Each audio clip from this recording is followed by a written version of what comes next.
There is a world as tangible as our own, impossible to see yet unavoidable to sense. A world enveloped by a seemingly unending ocean of forests. Buried deep in that forest, tucked away neatly within a blanket of twilight, lies a quaint little cabin. And in that cabin is a bunch of guys who's a bunch of bullshitter. Jeff. Yeah.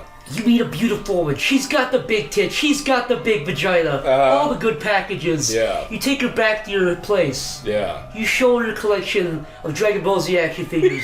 She knows what's up. She knows what's coming. You get that hoe in bed, you know what I'm saying? You get those titties out. Yeah. She shows her fucking flapjack titties. You're like, alright. Uh-huh. But then she's like, Jeff, let me eat your butthole. Yeah. She says that to Jeff. She says that to Jeff. Jeff, what do you do? I don't want anybody's face in my butthole. She's like, Jeff, she pulls up her hair. It's me, your dad, you passed the test. I raised a good boy. That's real life, Jeff. My dad would What's hit gonna me. happen My to you, dad Jeff? would hit me if I made a joke about that. So your dad would do that and then hit you? I didn't raise a faggot. That would be the best Thanksgiving story when all your fucking relatives haven't seen each other for years. But you're like, hey, Dad, remember that time you showed up in the wig and y'all wanted to fucking... My dad has no stories like that. My dad only has stories about outrunning police. He plans all this. He's a badass. Your dad plans this for years. For like 10 years. No, for like 20 years with your baby. And then he eats your butthole out and then beats your ass because you're a faggot. Because you're raised your own. Yeah, because you're raised your own. I didn't raise no faggot. I don't understand the whole eating butt thing. I don't either. It's strictly a doo-doo. Okay, hold on. Let me ask. Have you ever? I mean, at the height, like sometimes when you're getting really horny, and all of a sudden you're thinking outside of your normal box. No, we talked about this before. I have a straight fuck. My capacity. So, parts of my brain. I don't need therapy when I get super horny. I'm like, oh, I'd love to lick shit off her dick. I don't think. Okay, he's in the Chris O'Neill zone. I'm not in the Chris O'Neill zone. This is a very human thing. When you get to the craziest peak of what's yours? Horny psychosis. I just want to know. No, this is a question. You can't deflect it before I fucking ask it. What is? He's cradling that bottle of vodka like a baby. Shut up. He's massaging Fuck you.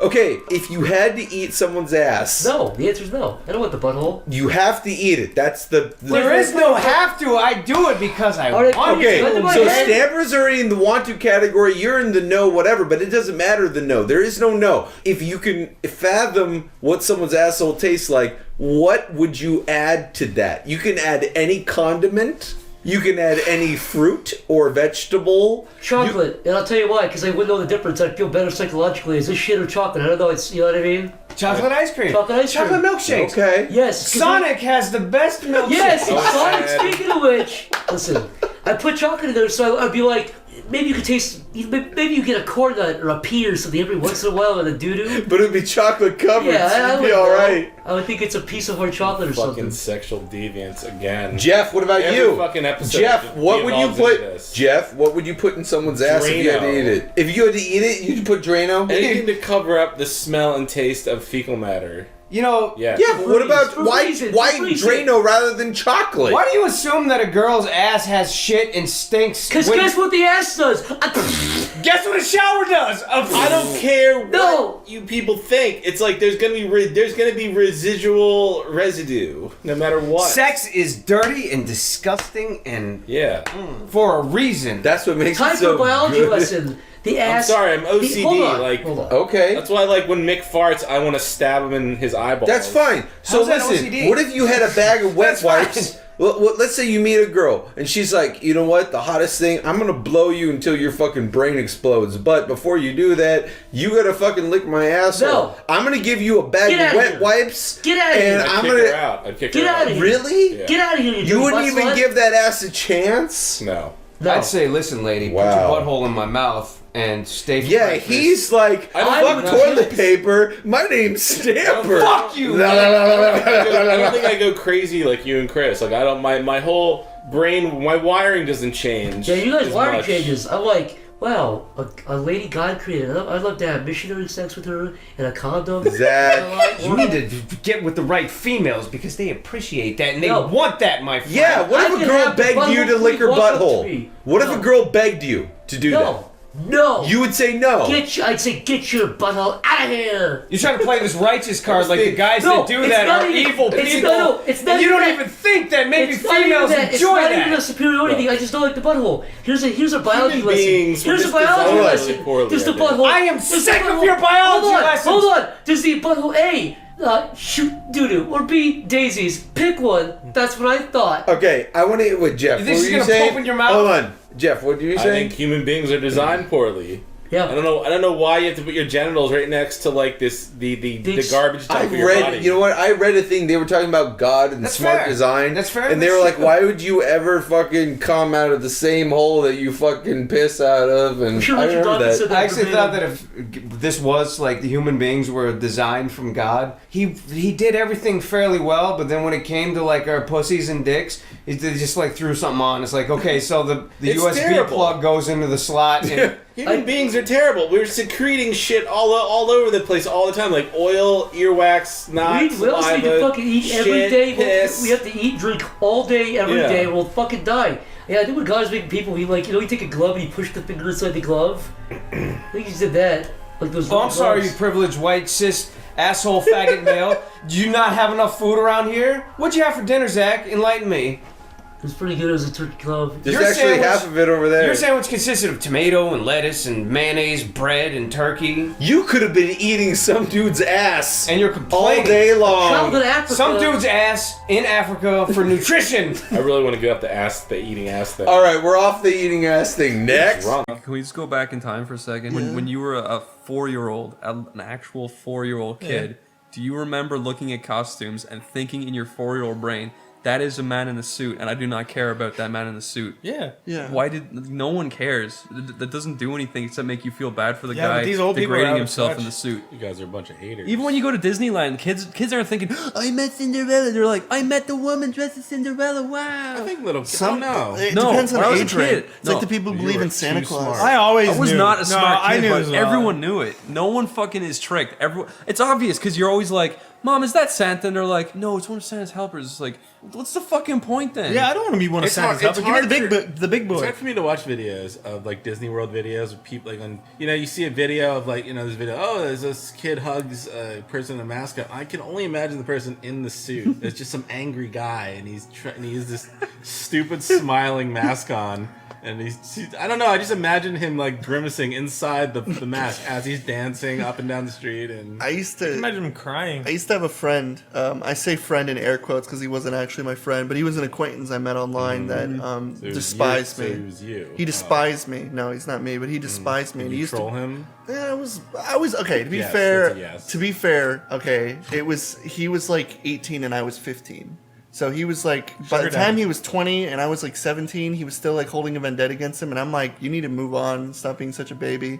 And like eventually, like he just went crazy. But he spends most of his time going to Disneyland and bothering the same fucking people in the outfits. Like he's like best friends with the Stitch mascot and the Goofy mascot, and I'm just under the impression that they probably don't give a fuck. They're just like, They're oh. not like the same person. no, They're different people. Yeah, exactly. Every day. So they probably see him. I They're like, think he goes back to Stitch every fucking year, being like, "Hey, Stitch, no, I love you." every day, because he goes to the karaoke bar or whatever, and he sits around and hanging out with Stitch, taking selfies. He's like hanging out with my friend Stitch, and Stitch is just like, bored holding God. his mascot head. But sometimes he has to be like that when he's like This guy outside, but when he's sounds fucking inside, hateable. when he's inside, he's like That's just kind kind of of like. really deranged and sad. Yeah, that's like the worst kind of person ever. Yeah, that's why I kind of broke that bond we had together because he sounded like a mental Unfortunate. case. Like that poor Stitch guy is gonna be leaving, and he's gonna invite him into his mom's pickup truck, and he's gonna wake up in an unfortunate area. I feel terrible for tied those up. fucking Disneyland mascots wearing like in the scorching heat because usually they're in like really hot places. Wearing I'd those say in the fucking- future they're gonna get little fucking drones with projectors and lot of project them- fucking 3D holograms dancing around, so they don't gotta worry about that. Maybe, hopefully. A lot of them seem happy. At least the ones not That's in because there's a big costume. fucking stitched smile on There their are face. there are ones that play human characters and they don't have to wear the costume, but Yeah.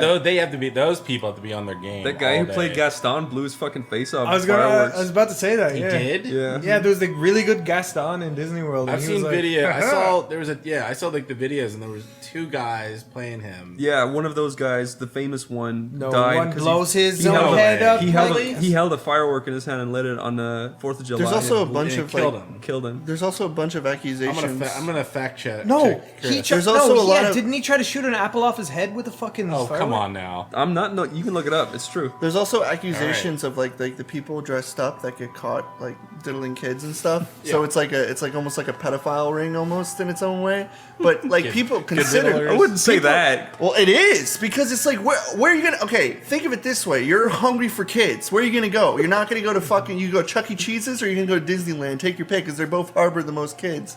It's where people go for dreams. I'd say fucking Disneyland is the most heavily security camered place in the world. It is, but it's also like a place where people capture pedophiles. Right. This is fact. Like people go there to meet kids, and it's like the easiest place to catch pedophiles because they're just like, they're hanging out waiting for kids, and it's like, obviously it is heavy, but it's also like considered like one of the worst places to work. Like Disneyland is considered a horrible place. Like I think it's like Mausewitz or whatever. It's that's the name. I thought it was the colloquial happiest place name. on earth. That's Little the joke. kids. Yeah, like there's this underground tunnel that all the mascots have to go through because they're not supposed to be seen going. Do you think that's like kind of? Off. Oh, yeah, Jeff fact checked I it. just saw it, man. I didn't Did you mean see to the laugh. live feed of his face blowing The off? Disney actor who won the hearts as Gaston has died in a fireworks accident over the weekend. According to the news, Devin Staples placed a fireworks mortar tube on his head and set it off. Oh, I He think deserved it. I think the apple thing was. He did made up. deserve it. What kind of fucking idiot is like, who would Gaston, that's just Gaston. That's not even like a freak accident. That's pretty much premeditated suicide. That's karma. That's what No happens one when you- blows his own head up in a. God damn it! That's what happens when you No one kills himself. No one Gaston. blows his face like Gaston. No one chars his face like Gaston. No one dies like Gaston. It's fucked up. No one croaks like Gaston. No one falls down and dead. His friends like Gaston. No one blows off his hands like Gaston. In the world, it's meek and shitty. I'm dead. I don't know the rest of it. This is mean. I'd say that guy was the nicest, coolest guy ever. You seem really charismatic. I bet he You was look up drunk his, and decided to put fireworks in his hair. Yeah, he's probably on fucking meth. I always feel bad for little kids whose parents let them have black cats. And they always blow off their fingers with them Yeah. every fucking year. It's like fucking I parent. used to your play Harry kid. Potter with Roman candles. Why with would my you give friend your in the kid woods. fucking fireworks? It's so stupid. My dad had a friend like that. He'd come over for the 4th of July. He'd light the M80s and he'd throw them so they'd blow up mid-air. Yeah, that's retarded. crazy. It's That's stupid. Like I and those cannot things stand are that shit. strong and loud little fucking explosive things. There's always one guy who's like, yeah, I'm the fireworks master, and then they always like drop one, and everyone runs, fucking, and explodes and almost kills I'm not everybody. even sure where they're legal anymore. I know they're legal in a few states, but not here. They were illegal in my state, but you had to go to like the woods, so you had to be on like an area away from town. So you go to the buy woods them or to use them. to use them. You have Like, to go to in the woods fairness, to light your fire. They probably should be regulated. Like they are explosives. Yeah. You know, like Absolutely, I And they think are. That's why they're illegal. In I'm not really a Yeah. fan of doing fireworks. Every because 4th of July, it's like all you hear all day is like, and you're like, how are they not getting caught right now? Yeah, I well, hate the 4th of July. Me Yeah. too. Me too. Sucks. Because like, and even if you did get the fireworks, you're not the richest man in the world, so you're not going to go out and get the $600 ones. You're going to get the little shitty ones. You're going to have fun for like an hour. They have a massive fireworks show really close to where I live, and it's just my apartment is shaking for like 40 minutes every 4th. I just like, oh my god, stop. Not to mention, like Chris said, like prior 4 days, people are shooting fireworks off nonstop, just never ends. And after it, because Yeah, we're like, we and still got after. some left over. that's Halloween in Ireland for like all of October. Everyone's like, all these little fucking traveler kids. Yeah, like, you walk over to your window and look at it, you see one firework every 5 minutes, you're like, cool. That's why bottle rockets are better, because they're like they're bottle rockets. So if there is any damage, it's only gonna hurt you within a certain area. I'm afraid of fireworks. I don't like fireworks either. I'm not afraid. I think they're kind of cool. I like the little black snake fireworks. Did you ever see the video where the fireworks show had a malfunction and it set off 30 minutes of fireworks in about 5 seconds? That was Yeah, insane. it's like smacking off cars going, It just set the whole thing up in like seconds. It was like a bomb going the black off. guy's like, shit, man, get out of here. Like, who accidentally did that? Like, The computer, I don't know. The computer was. computer? I think Yeah, they- it's all. They It's said they programmed ran. because there's like there's a huge thing of fireworks and it's all programmed because you're not gonna put your little torch I always up to wondered. it I and always run thought away someone was from like, it. If I recall, they were running a test, and the computer quickly ran through all the switches, and then, So it I guess tested for all some of them. reason something was on when it shouldn't have been. Oh, They're fuck. testing connections and that they were live. So. And that costs a lot of money. That's like Oh, a few that's not $1,000. cheap. That's not cheap 10 at grand, all. yeah, more. Probably more than that. Yeah, no, with like 20 to 30 grand. I would say probably closer to 20-30 grand for that. Just because it's like paid with fucking it's like a big event, so it's like paid for by the man. parks and shit. But we're talking about fireworks. You know those like shitty tank fireworks? They have like they're like you see them when you're a kid. You're like, wow, a tank that moves. And then you turn it on and it flips over immediately and fucking explodes. It has like all these like doodads, like it's actually gonna roll. Yeah. And it's just like psst, like that, and it fucking explodes. It's underwhelming. Yeah, all that's- fireworks are underwhelming. All fireworks are underwhelming. Don't go to bargain bin of fireworks stands. You're not gonna get the best. Oh man, fire- never. Like, you blow your own fucking. Oh god. You want a good, fine way to die? Go to a bargain bin in fireworks places. Malfunctioning fireworks is the best fireworks. It's to probably light the up. weakest ones too. They just probably don't even light half of them. There was like a big pile of like a fireworks store of like fireworks that like were rained on, so they don't know if they worked or not, and they would like put like sale prices on them and stuff. It's like, would you really do a gamble of something that's marked down like $20 and you literally spend like $20 that could or could not work? And it's an explosive too. That's like, not it's like worth it. explosive that might blow up. It should be free because it's like malfunction. Do you hate people that put sparklers in birthday cakes and just sparks are just flying On the birthday Yeah, cakes. Yeah, they put it in the birthday on the So birthday. sick of those people who put those candles that like relight after you blow them out. Oh. And Those are it's the retarded. same joke Jokey- every jokey time. candle. It's like the meme of candles. It's like, I get Aren't it. they Dude, funny that's though? my dad. Can we everybody stop the whole blowing the candles out on the birthday cake thing? Man, I know. completely? Can we just Put your stop doing fucking that? breath and spit. I know. Make a wish. I never liked that stuff when I was a kid because I would see the kid blowing out the candle and spitting all over it. And I'm like, now I can't eat it. So I wouldn't eat it. It's like we're still this is such a caveman thing to do. Blow out all the candles. Should give you like one of those Japanese fans and just you fan it out that way. That's what you should do. And today's topic is Zach's anus. Now it's How big, bad- it's big, it's open. My dad looks inside of it sometimes. Now, what else is to say about it? I mean, is it prolapsed? Is it prolapse? That's the question of the day. Let's talk about that. Let's Can we talk about rosebuds? Let's talk about rose. No, let's not talk about rose. That's Let's talk, an important conversation. let's talk about what we did last week. Okay, last week I prolapsed my ass. Yeah. We prolapsed our ass. Prolapse What if Chris's it involves ass. rosebuds? No, What's this? last week we all traveled forward into the future and we learned a lot of things and we're reporting back to you to tell you all the shit we learned. I'll go first. Yes. I had to explain to a kid what a book was. He was like, "What the fuck is that?" Well, it's a What? thing that you flip through the pages. And he was like a website? And I was like, no. Not like a fucking website with pages, like a thing that you hold in your hand. What year was that? Yeah. What year was that? Are you in the 80s? That was going to 2015. The 90s? That was 2015. That was next year. There's still books around. I was telling a kid about what a dustbuster was. A Dustbuster. Yeah, and What did And you a, say? and a dust jacket, too. dust Just a duster, yeah. I was teaching kids about. I taught kids how to kiss in the mouth. You all taught kids in the future. Yeah, it was. We went to a playground. Yeah, we were doing playground. And the first thing Zach did was teach kids how to kiss on the mouth. Yeah, that wasn't the future. That was today, my friend. You don't need the future to experiment. Oh, so we were just making out with kids? It wasn't Yeah, no, I said it was the future, so you do it. You would have loved it. Oh, no! I was on the sideline just watching and sort of. I had my camera. You were laughing with your big erection in your pants, Corey.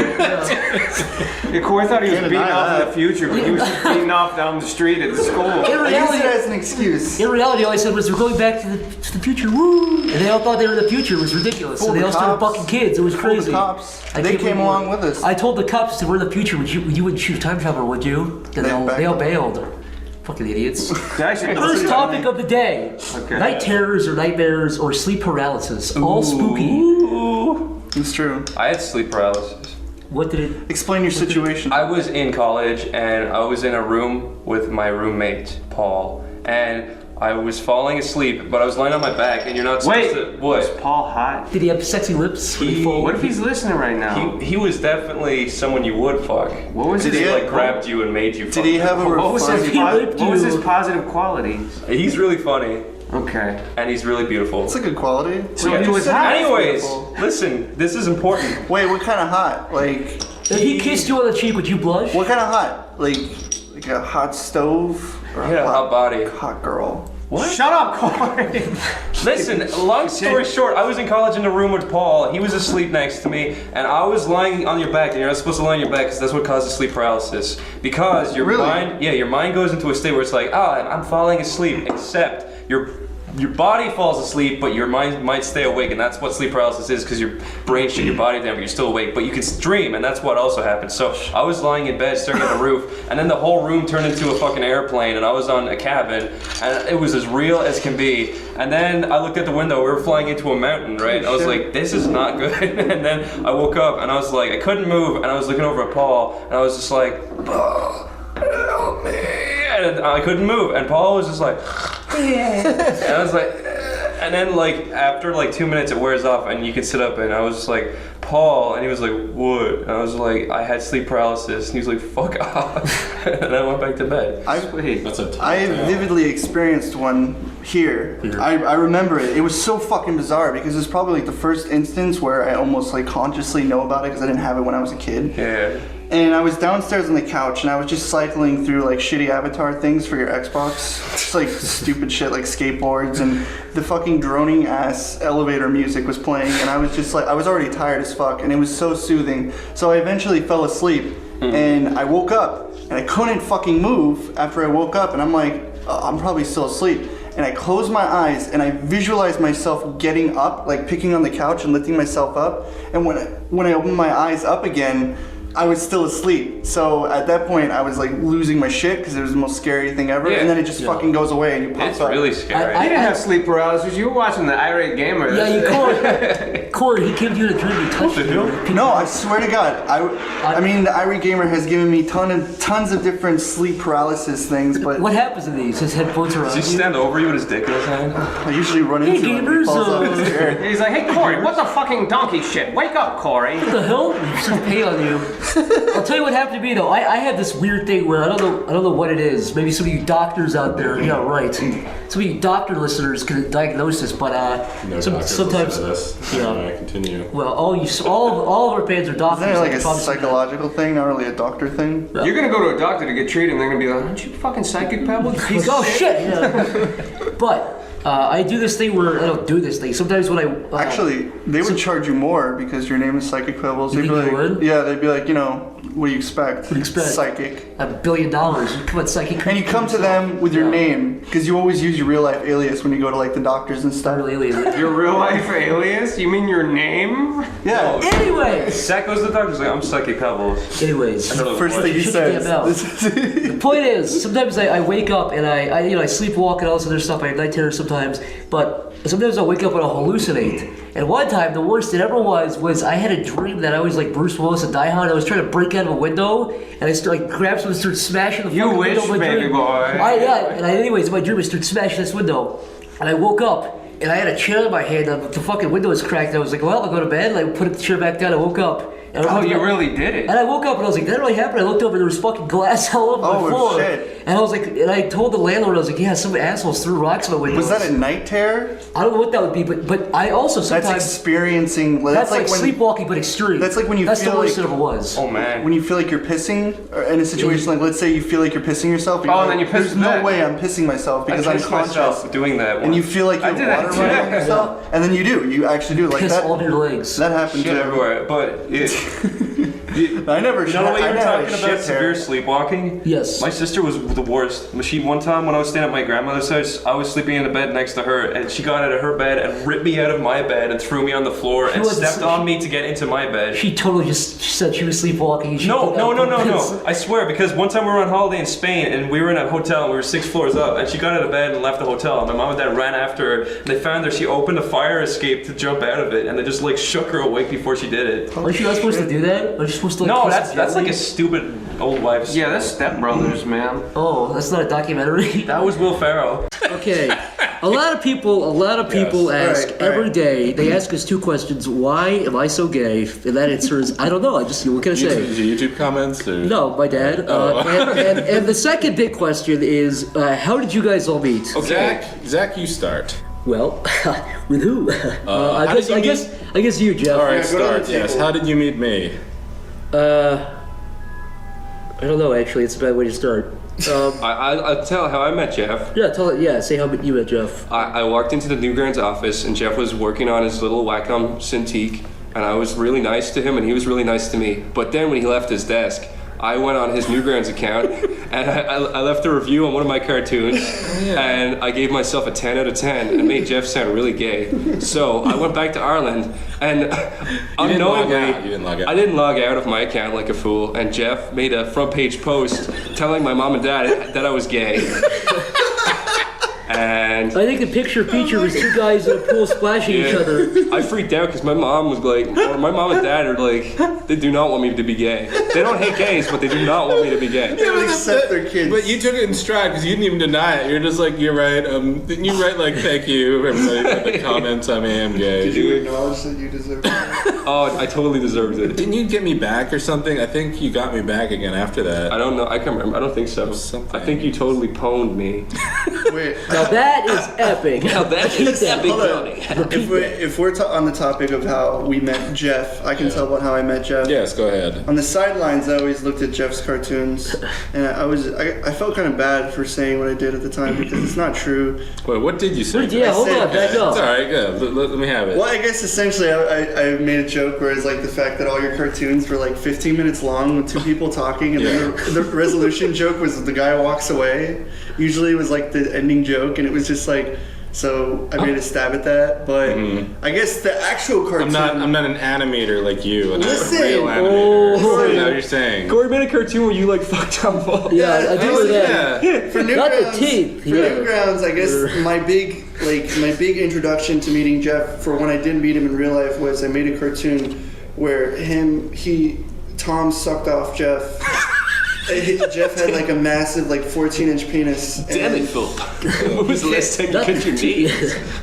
And I guess that was my first I was like, hey Jeff, notice me. Before I met Corey, I was always really scared because you were part of this rogue team of really cyberbully animators. Yeah. And I'm like, hackers even. Tell Tom I hope I don't piss these fucking guys off. They're gonna fucking animate me blowing somebody. It's like, because you're so mean, you don't have to bring them up, but you guys are so mean to certain people. I was a malicious. And I laughed. I laughed at all of it. And I'm just like, shit, this isn't gonna be so funny. If it's crosshairs. Yeah. It's funny because when people said they were gonna meet me, they thought I was gonna be like Stamper thought I was gonna be some fat midget who snarls to himself. Actually, I knew Corey was a sweetheart. I was fucking terrified to meet Chris because when I saw him, he was like a 6-foot Hulk in his giant black Neo outfit. It's fucking scary. I was wearing a stinky trench coat. Oh, wow. I didn't know who, you thought you were a school shooter or something? Lucas the Magnificent. You thought he had a fucking shotgun shotgun? Yeah, no, he actually did look You're gonna troll me now, Corey? You're gonna bully me now? Because I really liked Chris and I loved his shit, so I was, like everyone else, I was starstruck. But then when I met Chris... Did you realize he wasn't so special? Yeah. Is that what you're saying? Yeah. I recall the first time I met Corey was Chris and I made a video. We basically lied to all of his subscribers a couple years ago and said he went to NASA and he became an astronaut and he died in one of those gyroscope things. Yeah. And we made a Centrifuge. I made a tribute video playing You raised me. Oh yeah, you raised me up. And it was horrible MS Paint pictures of astronauts. Dude, you had Chris. You had shots of Chris's fucking head 6 times bigger than the body with smiling. There was one shot where I photoshopped Chris's head into a black astronaut. It looked so fucking real. It was the best. It wasn't Photoshop. Used MS Paint. So that Photoshop, I took your head and put it on a black guy's body. It was the best picture. It looked real. Anyways, so all of Chris's subscribers and I posted the video. On the video, I was like, I'm glad he's fucking dead. And all his subscribers were like, you motherfucker, how dare you? And I remember Corey's exact comment. He posted on my channel, and he said, why are all these faggots saying you hate Oni? That's exactly what he said. I was like, who is this guy? And I went to his page and I saw Sonic Channel. I was like, oh my god, this guy's pretty cool. And he said, and then you PM me. Saying that now just kind of seems like an insult. And then you PM me and you said, hey, I'm working on some big controversial cartoon. Add me on Skype. And I was like, whoa, dude. And it turned out to be a cartoon you released later. Which is how I truly met. Yeah, that's how everything came to be, was through that cartoon. Yeah. It's actually how I met like literally everybody. That's how I met Stamper and because I met Stamper. I originally found Stamper through his fucking like his like Gears of War cartoon. Yeah, let me just say Stamper's away at PAX. So yeah, why don't we go? Yeah, we'll start with you. Just say if anybody has any Stamper stories. Corey can. Go. Yes, Corey. Wait, Stamper stories? Yeah. Well, like how you met how you met Stamper? Yeah. Oh, I guess how I met Stamper was I released Chode, and I had already liked his stuff, and I asked if he could voice in a really inappropriate cartoon I was working on, which wasn't Chode. It was another show called Cool Show before Cool Show. Just to clarify, Chode is Street Fighter Chode. Everything yes. you did. You keep saying Chode, and you're I'm sorry. terrifying some people. It's just I'm so used to like shortening it to Chode and like everybody just knowing what it is. Yeah, sorry. I just wanted to clarify. Yeah, it's a shitty Newgrounds / years ago, but I told Stamper if he could do voices, and I was really fucking scared because I've never asked like someone to do voices for me, and he was like, yeah, okay, and he did voices that were like mind-bogglingly better than what I originally had, and then he like went ahead and did like the scripts that I like typed out some really perverted shit and gave it to him, and he like made it come to fruition even better than I thought. That's amazingly fucked up stuff. Just amazingly fucked up shit that I still have yet to actually release because it's inappropriate, but stuff that if you honestly released, the FBI would be knocking at your door. No, it's true. Yes, it's true. That's mind-blowing. They'd be asking you for autographs, though. It's really funny. But that's you're a sick fuck, but you're pretty sweet. Pretty funny stuff. I guess generally that's how I met Stamper, was through making Chode, and I guess how I truly met Zach was from him making. I know the story. I know the story from you coming, or like you going. How did you find me in the first place? How did you even find my stuff? Oh God, you're not gonna like me if I bring it up. The first thing I saw I know what you're gonna say. The first thing I saw from you was fucking rehab for fictional characters. Yeah. And unfortunately, I actually thought it was very good, and I was impressed by it. And I was like, wow, this guy's actually really good. And then I looked and saw you were like talking to Oni and stuff, and then you were going around being like, Oni's a faggot. Fuck Oni. And I was like, so obviously trolling. So, you know, that's funny. That cartoon actually brings up how my first interaction with Stamper. When I released that Rehab Fictional Characters cartoon, basically Rehab Fictional Characters is I animated a Bo Burnham song that he did like 4 or 5 years ago, and I animated it in a horrible tweed Family Guy style. But anyways, I reviewed it. It was like the best reviewed cartoon I'd ever put out. He got front page, and it was the first time I ever got front page, and I was really stoked. But there was like a couple of assholes who were being really fucking malicious at me because it sucked. I would have. And Stamper commented and like gave it 5 stars out of 5. It said like, "Fuck those guys. They don't know what they're talking about." I was like, "Wow, that's so nice." And I held on to that for years. I met Stamper, and I brought that up, and he was like, "Oh, that was an accident." I was trying to review a different cartoon, and I was like, "Oh yeah, that's fine. That's fine. I do that." Chris, how did you meet Stamper? It was also a Pico Day, and I walked up to him in the downstairs basement when everyone was like meeting each other. Yeah. And I was like, "Hey man, I'm a huge fan of your stuff." And he was like, "Really? I'm not a fan of you." And he walked away. Sweet. But then I thought he hated me for like the longest time. I was like, okay. But then one day on Skype he was talking to me. He was like, "Yeah, you can move into our house if you want." I was like, "God, that's funny." And he was like, "No, I'm serious." I was like, "What?" And I didn't even know him. Yeah, that's that. What a nice guy, right? How did you meet Zach? I actually don't know this story. Oh fuck! Chris and I were at the airport. We locked eyes. We ran to each other and kissed. I mean, that's what we did the first time we met. Yeah. When we were talking to each other for like a year, and then we were like, "Let's meet up at Otakon." And then Zach got off the plane, and he fucking saw me and Sean for the first time. It was Sean Kiley. Zach saw me and Sean, and Zach. We walked up to Zach, we ran up to him, and we went to hug him, and Zach like shit his pants and was afraid of us because he thought we were gonna hit him. I didn't think you were gonna hit me the way you guys were really awkward though. You guys came in like fucking gremlins. You were fucking awkward. You were like a gremlin. I was not a gremlin. I was. You were really fucking cool. goleming all around. You just kind of ran into each other and slammed into each other. You were like, whoa! I didn't. You know, most people in Ireland are like 3 foot tall. Sean Kiley and Chris O'Neill are like abnormally tall freaks. Yeah, they're huge, disgusting cave trolls. Yeah, that's exactly what Chris said when I first saw him. And I ran the fuck away. And then what? Well, think of actually how we actually met the first Zach's time was... hair was fucking bright yellow red. This is a true story. This is a true story. Job. Yeah, so for my high school graduation, I decided to dye my hair like a shade darker, so it looked good.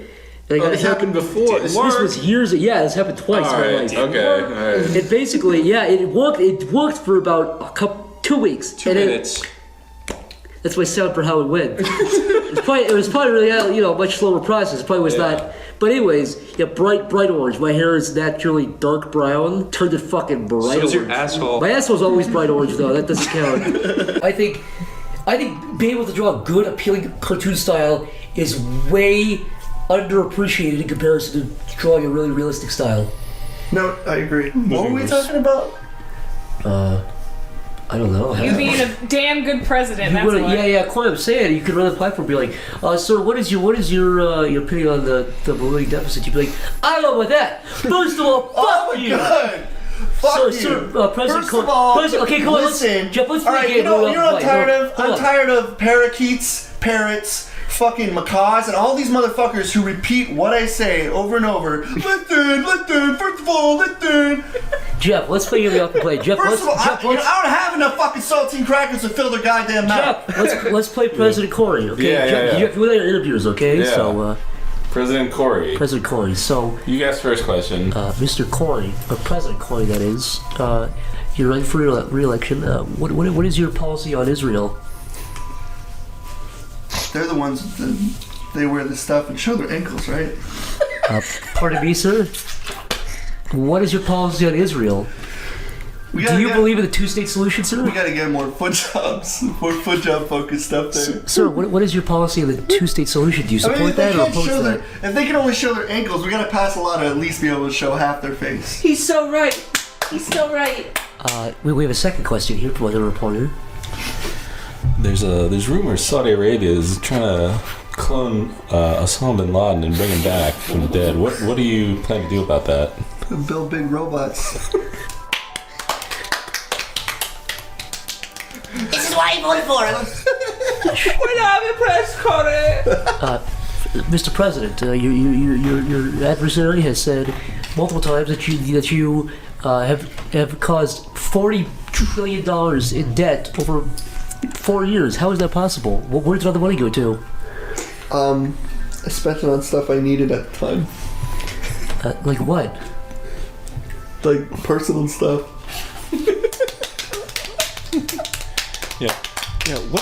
Corey. President Corey, could you answer for the $300 billion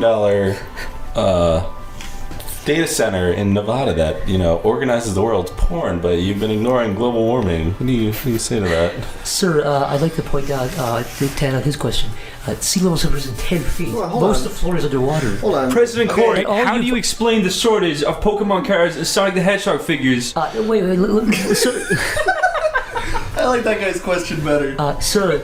Explain it! President Corey, like I said before, global warming has caused a 10-foot high sea level rise that's caused thousands of deaths. Speak on behalf of this guy. And all you keep talking about is a platform based on fruit snacks and salty crackers for all. So people are dying in your country. Where are the Sonic figures? Hold on. To classify it, weather will happen. It'll get hot, it'll get cold, just deal with it. Second of all, the figures are coming. They're coming. You've been saying that for 15 years! We're just making them different flavors so kids can suck on them and they don't. At least when they choke, with flavor in their mouth. Woo, thank you. The president calling. I got autism, but I was wondering. I forgot my question. Sorry. I'm also autistic. Thank you, that was President Cole, everyone. Thank you. No more questions. Oh, okay. He's got some 1993 Sonic the Hedgehog cartoons to watch. Still Bobby Corey sits in the Oval Office watching Sonic in the 90s. Yeah. We had an interview with President Corey today who was watching Sonic the Hedgehog cartoons. Setting him, to be specific. Mr. Corey, what do you think of Iraq? Oh, no, what happened? Sonic the Hedgehog eats chili dogs. That's pretty fucking sweet. That's son of a fat. Listen, realistically, Listen, Corey, what do you think of Saudi Arabia developing nukes? Dude, Dr. Eggman's an asshole. Why does he always bother his son? What do you ever do to him? I like other stuff besides Sonic. I like Dragon Ball Z. How about putting some Dragon Ball Z in this beat? Fuck you, Corey. We are funding super soldiers to act just like Goku in We the are heat of trying to battle. build a real Naruto. He's our secret super weapon. And I'm gonna come to the podium and be like, We are mixing animals until they form a Naruto. we are inventing the fusion as seen in Dragon Ball Z episode. I would say it's around the Boo Saga. We are building a real. No further questions. and then I would be shot. You'd be killed in the first day of office. Assassinated. Yeah. I would have to put it like. Corey, I would be terrified. Like 16 foot. They would put you in Guantanamo, you It would be monster. It would be like. Corey, let me- It would be like RoboCop. I'd be shot so much my arms would blow off. who would shoot you in the head? Who would do the last shot? All women and children. What? Together? Yeah. Corey, let me give you one last President Corey thing, right? Worst thing to ever hit America, a dirty bomb goes off in Times Square, New York, 1 million people dead. You have to make a speech to your people, to your citizens. What do you say? I'm sorry. This is devastating to everyone and everyone else in the world. So we decided to put a big blanket over the explosion. That way, we can save money on resources and we can say goodnight to all of them. You're Put them gonna all to spend sleep. like $50 million netting a huge blanket to throw over New Put York's over hole. corpses in a fucking smoldering ashes, you freak. What are you talking about? The blanket's just gonna get sticky and rot over the city. You don't know what kind of blanket it is. What's it made out of? What's it made out of? What's it made out of? It's that blue tarp shit. Oh, that solves everything. Corey, does it or does it not have Big Sonic the Hedgehog face on top? Alright, let's end this fucking segment, Jesus Christ. A giant Sonic the Hedgehog memorial over fucking The astronauts are looking This is down. 9/11 times like a million. I know. And you put fucking Sonic the Hedgehog smiling. The president decided, like, just put a big tarp over it and watch Oh, throw a fucking blanket over it. Sonic wagging his finger up at the fucking satellites. Looking The down. astronauts are like throwing up in space. Meanwhile, fucking Iraq is laughing its ass off. Yeah, because what? They It's got fucked Sonic. up, dude. They have like a brown Sonic. They got brown Sonic. I should not have said that. Alright, let's move on.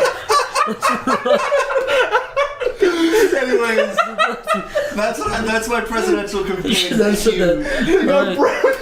Alright, So Nikki, what color shoes Hashtag do you want? Corey 2016. hashtag brown Sonic. Alright. Nikki. Yes. He doesn't use rings, he uses asked something rupees. about artistry, being an artist. You're back to art school. Yeah. Yeah, 2 hours Nuclear later. devastation. Yeah. So going from a Sonic the Hedgehog talk over nuclear devastating New York. Where you brought back up to art Sonic? school. You brought up Sonic. You brought up my supposed addiction. God bless you, Corey. What do you guys think of Sonic fan art on DeviantArt? I don't like Sonic fan art unless it's like. What do you think of Sonic original characters? Have you ever made a Sonic original character? I never did, but I was a fan but of I it when I was was a really kid. bad at it, so I kind of stopped. Is it Corey the Hedgehog? No, it was Corey never the It wasn't like a blue Sonic with a green coat. Or blue Sonic with a green coat. It was Sonic with Corey's glasses and a haircut. Corey, if you could make like an Avengers type team out of like cartoon characters, Fucking Christ, who would be Jeff. like your cartoon dream team? This will be chaos, Jeff. Why'd you set this up? Jesus. So finally I've crossed the Cartoon line. Dream Team. So, like would Sonic be the leader? No, Sonic would die. And then, like the apple. Why would he die, Corey? Yeah, how would he die? What's that pony called? Apple pie. Sonic apple would get his head something? stepped on by Peter Griffin, He'd Homer choke on a Simpson, chili Goku, Squidward. Yeah, I would have Goku, Squidward, Peter Griffin. Hold on. Let me go. It's my thing. Okay? Goku, SpongeBob, Peter Griffin, Squidward. Fuck you, Corey. Tommy Pickles. Big the Cat. Goku Jr., aka Gohan. Sheen. We need a big robot. Skeeter from Doug. Skeeter from Doug will be the big robot. Yeah. Lino or Panthro. No Thundercats. They're No pussies. Thundercats. I guess I could throw in an 80s cartoon. Teenage Mutant Ninja Turtles. He-Man. Do the rat Street guy. Sharks. Do Rat Boy. Street Yes! Sharks. Street Sharks, yes! I used to watch that show. What about the Silverhawks? What about that little monkey Silverhawk with the chrome armor? Do you remember him? Never mind. I need to call up Harry and ask him some 80s. You'd like him, cartoons. Chris. He's a monkey. Really? Yeah. I like monkeys. A little monkey. Okay. He can fly. I would make him. I know, but on the monkey thing, I've watched so many fucking gorilla videos since I've been here.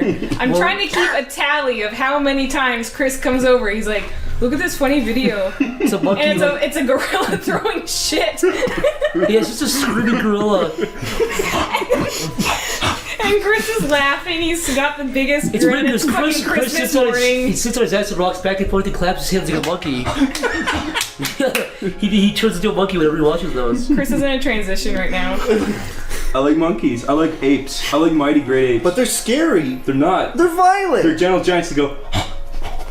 Yeah. Are you sure they do If you let them sniff your hair, if you don't, they'll rip your skin off and give it back. Corey, you need to know. You need to know the correct touch. You need to walk up, put your hand on the big gorilla's huge forehead, and you just say "Hi-yo." What if I did this? And then he's yours. What if I did this to the gorilla? He has to be your slave for a million years. What if I did this to the gorilla? Explain what you're doing, Corey. You beat your hands Wait, together. I have a question for Chris. Yeah. I did the remove the thumb trick. What would the gorilla do then? If a gorilla and a bear were in a fight, who do you think would win? Gorilla. The gorilla would fucking rip the bear's head off and throw it at a bear. Bears are fucking the like bear a could get a grizzly couple- bear. No, but a gorilla would be like, oh, and then he would pick up the bear and throw him into the sun. Like Dragon Ball Z. Yeah, but the bear has teeth and claws. Yeah, but have you seen a gorilla's fangs? They're fucking huge. Jeff. Do gorillas bite people? Yes. Do Jeff, bears have opposable thumbs? Didn't think so. Do bears have fucking hands on their feet? I didn't No, think bears so. have strong ass teeth. Do bears Bears have fucking cinder block foreheads? I didn't think so. Like that though. What's Jeff, I got a serious question. Yeah, serious. Yeah, very serious. Mm-hmm. Different, we're changing the pace for the podcast for once. Finally. Who would win in a fight? Yeah. Here we come. The Terminator or Tito from Rocket Power? Now answer carefully, I've Jeff. never. Who's Tito from Rocket Power? Oh, it's the worst cartoon ever. He gives life advice from the ancient Hawaiians. He's like, He hello, wears Tito. flip-flops. The voice actor died from brain cancer. Like, Who's the other the show one? was canceled. Really? Yeah, that's real. He Who's dead. the other one? As the ancient The Hawaiians used to The say. ancient Hawaiians, you say, "Ow, my brain!" Oh, Zach, what? come on. He's not gonna hear me. He's fucking dead. Who would win? Oh yeah. Do you guys remember in that show when Tony Hawk was Tony on Hawk! it? And they hyped it up so much, Yeah. and when you watched it, he was at the very end. It was Yeah. like 1 minute, And and, he's a you were like, fucking- that was it? He's a fucking orange blob on the screen that they drew really badly. Yeah, he's like, wow, you guys got some rad skill. You want to skate? And it's over. Yeah, at the beginning of the episode, it's like, whoa, it's Tony Hawk! And it's like, he does a flip, and then he's shitty looking, and he doesn't look anything like Tony Hawk. He's this orange dude with yellow hair and a helmet. Bye, Zach. We've been talking about New York stories as far as the food, but I heard there were New York stories that involved you guys. The context of this is we all decided it was a good idea to go to Barcade. It was myself. Yeah, we went to St. John, Mark's. John, Chris, Niall, and Corey. Yes. And there was a Barcade, and right above that is a karaoke place. Yeah. Which is a perfect mix. They know what they're doing. So we had a few beers. Corey had more than a few. I think I had one or two. Corey had more than a few. We all pretty. I had a we shit all ton pretty as well. good at buzzed or drunk. I kept bringing in bottles of wine and soju. No, that was at the karaoke place. After we would do karaoke, and while this was going on, John's ordering Long Island's for the whole class. Yeah. Oh my god. Bringing it up dude. for the whole class to and have. let me tell you something, John. I was already like, Corey was dead I already. came tell in when and you guys sat are down, drunk. and you got Long Island. My eyes lit up because I love Long Yeah, Island. there was a part where we were all just sitting there going, ha, fun, well, let's go home. And then you were like, I got Long Island. And you gave them to everybody and was like, oh. And I'm sorry, That when I- happened. What? 2 When I times? get And then when I get to partying, I just become a raging alcoholic. we'll get to that. Yeah. But the interesting thing, so after like 3 rounds of Long Island, The probably 2 or Santa Claus 3, of and drink also Long on Island iced top teas. of the beers we already had, I looked over at Corey, and Corey was a big smiley boy the whole time, but his face changed, and everybody else was staring at the screen. I didn't was notice staring anything at- was wrong. I was looking at Corey, he was looking at the ground, It's and that his mouth was sensation. open. It's that sensation you have where you know something bad's about to happen, and suddenly all the fun. Apparently Zach saw it's that like sensation. it's like if you were hearing. Me and Zach did. We Yeah, no. looked at If you each were other. hearing Corey, a song, Corey said, "I'm gonna everything puke." just gets quiet, and you just hear your heartbeat. And you're just like, oh no, and then it hits you. And I saw Corey, and he was looking at the ground, and he didn't puke. puke leaked out of your mouth. It just came out. It just No, it was like. Bah. What's weird is too. It's like when someone turns off the music and then it's like, everything comes back in you. You're just like, dude, that happened to me once. Fucked. That happened to me once when I ate a weed edible. A weed? When you ate a weed? You ate a weed edible. You ate a weed? It was in like Venice dude? Beach or something, and we were like playing some Smash Bros, and all of a sudden everything went. Yeah, dude. It's a shitty feeling. It's terrifying, and I hated it because afterwards, and right when I got up, I left because this was way before, and I went out there and I sat there. And the Asian guy was kind of looking at me while he was cleaning. And I was just sitting there looking at the ground. And then I got up and went back in and sat down. And then I'm like, okay, I want to leave. And then right when I got up, you came back in with a big thing of wine, and you're like, let's party!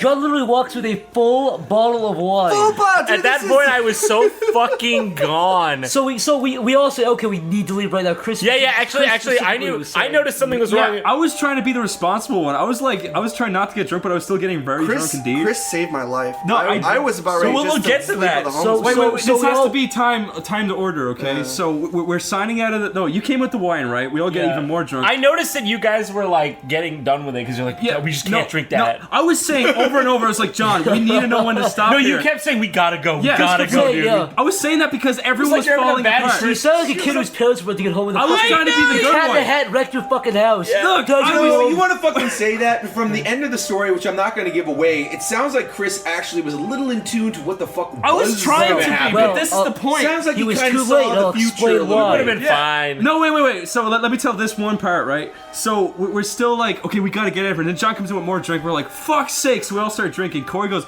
bat all over the floor, and we're just like, I didn't notice. Yeah, no, me and Zach were like, what? And then no one noticed. Nobody noticed except for me and Zach. And then that's when I was like, we have to go. And then that's when I pushed you guys out. We were all in the main area, right? And then we were trying to sign out. We were trying to go for that nice Asian boy. I gotta tell this part because you and Zach did something in the boys' bathroom. Whoa. Okay, so yeah, we'll tell. I don't know this part. What do we do in the boys' bathroom? I'll explain. So while Corey and Chris went to go to the checkout, I was like, I have to take a piss. So I was like, so do I. Now this is one bathroom, like a locked door bathroom. One which bathroom, is fine two because guys. I had a urinal and a toilet, and they were facing away. But now I was like, I have to go pee too. Like, no, there's only. We're telling this? Yeah. Okay. And so we're like, no, we can't. There's only two places we can pee.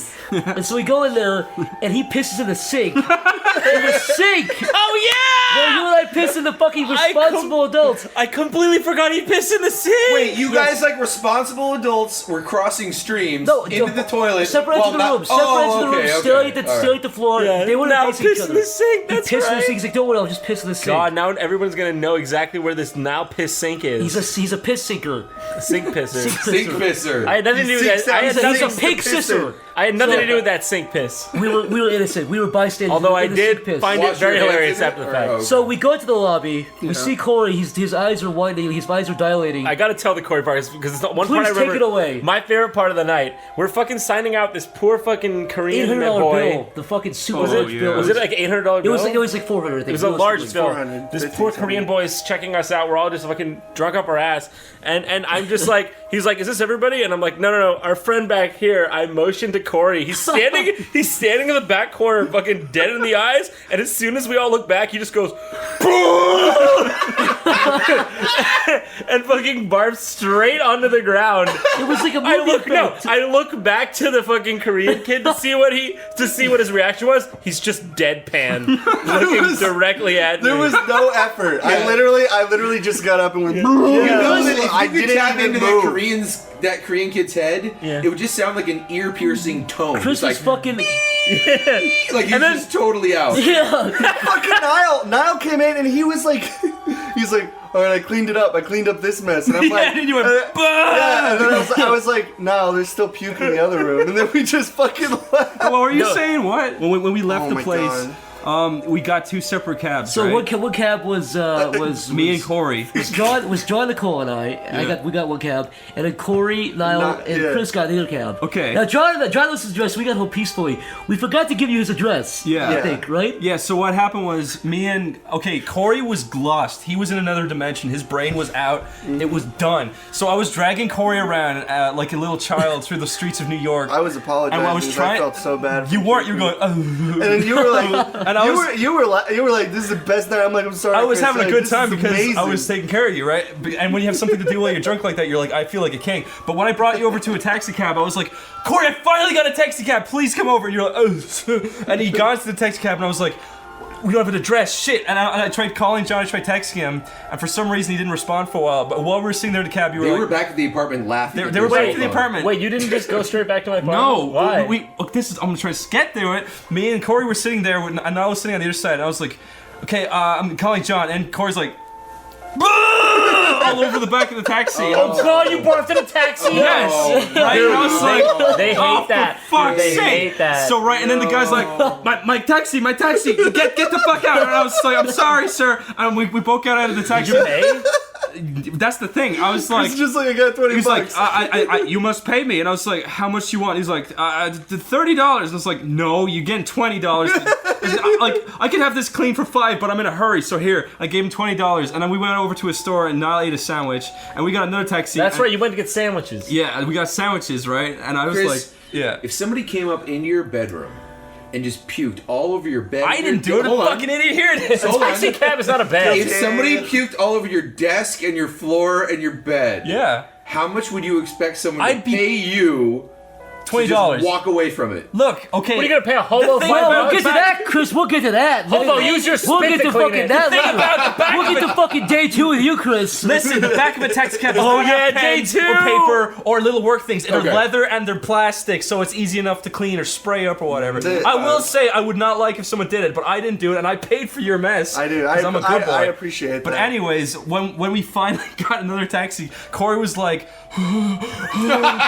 the entire way, and I was like, Corey, if you puke, I will fucking kill you. And he was just like, windows are for. I'm about to puke. And I was like, Corey, if you fucking puke, I will kill you. So we arrived, and the second the door opened, all over the side of the, he got out. It's It was still like, there, dude. Thank God, right? He did that all over the side. Oh yeah, no. Oh, hold on. Before we say that, because Yeah. it's He really bedded weird. in the concrete. In the second Somebody's car. taxi, I remember getting into the taxi and immediately the door opening, and I'm like, "Wait, am I leaving?" But I was there. I blacked out in the taxi, and then when they stopped the car, I woke Corey up. was in another dimension trying not to So, puke. so the And it- puke was formulating in my body, waiting for me to become conscious Yeah. again. And when I was, immediately when I opened the door, Second I the was, door I was walking and vomiting all the way up to your house. I puked 4 times up to your house. You were like Iceman. I was fucking puking on doors. I was puking on animals walking by. I was fucking vomiting everywhere, dude. Yeah. You Sidewalk, like everywhere. Iceman, I but can't with believe how vomit. much you can puke. Now, from our perspective, we were eating sandwiches in John's nice cozy apartment. The Yes. completely beautiful cab ride, watching TV. I watching know. Seinfeld, I wasn't that drunk. Drinking No. champagne, looking at the stars. Now you know the other side. Let me tell our side. We got in the cab. Yeah. We get there pretty all right. Yeah. We order sandwiches, but do you remember what you said to me when we got home? No, I don't remember. Let's do shots. He pulls out a fucking bottle of gin. I took one. I was at the point that he was just. Guess I'm an alcoholic. These guys stumble with the fucking sandwiches. Like, where'd you guys get sandwiches? Like, I don't know. We all lay down. I didn't puke. Chris didn't puke. Mel didn't puke. wait now, before you say that. I will make no accusations, but I will say this. I passed out. Immediately when I came in, I saw a, By the way- a Oh yeah, bunch this of is. clothes. Hold on, guys. This is the whodunit part of the. Immediately, yeah, this is the Guess Who Clue edition. Okay, I fucking came in and immediately passed out on a pair of clothes and fucking water. If I would have puked, Like a dog, dude. yeah, I just immediately. So it Corey- was Mr. Corey in the living room. Wait, No, that's Corey's the thing. not the on the culprit. dirty clothes with We the were Subway all sandwich. in the living No room. That's the Subway thing, sandwich. right? Hold on. We were all in the Corey, suspects. I don't think Corey was the culprit. Corey passed out next to he wrapped like I'm a the drug dog in like a this. drug college girl. He wrapped his body around the wall. He did go to sleep right away. Yeah. Immediately passed out. Okay. Chris, Lyle, and I slept on the couch. I did not puke. I had zero urge to puke Says at all. you. Yeah. I did not puke. Yeah, And I'll says you. expla- and I'll Somebody's a explain little why. too. Look, Stop! You protest too You're much. jumping Zach. to Wait, let me accusations, talk, and let me you're the one talk, who's Let me talking. talk. Whoever smelt it, felt I, it. Yes. I removed my clothes, put them on a nice pile on the ground, Instantly went to puked. bed. Oh shit! Went to bed. Puked Woke and up, then put it back down. went and to get my clothes, lifted the clothes. Somebody had puked on the floor and yeah. put my clothes over Yeah. Somebody puked on the floor. Put your clothes, and that's why at first we were confused. You picked it up like, wait, why is my clothes I was pukey? like, it was not me. I did not black out at any Hey. point. I remember everything 100%. So it was either Niall or Chris. I don't know who it was. It was not You me. did puke, but you did Hey, puke though. Chris, wait. Didn't you? You did listen, puke though. I'm getting to that. I fell asleep on his amazing electric recliner, and then I woke up and there was puke all over at my feet, and I was like, "Oh, that's right." shit. And there was puke at your. Oh yeah, I woke up the next morning and there was just a pizza of puke. There was pizza puke on my feet, and I just we kept trying to isolate the puke by putting it in bags and tying it, but then every now and then we'd smell a new fucking draft of it, and we're like, "Where's that coming from?" There was puke all over the apartment. Did you ever see Snake Eyes? I forget exactly what happened. This is what happened. No. I woke up the next morning and I went into my bathroom, which is tell it from the beginning. I went in. You and Nicole were about to go to sleep. Sleeping. We don't have to include that, but whatever. So I don't give a fuck. Whatever. Okay, I'm just saying. But I was like, I went to you. It's like, someone's in the bathroom. Can I use your bathroom? And you're like, yeah. Okay. Somebody was in the upstairs bathroom. So my room it has an open my room. My house is like a duplex. So the bottom floor is open to the top, and somebody was using the bathroom. He comes down the stairs to use the bottom floor bathroom because somebody was in it. He goes in there, and then I think you went to sleep. Yeah, I went in and I left, and I was like, good night. Yeah. I went upstairs. Oh yeah, I guess you didn't even. You fucking weasel! You think I wouldn't find out? Yeah. The next morning, I come upstairs and I'm like, who fucking puked in my bathroom? It was when? His bathroom is like 2 feet by 2 feet, so the entire floor was covered in puke. Yeah, he puked. Wait, it gets better. Yeah, it gets better. It gets better. It gets better. I don't remember how this happened. You might remember, but you were trying to clean the puke, but instead you flooded the toilet so the water came out, filled the entire bathroom, and sloshed your puke around it with puke water. The bathroom was. John, when you get really anxious, you do this thing where your whole body just shuts down and you stare and you say nothing, and you're like, dude, my fucking bathroom's just filling up with water right now. It wasn't stopping. It was literally filling up. You're like, what do I do? You just get really quiet. You just shut down. You're like, dude, my fucking bathroom's just filling up with water. And it was his bathroom was filled with Chris's puke, and Chris and I were like red-faced laughing. We were crying laughing. Well, John was like, I wasn't fucking laughing. I was fucking. That was the most. I was in fucking tears, dude. I was so stressed. I was really stressed. I was the worst part. It was the worst hangover ever, and now I had to fucking diffuse this one situation. No, and the thing is, I wasn't trying to be a dick and make you clean it, but I was like, Chris, I can't, or I'll puke into it. I didn't want you to. No, like honestly, had it been anything else, I'd be like, I take care of it, dude. Don't worry about it. I didn't want you to. But I wasn't like being like clean it up, but I was like, I can't. I literally can't because I'm squeamish. I'm squeamish to puke. I'm really squeamish to puke too. But it was your own puke, not so bad. Did you realize the mental image? No, this entire evening. Here's the worst mental image. It's just like this haunted house. It was. Of just puke. It was vomit. Hey. It's under the couch. It's on the floor. It's under the clothes. Mick, it was real, dude. It's real, in the bathroom. It's leaking on the floor. You're stepping down the stairs. This is not. That's not the worst mental image. Place. It's in the cab. It's on the sidewalk. Mick, listen. You think the mental image of a toilet spewing puke or shit onto puke and mopping it up is bad, right? I had to chisel dry puke out of the cracks of the floor with a plastic spoon. Yeah. Oh, you did? Yes. Oh, that's gross. It was fucking fucking disgusting. It was the worst. I'm really squeamish to puke. I don't really. I hate it. I vomit. That's why I was like. That's why I looked like I saw a fucking ghost because puking is one of the things that terrifies me. Okay. How do you puking. not get sympathetically sick to your stomach just looking at these guys? What do you mean? Based on your fucking experience with all of them in your house, your whole house smelling like a fucking vomit train for a week. I remember that you would just we cleaned up. We fucking we were cleaning up for like 3 or 4 days. Like a murder scene. Like you chopped all the body parts together. It was a full-on bender. Even still, well, it's kind of like puke near me. Shame on you. Puke near. What are you talking about? What is this? Is this a stroke? Yeah. What's that saying? Like, fool me once, shame on you. Yes. Fool me twice, shame on me. It's like that. Yeah. Like, But we mentioned that we talked about the cab driver freaking out. It triggered a memory. Why you fuck do that? Yeah, Why you fuck do this? We should What talk the about. fuck is this? We have some very good cab stories. One particular was. This was insane. I gotta do the impression of the guy because I've got it down perfectly. So we were like in Union Square. Where were we? We were taking a cab to go get some food, I think. We're going to Barcade. It was we went to Barcade. It was Nikki. We were? Yeah, it was Nikki and I, you and Nicole, and we got in a cab, and it was around the same time where that story broke of the video of the guy shooting the news reporters. Yeah, in like Virginia. Right. Yeah. Yes. It's like POV video of some crazy guy shooting. Shot the reporter. Live or whatever. And so it was. we get in this guy's cab, and I was in the front. Okay, the cab was a sedan Camry type cab. I was in the front. Them three were in the back. Nicole, Zach, and Nikki were in the back. I was in the front, and he was just, when we first got in, he's a Korean guy. He's just fucking catatonic. I mean, just fucking tonic. Taxi driver, Scorsese, catatonic, whatever. Something leashed. There's something inside though. Yeah, well, I honestly, a lot of those cab drivers just look dead inside, so I don't fucking know. So, anyways, he's going along, and then I think at some point you or I mentioned the video, or I don't know. Oh, it was on. You know, those little taxis have little screens in the back. Yeah. And they were talking about that. I was like, isn't that horrible? That this guy, it's so weird that it could just happen. And then I think I said something like, oh yeah, like this he was like, what happened or something. And yeah, I he was asking. He was quite. No, I remember because it was so exact. You said something like, man, he just shot him right on camera. And then from his catatonic days, he fucking springs up and says, oh yeah, he shot him. How he shot him? And I was like, what? And he was like, oh, he shot on the camera, bang, bang, how he shoot? And I was like, yeah, he shot, what do you mean, dude? And he's like, it's a brain, it's a blood, how you shoot him? No, he didn't. He did. Real. He was like, can you see the bullet? You see bullet? You put a blood, the brain come out? And I was like, yeah, dude, like, you didn't really see it. Like, he just kind of like shot him a couple times. He's like, oh, he's probably, he gay or something? He gay? What? Yeah. And then, okay, now I, at this point, realized that we have a situation on our hands. Right. Actually, everyone does. And so I did what I do best. Fucking Zach, of course, fucks with the guy while I'm sitting next to him. Well, Zach, like, oh yeah, no, this is everywhere. This is what I hear come from the back seat. Do it, dude. This is what I hear from the back. Yeah, dude, her's fucking gay. Yeah, her's gay. Fucking egging the guy on. He's like, oh, he gay? They saw a news report. He gay? Yeah, dude, the fucking news report said he's gay. I was like, it was like a love triangle. I heard he killed because there was a gay love. No, he said it's a love triangle.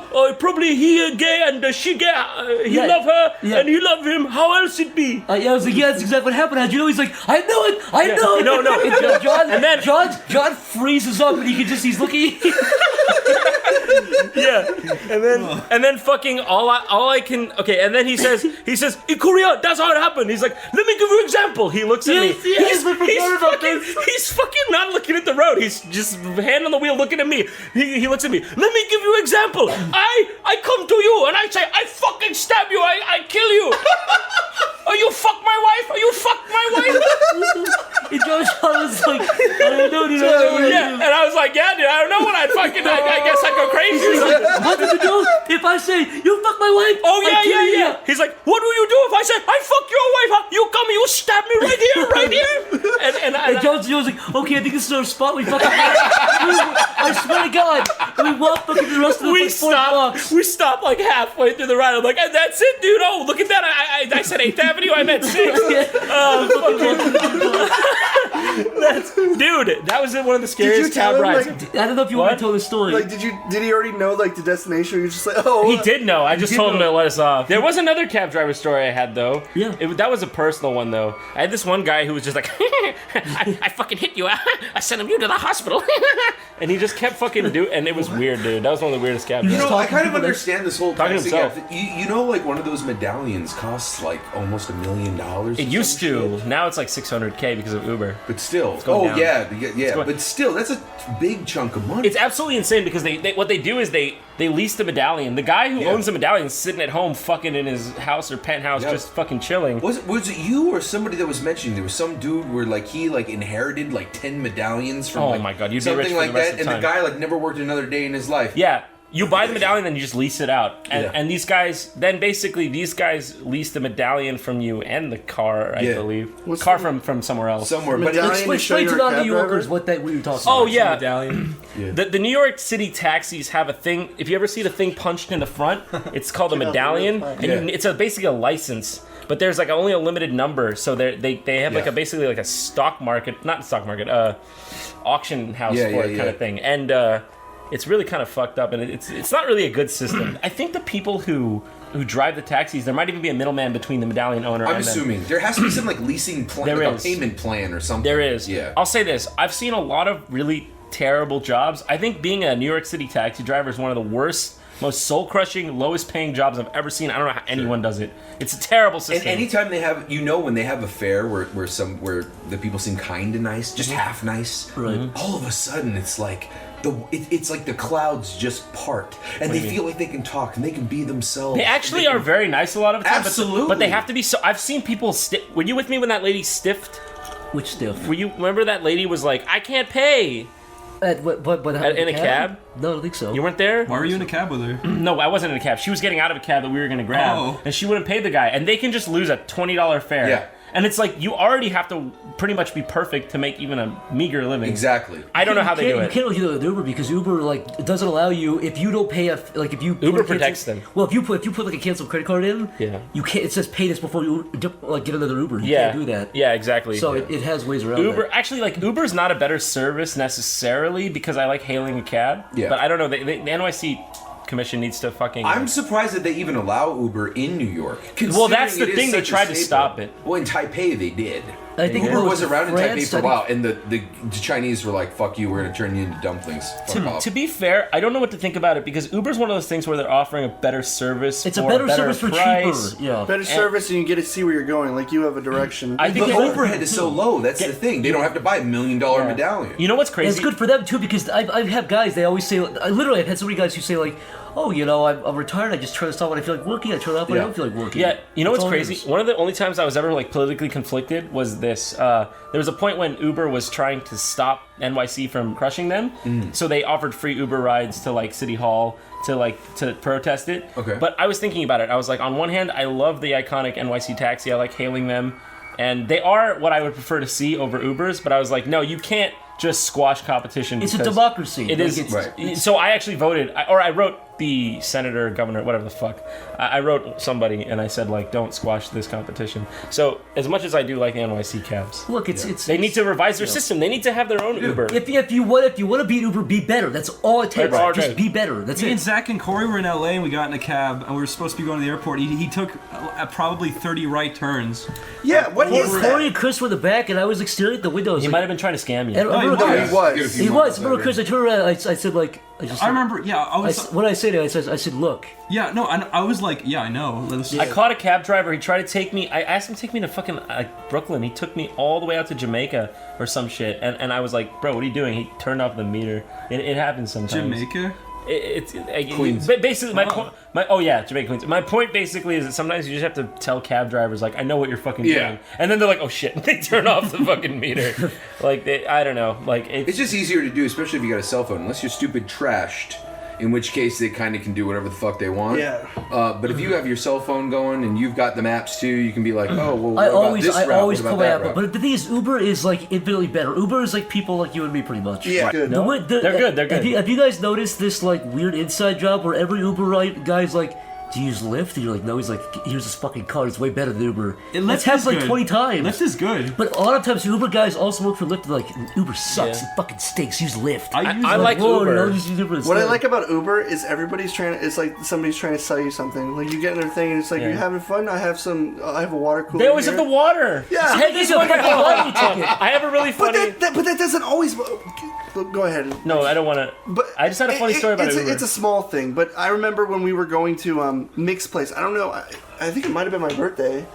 Yeah, it was my birthday. I was going to your place with Lexi, and was there someone else with us?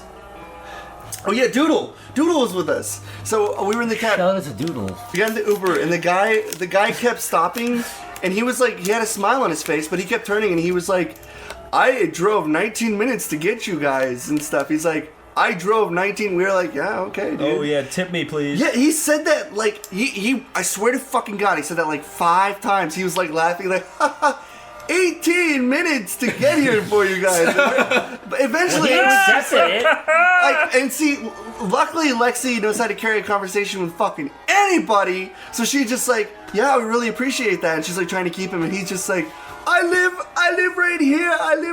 It's only 13 minutes away. 18 minutes. I was gonna get other person, but I come here 18 minutes because I care about you. Fucking asshole. But it's like, yeah, it's just like you get these people. You just kind of like feel like, are you? My favorite part about Uber is on the website it says don't tip these fuckers.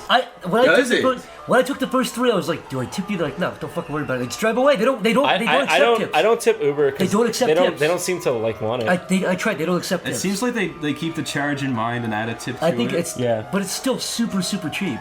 I think Uber actually does factor out to be a little bit. No, I've taken Uber. I'll tell you the one thing Uber does that. Okay, like a regular cab service. Now this doesn't count for most cities. Only like really big like metropolitan cities like New York. Like hail service versus Uber. Uber has surge pricing. Yeah, it sucks. So but again, that's very rare. It's not rare at all. They make you pay double to get more drivers out in the road. Could be supply and demand. There's like yeah, it is, but a hail service never has that. There's very few drivers on the road, but everyone wants drivers, so you're gonna pay more if you want a driver. It's that basic kind of thing. But there's also controversy about that happening during like crisis, like a weather thing or whatever, like whatever's going on. But again, how much do you want to not get swept away by these floods? I've never had that happen though. I mean, pay up.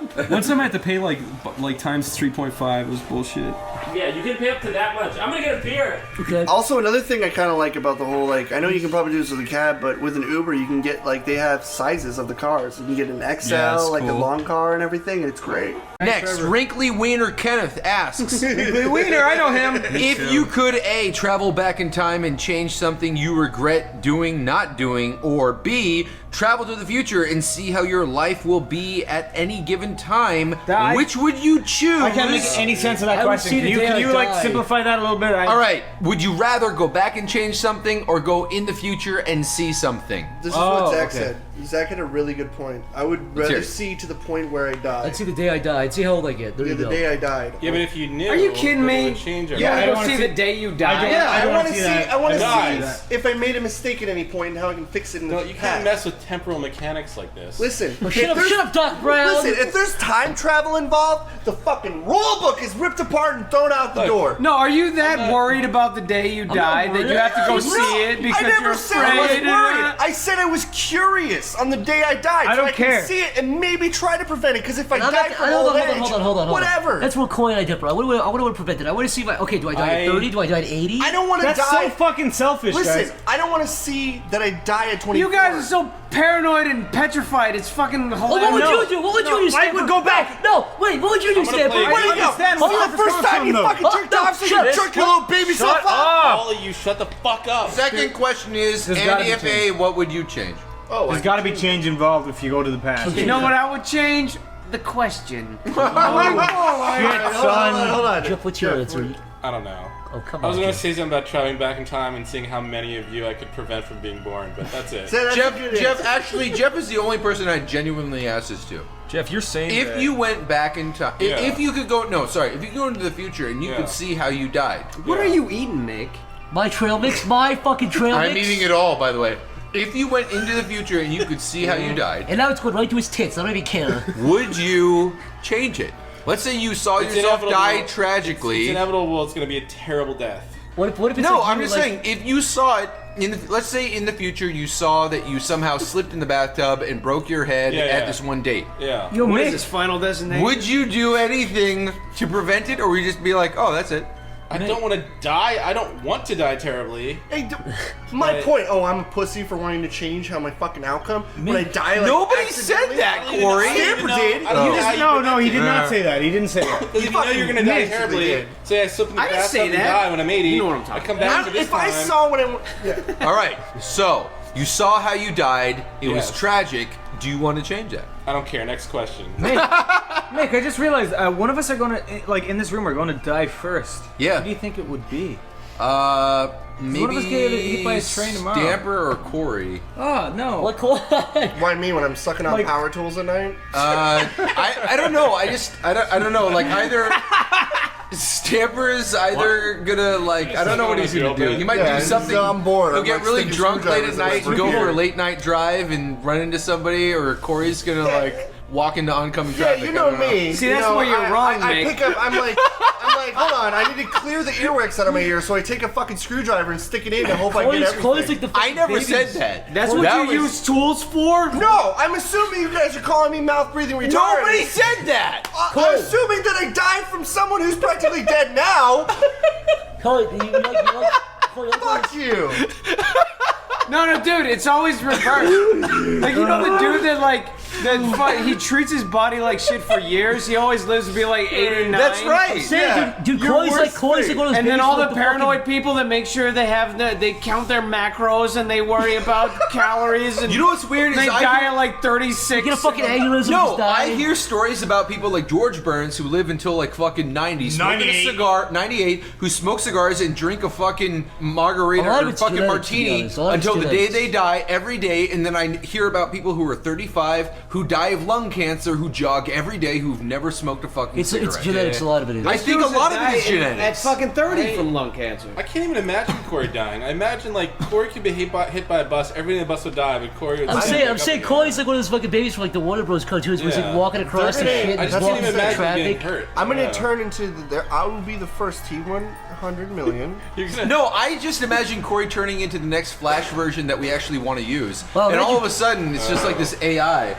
Imagine Corey's a fucking Terminator. Yeah, I'd be like, What'd you say? I'd be like, give me all your cereal box with toys inside of it.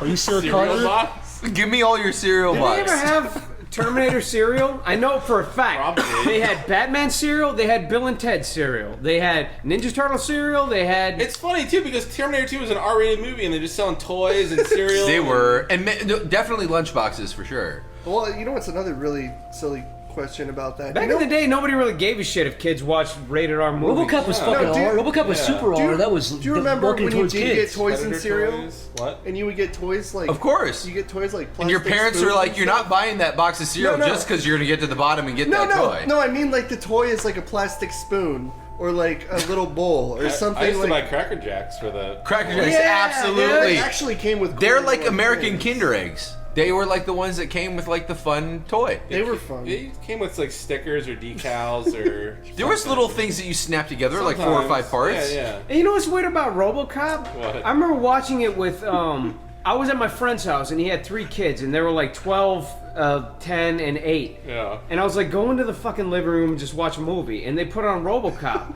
And I didn't even think anything, because I was trying to work. Yeah.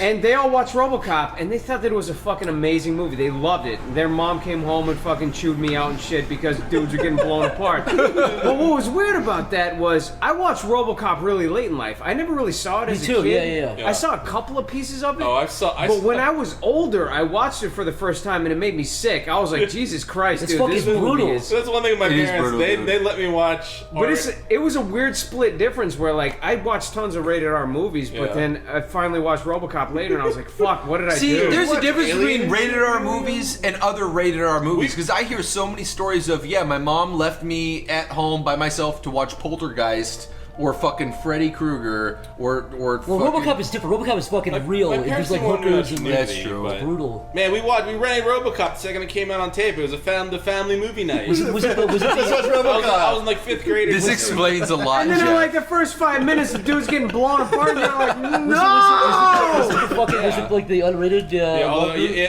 Super cool It wasn't the goriest version. They released that afterward. But By the way, this sucks, but you can't buy that anywhere on DVD. Pretty much, they don't sell I it have anywhere. it. You have it on DVD? Yeah. Really? Where'd you get Suck it? on that, Zach, I you little got it. jackass. So long. I got it. It was at some convention. They were selling bootleg movies. Oh my god.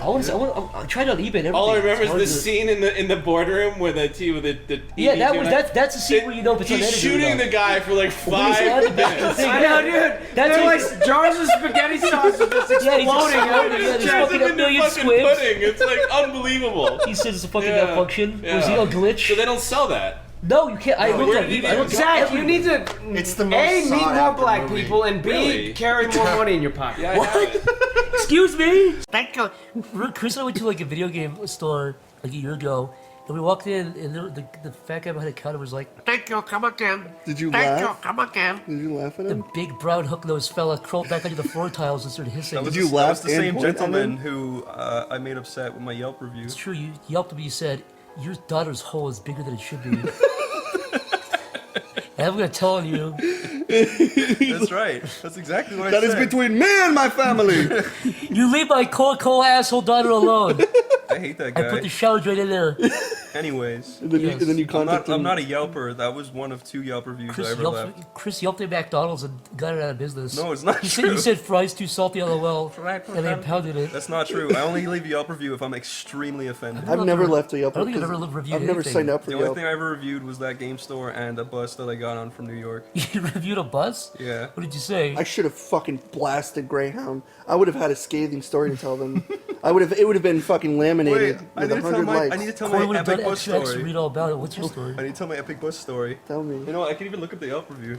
Okay, everybody get ready for my cool It Yelp says, review. I put a bomb underneath the bus, but it did not go off. Next time, I will That's I will not succeed. true. 1 out of 5. I will make 7-7 look like... Okay, here it is.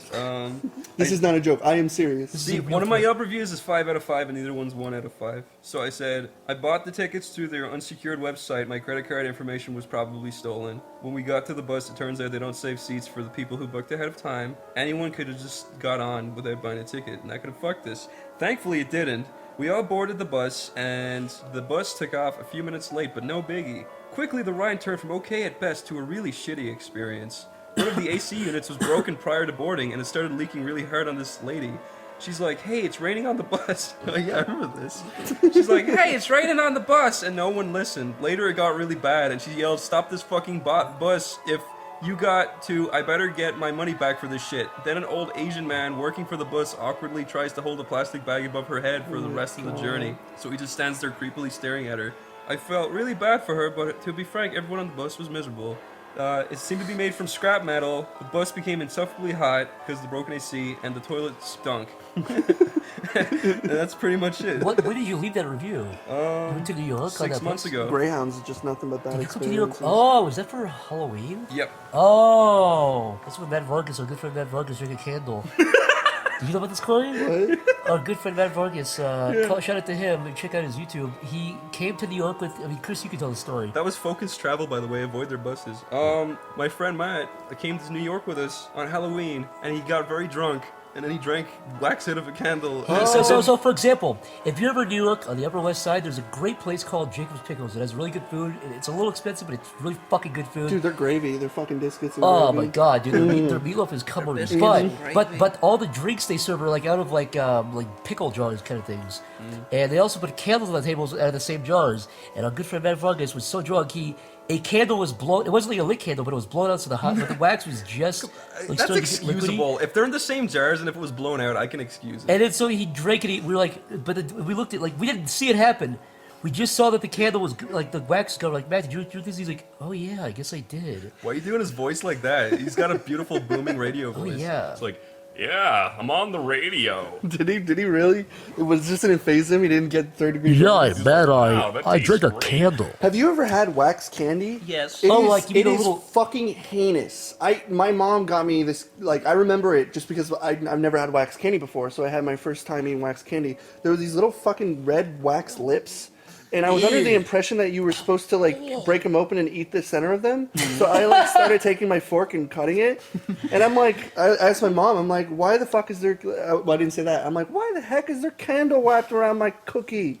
And then she's like, it's not that. And then I bit into it, and there was no fucking sugar. There was no flavor. It was like eating a goddamn edible candle. And I spit it out. You know, have you ever accidentally eaten chalk? It's about you probably a better experience than eating candy. One time Zach was like, here, try this nut, and I bit into it, and my tooth like shattered. That was a pistachio, you fucking ape. You bit into a pistachio. Even like apes with like little walnut brains go, oh, You should have prefaced the fucking situation with you should break the shell off first. Fucking gorillas know to peel the fuck, shell off a pistachios pistachio. are so strong to shell. Yeah, them. my tooth hurt. It was funny because I that would hurt, dude. I heard like a oh.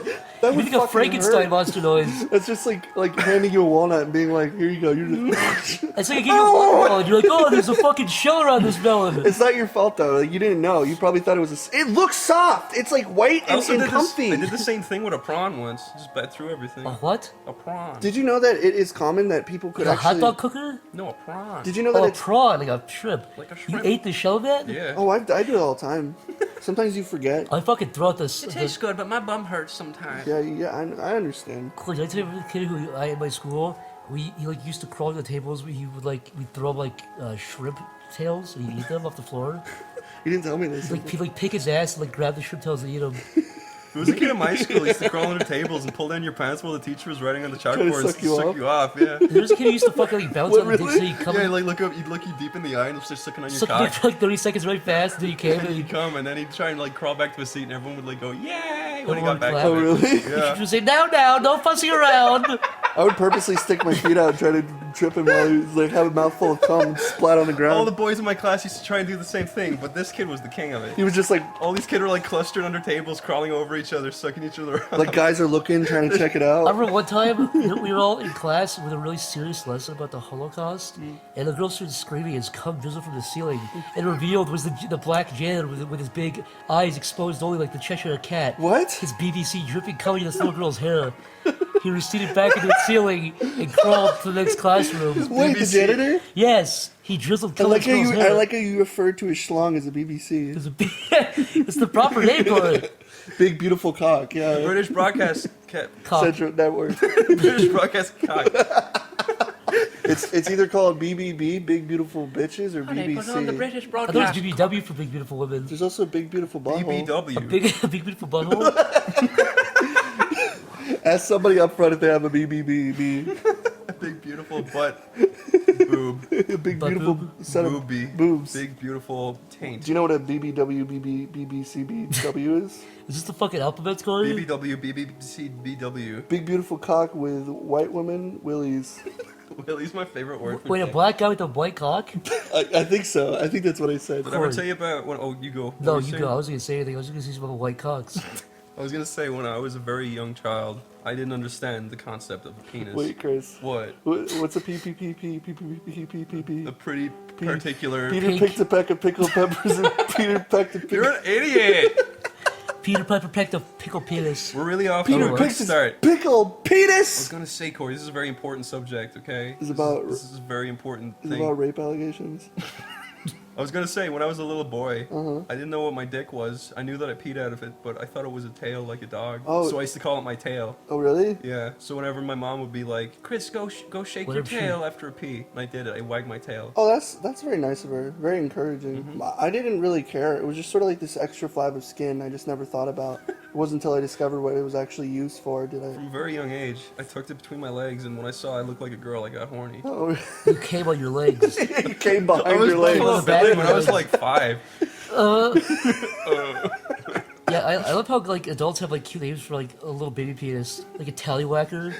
What's the one a full fireman? Tallywhacker? You never heard of tallywhacker? My uncle used to call my big fat juicy cock, which is really cute. Tallywhacker? Your thigh slapper. My big fucking meaty trunk. What about one-eyed snake? I never understood that one. How would you not understand that? It's a snake with one eye, Corey. It's literally like a Yeah, cyclops yeah, but snake. it's like I've never. What the fuck is a cyclops snake? A snake guess is you could like a just- long Wouldn't it rod. be better to say it like a no-eyed snake? Because what the fuck is the eye supposed Yeah, to didn't be? you Isn't say the it's mouth It's your what bell comes end. out? If you look right into it, it looks like an evil eye. What's It's the got mouth the then? line It's just the pupil. mouth is like a big slit, so just make it a no-eyed snake. Yeah, No, but- it's not. It's a no-mouthed one-eyed snake. Where are the fangs? Who the fuck is gonna say no-mouthed one-eyed snake? Just say dick. Just say schlong. Just say willy whacker. Okay. Corey, would you rather? Did you when you grabbed yourself? Did you when you were a kid? Were you like, this is my sack of marbles? Corey, when you were a kid, I think you've said this before. Doesn't even make sense. Well, I think you've said this before, but Corey, when you were a kid, did you ever like roll your dick into itself and pull your ball sack over and spread it like with like Yes, and it would- call it a flying squirrel? No, I would just push I'd pull it. the I sack would, I would over. just shove it all in and then let it explode out like a flower. You pulled your I still ball do that, sack dude. skin over your dick, and you call that a flying squirrel? No. You roll your fucking little chode into itself. You pull your ball sack over and you stretch it out to expose the veins. You call it flying squirrel. You make it fucking- fly. yeah, you show it. Or you just pull it out, and make it fly like If that. you pull your Yeah. balls over your dick, it forms like a skin igloo. You show it. You put it in front Chris, of a look, light. you could also just do this. You pull your do that. Yeah, you like, put it in like front of a that. light, and you can see all the sperm swimming around inside of your sack. It's like a little ant colony. It's fucking hot, dude. Sperm. You can like squeeze the center of it, and they all get confused and bunch up and explode. You can tap on the glass of your ball skin and fucking scare them. They all scurry.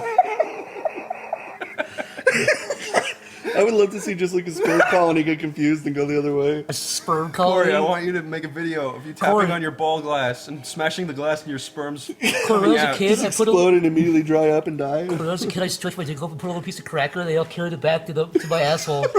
Yeah. This They picked it podcast up. is off to a really unbalanced start. It's just been pure retarded shit so far. I stuck like like a small Where are little. we going with this, Corey? I don't know what it was, but it was like a tiny like Your hand straw lotion? thing. Yeah. Yeah. And I saw it wiggling like it was trying to go down. So I do believe his character. I do believe it was going down or out. It was going down, like he was being inhaled. What? Why would it come out to go back down? Did you hear what he said? If you put a little crack in your dick hole, they carry it away like ants. Oh, yeah. Come up and pull it back down. Did you know if you feed your sperm, it makes them more healthy to grow faster? They grow. It's like Really? They bring it to their queen, and then the queen makes like more a tick, sperm and you babies. keep feeding it. I heard that there's like an evolutionary flying sperm that don't use their wings. They're just stuck in your ball sack, so their It's wings called a eventually fucking crumple up and shotgun break. blast. Come not drinking up for a week. That's the flying sperm. Do you think there's like a colony, like A colony of sperm? Yeah, they like kind of act like ants, but they have like their own like. Corey, when I was in school, my teacher said like he let me know the boys leave. He talked about girls. He's like, I've done my own studies on myself, and whenever I come, if I put audio instruments, you can hear my cum screaming. They scream bloody murder. You just tell him that's the fizzy It's like bubbles. that YouTube video where the guy like recorded hell. They dug too close to the core and he like put his mic up to the rocks and all you could hear is like. It's like guy drills like 13 feet in the ground and hears hell? Question mark. It's like some shitty Yeah, it's like why don't you dig any more? Why didn't you dig any deeper? If you were so convinced that hell's just a foot below you, you're like, I can hear people screaming and bloody murder. I don't want to check that out. I'm just hearing China. Do you guys remember when Hiroshima being exploded? Corey, when you were first getting horny, when you were first sexually active, as they say. Yeah. That was like, did you come way further than you could now? No. No. There was a point when I was like 17 where it would shoot across the room. I still have that shotgun blast. It'll go away someday when I get ball Sometimes cancer. it would literally fly a lot of distance. I still have that. I think it's just genetic. It's weird. It's just the muscles down there. I think it depends. It's not about like my balls are. You know what I mean? I can't do that anymore though. I'm too old now. Maybe you should practice edging. What, does it just drizzle out now? No, I mean it comes out like normal, but it does like it used to go so far that it would like I Hit don't the know where it ceiling? went. Like yeah. Yeah, there are times where it just sprays everywhere, and I think I get it like on me. Just like, that's why you come in looking like fucking ectoplasm ghost. Yeah, usually. Corey looks like a hard-working painter. That's what I am. Hard-working painter. Yeah. covered in fucking paint chips. You're like, covered in white and brown. We need a topic. I don't know what we're talking about. I remember, it's stupid what kids do, when you're younger, when you're a teen. Like, when I was, like, in middle school, my friend and I used to do this thing. It's not even fun, but it was like, hey, you want to go flip off cars today? We'd go flip off cars. I love doing and we that. would just go on this big hill that had, like, a back where you could hide behind, and we'd run up to the car, when a car came by, you'd go up, like, a one-foot window and be like, fuck you, flip them off. And if they stop, you'd run behind the hill, and they'd think you went away. It was so stupid. But we did it, like, every day. It's like, want to just go flip off cars? So we did it for, like, 4 hours and just go home. Used to do like to It's and so from. fucking stupid. We used to do that to and from school every day on the bus. I remember we used to do prank calls, but we didn't know about Star 69. So I remember one time we called a bagel place. We found we had like a phone book. Yeah. We called a bagel place. So I was like, how big are the bagel holes? He was like, why? And I was like, 'cause I want to fuck them. And I hung up and I laughed and he called back and he was like, I have your phone number. And I got so freaked out. For like the next week, I was like, oh no, he's gonna tell my mom I wanted to fuck a bagel. Yeah, that's right. Every time your phone rang for like the next week, you were like, I fucking unplugged so the scared. phone. It was gonna be That was no. the real scariest story moment. Yeah, it was. You know what's weird The though when bagel you're a guy kid, haunting me. when you're a kid, like you're genuinely worried that if you called back, you'd be busted. Yeah. But nowadays, if I called up a bagel place and said, "Yeah, I want to fuck the holes in the bagel," and then he calls back, says, "You know, I have your fucking number," and then like I was at any risk, like I'm smarter now. I could just be like, "That wasn't me. I never called that guy." Yeah. Like you don't think to do that when you're a kid. Right. Like, I didn't do. Like I don't. You immediately assume blame. Yeah.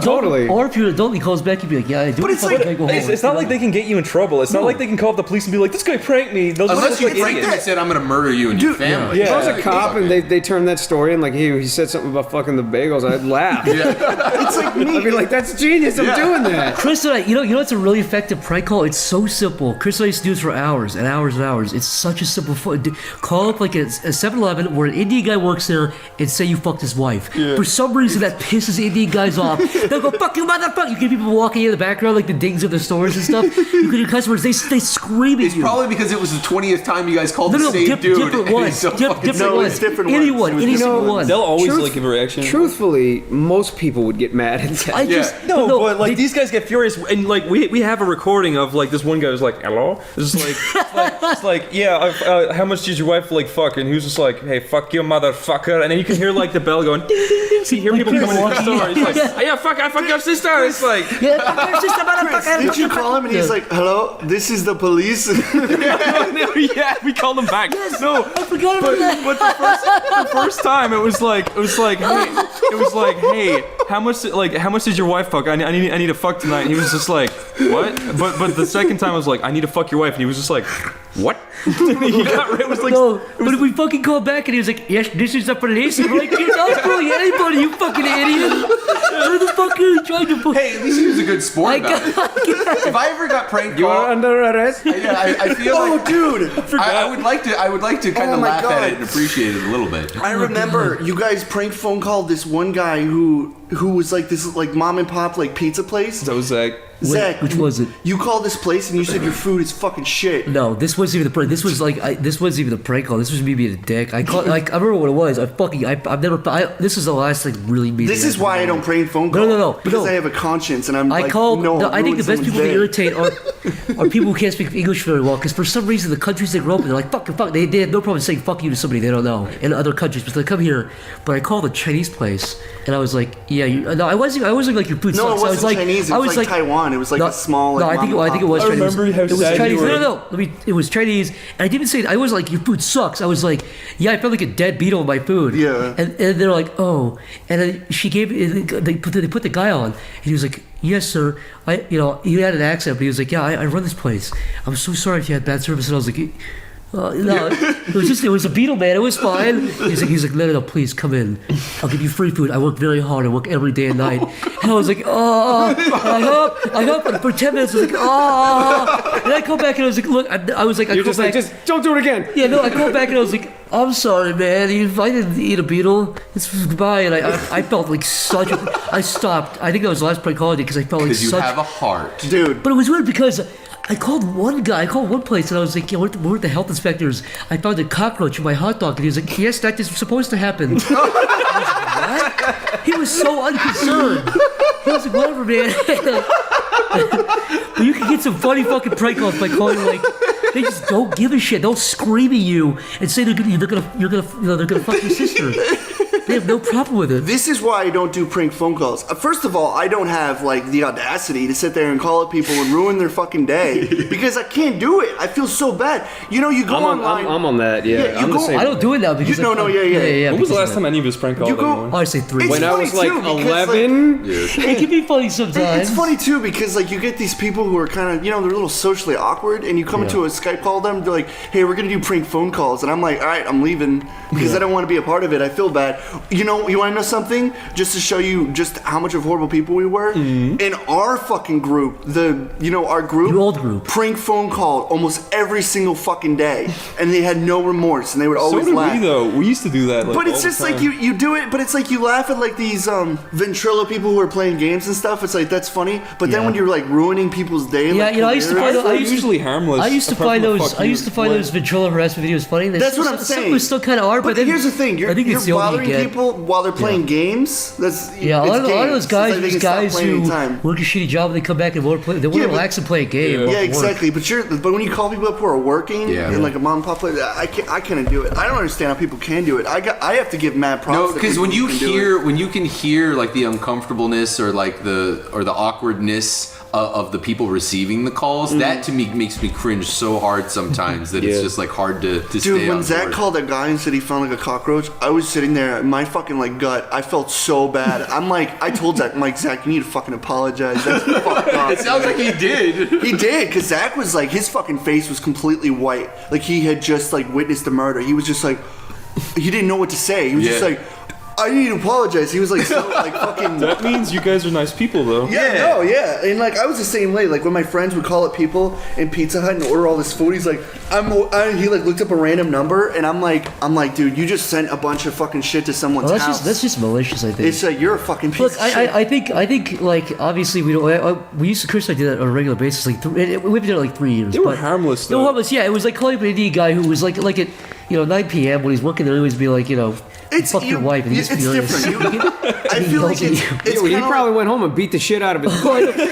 I think that's why it was kind of funny because some of these guys must have been like, "What the fuck did you do?" You know, just getting strangled their fucking wife and gouged their eyes out. Why is it the funny part? I feel like it's kind of like one of those things where it's like a kid who wants to see what a stove is has to be burned to learn not to touch it when it's hot. It took one phone call for me to go. That's what I'm saying. The stupidest thing I ever fucking did. I already kind of touched on the prank where I TP'd a house and found out that the dad was in a hospital with cancer. I don't think you told that. I did another thing, and that was the last time I ever TP'd a fucking house. Because imagining the two daughters and the mom out there picking up styrofoam peanuts out of their lawn and TP out of their things, and their dad was in the fucking hospital. I can one up you more. Did he live? I can one up you more. No, he died.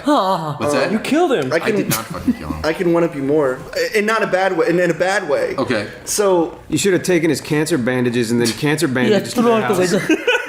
These people, you asshole. These people actually. These people like. Good lord. Well, there's this one teacher. We found out later she had vaginal cancer.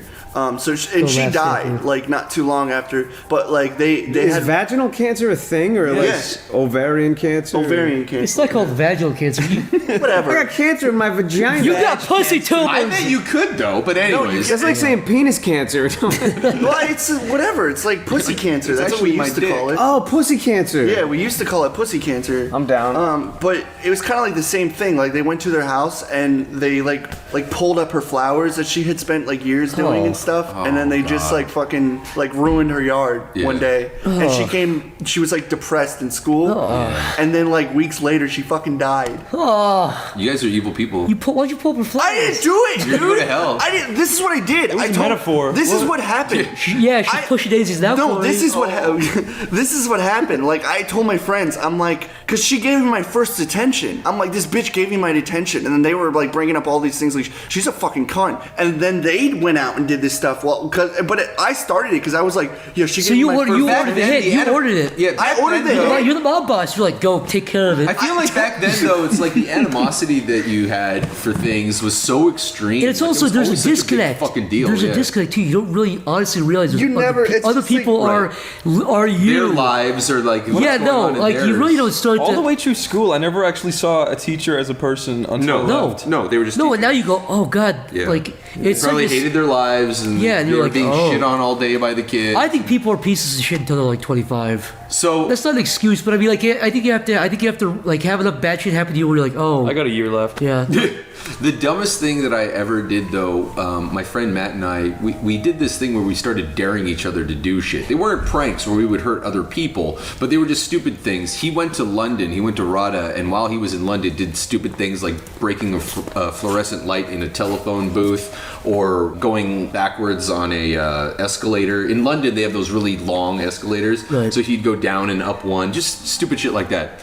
So we ended up daring each other back and forth to do things. And it got to the point where we would dare each other for like beers or food or whatever. Okay. So we were at the subway and we were already drunk, and a girl who had been visiting me from Washington, who I liked at the time, was there as well. And so I don't know if I was trying to impress her or I was just drunk or just being stupid like I was. But we had a dare where there was also a cop on the platform at the end of the platform.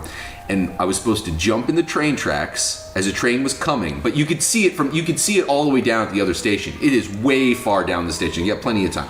But I was supposed to jump in the train tracks, do a dance, say Ooga Chaka Laga Chaka NYPD, and then jump right back out. That was the whole thing. That was what I was supposed to do. You're a faggot. But I was wearing, and I was doing it for a beer. So I was wearing Birkenstock at the time, and it's in the summer, and shit was all fucking slippery and stuff. Now, I don't know if you know what the New York subways are like. Some of you guys do. But especially, like, in between the train tracks, there's, like, these big garbage puddles. Like, this gooey fucking shit with garbage in it. Whatever. So I jump down. I slip because I'm wearing my Birkenstocks. Roll my ankle. Fall completely between both the tracks. My back... Like, I've literally got this goop all like, halfway up my body. And I'm lying there. And I'm just fucking like stunned. Now my head is in a position where I can actually look back. And it's not like the train was like 10 feet away from my head. But I was looking up the track so I could actually see the train was coming. And I'm lying on my back with a rolled ankle, both hands on the tracks. Shit, dude. And I'm sitting there and I could just hear Matt being like, dude, get the fuck fuck out of there. Get up here. Everybody on the platform, because it's like 3 a.m. There's a lot of people there, and they're all fucking like, oh my God, is he okay? Is he okay? And I try to like get up, and I'm like hobbling up. I've got my body like halfway up the platform. I was assuming I could just jump right out, but my ankle was fucking busted, so I'm sitting there trying to get like one leg up. All these people reach down their hands. They help me up. Everyone's so concerned. The moment I get on the platform, first of all, the cop didn't see any of this. Thank fucking God. But the moment I get on the platform, everyone goes from, oh my God, are you okay, to literally idiot. several people saying, fuck you, you fucking idiot. I guess some people actually saw what happened and shit. And people are just like scolding me. I smell like dirty fucking Subway garbage. I rolled my ankle, which by the time we walked back to the house was like ballooning up. The girl that was there actually dumped me about 3 days after she went back to Washington. I'm assuming that was one of the main reasons. I never got that beer that night. He ended up coming later because he had to bring me crutches and stuff, and we drink up on my stayed on the roof. tracks. I should just fucking ended it all right there. But that was like one of the dumbest things I've ever done, and I've rethought a lot of like dares and shit ever since. I mean, besides doing too many drugs and drinking too much, but as far as dares and putting my life in danger, I'm kind of done with that now. That's good. Yeah. All right. Yeah, thank you. Andrew Dorr asks, me and a mate are visiting the USA from Australia in a few weeks. Are there any places in New York that you recommend we check out? Yo, Jeff, what was that fucking ramen place we went to? I don't know. I don't know the name. It's like How fast that was. Oh, that one. So tasty, right? I don't know what we the name went of with it Tom. is. I'll tell you what we need to do. Yo, that was some of the best That was food great, though. ever. It was Yeah. fucking phenomenal. Freddy and fucking Pepper's ramen. Pizza. Mwah. That place is No. great. Go to Papa Pia's Pizzeria. Go to John Tron's house. That was the one I was gonna fucking say. Knock on the door. Guys, God damn it. the real answer is, and please, whoever's editing this. What? Hello? Hello? Hey, Tom. Oh, are you serious? Tom Fulp. What'd he say? Tom Fulp fucking screaming up at us, taking a piss? Yeah, he was just saying it. What? He was peeing, he heard us, and then he said, hello. That's all it was. Why is he here? Because he wanted to pee without having to go at into the building. 8:40. Because he wanted to see the building. Hey, Tom! Can I, guys? Tom, why aren't you at home peeing? He had a special night with April, but I don't know why he's here. Why is he peeing on April? That's what I want to know. You should be paying all over his Put wife. that in the Oh podcast. my God, that is the most you know what I'm random saying, guys? ass bullshit. Guys, I have a role answer here. Please, whoever's editing this, put patriotic music behind what I'm saying, because if Patreon music? Patriotic, I'm telling you this, because look, if you go to New I York, heard Patreon, too. you got to see those big potholes in the ground. Those people fucking took down that day. 3,000 Americans Wait, is this died. where You you're gotta supposed check to out visit? this place called Times Square. Corey and I went to Ground Zero. Yeah, the swimming pool, like two No, swimming nobody was pools. swimming. There was a little brown guy swimming around. He was being very disrespectful. He was laughing, just going, you know. Anyways, this is a fun podcast story. It's very small. Mick, you Yeah, saw Corey, fucking... you know those Hold on. swimming pools is where our country was attacked. Why would they attack a swimming pool? Can I say this? Can I say this? There was a kiddie pool in the middle of New York, and they crashed a plane into it. 2 kids Then they built died. the ugly building on top of it. 4 water floaties. 2 rubber duckies were knocked down that day, my friend. It was a horrible day in It was a America. travesty. Can I? America's never been the same. Yeah, but there was no fire. I'm dying. And there was gold under the kiddie pool. 3,000 plastic pool rings died that day. Guys, It's good we say this stuff because I want to make sure people have a zero level of respect or any expectations. Oh, dude, it's perfect. You just close the door on everything. It's great. Yeah. Oh, fuck. Can I say this? Everything with impunity here. Mick, you saw 9/11 happen. You've never brought this up on the podcast. Mick fucking saw 9/11. Are you serious? Mick. He had a front row seat to fucking 9/11 and he never brought it up He before was the on podcast. the 2 towers, right on the antenna. It's not Hanging on to the Nick. twin towers. Like, I thought I already talked about 9/11. Truthfully, tell us what happened from your perspective. Wow, this is gonna draw Your shit out. widescreen perspective. No, just be concise. Okay, I think woke we should- up. Yeah. I went to the post office. I had a package to send to my mom. On my way to the post office, a guy stopped me in the street and said, "Hey, did you hear the towers got hit?" And I literally did not process it and just thought the guy was crazy. It's New York, you never know. And I was like, yeah, okay, whatever. And I went to the post office. I sent my package. No one at the post office seemed to have any kind of reaction at all. And then on my way back, there were some people that I don't know. I guess it's kind of like things felt a little weird, but like I didn't really anticipate anything. I got to pretty much to our building, and there was a bunch of people standing outside, and they were on their phones, and everybody was trying to make phone calls. And I asked what was going on, and they said that the Twin Towers got hit, and I said. What I mean, I guess like when they say it, you're just like, what does that mean? Like, it got hit? Like, yeah, like what do you mean? Yeah, and then somebody got hit by hackers. Yeah, or something. And then somebody said, no, a plane flew into it. I was like, oh shit, that's fucking crazy. And they're like, yeah, you can see it from the roof. And I was like, oh shit. So I was like, okay. At that point, it was just like, oh, the towers got hit. It was a yeah. So I went up, and I was living with two film guys, Adrian Elsie and Ben Baker, and they were both film guys. And I went upstairs, and Ben was smoking. Adrian wasn't there. He did whatever he wanted. Ben was a big pothead back then. He still may be. Ben Baker, Lee. Anyways, I woke him up, and I said, hey, dude, I heard the towers got hit, and you can see it from the roof. We should go up. And he's like, what are you talking about? Anyways, he woke up, and he brought his camera up, and we went up, and all the people in our building, which we very rarely saw. It was a converted warehouse, textile factory, which was then turned into a bunch of lofts. 248 McKibben Street. Anyone in New York who knows that, it's there. Anyways, it's off the Montrose stop, and we went up to the roof, and there was just everybody. Everybody was up on the roof of the building, and they all had their phones out, and everyone was trying to make phone calls, and no one could get through to anything. But what was really creepy is that you're across the river, so you can actually look across into Manhattan, and you could just see like one of the towers and just like smoke coming out of it, and it was pretty creepy. The iconic image. Yeah, well, it was one of the iconic images. It was both of them were still standing at the time. Yeah. And only one was hit at this point, am I correct? Yeah, only one was hit. Oh, you got there before the second one was hit. Yeah. Wow. So everyone had said the first one hit, and then by that time I got home and went upstairs and we saw it. And then while we were up there, somebody brought up a television because none of our shit was fucking working. No one could make phone calls and all that kind of shit. All the lines were like... I believe, this is what I believe. I was telling Stamper this earlier, was that the cellular tower was on top of the Twin Towers. I believe that was the case. I'm this not was sure. 2001, where people had cell phones, but it wasn't like a huge thing. A lot of people had them at that point. Yeah, a lot of people had them at that point. But it wasn't as accessible. We all had that flip shit. There was no like smartphones. Yeah, there's like flip Nokia. Yeah. Well, that's what I'm saying. Well, Yeah. So, but anyways, we were up there and no one could make phone calls, and one of the towers was hit. Ben brought up his camera, and someone brought up a television, an antenna television, and they had the local news going on, which was interesting because, like, pixel for pixel, what you saw on the horizon versus what you saw, on the actual television was pretty much relative.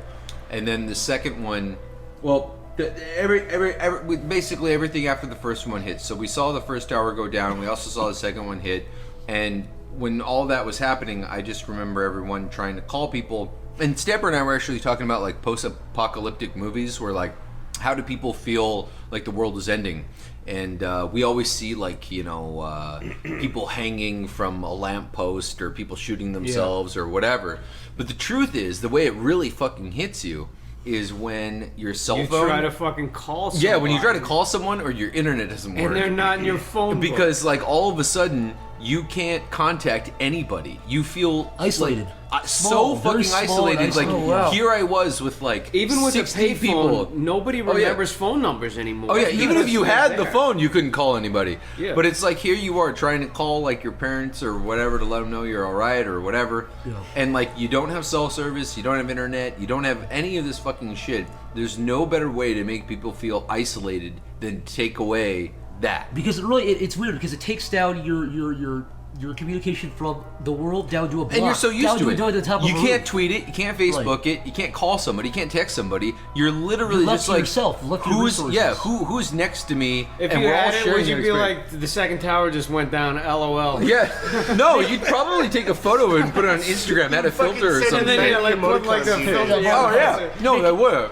I have to ask this because I'm genuinely curious. I remember specifically at that time. The initial news was like if you listen to a lot of the radio broadcast or Howard Stern or fucking anybody who was or CNN or whatever was going on at that point. Oh, yeah, initially everybody thought it was an accident, And I'm asking, what point did it dawn on you? When the second tower got hit, I think everybody knew. And not only that, but we had, like I said, we had the TV up there. Yeah. And once the second tower got hit, immediately. I mean, how immediate was it before you went? Okay. It was fairly clear, but it wasn't exactly crystallized until the Pentagon. Yeah. So what happened was that we were looking at a screen that had the Twin Towers hit. And then all of a sudden, the screen on the news went split screen, and they showed the Pentagon. As soon as we saw the Pentagon with a plane hitting the side of it, everybody on the roof was like, fuck. Yeah. Half the roof cleared out and ran down and got water. It was like, as soon as that fucking happened, there was no fucking question. And at that point, I have a tape somewhere in my boxes. It's called Black Tuesday. And it's just a cassette tape where I just popped it into one of our stereos and I pressed record as the news was playing. And it was just, was you reacting to it? No, not me at all. Oh, you recorded. I just recorded like radio stations. Okay. So it was like your favorite rock band radio station, press record during 9/11 in New York, and it was like all of these guys. Dude, just, like, that was exactly that was what everything was. I was everything was dedicated to it. Yeah. Oh, I didn't know that. I remember I was sleeping on the couch and my dad called me. And he said, turn on the TV. Yeah. I said, okay, what station? He said, it doesn't matter. It's weird. And I was like, oh my God. Yeah, even in Ireland. I've heard that story several times. My mom, the same thing. My aunt called her and said, doesn't matter. It was everywhere. Even it was also in other countries. When somebody says it doesn't matter, that's bad. Wake up. Yeah, like my mom, like I lived in Ireland, in Galway in Ireland, some remote area, and my mom was like, I remember it happened. My mom kept like, she was on the phone. She's like, "Is it the end of the world? Is it the end of the world?" This is fucking context. And you're in Ireland. My parents bought a bunch of fucking pot noodles because they thought we'd have to hide underground. For context, and he's in Ireland too. Wait, your parents bought pot noodles for you to hide underground in Ireland? Yep. Because of what was happening in I thought they were buying them to They send literally us. thought they thought the whole world was gonna be World War III the next day. That was actually the biggest concern. Because look, I mean, at this point, I was playing with if Legos. you think of the context, 2001, the U.S. is like the biggest military power in the world. It still is. But the Pentagon got hit. The Pentagon. Yeah. Today, that's unimaginable. But the fucking Pentagon got hit. It was weird when it started out though, because when I was listening to Stern Live, when they said the plane hit the building, you said you were actually listening. They thought it was because they were laughing at the vastness of the building. They thought it was a small plane that hit the tower. And that was initially what was said. And they were people thought it was almost a laughing private about plane. it. You listened to that Howard Stern thing live? Yeah. I watched it recently on YouTube like 2 days ago. Yeah. Yeah, like crazy. Stuttering John came in the studio and he's Yeah, like, yeah. they're almost like taking it lightly. Oh, a little plane hit They're the like a building. little plane in the building. And then I think around the time the like? second tower gets hit, they start going. Howard's Yeah, like, that was like, we're under oh, attack. shit. He's fucking. It's whatever. He's like, well, what do you think, Robert? She's like, oh, that's nasty. What's crazy is about that day. Fucking Artie's like, not to dwell on this much, but what's crazy about that day is if you listen to all those broadcasts, it's like, okay, things got worse continually. First tower gets hit, second tower gets hit. I think Pentagon get hit, first tower collapses, second tower collapses. There was like things every like hour were happening worse I was and worse. driving home when they mentioned the Pentagon thing, and I'm like, my stomach was in knots. And like, Jesus. Well, that wasn't even the last one. Your Then stomach was in they knots? did mention Man. that thing out in must take a lot. where was it? Oklahoma or Ohio? Hey, Where the what? fuck Hey, was it? Which place? That that one mean? plane that went down. that was here, dude. That was Ohio- fucking Pennsylvania, Oh, dude. was it would take Pennsylvania? that. PA. Apparently, they say it was. being an emotional wreck. They say that Pennsylvania plane was meant for the White House or meant for. Oh, it was on or its DC. way, but yeah, then yeah, they yeah. brought it down. Right, yeah. Well, yeah, the people fucking. You gotta admit though, they did a good job. They orchestrated that pretty well. They killed a lot of people. Yeah. Anyways, next question. Yeah, Hitler did a good job too, right? Yeah, not bad. Right. So, the Pentagon got hit? I actually didn't know that. Yeah. It's 9/11, dude. Yeah, dude. Yo, this isn't the politics hour. Move on. Corey, like, that's really offensive because I lost a friend in 9/11. All right. question is, what and just to actually hit the answer, Pentagon? the question, a really good place to eat in New York is Subway. Great. Okay, no. Actually, McDonald's, dude. They got crazy fries, dude. Dude, places if you want good Chinese food, there's two places. You either go to Sammy's, and that's on 6th. That's the the Avenue of America. He's not talking about restaurants. He was just talking about places. Yeah, places to visit in New York. Yeah, but and then the other place places, though. is Flushing, where they have awesome Chinese and dim sum. It is an awesome place to have Chinese food. It is. Of course, you're gonna say the Chinese food, but pizza is what people really go to New York You for. know what? And Freddy and Peppers You know what, honestly? is the best place to get Honestly, I gotta agree with Niall. Do I have to crack on New York That pizza pizza is one more so time? good. Yeah, and none of y'all ever went to I fucking agree with you. Flushing. I Suck had dick. pizza in New York. It was shit. Don't cross the streams. So you almost died recently. Yes, Jeff could also vouch for this story because Jeff Jeff took me there. He was kind enough. Start from day one. So here's some backstory. Well, give us the timeline. So we moved houses. We brought up in a previous podcast. We moved houses, and so while we were moving, I got a sandwich from Wawa, and I was like, I feel kind of sick. Before I ate the sandwich, I was like, I feel kind of sick. Then the next day, we watched Die Hard because Niall never saw Die Hard before. Die Hard 1. I've never seen Die Hard 1 either. So we ordered pizza. We ordered pizza from Domino's. It was Domino's. Yep. And I ate the pizza and it was tasty. It had 4 slices. Yeah. Do you want to tell everybody what you did? Yeah, no, hold on. I'm getting to that. We have the Domino's. We're watching Die Hard. It gets to the part where Hans Gruber looks at the picture and sees his wife, and then he lifts up the picture and he's like, oh, it's his wife. It's that part. And at that part, my tummy started rumbling, and I ran to the bathroom. You became Hans Gruber. No. Every man in his life has a moment all the time where you think, is it a fart, is it a shit? You gamble every time. Yeah. And very seldom is it a shit. Yeah. I took the gamble. Oh no. I didn't get snake eyes, my friend. You understand? Wait, you shit your pants? Listen to me. I farted. I felt a warm liquid. I thought, did I shit my pants? Oh, I've never seen. I thought, did I shit my pants? Wait, liquid? Listen. It's a gamble every time, because most of the time, 90% of the time, you don't shit your pants. Not it's a gamble. fart. You can It's a tell. gamble. It's a gamble every time. Well, so I stood anus is up. I fucked stood up up. like I you stood are. up You like can usually sense I shit, stood up. but yeah. No, I always can, but that felt like a fart because my tummy. No, was I know, rumbling. 'cause it happened to me too So once. I stood up like a robot. Like I skittled to the bathroom. I opened my pants. God damn, there was a big brown streak down my. I went, oh my god, I shit And it was my a little pants. dot on top, like an next. And I thought, okay, let me analyze this. Made a little painting. I'm gonna have to throw these boxers away. Yeah. If I throw these in the trash can, these guys are gonna. One of these guys is gonna. Stamper now is gonna walk in the bathroom, see my shit-covered pants, and then get embarrassed for me. So I thought, okay, the only way to do this is be a man. Yeah. Now, what happened next?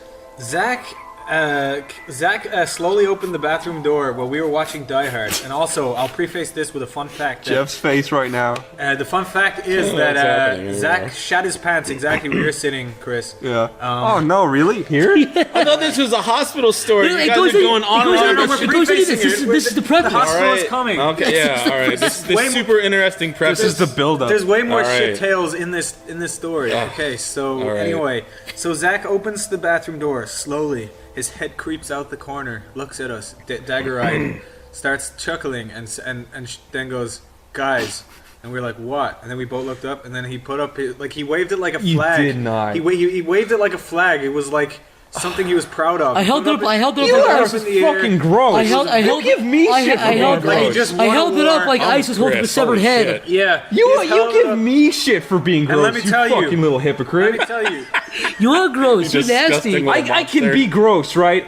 But that is fucking disgusting. That You're is gross, proud of but I it. was gonna everybody throw it away smells it. anyways. It's Okay, like wafting through no, the no, air. No. Well, what am I gonna do with the fucking? I'm gonna have to throw it away You anyways. waved it around in the air. Yeah, I didn't wave it. No, Little shit particles were flying all There over was the no hall. particles. I did not wave it. I didn't hold it like a fly. I didn't do it like a guy with his shirt off in Mardi were Gras. particles, I did not do that. I would have executed you for this. I held it up like an executioner holds up a severed head. I showed it to him. It was my dominance. What? It was And me then- alpha mailing them. and me and Look what Stamper were baby just- boy did. Me and Stamper No. Me and Stamper just turned our head back and we kept watching it. Holy But Stamper was there? Stamper was there. You did this in front of poor Stamper with his poor little brittle mind already? Stamper got a little bit it of looked horny, like it looked like one of those Spanish exclamation marks. You know the ones that are upside down because there was a dot on top and then there was a line of shit. Oh my god. And Oh, you were serious about that? yeah, Oh, okay. that was true. Great. I just wanted. You mean an eye? No, yeah, or like an I. but Lowercase except- I? Yeah, but except like it was longer than an I. More like a J without the huck. It's again. like- So We got a it. little bit of a Okay, got it. okay. Before the audience leaves. Everybody's just, yeah. Day 2. I'm sorry. Day 2. Had diarrhea. You know, not gonna go into it. We're not gonna lie. go into it. Yeah. Had diarrhea. You know, and we all have it. Even the hot girls with big titties have diarrhea. Yeah. It happens. Jessica Alba has diarrhea every day. That's a bit too far. Look. That's true, Look, probably. it is true. She's had explosive diarrhea, and she's mowed in the toilet. You can't deny it. But is that how she sounds to you? Yeah. Okay, moving on. Yeah. Day 3. Full regular turds, but they're black, tar black. I think not Zach, good. Zach, actually, between this part and the next part, do you want to tell them what you did in the house when we went back? You had tar black shit. Okay. So Zach, they come out like blocks of tar. Your shit was coming It was out, literal and you were tar. worried, and you didn't know what to do. And then we went back to the house, and you were like, "No, I won't go to the doctor tonight." No. This is the other part of the story. Fuck. This is the other part of the story. Zach knows what part of him. No, this is the other part of the story. I did not want to go. How many acts are there to the story? It's a 10-act movie. Well, no. I did not. I wanted to This go to is the like a doctor. Shakespearean shit. Zach. Let's not bicker. Zach. Okay, look. It was reasonable that you didn't want to go to the hospital. I wanted to go to the hospital, but you convinced me out of it. Yeah, because you it's said, "Oh, you're fine, thousands of man." dollars, dude. You said, "You're fine. You're fine." I looked it up. Black shit means I'm bleeding on the insides. I thought no good. But no good. That means you're bleeding We went way up home in your that night. intestine. Yeah. In my stomach or my It's not like small a intestine. ripped sphincter. No. But I was like, I don't want this happening because it happened for 2 more days. I Yeah. got bad. Oh, God. I came to the office. I was laying on the couch. I was very sick. I was like, oh, it was very So sharp pains. you're potentially blaming Niall if you were to die. No. I wasn't blaming Niall, but Niall. if you had killed Zach, I would have been really upset. No, you weren't talking me out of going to the hospital. You said don't go to the doctor. You said I'd wait a week. He could have been dead now. Dude, you did say, and you said it's not internal bleeding. You said, I was brought up. You said not wait it going out. to the doctor unless that. Did that clip? No. I was brought up not going to the doctor unless I was dying. I was bleeding on the insides. It's never happened to me before. Yeah. Okay. Oh. Yeah. Okay. You're okay. You're no okay. insurance family. Wait. Niall grew Listen. up First in. of all, Zach didn't get the medicines the doctor prescribed, and now he's okay. And now he has to pay thousands of dollars for a CAT scan. Yeah. So I was fucking right, man. Okay. Maybe you should stop picking your hole all the time. Okay, so I should have stayed home and maybe I had the chance of getting fucking stomach cancer and dying, and I would have said, well, at least you didn't pay money. But anyways, goddamn, we're fucking diverting too much. Okay, I was sitting on this couch, laying on my back. I watched the movie Scrooge with Bill Murray, and then I felt sick, and I said, Niall, I might need to go to the hospital later. No. It was more like. I did feel very decrepit. I felt honestly dead. So Niall contacted Jeff. Jeff picked me up. Very extreme pain. Let me just say, I get this mysterious text from Niall over Skype, and he's like, "Hey Jeff, Zach might need to go to the hospital," and I'm like, my heart skips a beat. I'm like, what is happening? And knowing you fucking guys, I'm like, man, he's probably bleeding out on the floor or something. With you, knowing what you guys are up to all day, because I can't trust any of you. So he's like, yeah, he's just lying on the couch and he's moaning and he's having blood shits and I'm like, are you serious? Like, I'm like, what? How long has this been happening? And he's like, 5 days straight. Really? Is that really what's happening over there? Oh, that's terrific. That's terrific, Niall. Why don't we take him to the hospital? the blame for Why this? don't we take Dude, him? I'm the fucking punching bag. Of I this love the image of fucking Niall on the phone to Jeff being like, yeah, Zach's kind of sick, and Zach's just like squirting blood. Yeah, Zach's like, He actually was. Every few minutes he'd be like, I'm like, how's Zach now? He's just lying there moaning like he's dying. I don't know. It was honestly very extreme pain. But so anyways, Jeff was gracious enough to pick me up, take me to the hospital. And the hospital itself, we went at like I think 10 p.m., 11 p.m. It was like 11:30. I couldn't find the fucking main entrance. Yeah. We've lived close to this hospital for years, but I've never gone there. I've never had like a real medical emergency. Well, I have. We'll get to that, but I couldn't find the fucking main entrance. All these arrows keep pointing to, it says, all these signs say emergency and then an arrow in a direction. And then all of a sudden, it takes you in a circle. They stop like going somewhere. And I'm like, where are we going? Yeah. And I was driving around the outside of the hospital like 3 times trying to look for the main entrance when in reality, it's kind of in the center of the complex. You kind of have to snake through all these roads into the middle of it to find the main entrance. So I dropped Zach off at one of the exterior entrances. And I had, by the way, my stomach is like, I had to walk. It's like a ghost hunt. I had to walk through like 20 corridors. It was the creepiest thing. Slightly panicking. I didn't know how serious. I didn't know if Zach was just going to drop I actually felt like I felt like a ghost. And it was weird because in one of the hallways, there was this huge flat screen TV that was really well lit. Nobody was at the hospital at all. Cool. But there was one huge flat screen, and there was like a doctor like, here at Abington Hospital, we have, it felt like a weird like RoboCop moment where it was like a future tech. It was weird, it was bizarre. I was like, am I dying? What the hell's happening? So I stumbled through all these like million corridors and saw people like dead on the floor. I find my way to this one lady at the very end of the emergency room. Only one chick. Behind the desk. A chick. a chick with fucking tits. And I said, hey, I'm bleeding out of my ass. And she said, all right, this way. And then she said, let us bring it to the ass bleeding section. Ass bleeder? We got an ass bleeder over here? But then anyway, she took me in, she took my blood pressure, all that stuff. She put me back in the room. She took your ass pressure. And while this was happening, I was like, Jeff was trying to find the spot. I found a parking space. I wandered into the hospital through the same entrance I left Zach at, and I'm like, I can probably find him. And I wandered around for a while. It was like a fucking It was like a horror movie. There was nobody around. It was 11:30 at night in the hospital. That's good though. I couldn't find anybody. I was wandering up and down hallways. I saw maybe one nurse. I didn't know what to do. I couldn't find you. I couldn't find the emergency room. I went back to a main desk. I saw just a lone phone sitting there on the desk, and it says "Call for assistance." And I feel like I was in the movie like The Shining or something. And I'm just like alone in this huge foyer, and I'm like, I pick up the phone. I'm like, hello. It's like, and this woman's like, how may I help you, sir? And I'm like, I'm looking for Zach. And she's like, well, what? What's his? She's like, well, where are you? And I'm like, oh, I'm at this so-and-so entrance. And she's like, oh, so the doors weren't locked? No, they weren't. I'm standing. Yeah, you wandered into a closed hospital? No, but the entrance he walked in should have been closed. And one of the doors I walked into had a huge red banner across that said, after 9 o'clock, then you cannot walk through. I walked through there, nobody did anything. There's no consequences. But anyways, she said she couldn't. She said she's like, well, I can't. She's like, well, I'm not there. She's like in another fucking state. She's not even in the hospital. This woman I'm talking to on the fucking phone. God. So she's like, I can't help you. You're just gonna have to find the emergency room, and maybe they can help you locate him. I'm like, all right, well, thank you. And as that's happening, I go back to my room.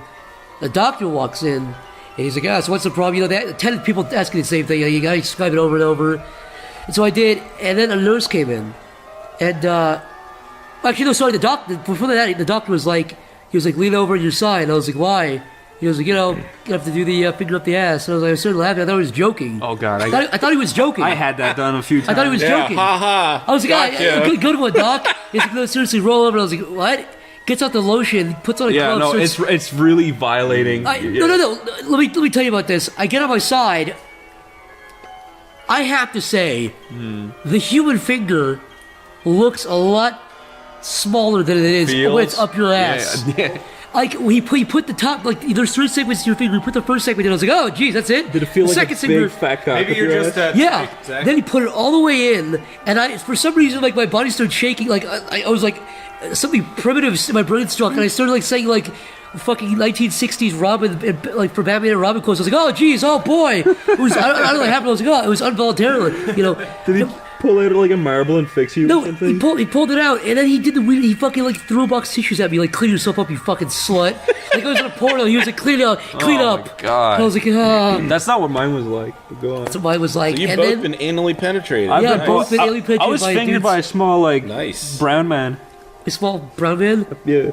The good news about that is he can get as much shit on his finger as he wants. You can't tell. You can tell. I've gotten my balls felled up by a doctor, but I have never gotten the finger up the butt. I've got a twisted nut story about going to the hospital, but yeah, go on. So we're still not at the end of your story yet. Yeah. So and then a nurse comes in and she starts asking me these questions. And there was one part that was weird because she said she was asking me basic questions on your medication, and she said, do you ever think about hurting other people or yourself? Yeah. And I didn't know what she said. I was like, what?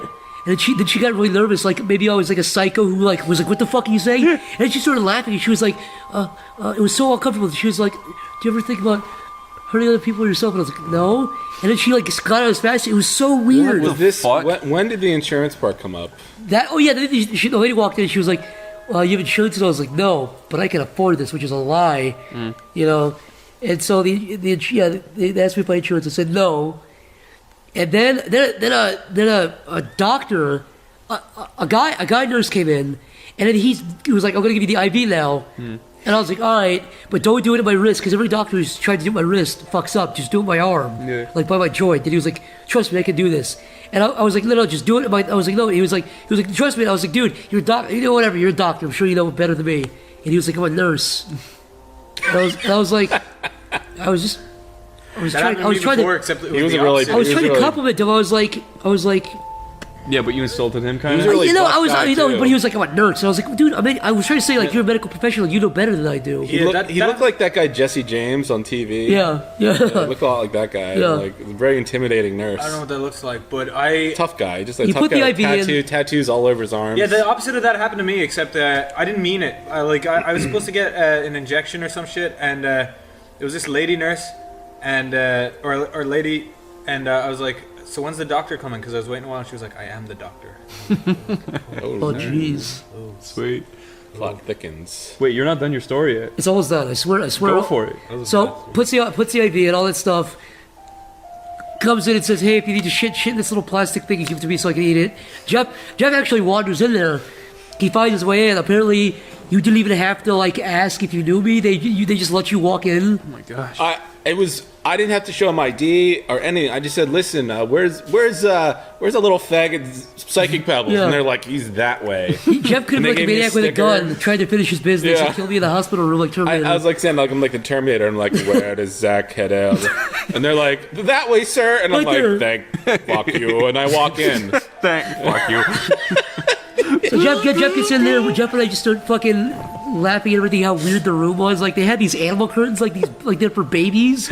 Like babies could like look at while they die. Like this is where kids go to die. This exact room. They have these weird stupid. It was stupid. They had a fucking blue giraffe, but the monkey was a regular color. It pissed me off. Then they said you were definitely shit blood. But there's nothing immediately wrong with you. You're fine. Go home. If it keeps persisting, you have Crohn's disease or stomach cancer. Have a nice day. If the cancer grows, come back. Yeah, that's pretty much what they said. Okay. And I left. And I haven't gotten the bill yet, but I'm sure I will. Your cancer still grows to this day. Do you have any other notes on your phone about this? You were trying to keep some notes on everything we were observing that night. But yeah, I was saying like the guy. There's a computer in every room, and so there's a list. So I was being a nosy Pete or whatever, and I was looking at this screen while the guy's supposed to log out every time he's done, but he left it on and he walked out, and I was noticing everybody's name and what they were in for in the emergency room. They were in Zach was the only one in there with like anal bleeding or whatever, but there were a lot of.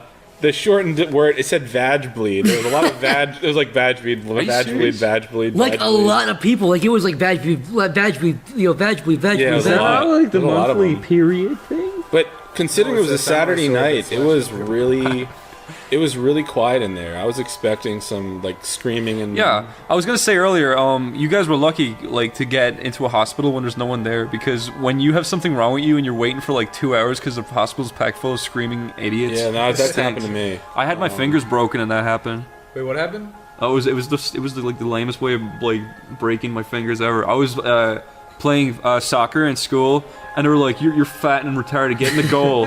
And I was like, "Okay." And I held up my hands to block the ball, and someone kicked it, and it broke both of my fingers. Oh no! And I was just like, "Well, that was quick." And then that's how I learned You had the Spock. That's how I learned how to do the Spock thing, because it broke my fingers like away from each other's like that. And I was like, "Sir, this my fingers are broken." And he was like, "What's on a scale of 1 to 10? How much does it hurt?" And I was just like, 10. And he was just like, just try and play for a bit longer. And I was like, "You're a fucking idiot." No, it was my teacher, the PE teacher. Oh, fuck. And I just walked away, and he just let me walk away, which was nice of him, I guess. But then I called my mom, and she brought me to the hospital. I had to wait there like an idiot with mom's so fucking nice. Spock signal in my hands. Was your finger stuck like that? Yeah, then they were stuck like that for like weeks. Another time I broke my finger. My mom was pissing me off, and I punched the door and I broke my finger. And I was like, "Mom, I broke my finger." And she was like, "Well, you can sit that one out. I'm not bringing you to the hospital." It's just like healed over time. Yeah, my mom was like, "Unless you're done." That was like a little fracture though. It wasn't broken. My mom was nice, but it's just the way that she just didn't want to bring me to the doctor ever. I don't think my fingers were ever broken. I think they were fractured. I've never broken a bone in half. Yeah. I have a good hospital Before you start that, in my arsenal. Can I just say one last thing? Yeah. Jeff, do you want to tell the audience what we did to Niall? A very cruel thing we did to Niall. As I was lying there, Jeff and I kind of passing time by, just shooting the shit, and I was bored. We basically left Niall here, and I took Zach over, and while on our way out, we were, I guess I forget which one of us, we were like, "Hey, wouldn't it be funny if we just told Niall Zach died?" I'm like, "Yeah, that would be funny." What? Where's the humor there? Like, We basically Jeff my logic was like, we have to use this for something. I'm like this kind of opportunity doesn't come up very often, Zach. Do you think that I would have believed that? Like you did. I believed it for like I read the chat log is the funny. Do I have permission to post that? It is honestly the funniest thing ever. It is so goddamn funny. Jeff just wrote Zach is dead, and before I could register, because we were talking about stuff like we're like, oh Zach's, oh what are we gonna do about Zach and stuff, and you're like, how's he doing? Jeff came back. We weren't joking or anything. Jeff just came back and just goes, Zach is dead, and like the three words. Oh my god! For a second, I just read them and I didn't process that Jeff's funny, so I don't know. You were a dickhead.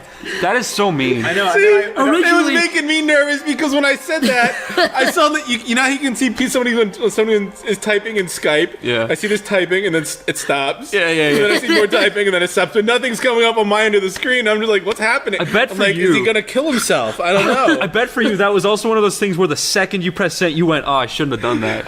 I'm nervous. I'm like, you better. I just want him to respond fast. Like, obviously it was way too early to hit me that Zach is dead, so I just had the like initial gut feeling, you know, like he could have been dead. I could have been dead. Yeah, so I had the initial like, I wish you were dead. I had a sinking feeling in my stomach. I was like, no. I was gonna pump it up a bit. I'm like, listen, I don't. No, if you put too much details. We were gonna say like it was your fault. We were gonna Zach say is dead is way more realistic. It's like you get back and you're in shock and you're like, Zach is that's what I'm dead. saying. Like that's what you would say if I would have died. But originally I was like, Jeff, if he asks questions, just say the doctor said if you would have gotten there one day earlier, he could have lived. Yeah.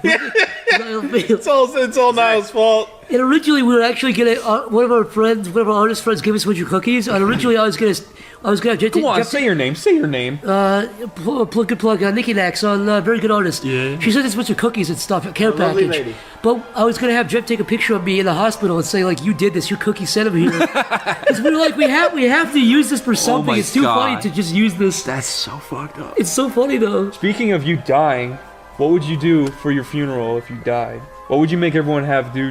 Oh God, I can't. What would you do? What would you do for your few? I poo poo. In your casket. Wait a minute. Oh, can you imagine if you like bought one of those like fake shits and like put it on like a guy in a casket at a funeral? A fake shit, like a fake turtle, like one fake of dog those poo. Yeah. That would be so mean. Be good though.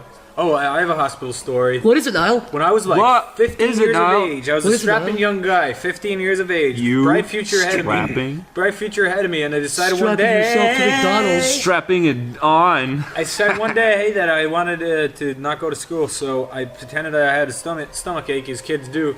And then my mom brought me to the doctor because I was really playing it up this time because she didn't believe me at first.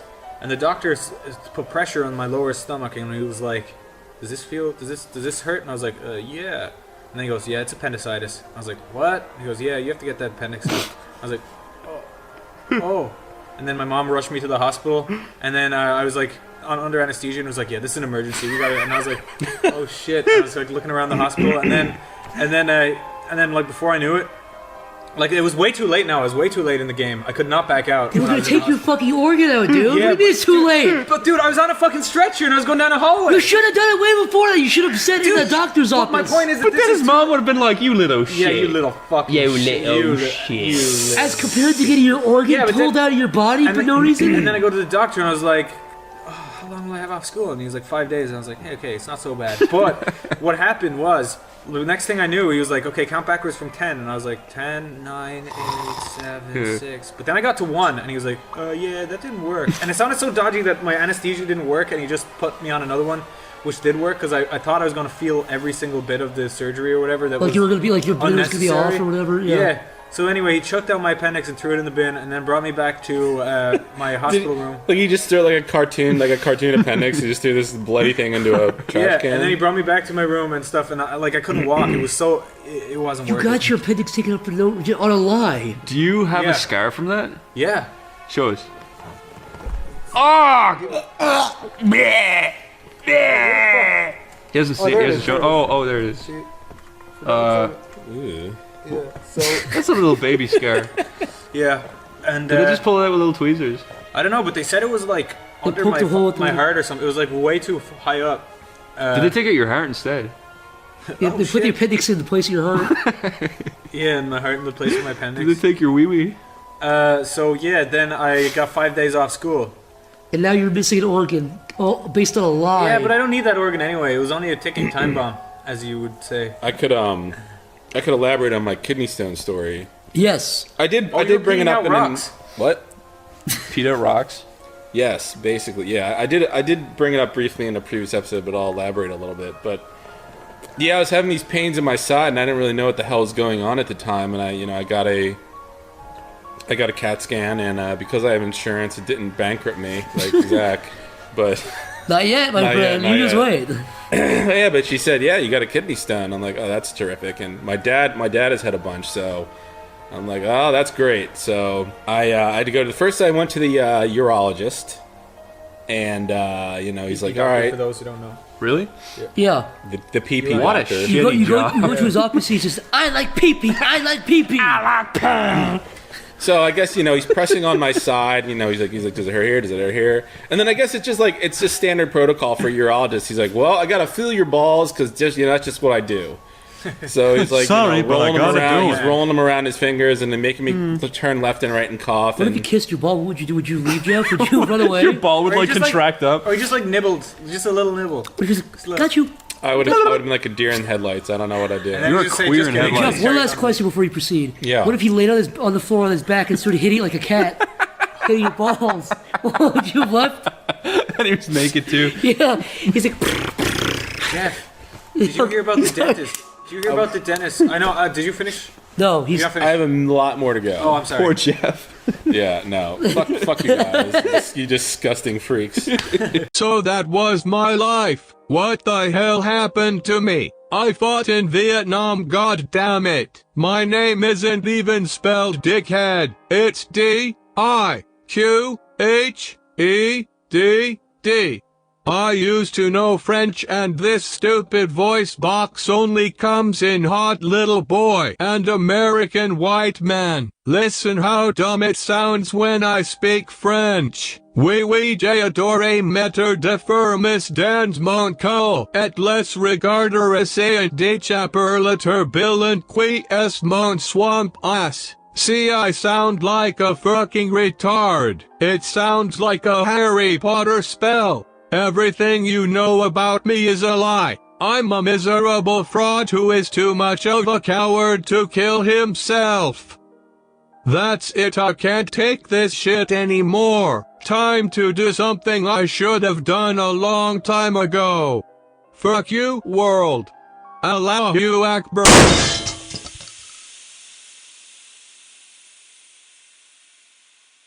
God fucking damn it, I hit the radiator.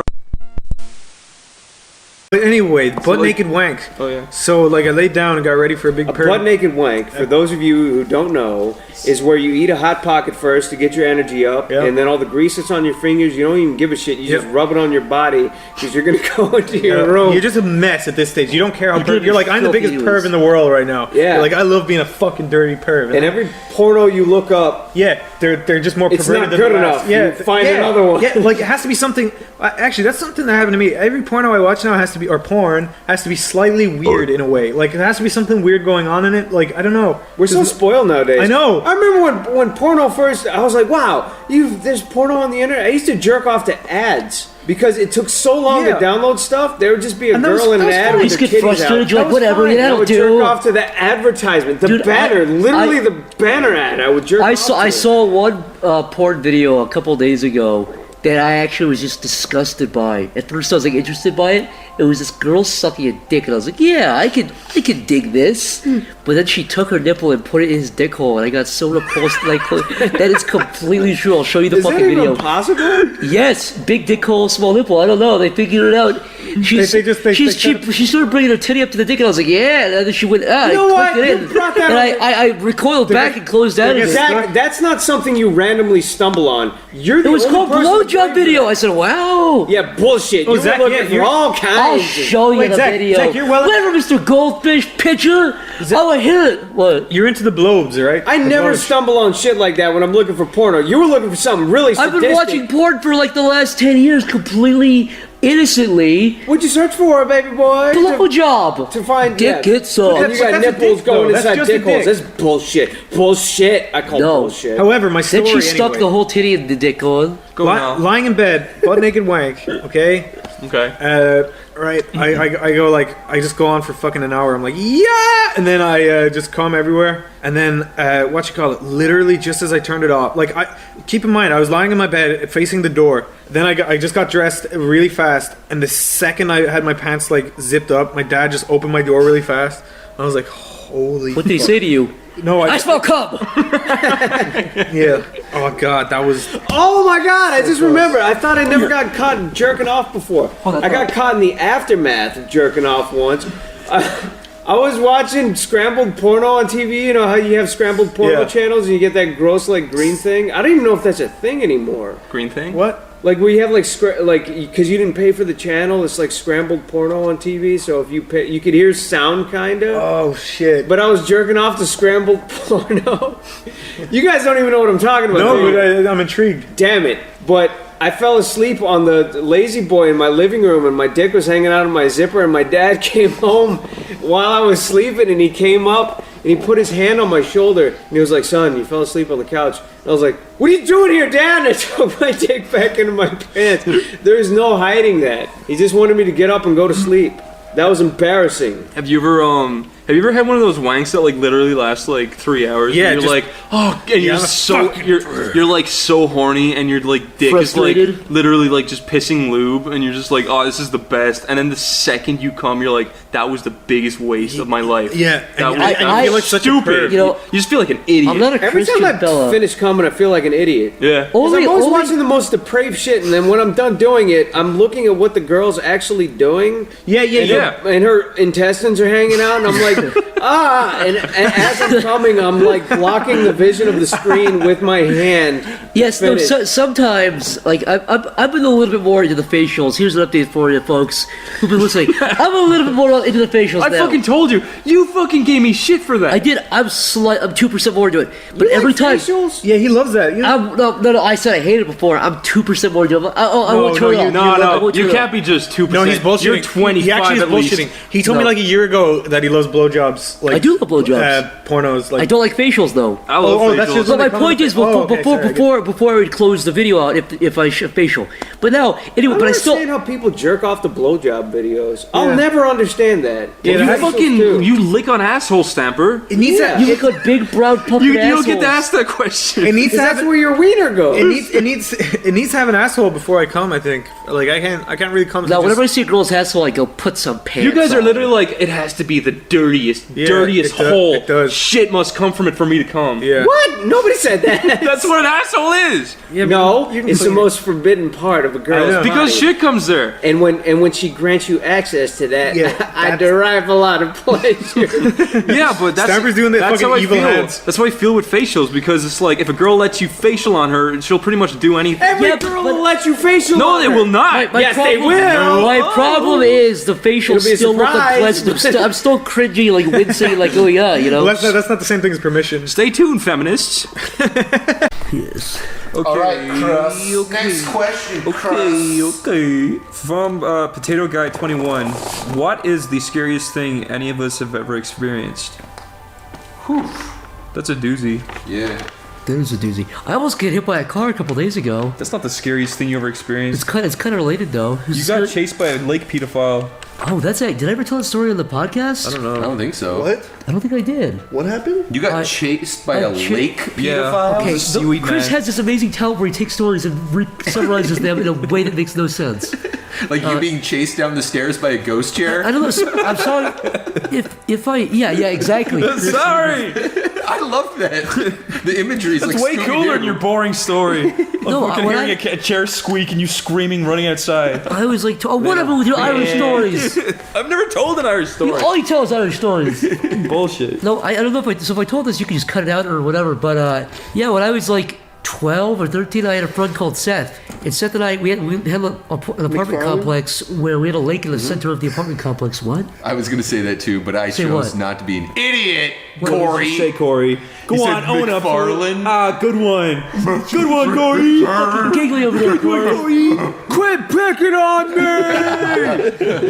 Dude, Seth MacFarlane, he was the one that was driving the boat. He was like, I drew a really funny character. You talking about? Where's Paul, I the was boat? 12. This is the scariest story ever. Zach, start your goddamn story again. It's not a really scary story, but it's pretty fucked up. That's pretty scary. Yeah, it's one of those real kind of scary stories where it really happened.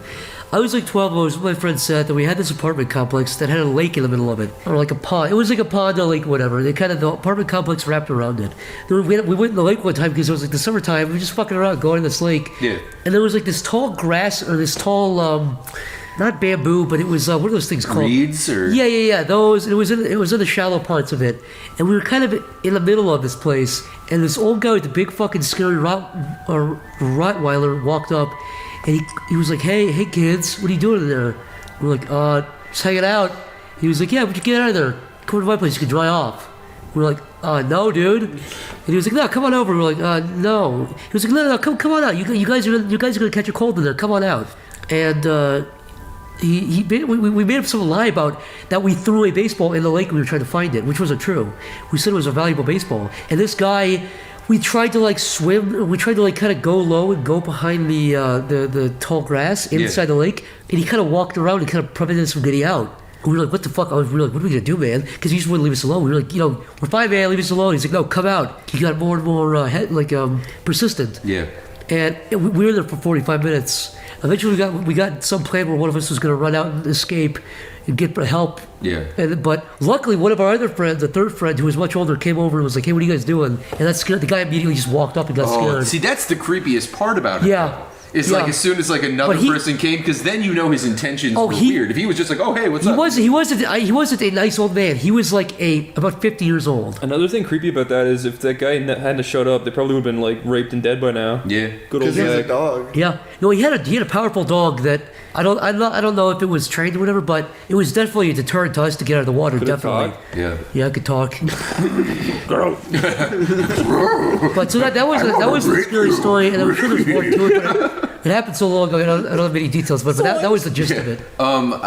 My story, I mean, it's from my childhood. Actually, a lot scarier things have happened, but I think because I was older, I was able to kind of navigate them with a little bit more caution. Yeah, caution and a little bit more confidence that I'd be able to deal with the situation.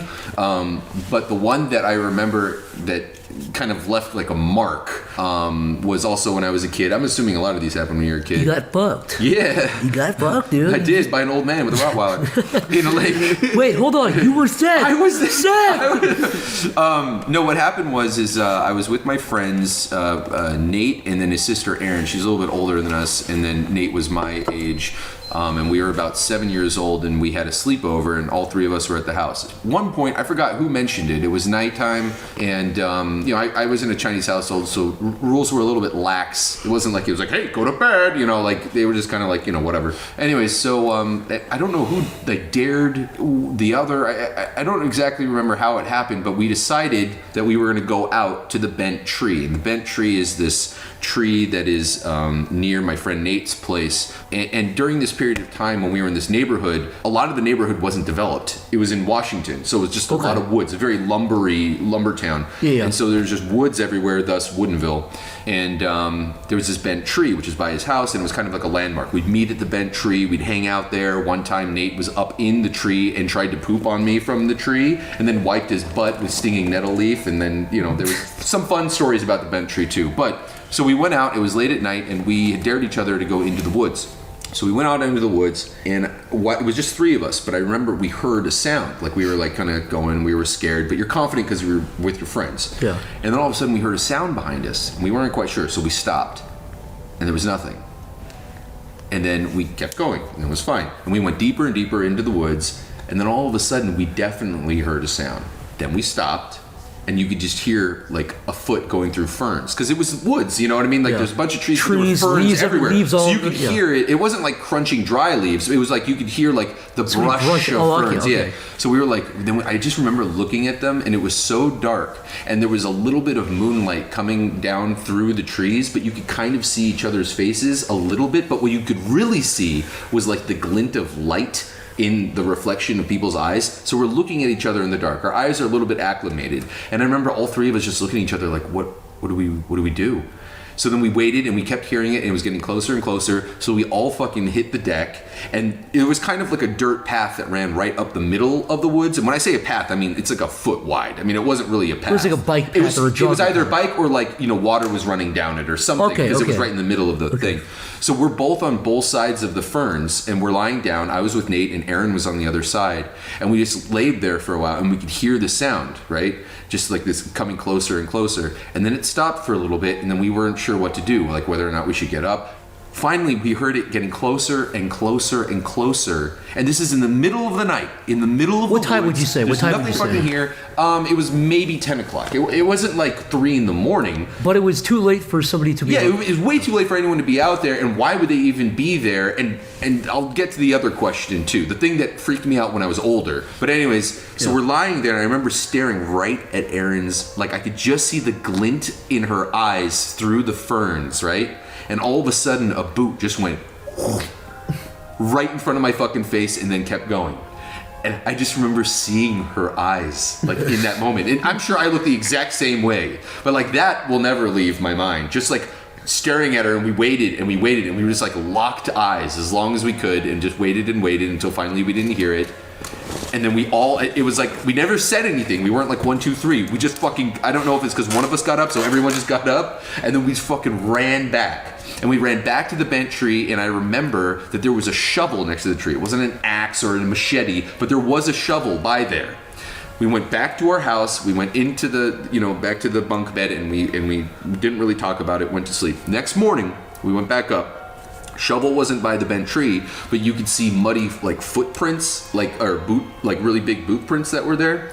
So in retrospect, there's a lot of things that it could have been. It could have been an adult that heard kids out in the woods and was like, "What the? Why do I hear kids?" How far away were these woods from the house you were at? Maybe, I mean, by the furthest we went, probably like, I don't know, like 100 yards, 80 yards. I mean, it was a distance. It was a distance, and it was into the woods, regardless. Yeah. But the thing is that always weirded me out when I thought back to it was if it was genuinely someone looking for someone, they would have said something. Yeah, they would have been like, "Hey, kids, is there somebody back here? What are you kids doing out here? It's late." It would have been something. But there wasn't that. This dude was dead silent. Yeah. And clearly following us. And there's no way he didn't hear you. No, absolutely not. I mean, he walked straight up the same path we did. Yeah. He stopped. I mean, we were talking while we were like walking as well, so it wasn't like we were clearly making noise. So as far as like an actual scariest moment that I felt like my heart kind of going crazy and left like an impression, that would be it. I mean, there's plenty of other scary things, almost getting hit by cars or whatever, but that's the one that definitely left an impression. Yeah. Damn. Chris, have you said it? I farted really hard and blood came out of my underwear. That is not scary. You said you like ran into tinkers that were like assholes. When was this? You said there was like tinkers who like shoved you down or something. It's probably Niall lying to you. Probably not. This sounds weird. What's a tinker? It's an Irish gypsy. Oh, okay, yeah. An Irish gypsy is like a scumbag. But the scariest thing I can recall like is Snatch. Well, yeah, exactly like Snatch. Yeah. Exactly like Snatch. But when I went home for Christmas this year, I was staying at my mom and dad's house, and one night my mom came home and she was like bawling her eyes out, and I was like, "What the fuck happened? Oh god!" Because like she's had a rough year and shit, so I was like, someone probably fucking died, like more than likely. Last thing she needed. Yeah, exactly right. So I was like, "Fucking guy," and she was like, "I just saw a dog get hit by a car," and I was just like, "Oh, that's horrible, but it's not as bad as I thought. At least no one's dead." Yeah. But she's like, "But I saw him like get hit, and then I saw him twitching, and I saw him like going and like spasming out and shit." And I was like, "That's horrible, Mom. I'm sorry." And she's like, "I don't know if anyone stopped to help him," and I was just like, "Oh, I don't want to make you go back and look at it, but maybe we should go back and see if it's okay." She said it was like close by, so she's like, I don't want to do that, I can't. And I was like, just fucking park across the road and just close your eyes and I'll go over and see if it's okay. Sure. She was like, okay. And then you brave boy. She pulled over on the side of the road, which was busy at the time because it was rush hour and it was like pitch black. I got out of the car and her headlights were facing this like dog that was like just breathing and it was lying there, and I was like, this is fucking shitty. But I went over to it and it was alive, and I was like, oh shit. And I went over to it and I was about to put my hand on it, and then a fucking black pit bull jumped out of the ditch and it was just going, arr, arr, arr, arr, and I was just like, oh my fucking god, just like frozen space, like with my hands out at it, like just remember, don't make any sudden movements, like back as slowly as you can. It was just barking at me the whole time. I was just worried that my mom would see like her son get her like his throat ripped out right before Christmas. Like that's all she fucking needed. Merry right? Christmas. Yeah, right. And I was just like back, and the dog was barking. I just like look over and see her in the car going like, ah! And I was just like, I was shitting my absolute pants because pit bulls are fucking scary. Chris, like your story is a lot like the scary situation for me. Because the reason why I don't like big dogs is it actually happened to my sister. Wait, let me finish. Okay, go ahead. Long story short, dog died. The end. Okay, go. Okay. Well, my sister actually, like at a youngish age, she got bit by a dog. Like a dog like latched onto her and fucked up her arm, like when she was young. Apparently, the dog was like jealous because my dad would give attention to her, and like he was obviously like he was nursing the dog. So when the dog saw that he was giving affection, because they can do that. Yeah, they do. Yeah, and it got jealous and like bit her, and then he like fucking kicked the dog and like put it down or whatever because of that. Because he was taking care of it because he was gonna give it somebody. He's like, this dog is not stable. But for me, like after that, I was always afraid of dogs, and I was never really into a dog situation. But this is almost crazy. I had heard that like at some point there was an attack and a dog was free, and I was like walking down a block, and it was like one of these like huge like dogs. I don't really know what kind of dog it was, but it was right there, and then it was like gnarling its teeth, and I had come in close to it, and I didn't know what the fuck to do in a situation like that. I thought I was gonna be like mauled because a person had already gotten his like arm ripped apart from a dog, and I thought it was the same dog, and it probably was. So from there, the first thing I did was I ran because, like, I mean, what else am I gonna do? Just stand there and wait for the dog to just come around and sniff me and then let me go? Yeah. So I ran and I jumped over something, and the dog jumped over something. So it was still following me even though I had jumped over something. Dogs, the worst thing you can do is run away from a dog. Its natural instinct is to chase anything that's running away. Yeah. So it was chasing me into like and then I ran into this other person's backyard, and at this time I had like crazy adrenaline, and I had set it up so when the dog had came in, I turned around and I grabbed the fence and I slammed it as hard as I could right when the dog came, so the dog hit the fence, and then I took that opportunity to run because the dog was like, it hit its fucking nose and it was confused. But that was probably the scariest fucking situation I've ever been in. I can't really, like vividly, I've never really been in a truly like terrifying situation like that, except like that. Like I thought I was going to die. Did I ever tell you what me and Niall used to do when everyone got drunk at the weekends in Ireland? No. So we used to live in the main street of Wexford, which is the main town. Yeah. So like right near the club. At 2 a.m. every Thursday, Friday, and Saturday night, people would be coming home, like fucking tons and tons of people every night, right? So we see lots of fights, lots of girls fall on their faces and shit. Yeah. But one time, I was coming home from America and I bought a Brookstone projector from the airport. It's just like a little 720p projector. Yeah, little mini projector. But we hooked it up to Niall's computer and we got a picture of the Virgin Mary off of Google. And we shined it on the building across the street. Chris After Effects it to be like creepy and move like she slowly. She like slightly moved a bit, so she's like breathing up and down, and there's like particles coming out from it. It looked really good. Yeah. But we used to shine it on the building across from us, and we'd find like lone girls walking home at nighttime. So like there's not a single light on the street on. We just shine this projector at the window, and so they look over, and the second they look over, you put your hand over the projector. So she disappears the second they see it. So they look at it and they're like, ah! What the fuck? They don't know what the fuck they saw. Remember, Chris, do you remember the time when there were these girls walking by, and we did it, and they all saw it, and they were like, ah! Yeah, and then they ran to their car, and then the car came back, and they stopped it, and they were like, yeah, this is where it was, and then we just did it again, and they're like, ah! And they just drove off. They just fucking shat themselves. The actual best one though was when there was this guy, right, and he was with a girl, and there was this corner right across from our flat where there was always people fucking down there, like always, right? Like, but this one night a guy was walking with his girl, and they both sat in the corner for no reason. He started fingering her and sucking on her titties or whatever. So then we were just like, get the Exorcist face. fucking got the scary exorcist face. We shut it on the wall. So the guys there like sucking on her titty or whatever, and she looks up and she's like, It was at the angle so only she could see it. So he was like, he probably met her that night at the fucking club. He probably thought she was having the He met her weirdest at orgasm Stars. ever. She's like, oh my god, I'm doing it right. Yeah, She's she was like, He's like, I'm good, baby, I'm good. But what happened was he was like, she looks up, she sees the fucking scary exorcist face, she screams, we cover it. And he's like, what the fuck? And she's like, I saw, never mind. And he's like, yeah, whatever. He starts fingering her again. We did it again. She's like, ah! And he's just like, what? And eventually they got up and left, but like that lasted about an hour. I thought it was gonna get like all like really sad and stuff. Like you just started smacking her, and you guys felt really terrible about starting a domestic dispute. We just used to scare the fuck. It was just a simple little projector. It wasn't even that good. It was actually more so the fact that it was such a bad projector that you just got the faint image. So it wasn't too obviously a projector. It was more so like you could definitely imagine these people seeing it and being like, was that my brain that just played? Because it was so faint on the wall. You know, I feel like that's that faint though. That's like one of the biggest problems I think with horror films nowadays is that they're so clean and they're shot so well. That like it's what was so awesome about the old ones was that it was kind of grittier and like your imagination had to fill in the blanks. you know? Exactly. And like with these nice ones, it's like, oh, you know, they're more grotesque deaths, but they're so clean. Like the visuals are so clean that you see everything and it doesn't look real or it doesn't matter. Yeah. Fuck that. These bitches, the second they see the Virgin Mary, you cover it with your projector. So they're like, it was one frame. Telling this story is going to cause so many car accidents. Like, some kid's going to go out and do this, and people are going to be driving into telephone poles and shit. But you know what else made it creepier to them, though? The people who saw it and believed it was like the Virgin Mary. Okay, so they saw the Virgin Mary, and they're fucked. They're scared now. Right. But for the people who knew it was projected, they're like, there's some creepy fucking bastard there pointing the projector. That's even almost scarier. Like the idea that someone was watching that. Some people, like, sometimes, like, we do it, and then a guy would just go, and just, he'd look right up at the exact second, like, and we'd shit our pants. Yo, did I ever tell you that one time? I used to have a green laser pointer, and I'd stay up till, like, 4 in the morning, like, shining it down the street at people. But one time...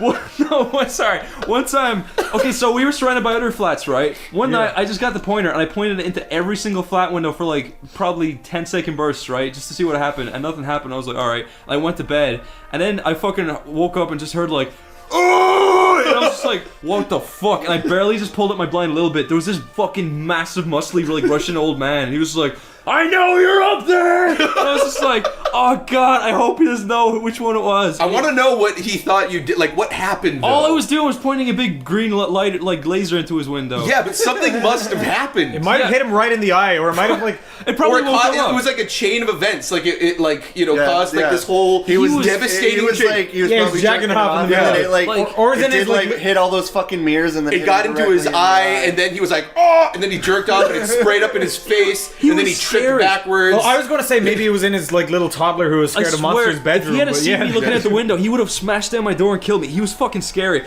and he looked like that guy from. Do you ever see Dennis the Menace, the live action movie? Yeah. He looked like Christopher Lloyd the bum in that movie. It was fucking scary. He was Christopher Lloyd is like the least threatening guy. No, but in that movie, he's scary. I have a question. Yeah. And I don't know. It's very random. Okay. Have you guys ever eaten your own cum? Don't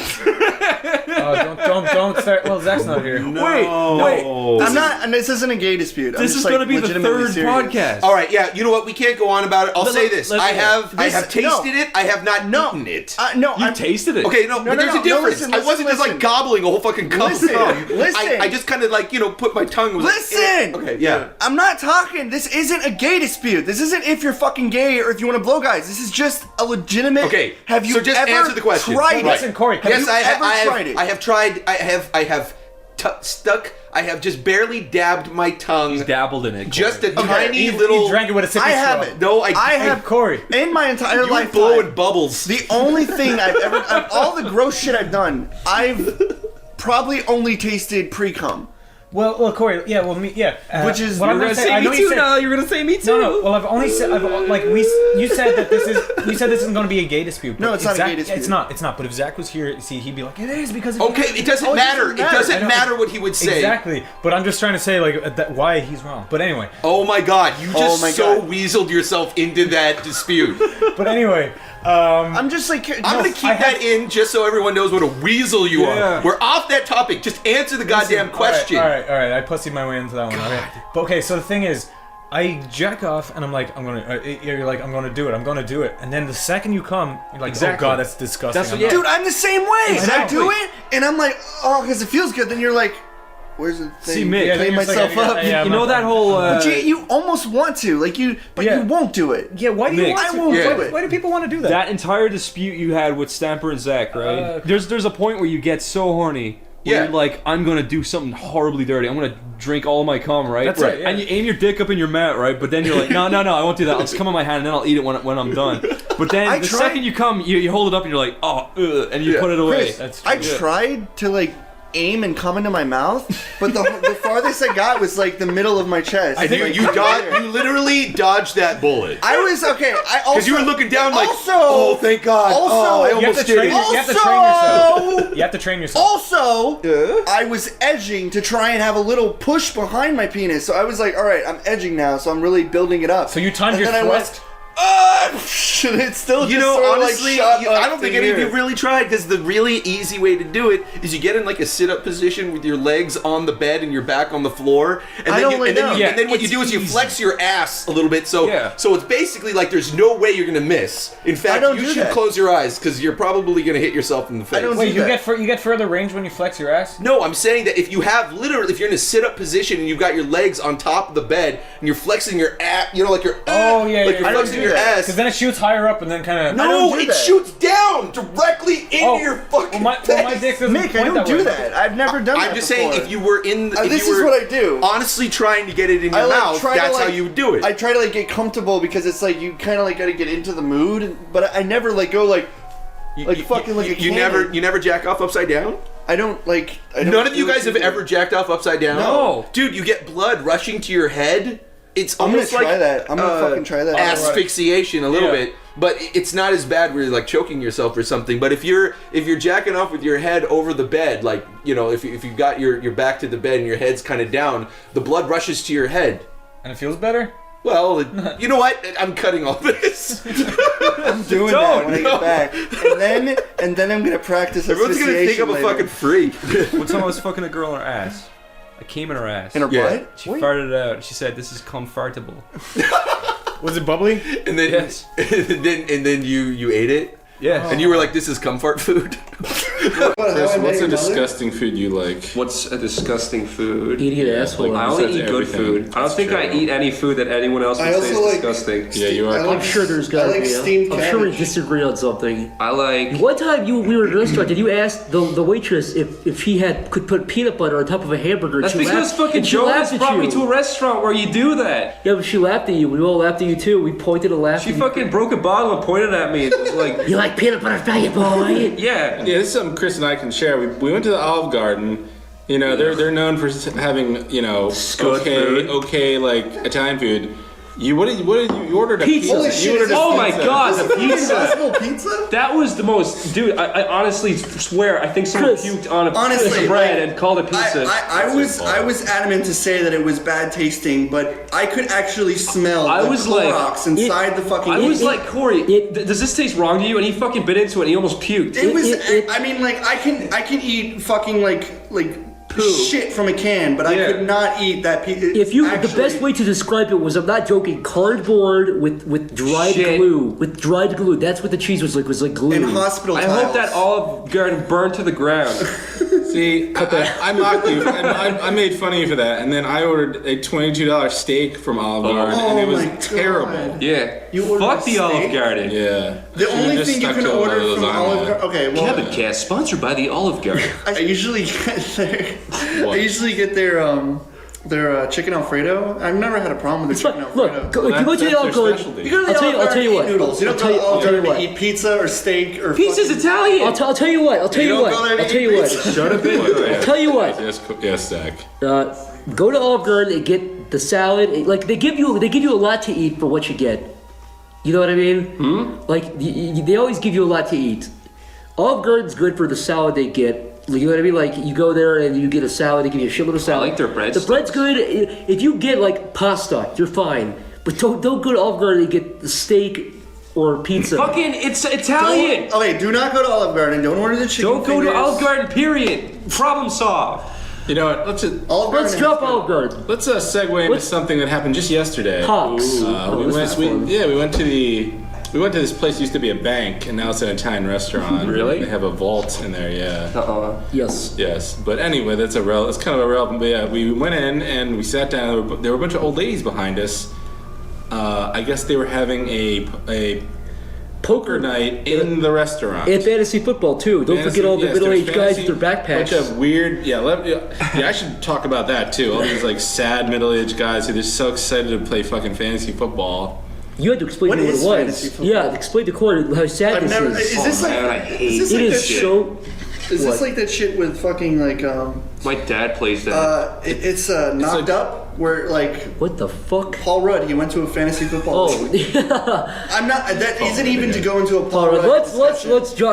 I'm telling you, A like, bunch of middle-aged is that guys. What it is? Is that what it is? I'll tell. I don't know because I don't watch shitty movies like that. No, like a guy walked in and they're like, "Oh, 1, 2, 3!" Everyone cheers. Yeah, basically they have a draft. A bunch of middle-aged guys sit around. A bunch of fucking losers, in my opinion. Bunch of fucking dumbasses. If you're into this at home, A bunch of middle-aged guys sit around and they have a draft. Like like football players have a real draft where they get picked for various teams. These guys sit around and draft players off real teams onto their fantasy team. Oh, really? I'm air quoting right now, fantasy team. So you can have like someone from.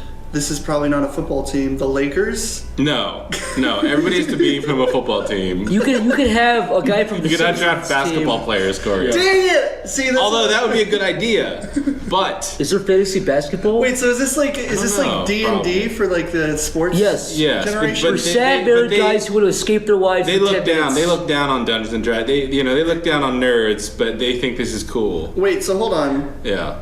Lakers is a basketball game? A basketball team.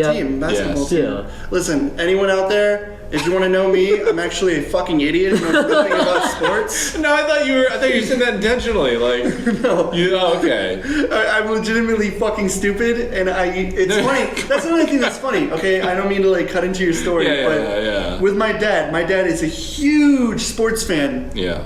And I remember this one time, he's like, "Corey, you got stout shoulders. You could be a quarterback." And I'm like, "Football stinks." And he got so fucking mad at me. You could have been a football And he player. like slammed his hand down, and he was like, "What sport do you want to do?" And I'm like, "I want to do dodgeball." And he fucking got so mad at me. You should have been mad. But Bring you dodgeball's back really and throw fun. dodgeballs at you? Dodgeball's really fun. There's it's no a simple professional concept. dodgeball But team. it's fun. It's not Are like you the gonna movie go? Dodgeball, Are you gonna go to Corey. like the local? Corey, you're not elementary gonna hang school? out with Ben Stiller. Yeah. Battle Ben Stiller. You want to hear another story about You're gonna- dodgeball? Do you you're want to hear gonna another jump the story fence about at an dodgeball? elementary Well, let's go back to Jeff's thing just before we go too far from this. Dude, this tangent, these tangents evolve. That's the point of a podcast. Oh, then fucking go for me, boy. Go. So just remember your story about fantasy football. Oh my god! It wasn't even the story. I'm like that 5 was stories prefacing back. it. That was a preface. Me and my friends used to. This is the reason why I wanted to get into dodgeball. Yes. There was also this time I was going to do soccer, but playing against a Mexican team is not fun, and they try to like break your fucking heels. I'm not joking. What do they try to? Why are they not? They're fun? violent when they play soccer. Okay, Where no are you offense. playing a Mexican team in Mexico?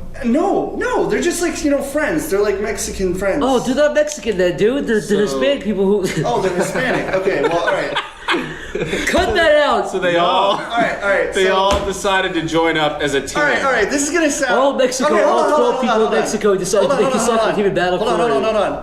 This is gonna sound incredibly racist. Okay. All right. But this Hispanic group of people were friends, and then they wanted to play for a cow or like a pig. cow? A pig. Like play for a pig. Whoever wins gets the pig, the family pig. I'm not even fucking joking. I swear It's to like H. they're kind of like a barter system they got going on. Yeah, it's true. And I was They like, don't use I thought money this was in gonna be a Mexico. wholesome game of soccer. I wasn't Wholesome, really. just innocent. Here's the thing, though. When Once I was they introduced the pig, it was no longer. No. That's the thing, though. We pure. were playing soccer before at like a Yeah. soccer field, so we were just playing. And we were like having fun. And I was learning how to play soccer, so I was like baby's Yeah. first steps, trying to kick Yeah. balls and stuff. Yeah. then these guys come out, and we're like, okay, we're gonna play now. And I go up there. Was it like Kung Fu Soccer? Have you seen that? And that? they fucking like kick my ankle and almost break my legs. And I'm like, Sweet, if I touch the ball, they like tackle underneath me. They were literally like maybe they're just playing me. normally. No, you it were just was bad. They were an actual like they were fighting for the pig. That's why they were fucking beating my ass to the ground. Corey, what else would motivate you? If I was fighting for a pig, I would go crazy too. Yeah, but I didn't even know how to keep a ball in my general direction, and these assholes were fucking tackling me and kicking me while I was Corey, have you ever had a pig before? Now listen, okay, I have, and pig's delicious, but that's besides the No, point. a full pig. Moral of the story, what actually ended up happening was Yes. we lost because guess what? I'm not good at soccer, and I fucking failed the team because I kicked the ball out of bounds like 7 times, and so they got default points. Is your dad proud? No, he wasn't around. But anyways, the tangent before that was I went to a dodgeball thing, and this dodgeball thing we used to do was like a community dodgeball thing. They did it every single Sunday. It was like a special thing where you could go play dodgeball with random people. And there was this guy who before every game, I'm not even fucking joking, he would power up like a Super Saiyan. And Corey, is this the guy who showed you his dick as a Power Ranger? No! That's a different guy. It's a different story. This is a guy who he would power up. He was like this nerdy guy. These girls would be around him. They'd be like, "Hey, like Lance, let's go do something." He's like, "Hold on, babe. I've been watching Dragon Ball Z all day. I gotta get ready to power up." And he would get up off his stool and he would actually like go, "Ah!" and he would like do like the whole like thing. And right when they start, just all these balls would fucking pummel this dude. There'd be like 6 balls hitting him at once. Because he's like, you have to catch him or to get someone out. You're a dirty liar, Corey. I swear to fucking God. Corey, He would. did he get the aura? It was like, No, he was like, he was like this. He was like, what level did he power up to?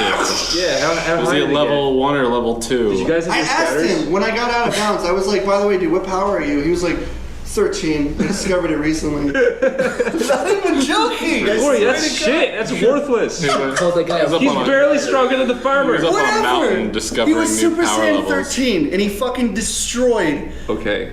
no one. He fucking dropped every single ball. That's because he's a shitty power level. He was like this 7-foot giant who couldn't catch balls. It was kind of funny. If he's 7 feet, why is he playing dodgeball? Because it's easy to hit him. He's a community thing. It's a community thing. If I was 7 feet tall, I would just go. Moral of the story: we used dirty to streets. Moral of the story: we used to sneak out around 3 a.m. to go play dodgeball. What the fuck? You never included that part. What do you mean moral of the story? You never had that part. You just added that now. Parents You say moral of the story to wrap it up. You just added new information, Corey. You didn't the purpose of moral of the story. Parents finally caught us and I got grounded. Okay. Anyways, moral of the story was all this new information nobody had. Alright, go ahead. Tell your We story. still haven't finished Jeff's story. Yeah, like 7 tangents ago. Okay. Maybe even before. Yeah, before soccer. Even before the fantasy football. Story over. Okay. Go, Jeff. God. Just It's not even that good. Start over. It's not even that good. Just start Alright, over. alright, Build start up. over. We went into a bank pizza place. Formerly a bank, now a pizza place. And we sat down, and these women behind us were playing poker. And the one woman, I think we were talking. We talked about something. What was it like? It was something. Anime came up. Well, I don't even know why. basically, the lady behind you, it was a table of Jeff and I. Yeah. And another guy, Niall, and these ladies across from us, these old fucking bitches, if you ask me, were hollering at us. They said, "Hey boys, you gonna play some poker tonight?" And Jeff obviously got really horny. And Jeff, what'd you say? Right. I was like, yes. And yes, in the end. I started squeezing their cottage cheese ass. Yeah. Hold on, there's more to this story. He milked the dust out of her titties, but the real story is why did she ask us? I don't. Because basically there was old guys coming into the store or this pizza place with backpacks like fucking losers going back to this dirty old room in some dirty factory Right. to play fantasy football. Right. In a stale room with stale Doritos. Right. And so this lady was kind of directing everybody in. So a guy would walk in and she would say, "Oh, right back there, boys, have fun." We equated that to like I don't know, some kind of show Basically, or something. she said, "Are you playing poker?" And I said, "Well, no, we only play Pokemon cards. That's what we're Right, cool. that's we're right. cool. That's all we do is play Pokemon." Right, yeah. You're like And she lit smirking up. at her and like rolling your eyes. Well, like, that's all we do. No, I wasn't being sarcastic. I was being very. Right. I was not being condescending. Listen, I wasn't there, so I can't actually. You like anime? Yeah. And you're like, yeah, and then, Of course. and then I'm laughing, and I'm just like, oh my god, I just want this to be over. And then Niall back here, he's like, very in the most straight face ever. He's like, oh no, the woman was like, my daughter. My daughter loves anime. She's 32 and loves anime. And then Niall sits up and he's like, does your daughter like hentai? And she's like, what? You know, he's like, yeah, it's like anime. It's does she like hentai? Now Jeff isn't facing the lady, so he's fucking bobbing his head up and Yeah, down, I'm laughing, and laughing. I'm trying to. I can see Choking on my Jeff. spaghetti. I have to face this lady, and Jeff, Jeff's like pissing his pants. Like, oh my god! I'm trying to keep it together. I'm scared by I don't know constant. what faces they were making. I didn't know if they were picking up on anything, but yeah. Then Jeff got up and pushed the old lady over, broke her back, and killed her. Moral of the story is her daughter watched hentai. Yeah, I told you it wasn't a very good story. But we're convinced that I guarantee that old lady's gonna go back to her daughter and say, "Oh, do you like hentai? Do you love hentai?" And her daughter's gonna scream, and she's gonna say, "Oh, the nice man at the spaghetti restaurant loved hentai." That would be the best. Or she could be trying to be cool, and be like, "Oh, I love hentai," and it'd terrify her daughter. Swoop in. Oh, maybe it'd bring them closer together. Watch hentai. Yeah, together. who knows? What's the nastiest pussy you've ever seen? Look up really fat pussy on Google. Fat pussy? Really? You'll find an inflated like 3 words, really fat pussy? Really fat pussy on Google Images. You'll get. Why just fat pussy or very fat pussy? Speaking of Niall, oh sorry, can I just say one thing? Speaking of Niall, he said, do you ever hear of the porn star Faye Reagan? Faye Reagan? She's like Actually, I she's really famous. She's like the perky titted redhead skinny girl. I don't follow. She voiced. I think she voiced the fucking girl in Saying Not Included. Really? Blonde hair girl. Yeah, No I could have way. sworn. I could not. I swear to Okay. God. I think she voiced Nina in. Anyways, Insanity. Niall was like, dude, Faye Reagan has a nasty ass pussy, and I was like, oh no, because I thought she was really hot. And then if you look up Faye Reagan warts in pussy, you can see a video. Warts in pussy. Yeah. I guess. I think it's fake though because the camera cuts just as it goes to the pussy. Warts in pussy. Personally, like. Maybe they cut it because there was fucking warts in her pussy. And nobody wants to watch pussy warts. No, it looks like. Who wants to watch all pussy warts get fucked? It looks like. Old pussy warts. Pussy warts. It looks like the Giant's Causeway made out of warts in the pussy. That's my story. You know what I want to talk about? What? Hawks. Oh shit. Jeff, what you might not know is Jeff is a hawk lover. He runs outside whenever he sees a hawk and points up to the sky and does his hawks. If we're gonna talk about hawks, we gotta do the hawk intro. Oh yeah. This is Hawk Hour. We're entering the Hawk Hour. It's not exactly Hawk Hour. It would be a Hawk segment. And they go. It would be a Hawk segment. Oh, you don't want to talk about it for an hour? No, Hawk segment. No, it's a I think joke. Hawk This segment. isn't the real. This Yeah, isn't it's the gonna real be for segment. 10 seconds. All right, moral of the story: it's Hawk segment. Oh, fine. Fine, Corey, you win. Okay, fuck the Hawk segment. We're not talking about. We're throwing out the Hawk. No. I actually have a story about hawks. Okay, I saw this recent video. I don't care. On the internet. Go ahead. What, you saw a hawk? I saw this video on the internet Yeah. of someone showing a hawk and how like agile hawks are. And if you think your parakeet who can sing songs is agile, Birds are stupid. wait till you fucking see this What hawk. the fuck are you talking about? I don't want a parakeet. Anyways, A parakeet who sings songs is less powerful than a fucking huge hawk? Yeah, of course. Hold on. Hold the telephone. Okay, so I saw this video of this guy showing like this hawk. He was making the hawk go through a bunch of holes, and the hawk was going like that fast. Corey, what holes? Snap, that There's fast. holes in the wall There or was like holes. hoops? He made holes for the hawks to go through. Hoops? A hole, like a small Not a hole. hoop. What did he make the hole from? Styrofoam. Oh, okay, makes sense. It was okay. First of all, he was just teaching his hawk how to like maneuver through things. Thank you.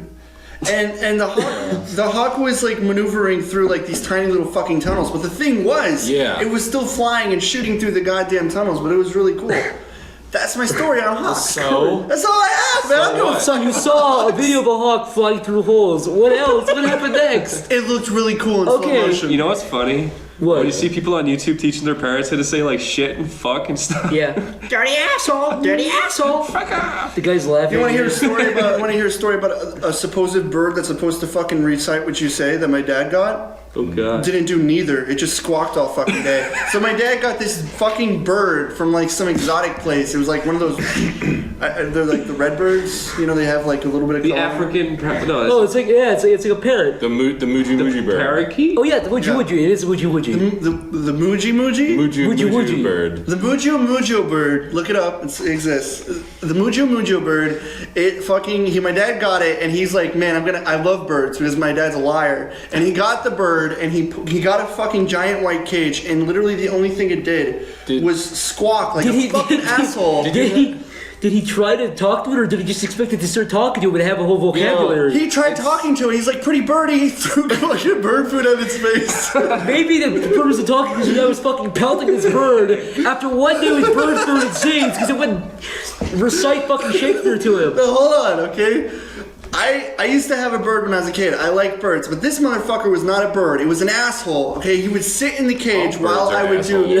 Birds are dicks. I know this one was, but I've had nice birds before that would come down and swoop down and steal my spaghetti, and I laughed when I was a kid. I was fine with that. But this fucking bird. Your house was cool. Can you back up and elaborate on the spaghetti story?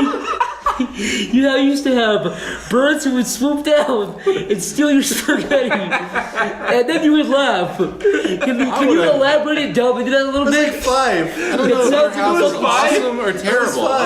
That sounds like a horribly repressed memory that out of nothing. There was all these birds. They like circled my room. There Was like the spaghetti noodly or raw? I would eat spaghetti and they would like fucking swoop down and pat You you. had 100 birds in your house stealing your spaghetti?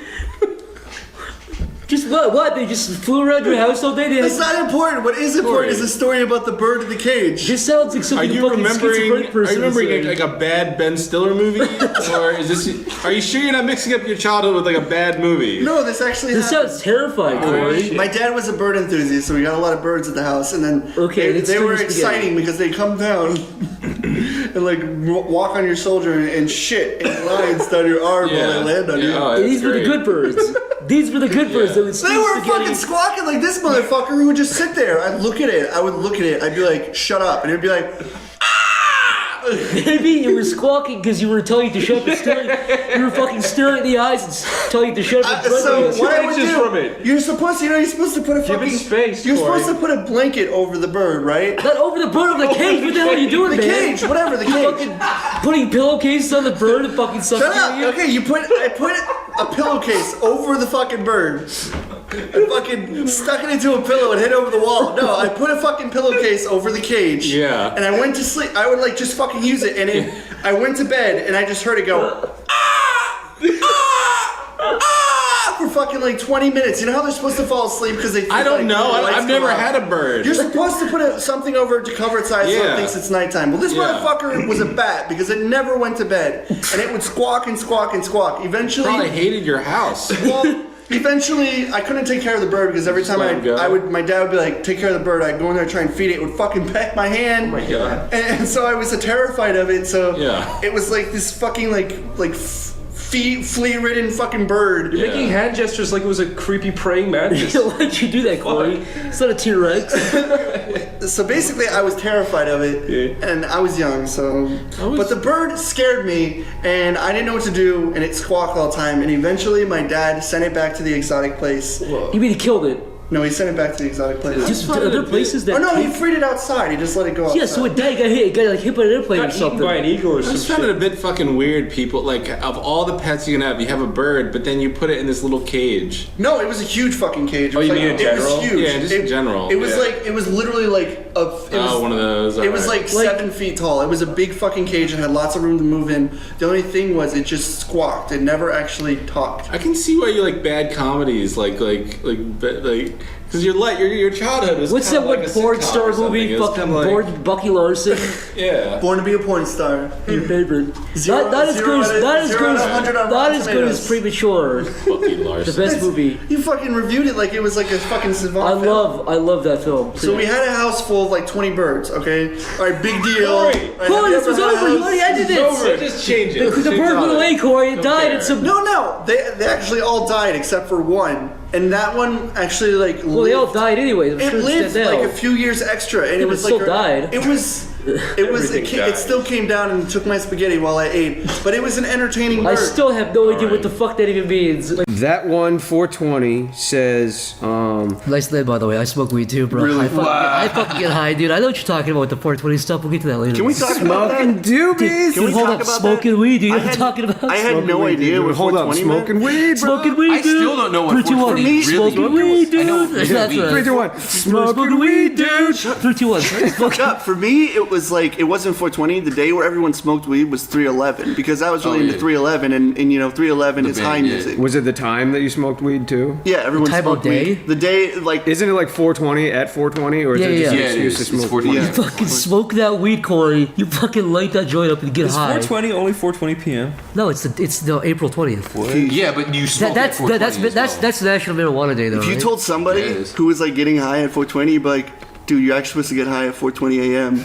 His fucking brain would have been like, dude. I bet hardcore smokers, I bet they go at 4:20 a.m. and p.m. It's like, you know, if you fly around the world just before where the sun meets the end of the earth and you smoke, you could be smoking at AM and PM. If you're in Australia, you can get high, you can go back to the US, you can have 2 You can also smoke anytime you want. Yeah, that too. You have to fly to the Arctic. When you're high, you like overanalyze things sometimes. So it's like to you, you'd be like, holy fucking shit, dude, you should write a novel or something. I guarantee there's someone with a private the dumbest fucking thing ever. Yeah, there was someone on a private jet who was flying through all the time zones on their private jet smoking weed every time they were just like, I'm still in 420. Oh, I feel so bad. There was this kid in my class, like everyone kind of made fun of him, and I befriended him because he had The Simpsons like movie maker, and I brought him over to my house and I asked him to bring it, and then I like never talked to him again. Speaking of which, I was about to say that I was like one of the I think I was like the first kid in Ireland to have Pokemon the movie on like. Of course you were. No, because right, we were in Florida right as it like came out on video in America, and we were going home the next day, and I was like, I went up to the lady and I was like, is this out or is this like a preview? And she's like, it's out. Stupid. And I was just like, oh my fucking god! And I bought it on VHS, right? And I brought it back to Ireland, right? And I watched it, and I was like, that was the best thing I've ever seen in my life. And then so I like, you know, The Den. Remember that show? Yeah. There's an Irish channel called The Den, and it was like kids. Really, do you remember in between shows Nickelodeon, there'd be two adults with a bunch of kids behind them going, "What do you think of that, kids?" And all the kids would be like, "Ah!" Yeah, it's like that kind of shit, right? Except it was like this guy in a red jumper and which is a sweater. It was like this guy and 2 puppets, and they just like talk about the show that they're about Ray to watch. Darcy. So those guys would always be like, Pokemon, the first movie's coming out in 4 months in Ireland, and everyone's like, oh my god, Pokemon, the first movie! And I was just like, I have it on VHS. So I went to school the next day, and I was like, I have Pokemon, the first movie. And I was like, no, you don't, faggot. I was like, I do. And then a guy came over to my house, and he used me to watch it, right? And he's just like, he went back to school the next day, and he's like, he does have it on it. So then everyone started coming over to my house to watch it. Oh, so you were the kid who was used for... Yeah, exactly, right? I would have done it too. I would have been like, hey man. You were the Pokemon first movie kid. I swear, right? Everyone systematically came over to my house day after day to watch it, and then none of them ever talked to me again. It's Pokemon the first movie. It's let bygones be. It didn't come out for like 4 months. I was like the king of school for like 1 month. That's really fucked up with like how Ireland is, where stuff doesn't come out. No, it used to be like that. Now it's pretty much it comes out like on the same day. I was always the kind of person who would be like, at a young age, I was like, a movie comes out, I'm like, I want to see if this is on LimeWire. It's probably on LimeWire. Then you just see like Sally gets fucked by dog, and I'm like, yeah, it was always that fucking video. It's not here. I remember downloading a video, and it was like something really like innocent, and I think it was like Pokemon or something, and then like it was this guy in the middle of a road in like some Middle Eastern country with a rocket launcher, and he gets like shot in the head, and I was like, that was the first thing I've ever seen like that. I was like, what the fuck? You're like, it's not Harry Potter. It was Harry Potter I was trying to get. It was Harry Potter I was trying to get. Yeah, Prisoner of Azkaban. Just like a guy getting his intro. Oh! Getting cut open, you're just like, I saw Harry Potter. Yeah. that Russian guy with his head getting chopped off. Like, you go to school, you're like, I saw Harry Potter. I'm like, no, you didn't. And you invite your friend, like, check it out. Opens up, it's like a weird stuff. Yeah, the whole Pokemon situation where everyone starts coming over to your house. You're like, wow, Harry Potter's cool. He's like recruit into like Al Qaeda. It's like, I'm in the Pokemon club. I'm I'm going. I'm in the Harry Potter club. The teacher comes into school, all the kids have like rocket launchers and missing jaws. We saw Harry Potter.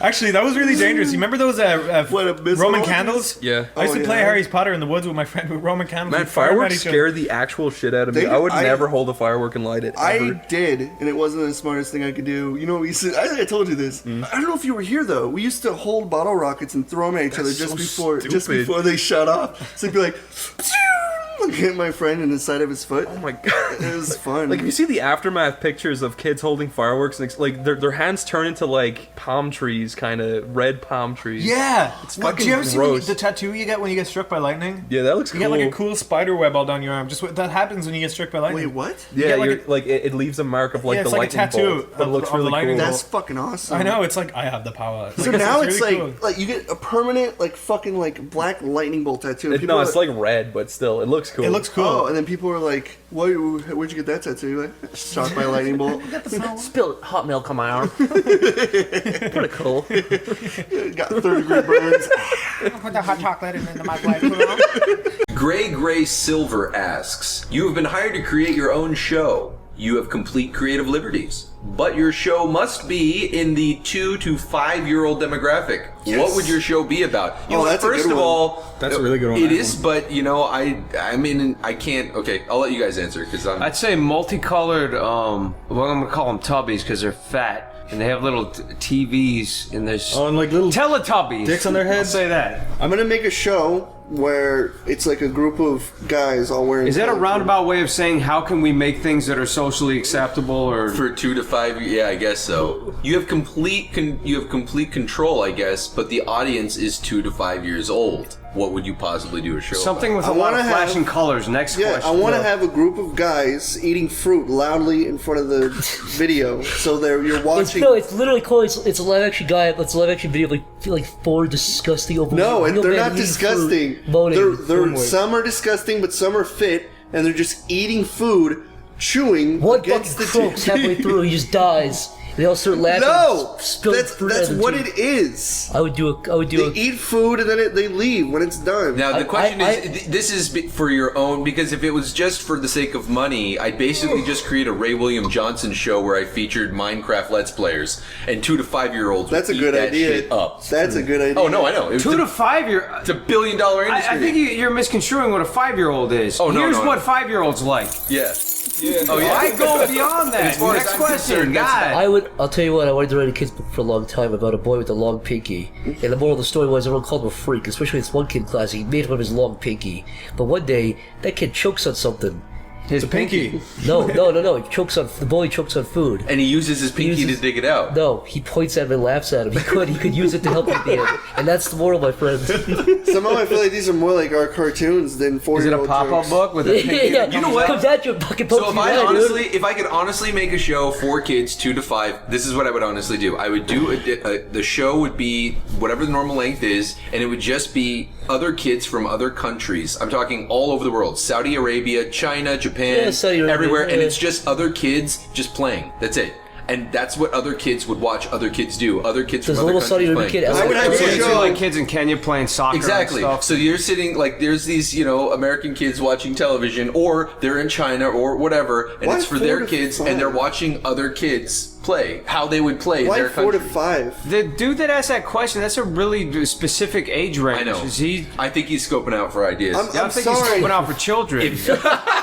What do 4 to kids 5? like? 4 to 5, you can Give us some literally tips. just I like them to laugh. you can hit pots together and like show like a pot getting hit, and fucking kids will watch that. Yeah. You don't need effort. You can just go to your fucking kitchen. You can go in your room. You can fucking spray Windex. And I'm trying to create a show Again, that helps Keys, kids. jingle. I'm trying to create a show that actually has a positive message. My But show- they already exist. Blue's Clues, Dora the Explorer, Chowder. Keep going. Think outside the box. Wait, Stamper Chowder's and I not watched a famous. cartoon on Netflix of The Office once. Do you remember that? And it was like basically like they just had like a Oh It was yeah, like a coloring book. That was I the was one. there. crayon It was the one. crayon show. The Yeah, you watched that crayon too, the one, crayon show. dude. We watched that for like 4 hours. It was the same animation. It was You the can always same tell. one. It was the same plot. It was a crayon who would come in and he would like get really egotistical and start fucking coloring the trees green, which is right. But then he would start coloring the sky and the fucking sun, and then the yellow crayon come out and be like, No, yeah, asshole. And then every you would episode had start that same coloring. formula. Like he what? colored something wrong, and then the right color would come out and go no. What? Wait, so is this like a conformist show where like you have to be It's like, within no, your the lines? 3 seasons. and there was an interactive thing where all the crayons lined up, Yeah. and then it would always be the second to the last crayon. Yeah, And then me and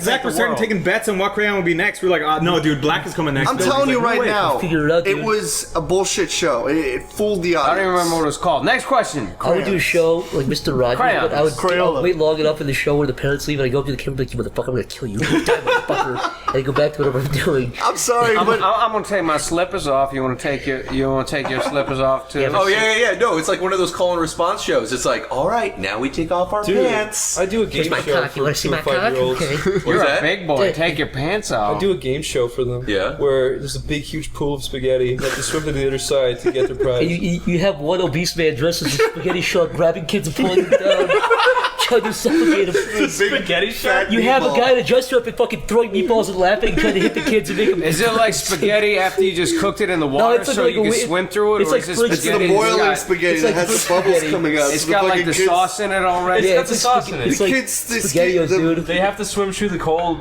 cooked spaghetti to get to the actual cooked spaghetti. Are you disqualified if you eat some Yeah, of you- it if you eat- as you go? If you eat it, you die, and the old man Yeah, it fucks has you. chloroform in it. And the short man has to fuck you. For a 5-year-old? Chris's show. So you have 4-year-olds trying to eat it and fucking suffocating in the soup before They you take a even big started. spatula, they whack you in the head with it if you eat the spaghetti. They fucking give you brain damage. So the fat guy pelting everybody, laughing like They an have a guy asshole. come spray with water. Why on did the they make cat. spaghetti with What's it spatula? called? It's creative, alright? What's it called? Spaghetti Eddie and Fun Hour? Betty Spaghetti's Pool of Madness. There you go. It's great. Spaghetti the Eddie's the host. Wasn't the Yeti screams. Gooseberry Brothers a kid show? Oh, the Gooseberry Brothers. Yeah. Oh no. Not really. They were in like the apocalypse, weren't they? Yeah, they were just they were just Christian people. The host could be a Yeti. You can call it Spaghetti Yeti. We already did the whole it. time. He's been our character for like 4 years. They actually do have that. We had a character called Spaghetti the Yeti and Betty the Yeti and Yeah, Confetti the Yeti. if you look at the Helpers Christmas, that's the Yeti's name is Spaghetti the Yeti. That's what he's credited as. We have a whole backstory for that guy, so stay tuned for that, folks. Yeah, I got a pony named One Trick too. Oh! Fuck you! Oh. Speaking of, My Sunday Drive asks, if you could send a letter to your past self, what would it say? Don't start Sleepy Cabin. He's not It's gonna a take long the letter. name. He's gonna get this letter. TLDR, you just toss it in the mail. Sleepy Cabin doesn't You know even what's funny? If exist. Stamper ever sent himself a letter in the mail, it wouldn't matter because he just tossed it in the garbage anyway. Damn, dude. Nice, dude. I pay my bills. How come like fit people always have the smelliest farts? I'm not fit. Because they eat more protein. But I ate a bunch of ribs. Oh, that looks. And Hey, pig so ears. sending a letter to our past selves, I would say. You're a faggot. I would say look behind you. Period. You know what? My letter would say maintain your composure. That's all it would say. I would just fuck with him. I'd be like, go to this address at exactly 12 o'clock at night. Carry a gun. You Make sure have you the have a life. amazing ability to send a letter to your past self, and you're gonna like play a prank on him. It's genius. But your future self will turn into a nervous faggot if you No, do it would that. be a different timeline. Doesn't matter. Oh, if it's a different timeline, yeah, I do Yeah, the same. yeah, Exactly. I take him to the Hills Have Eyes cabin. Take him Or to you the- have all the opportunity in the world, and you're the kind of guy that would like give him a can of green beans and say, "Hide this." Hide this very The information will follow. Yeah. Just to fuck with him. To fuck with you. I'd send back a lotto number, a winning lotto number of that week. I wouldn't want a butterfly effect on the lotto number, so I'd have to do it for that specific week that I got there. That's all. That's good. Very, very. You're like Biff from fucking Back to the Future, dude. Yes. You're gonna Biff, use your dude. power to Selfish. get rich real Correct. quick. And then I'd take all that money and make cartoons I would and, say- I and would- make a TV show for 2 to 5 year old kids. I would tell myself nice tits and I'd get Nice really sad. My past self would open it up and look at it, get really depressed, and then close the letter. I'd send back a picture of me so that he is motivated to not look like me. Like, just Like you in 14 years.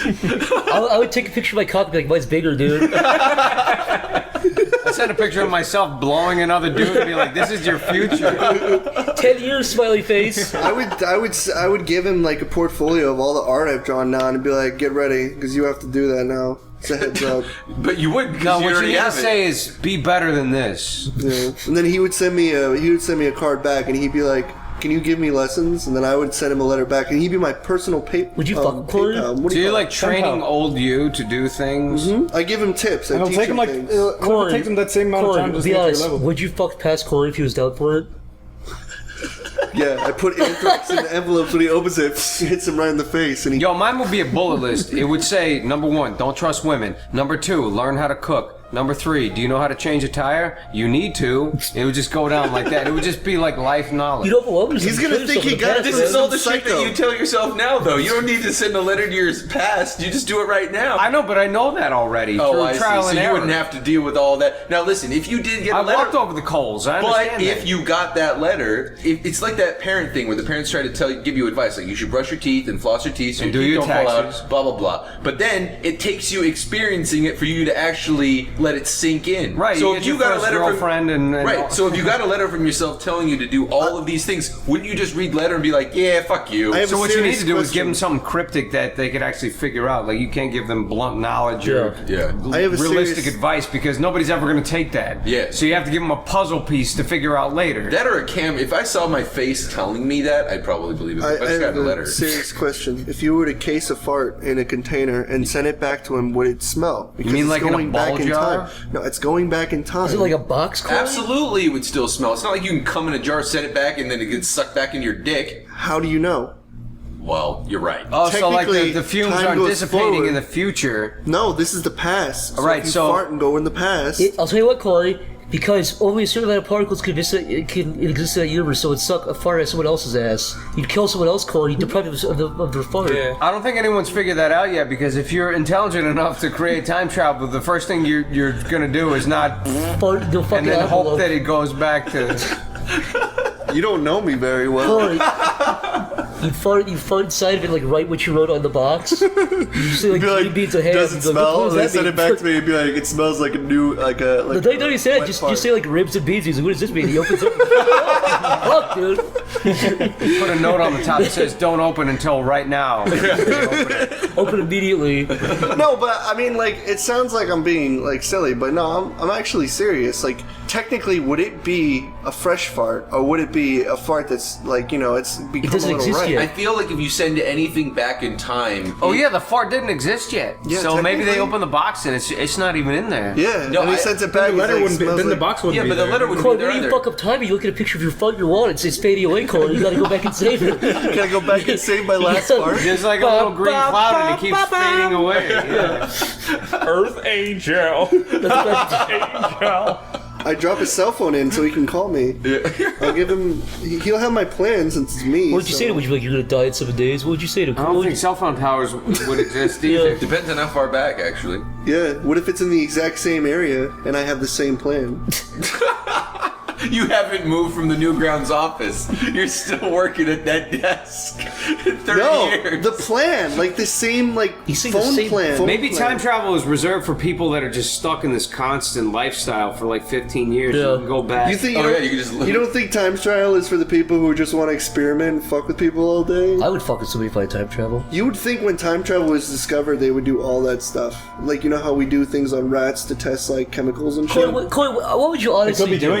Yeah, I was just about to say that. What's interesting about time travel is if they created that machine, it could be happening right now. Yeah. Corey, what would you do honestly? Is there any big world event that you'd go back to see or change? Like, would you be like, yo, JFK, duck?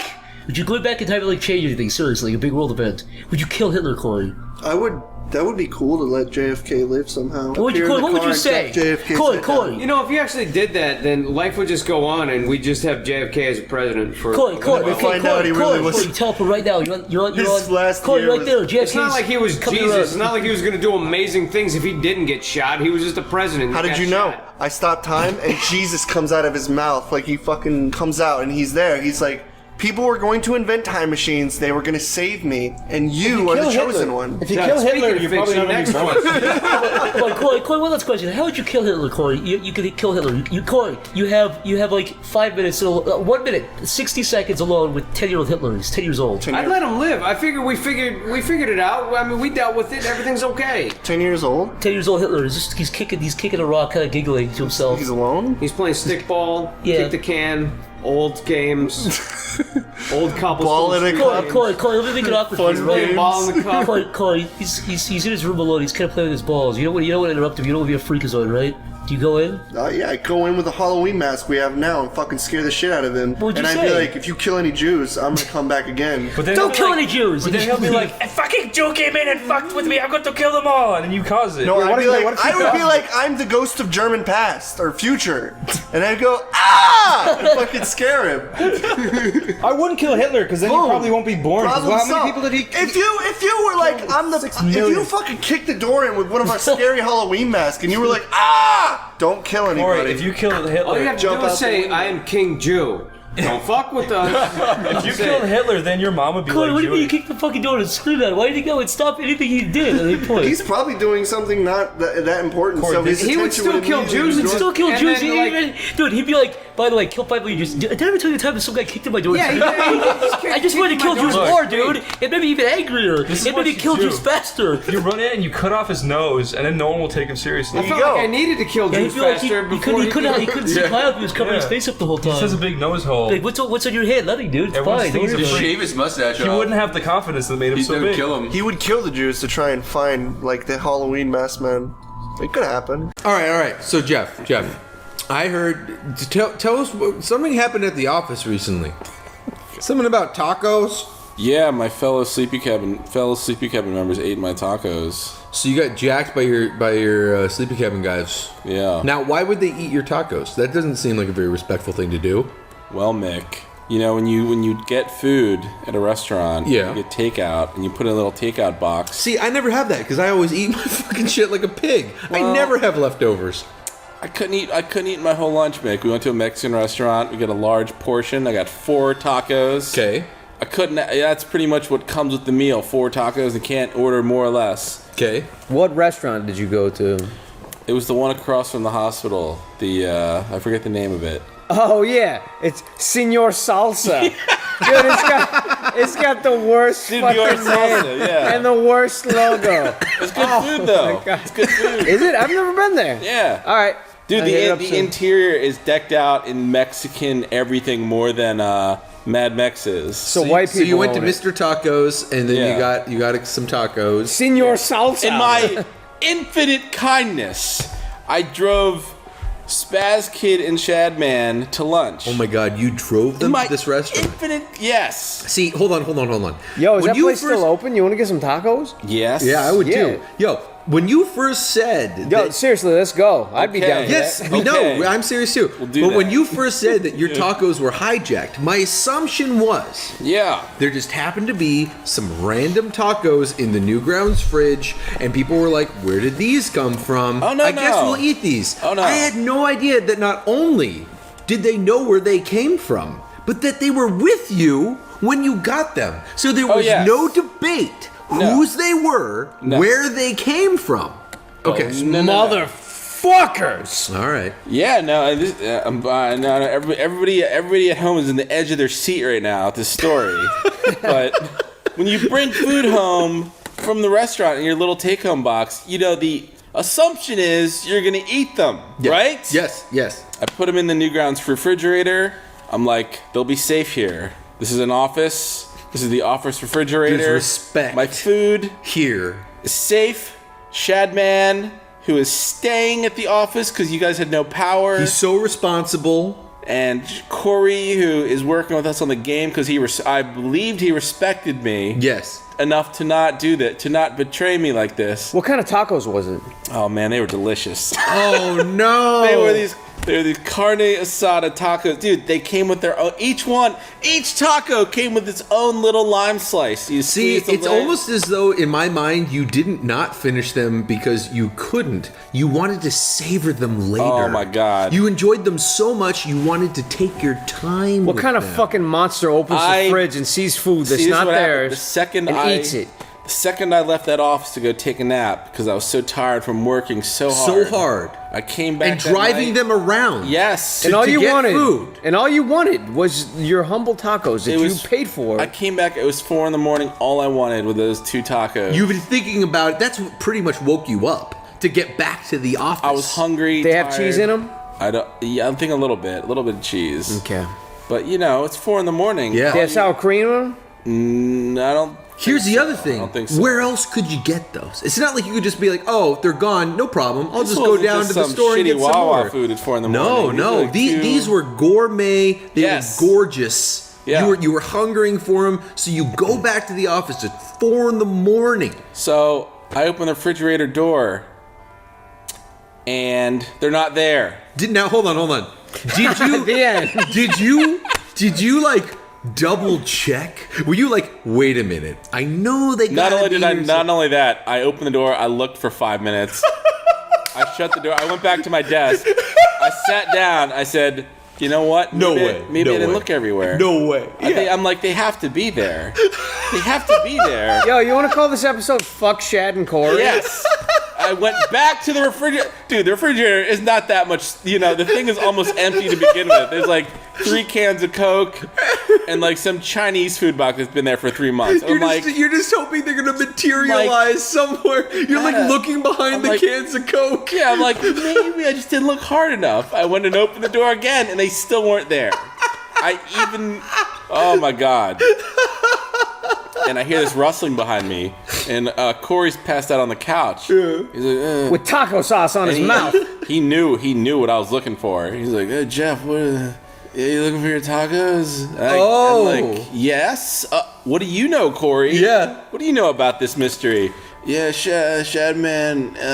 Aha! Passing the blame. Shadman ate them. Oh! And he fell back to sleep. So Shad ate them. Not exactly. Oh, wait a minute. There's more. Go on. He passed the buck. The plot thickens. So what really happened? The buck to Shad hard. So wait a minute. He's like that conniving friend who's like, "Hey Jeff, are you looking for the tacos?" And you're like, "Why, yes." And he's like, "Oh yeah, Shad ate those." And Shadman's not a liar. So he's not. I trust his word. Yeah. So then what happens? Well, later when storm Shadman into woke his up, office, kick the door down.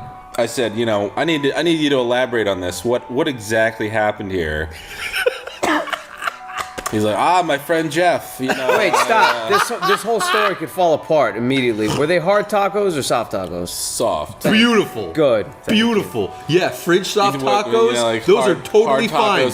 No, corn tortillas or flour tortillas? Wait, what? Corn tortillas or flour tortillas? They were flour. Yes. There you go. Perfect. But they were normal size. No. Look, hard in a refrigerator, garbage. Corn in a refrigerator, garbage. Flour, soft in a refrigerator, totally fine. This was a $15 Mexican taco meal, my friends. Yeah. 4 tacos and a bowl of refried beans. But anyway, wait, where were the beans gone to? I ate them at the restaurant. Oh, okay. But said, "Shadman, where the hell did my fucking tacos go, friend? Former friend." I am very sorry. There were subtitles underneath. Yeah, I asked Corey, what about these tacos? Well, Jeff eat them, and Corey said Jeff never eats his takeout except for pizza. I'm like, what the fuck are you talking about? Who made up these rules that I only eat my pizza leftovers and no other leftovers? That's bullshit. I always eat my leftover. If I bring it home from the restaurant, I'm gonna eat it. Why put it in the fridge otherwise? And I had one, and he had one. Aha! Shared it. I love how Corey kind of half woke up and was like, "Yeah, Shad ate him." It's like, you motherfuckers. So then what happened? Did you approach Corey? That's when he smothered Corey with a pillow. I said, "Corey, what the fuck? What the fuck, Corey?" He's like, I'm Jeff, I'm sorry. Dude, I was actually bitching him out over Twitter. I'm sending like all these messages to Corey over Twitter about him fucking eating my tacos. That's Johnny Utah on Twitter. He was very apologetic. I forgave him, but I forgive those guys. But still, I've never felt so betrayed. I'll tell you what. When I couldn't find those tacos at 4 a.m, I think I felt angrier for about 2 seconds than I haven't in probably years. There are 2 seconds where I was like out of my mind with rage. I'm like, where are these fucking tacos? And then I calmed down and I'm like, all right, I'm calm. This is not something to be mad about. But I swear, man. Take drive two guys to lunch and they just they stab me in the back like that. But whatever. We'll get you some new tacos. Right, we're gonna get. Right. You know what? Speaking of, order the same. You know what, Jeff? Tonight. I got the solution. Yeah. Look, we love Corey. We love Shad. Oh, of course. They're great guys. I forgive them. Yes. We forgive them. And on top of that, right now we're gonna go get some more tacos. Let's go get those tacos back. Without them. Let's go get those tacos. Okay. Do you mean like cutting their guts open and pulling shit out, or no? do you mean going to the fuck! restaurant? God, you're such a fucking gangster. No, we're gonna go to Senor. When you say get them back, it's very clear what you mean. We're gonna go back to Mr. Tacos and we're gonna get some of those. Senor Salsa. Senor Salsa. Fucking hair burrito, whatever the fuck his name is. It's just like a bright orange building in the middle of all these like classical. Nothing on the entire street is anything but like white or. It's so tacky. It's like a white guy clearly owns the place, and it's like, what should we call it? Senor Salsa, I guess. So neither of you have been in there yet. I haven't. Nope. It's super decked out. Dude, fuck this podcast. It's cool, Let's though. go fucking get some tacos. Even the tables are individually painted murals on every single table. They put in effort. They put in effort. That's care. That's a Stamper thing to do. Yeah. Anyway, should we just say fuck this and just go eat? Yeah. Let's do it. Yeah. Fuck this. All right. Hey guys, thanks for joining us. Fuck you. Don't thank them. Whatever. Who cares? Corey, would you like to offer your side of the taco? Yes, I will put a close to the taco discussion. Just close this out. Because people want to know the truth. They want to know the truth. They only hear it through Jeff's eyes. And in a real investigation, you don't hear it through the victim's eyes. Let's do it like this. You be Corey's lawyer, and I'll be Jeff's lawyer. Okay. All right. I'm Corey's lawyer. Order in the court. Case of the stolen carne asada tacos. If you want to know what we're talking about, tune in to the last episode, which was SleepyCast last episode. What was it called? Senior Treachery. Oh yes. Agua edition. Oh yes. The very end of it. Anyways, order in the court. I haven't heard this. Bang bang bang bang. My client. That's the gavel. Yeah, like innocent. Corey's lawyer doesn't know what the fuck's going on. You're the word. I hired you. My client is and innocent. all you do is fuck my wife and barely do anything to protect me. Look, I'll give you the best damn case you can possibly get. You're like, my defendant is guilty. Look, I don't know what this is about. All right, I'll tell you. Here's the. My client went to a restaurant with you. True or false, Corey? That's true. He ordered tacos. True or false, Corey? I ordered tacos also. It's irrelevant, Your Honor. It's irrelevant. He brought his tacos home in a takeout box, put them in the fridge, and you ate them. But that's not true. Your stomach stole his property. Hold on, I have a recording right here. True or false? I have a recording right here of the perpetrator who started the taco eating. Okay. Like the taco eating shenanigans. Let's play evidence A. Okay, hold on. And I'm gonna hit you with some Goodwill Hunting shit after this. Go on. What a math problem. Shut up, Niall. Hold on. Hello, Corey. Do you think Jeff will eat these tacos? I don't know. See? As a friend, you should have been like, yes. But here's the thing, Jeff. Here's the thing, Jeff. There have been times, and I've noticed, it might just be a cognitive bias based on where we go, but that you leave Jasmine stuff in the fridge. Do you know what I leave in the fridge? Order in the court. If Jeff left his wallet on the table, would you take money out? Because every now and again, he leaves money on the table. No, overruled. Objection. To be fair. He doesn't leave money on the table for people to eat. If it's in the fridge, it could be up for grabs. You can't eat money! Did you have a sticker they could spend it on food, though? They knew it was mine. Did you have a sticker saying Jeff's do not eat? Okay, here's what happened. Is that That's a necessary? universal sign. Am I working with children? Do I need to do that? All right, hold on. What? Apparently. Before we start pointing fingers, here's what really It's happened. been pointed. Shad came to me. He came to me with sad puppy dog eyes. Your Honor, I'm going to let him finish his statement if he wants to. I already have Listen. my objection in mind. The fact that you motherfuckers hold on, don't have cars or anything Hold on, is your listen. problem. Order the court! Throw him in jail and throw out the key. Okay. Sorry, okay. Your Honor. Let's So, continue. anyways, You tell us what happened. Tell the court what happened, Cora. Shadman came to me with puppy dog eyes, carrying a bag of tacos, his bottom lip quivering, and he's like, I'm very hungry. And I'm like, you know what? It's fine. Jeff doesn't always eat his leftovers. It's There's cool. a Wawa about 5 minutes up the street walking distance. That's cool. Actually, it's open 24 hours. It was closed. It was closed. Okay. That doesn't make it okay, though. Hold on.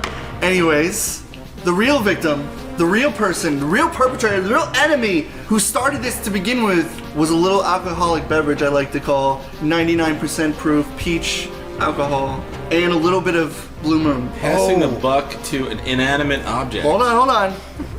My alcoholic side, Corey's alcoholic side is the fucking. Corey, I can't help you here, dude. This is that you're digging your own Do you grave. accept or Well, this is deny exactly what you happened, ate though. one of the tacos? I ate one of the half-eaten tacos. Yes. So you're guilty of eating his tacos. Oh, that's right. There were two. Regardless of Shad, you're guilty. I am. Look, if Shad started killing somebody and then you came in to start stabbing him, then you're still guilty of murder because you helped commit the crime. You're guilty. That's not true. And sentenced to death.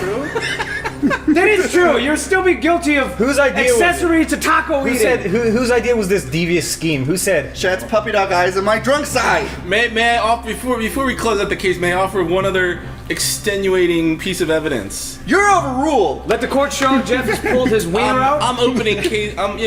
What? Joshua works here. Had a sandwich in the fridge. What happened to that, Corey? Go. All right, let me explain myself.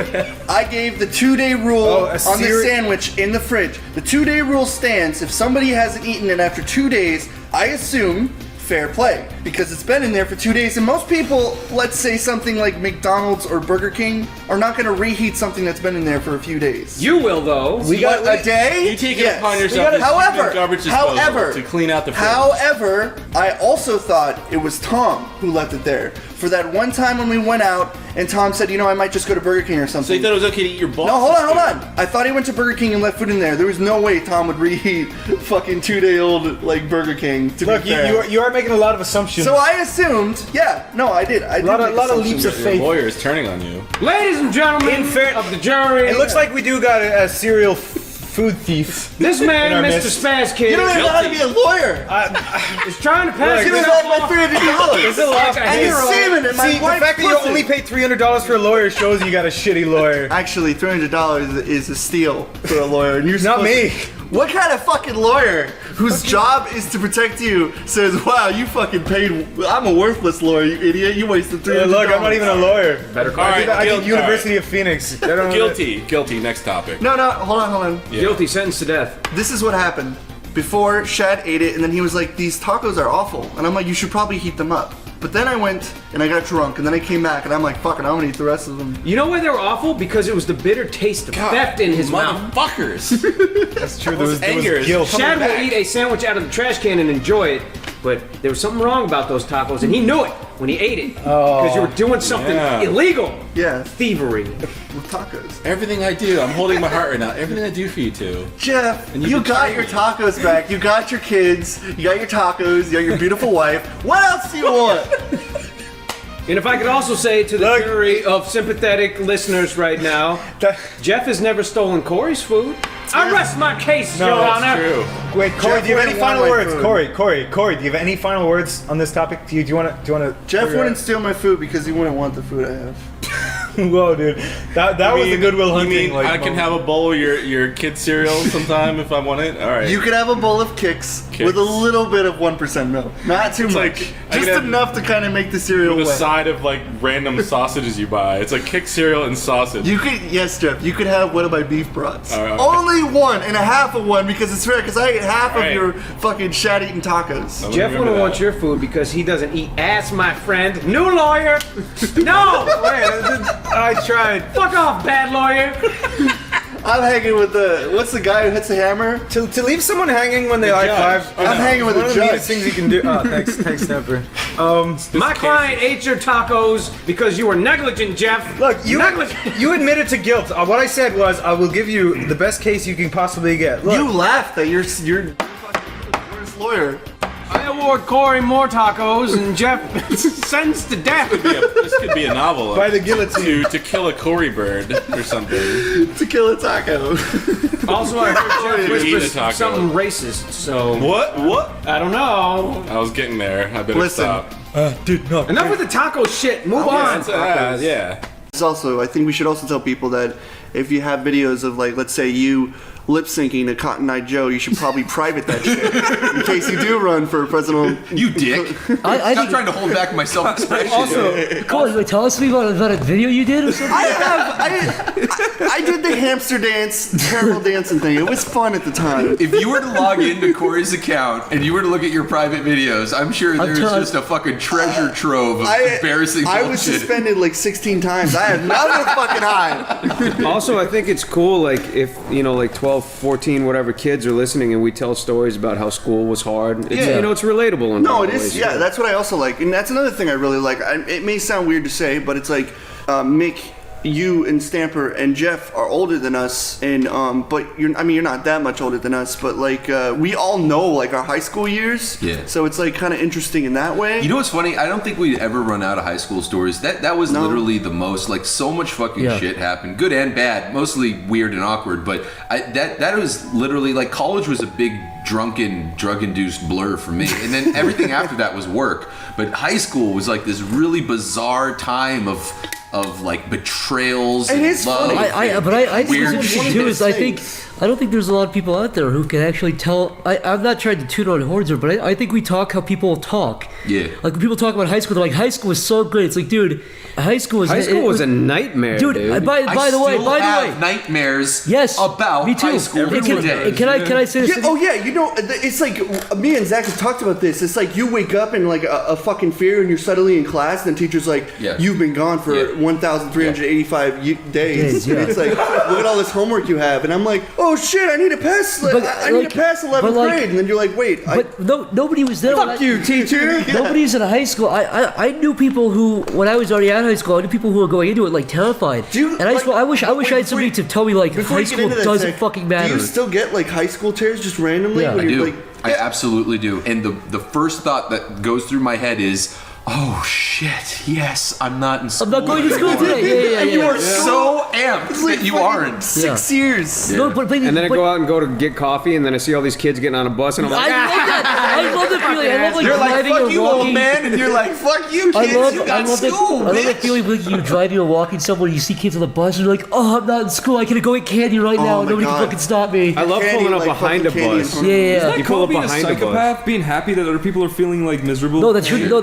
miserable. Not that they're miserable. That you're not miserable. Oh. What's that called? Schadenfreude? Well, we pull up behind a bus. Yeah. And then like you're looking in the back, and then all the flash your kids, dick at them? all the kids are like in the back, like making stupid face at you. Yeah. It's like, you know what? I'm not in school, asshole. Laugh it up. Laugh it up. Yeah, laugh it up, dick. Enjoy your day at school, bitch.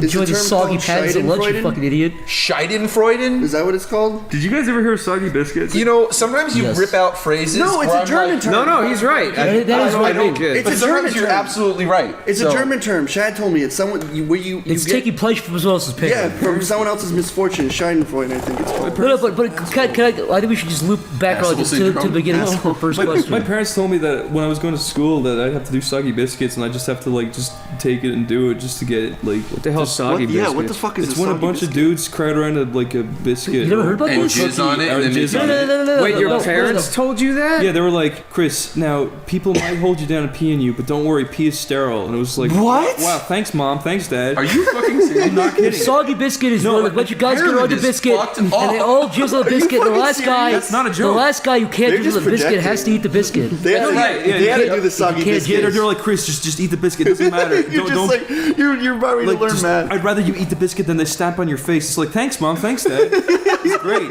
But I was gonna eat But then they're worried about you going on the internet and watching some fucking I'm gonna jack porn. off real slow. It's like, that's Eat this my biscuit. jizz-covered biscuit, but don't watch internet porn. My dad was like, all up until I was 17, he was like, you better not be watching what I think you're watching in there. It's like, fuck off. Like, For me, like 17. Soggy biscuit videos. Yeah. For me, like I was going to just doing research. Go to like I was talking about college with my like crazy Christian aunt, and she's like, "Don't go to that. They're all gay. They all make you do gay hazing." And also, like, then she went on a rant about how Pokemon is the devil, and she just had like all she had all these conspiracies. I saw that video. And my stepdad was riding in the back with her, and then when he got out, his face was so fucking red, and he was just like, "Don't listen to her. She's a fucking idiot." And I like we were walking into McDonald's, and then she started talking about all these conspiracies, like every conspiracy you've ever heard. She believes in the 240p reptilian quality like faces. She was like bringing the eyes, the blinking eyes. The video compression is like aliens. She's like she's bringing up these Windows Movie Maker videos from 2006, and she's like, I don't know what to say. This like to me, this is real evidence. And I was just like, and then my stepdad is just shaking his fucking head, like he doesn't know what to think. Why don't you just like compress a video of her and show it to her? Yeah, give it to her. Give her reptilian eyes. Like, have you ever looked in a fucking mirror? Yeah. You showed it to her, you'd be like, look, you're one too, and she just jump off the bridge. But to summarize, I don't know. I think if you're a good parent, you'll keep your kids from watching what you don't want them to watch. It's not up to us to do that. It's up to you, the parent, to do that. Wise, Zach. And on that, I'm gonna go have diarrhea. I'll be right back. Can I piss first, please? Okay, go pee first. Oh god. Oh god. Move your legs. Pee fast, because this poop's gonna leak out of my butt. All right. Do you always have diarrhea? I don't. It's just I cooked a bunch of vegetables and I didn't eat rice with it, and it was spicy vegetables, and so that happens. Plus, I drink too much. Oh yeah, that's right. Last night we drank. No wonder. If I have a hangover, I can't do shit. Yeah, it's such a waste of a day. Yeah. Yeah. So you get water in your system. Yeah. Before you sleep, drink as much water as you can. That's something you taught me. Thanks, drink bro. water after you drink a lot of alcohol. You guys can ask questions while I Fucking works well. All right. What question will you read?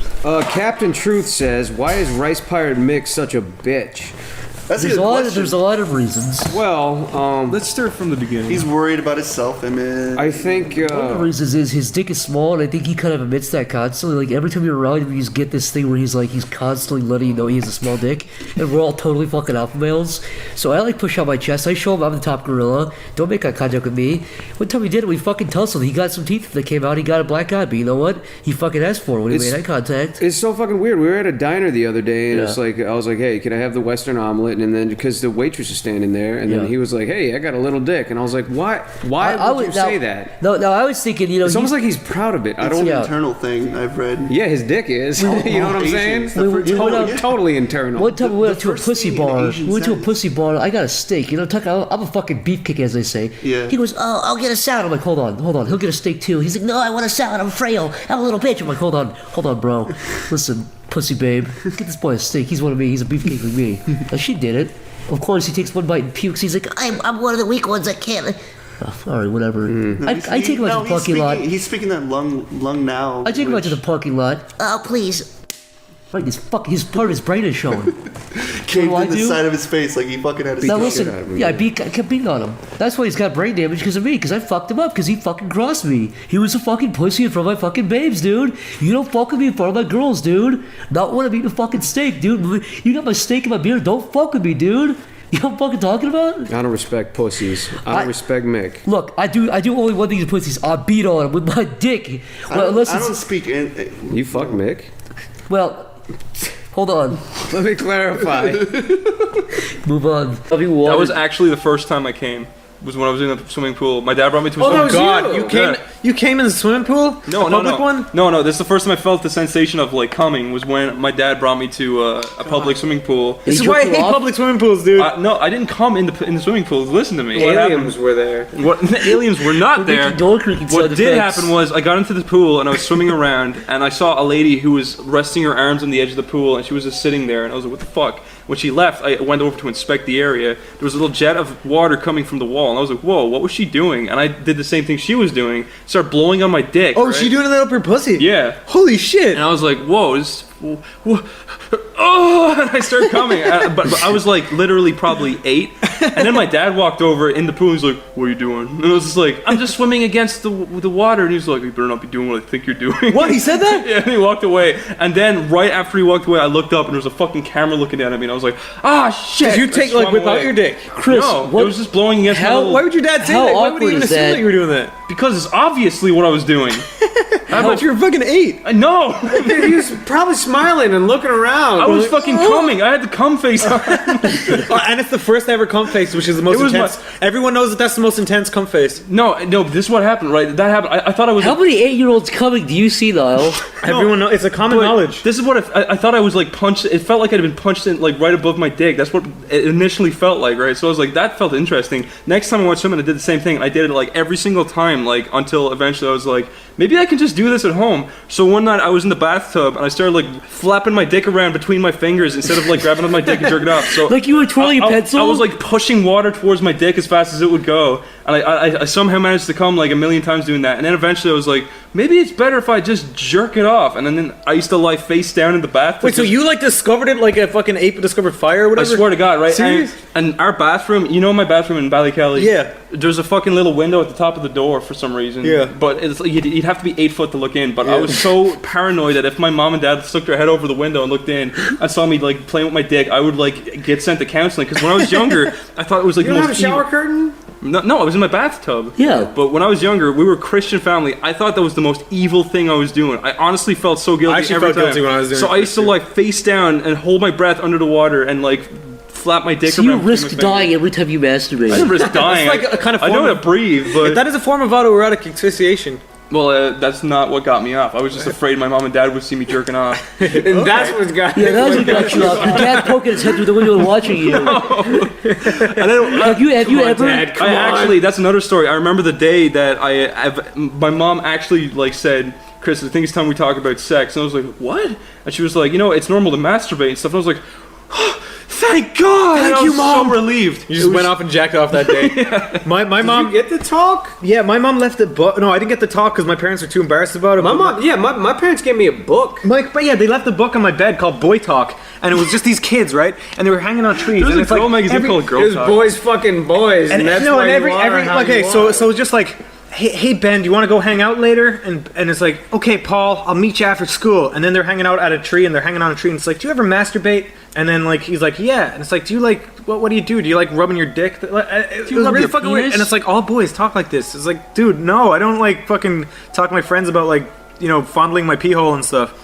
But what you call fondle it? your pee hole when you jack off? Dude, I saw porno that maybe 6 couple days ago. way. I saw. This is a new way to jack off. Okay, lick your hand and rub the bell end, and that's it. Just rub it. Just like I figured that out when I was 12. Everyone knows that shit. Everyone knows it. Yeah, but why were you I telling licked my hand though. I spit in it. Then why were you telling me that this was some sort of weird fucking phenomenon? Jesus. My parents didn't give me a masturbation book. They gave me a book. They masturbated me. Yeah, they jacked me off. Well, the book was about all of that stuff. No, my parents gave me a book. I forget what it was called, but it was essentially like, this is what mommies and daddies do. Oh. So they hug each other. Yeah, and, special hug. Yeah, and men have penises and women have vaginas.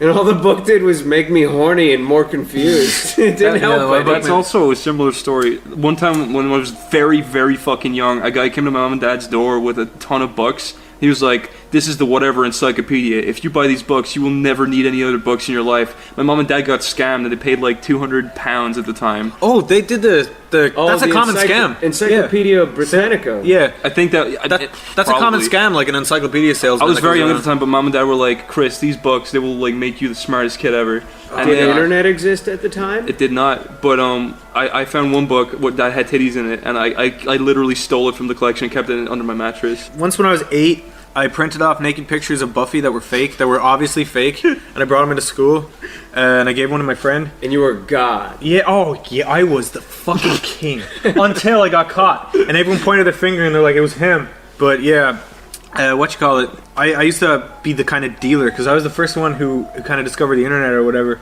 so I was like dealing out all these like fake porn pictures. I did the same thing, but with Mortal Kombat fatalities. Wait, really? Nobody understood what the internet was, and I was like, "This is a place where you can get things," and they're like what? And I was like, how about this printout, baby? Yeah, yeah. And they're like, oh my god, I didn't even know you could do that. I remember this was like the year 2001 or something like that, and I just like literally. And then I was doing the same thing with like fucking prior to DVDs. I was a little fucking asshole back in the day. I was the first one to discover like torrenting or whatever, and I used to like sell like fucking fake torrented DVDs in school. Yeah, I remember. I was a god as well. I was one of the first people that figured out how to download music illegally, burn it to a CD, and one of my first customers was my manager at Walmart, and I overcharged him because he was an asshole. I was like, but he was still kind of cool. I used to do that too, except like my friend, they started giving me like everyone in the school started giving me lists of like 50 songs to put on one CD, and I was like, holy shit! And I still took all the money, and I was like, oh god, what do I do? And I give them like a CD. Shit, with, like, you got paid? And then I give them. I did it for street credit. And then I give them songs with like 5 songs on it, and I'd be like, sorry, I couldn't get the rest. And they'd be like,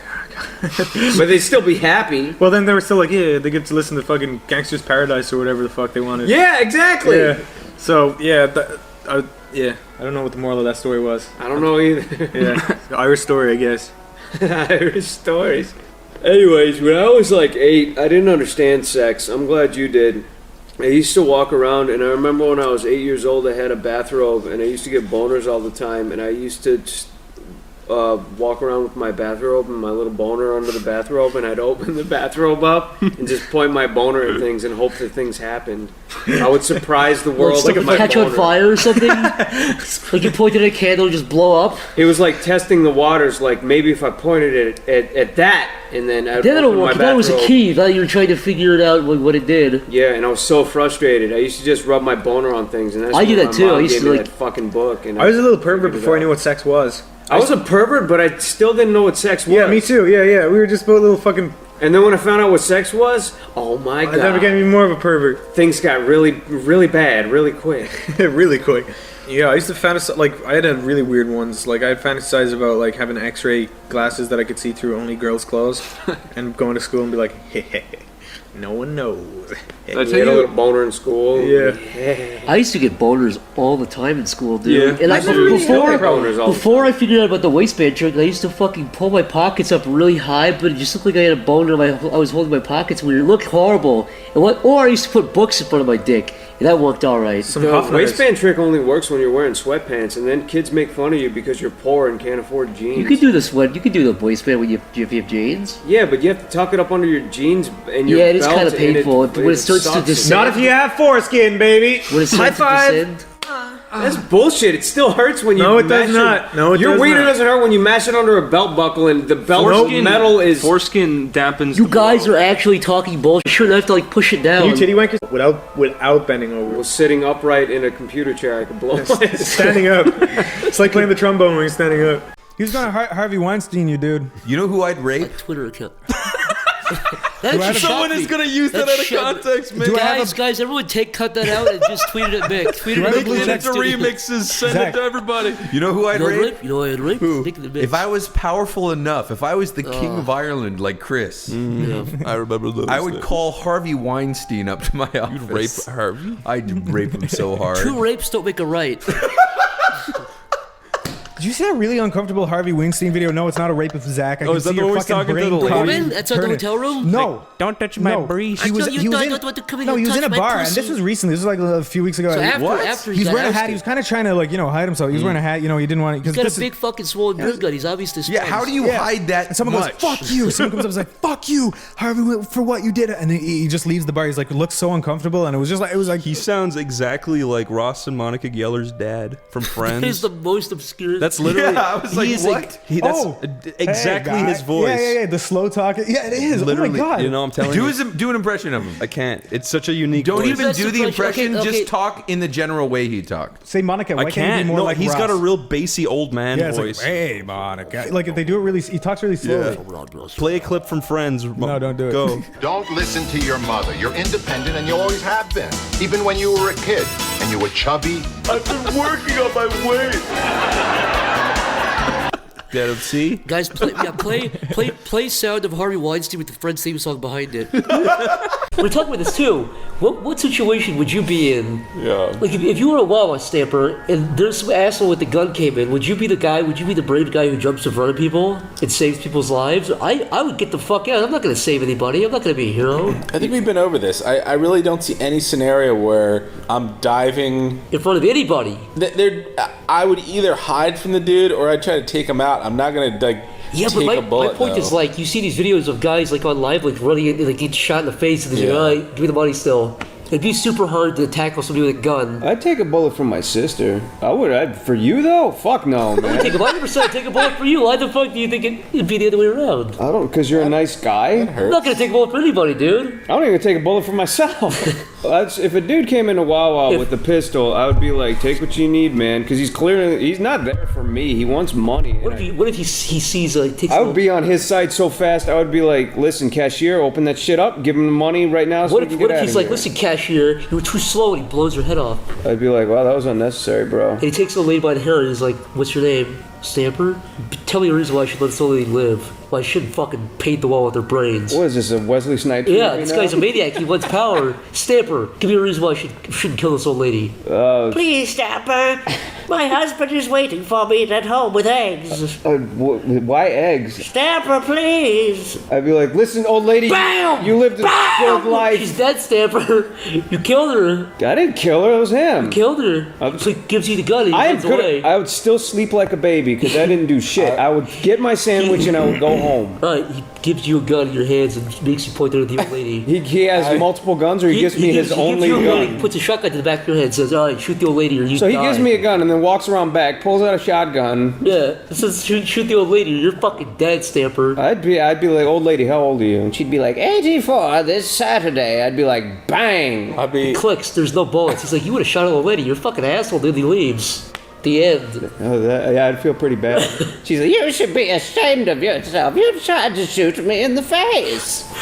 What about you, Jeff? What would you do in the situation? Would you shoot an old lady in the face? I would punch Zach in the mouth for asking stupid questions. Yeah. This is gonna happen. This is Zach's real just life. mad because the old lady at Wawa isn't nice to him. Is that really where all this comes from? Yeah, it's all this pent up sexual She's nice fantasy. to me. Zach's like, why? It's like, I say hi to her. She just say hi to her. Oh, you talking about Linda? Is that I always say hi, Linda. She goes, ugh. It's like, She pukes in her mouth whenever she sees me. The one with the white hair. The old white yeah, she's bitch. like really old. Yeah, I see people come in and talk to her all the time, and then You get it too, though, right? No, I think she liked me at first, but then I slipped up and I said something. What did you say? I said, because everyone's like, "Hey, Linda," she's like, "Just a paper today," and it's like, "Yeah, whatever." And then I went up and I was like half drunk, and I think she knew that I used to smoke cigarettes. You know, put my water down or whatever I had. And she was like, "Is that it?" And I was like, "I'm good for now, baby." And her face just went dead. Like, she did not appreciate me calling her baby. Maybe she doesn't like me because she knows I'm associated with you. How does an already pale person get even paler somehow? She wasn't like horrified. She got mad. Like, she was. Somebody's grandmother. It's weird. Like, there's a guy in front of me, a guy behind me. She hasn't been called baby since like 1913. Yeah, maybe that's why I did it, to make her feel special about herself Sexy. for once in her sad, almost over life. Do you also think, we were talking about this too, do you think these people work at these places like McDonald's and Wawa and because like they're retired and they want to do it just cause? Me and Jeff used to talk about this. There's a dude that used to work at the other Wawa. Oh, for people that don't know, Wawa is a convenience store. It's like 7-Eleven but better. Anyways, there's a dude that used to work at the other Wawa, and I swear, like, we used to come up with like scenarios for what this guy did in his everyday, because he took so much pride in his work, and he was like maybe 40. We thought that he was like an engineer or something, like an architect. So I would say it. So you think it's like an American Beauty thing where he just works at the fast food place just cause he's bored? In this case, I think he was probably fired from his his aerospace job. And Or you think he was fired and he just got this job because he had nothing else to do? Or maybe he just needed money. But he took like the same amount of precision and care and fucking mopping the floor than it looks like he would at fucking NASA or something. Yeah. He was a really interesting guy. What about people who are like 70 years old or 60 or 70? Do you think they're working there because they're retired and they got bored, or that they actually need to work? Well, you need to live. You need purpose in life, or you can fucking die. That's probably why Linda's there right now, giving me the shit stare. Our other favorite employees is that beautiful black man with the dreadlocks? He looked like DJ from Street Fighter or something. Yeah, he was like, he had like this big lion's mane of dreadlocks, and he was like the most beautiful black man on the face of the planet. He was so fucking handsome. But he didn't look like he was enjoying his job. It looked like there was definitely something in his life he wanted to do that not work at Wawa. He wanted to be a supermodel, and I would have supported that, I guess. Well, He actually, told you I that? don't. No, he didn't. He needs to be, though. Every time he looked at me, I got bashful. I'd feel bad. Every time I asked him to make me like my turkey sandwich, he'd just be grumbling back there. I'm like, I'm sorry you're not on the cover of like Vogue magazine. Can you just make my sandwich? Thank you. Jeff, where do you stand? Where do you stand, Samper? On what? On the amount of cream cheese and the cream cheese debacle in Not this 2014. again. Not the cream cheese again. The cream cheese scandal, cream cheese gate. Should we just go over this again? Zach specifically asked for extra cream cheese, and they gave him extra cream cheese. Here's what really and then happened. he scraped it That's a all lie. off, and he got really mad. That is a lie version. That's the truth. I asked for a regular amount of cream cheese, and they gave me something that would an ant would say this isn't enough. Okay, first of all, nobody orders a bagel and says, "Remember, I just want a regular amount of." No, people There's do a that. button that says little cream cheese, and a lot of cream cheese. I click regular cream cheese, and it gives me a penny's worth for a whole bagel. So you did ask for extra cream cheese. I asked for because for weeks in a row I asked for regular. Give me this much, something a mouse would eat and starve. And then I ordered. So I said, okay, well if I overcompensate, they'll give me the right amount. And I ordered way much, and they give me way. So my plan backfired. So you're mad that the plant actually worked. Everything worked correctly. Well, it didn't work. It didn't work. I was upset that they actually did their job right for gaming the once. system, and you got what you deserved. I was upset that they did their job right for once in their lives. They finally did something worth. That was a lot of fucking cream cheese. It was a lot. I scraped off like 2 cream inches cheese on your desk. Some people love that much cream cheese, though. I think like a quarter of an inch of a solid layer is pretty good. Didn't James do that once? You know what's bullshit? Cream cheese. Did he do that? Yeah. We watched a couple of those. Yeah. What was it about? What was the gist of it? He's like when you go to Dunkin' Donuts and like they put way too much cream cheese, and he's like, "Who's all this fucking cream cheese for?" When you squeeze it together, it's like seagull shit coming out of the hole. See, I don't mind that though. I'd rather have too much than too little, because with too much you can scrape it off. Yeah. I have a question. It's the same price. You should just get extra every time, right? Scrape half of it off into a tub in your fridge, and in a week you'll have a free tub of cream cheese. Bam. Free idea. What's your question? I was just thinking actually that Wawa and Dunkin' Donuts are actually in pretty close proximity to each other. But who the hell is going to Dunkin' Donuts for breakfast when it seems like Wawa would be? Yes. Is Hitler infused? It's just regular Hitler. Wait. Oh, he's not infused. Why is everyone hungry? I'll be right back. Okay. Zach. Yes, Jeff? Who would win? I would. I would. Question over. I'm just trying to have fun here. It's not fun. The last time I had one was like 4 days ago here, and Jeff was watching me choke it down with a frown on my face. I had the turkey. If you had it's like a turkey and like melted cheese. That was alright. I had that. That was pretty good. Yeah. Cut it out, Zach. You're making me hungry. I'll be right back. Okay. Zach. Yes, Jeff? Who would win? I would. I would. Question over. I'm just trying to have fun here. It's not fun. Who would win, Jeff? Hitler? Yeah. Or the Incredible Hulk? Well. Yes. Is Hitler infused? It's just regular Hitler. Oh, he's not infused. Why is everything Hitler with you, gamma man? rays? It's Hitler with his little cute mustache and his little outfit. Why? He killed a lot of Jews. Who else to take on the Hulk? Do you think the Nazis could have created the Hulk? They tried to create ape people. Did you hear about this? Ape people? Yeah, they tried to get apes to give birth to people and tried to fuse them together. I'm not making a joke about this. It's an interesting experiment. I would have tried it. If you go on YouTube, I guarantee you'll find it. There's some cheesy History Channel documentary, and it has like terrible CG apes like marching down the thing in Nazi uniforms. It's really fucking stupid, but it's interesting. I'm kind of glad we segued into this from Mike. I'm glad I didn't ask my question. What was your question going to be? I'm curious now. I was going to ask who would win, Voltron or Godzilla, but nobody wants that. No, that's stupid though. That seems Wait, it's a silly question. Who would win? Godzilla 2014 versus Voltron 1985. Here's the real question. What? The question everybody wants to know. Who would win in a fight between Godzilla and Zach's fat ass mom? My mom would push guys all over. Is your mom fat? No, she's pretty good. She jogs every day. Really? She MILF? I don't give a shit. Fuck you! Who would win? Terminator Yeah. or RoboCop? Actually, who do you think would win? Terminator. Why? Yeah, probably Terminator. Also, I think the biggest factor in this is motivation. I think RoboCop would win if Terminator fucking stabbed his family in the face or something.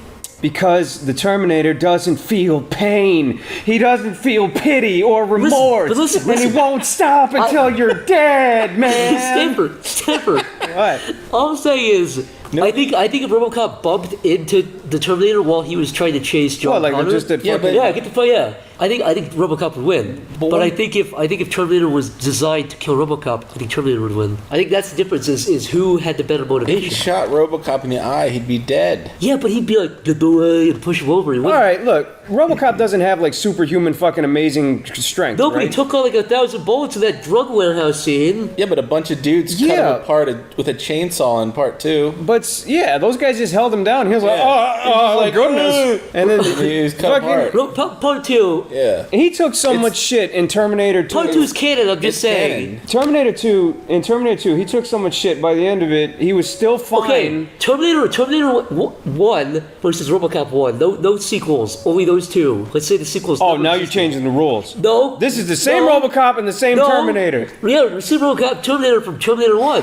So let's say Terminator 1 was trying to kill Sarah Connor and RoboCop just got in his fucking way. Yeah. It wasn't his motivation. Who would win? You know what? But let's say RoboCop saw Terminator fucking pull his family's head off, of RoboCop's family's head off. He would have the motivation to kill Terminator. You're on RoboCop's side. This whole argument is biased. No, it is biased. You're basically saying RoboCop somehow gets like retard strength when he gets upset. I'm saying if he has motivation, I think Terminator would win if Terminator's target was RoboCop, but I don't think. What if the Terminator? Oh, so you're saying that? I'm saying it depends on motivation. Yeah, he would totally lose if he didn't care. Motivation-wise, didn't care about whatever, get him away. But I think if RoboCop was like, get back here and fucking break his back. Yeah, but the Terminator has the most motivation of all. He really only has one thought. To kill. To kill Sarah Connor. Well, what Zach's saying is, if that wasn't the case and it was his job to kill RoboCop, he would win. But that argument doesn't make any sense, because if Jeff is beating my ass and I don't care, of course he's gonna win. If it's vice versa, of course I'm gonna win. Though. Jeff's not a Terminator. The Terminator would scan RoboCop and just see this stupid, soft human face and just aim his gun at it. Yeah, those little beacons would just like zoom into his little baby face. They say that RoboCop has like a metal skull. That's just like that's fake skin. Are you sure about it's not that? As real, it's not like bones. Look, here's exactly what would happen. They try to do that in one of the movies or miniseries. They try to shoot RoboCop in the face. Terminator would be walking towards RoboCop, and then RoboCop would be like, "Freeze, creep!" Terminator's not going to stop. RoboCop's going to keep shooting him, and Terminator's still not going to stop. And RoboCop's going to be like, "Oh, well, this is fucking weird because he's not dying." And then, but the time Terminator gets up to RoboCop, within 30 seconds, he would have pulled off all his arms and killed him. It's that easy. Who would win? The T-1000 or Marty McFly? Marty, dumbass. Drive circles around him. You know what would be interesting? What? Hear me out. What if the T-1000 held a flux capacitor in one arm, That's already and too then scary to wrapped think himself about. around Marty like a suit, almost like a metal suit, and then ran up to 88 miles an hour? Would he time travel? Sorry, go back? Yeah. So you're saying the T-1000 was part of the time car? Yeah. What if he like sort of insulated Marty, like he almost like formed around him like a metal suit, and then ran as like Marty up to 88 miles an hour? He could do that. I think if the fact that he's metal, I think if he just fucking hugged the car, it would go back in time with him, right? Does he need to hug like a car battery too to power the flux capacitor? And also, what's the? Is there like a radius around the car that goes back in time? Do bugs get trapped on the windshield? Do they go back in time too? Is there like a force field around the car, or is it just everything that's inside the car? So like if the T-1000 slid into like the exhaust pipe, would you go back in time? I'd say yes. You think so? I'd say yeah. What if a chance. What if a cat was underneath the car inside the exhaust pipe? Would the cat go back in time? Apparently the outside of the car gets really, really cold. He probably wouldn't be able to get up to 80 miles, 88 with the cat in the tailpipe. They sort of. What if it was like hanging at the bottom of the car like that? You remember Back to the Future 1 where when it reappeared, it was like freezing cold, and they just sort of ignored that rule from then on. They they never really did that Yeah. There's fucking fire over the wheels. It was after really that. cool effect, and then they're just like, yeah, this is too much work. It was like ice cold. It's like, what is it, hot, Doc? And he's like, no, it's cold. Yeah. Yeah, I always thought that was pretty cool. Because when you're a kid, you're like, wow, why is it Where'd he go? cold? Why is it cold? What happened? I bet he went to Alaska. What did he do in Alaska? What would he even do in Alaska? What do you think? What? Doc Brown, what do you think he would do in Alaska? I don't know. That's the dumbest question you probably ever asked ever in the You said he was in Alaska. I don't know why he'd go to I Alaska. agree with Tampa. That's a terrible question. Why'd you say Doc Brown goes to Alaska? Because the car was cold, dumbass. Why did he drive to Alaska? He can go back anytime he wants to. He goes to fucking Alaska where there's bears? Because Alaska's cold. He can go back to 1850. He goes to see the polar bears? Are you done? I'm done. When I was a kid, you know when you're a kid you can have bats. Bullshit, Niall. You have bats. You've totally spread eagle and shit all over your shower. You have bats when you're with your like sisters and your cousins and your brother. Yeah, I have bats with your like little family. Yeah, I was in there with my cousin once, and like I was just like playing with my rubber. For some reason, I'm picturing like these kids playing in a bath, and someone comes in, fucking spread eagles shit. I was imagining the other way around. I was imagining they're in the shower and they were like on their back with their legs up in the air, and there's fucking like shitting up in the air. It's weird. Like I fountain. was playing with my like little toy boat, and I was like, wee yeah. And like all of a sudden, right where like the boat was, right parallel to the boat, like just a big turd, just like floats up to the top, and it was like, and like half of it was over the water and half of it was under the water, so there was that like a little ring thing. I was like, ah! Was that you? I ran out. It was like my yours? fucking cousin. I was about to say, Corey like unearthed a memory in my head there a minute ago. What'd I do? You were talking about that, and I was just like, wait a second. When I was younger, I took a shit in the bathtub. When you were younger, though? Yeah, when I was like 4. Yeah, that's. Yeah. I feel like kids have done that. Yeah. I'm just saying, like a Corey thing, like, oh, I guess shoving my fucking thumb and my fist up my ass isn't working. No, you just use a finger. Rocking back and forth. You dilate your ass. like I'm a fucking crazy person No, isn't what working. you were saying there, that jiggling my butt cheeks Listen, isn't working. what you do is you pull out that big old horse stick and you fuck it. That's how you loose your ass. Wait, Hey, Chris was saying something. wait, I'm just trying to remember. You know what you were just talking about having bats with your cousins and shit? Yeah. Did I ever tell the story about me and my sister in the bath? No. Do you guys remember that? I don't remember. Yeah. Like this last time you were in Ireland. Yeah, that was it. Over Christmas. What happened? Me and my 26-year-old sister. We're shitting in the bath. Yeah, we were Together, shitting in the bathtub. No, wait. So I didn't tell the story where when I was like 4, my sister was. Wait, I must have been 3 actually. My sister was 4. In the bathtub, we're both taking baths because that's what like brothers and sisters do, and your parents are like, ha ha ha. But I was just like, just wait till you're older. I just remember sitting there and I just started pissing, and all I remember is my sister looking down and seeing the yellow coming at her, and she was just like, and she was like, Mom! And my mom was like, just grabbed her right on time before the piss like got to her. I thought she was gonna be so scared. She was like, ah, just like splashing it, just like spraying everywhere back at you. No, I swear it was like Indiana Jones. It's like right before the thing. It's like took her out right before the pee hit her. We sure do talk about turds and piss and stuff. Yeah, we had a good like 45 It's a relatable conversation. Everybody poops. Everybody pees. Like that book. Yeah, just like that book. Everybody comes. Everybody comes. Where's that book? Everybody comes. Here's a horse. Here's a cow.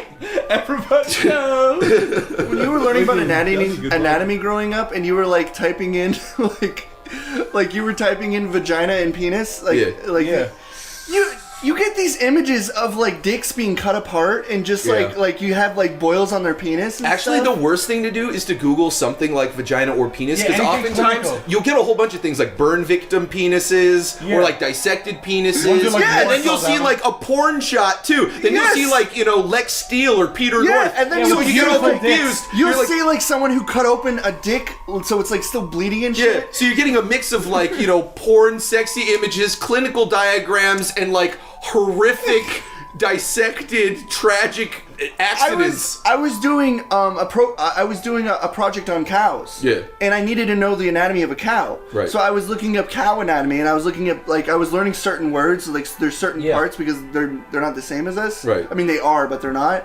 And I was getting these just like horrific fucking images of cows like fucking like horseflies and shit eating apart their like pussies and stuff. You know what? Even if you Google image something like smiles, you'll get like these people who had like car accidents and their faces split open and shit. Yeah, it's or like Glasgow Smiles. You'll get some weird creepy somebody got cut along the sides of their mouth. If you look up if you look up like burn victim, you'll get like happy families like eating fucking like turkey sandwiches. It's just like nice images. But if you actually look up like happy family, you get like fucking mutilated families. Yeah, that's right. Like all in like Yeah, it's like they were a happy family until. I never understood that. It's like I thought Google was supposed to be like family oriented. How come you're giving me all these like clinically things? That's because like, you these turned diagrams? off. You turned off Safe the, search. You turned on the "Show Me Disgusting Shit" button. This is safe filter. Did you notice Google got rid of porn now? Yeah. Yeah. What? But they never said it. They just did. You just noticed. No, now. no, no, Just when you yeah, look at yeah, porn- They didn't. No, they did. They did. Like It must have happened last night because The Google addresses Images. are still up. Like you can still go to like websites, but the images. Yeah, you Google can't Images, see you it. can't see porn anymore. It's like, very- even if you turn on turn off safe search, it's just like if you look up like you might get like a boob shot or something. If you Yeah, look if you up, look sexy up like tits, you might sexy get- tits or something, you'll just get like girls in bikinis. Yeah. What? Very G style. I'm pretty You sure. have to go to And Bing. You have what to go you'll to get Bing is what for you were porn. talking about. You'll just get girls with like fucking like their titties are getting cut open to be filled with like what do you call that stuff? Milk. No, girls don't get their titties cut open to be filled with milk. Wait, I how else do. is What do they get filled? What, you mean silicone? Yes. how Oh, else did milk okay. get in there? It's bored inside them. Take this milk. You gotta get a curly straw. You know drink now. some milk Put it and in their blow it nipple. into the curly straw while it's in Wait, your nipple. is it true? Is it really true that guys can lactate? Yeah. So I do. milk is coming out I of a guy's lactate. titty. Yeah. I lactate. No, you don't. I do. Do you want me to show you? No. Yeah. Have you ever tasted it? Yeah. It Wait a minute. You're gonna drink your own titty juice, but you're not gonna eat your own cum? Yeah. I see. See, this is where I think. And listen, we're not going back to that, but I do think that bodily fluids are bodily fluids, Yeah, and it's there's your own. nothing. That's exactly what I think. Feces is a bodily Your fluid. bodily fluid. Right, no, but it doesn't matter. That was my initial thing. It was like if you eat your own snot, or if you swallow your own snot, or if you eaten crud out of your whatever, your fingernails, or your If you eat your snot, you're gay. yeah, whatever. Anyways, yeah, we don't need to go there, but yeah. That happened to, oh, can I tell a story? Yeah. You reminded me. I used to sit, in school, in math class, I used to sit next to this gross freak.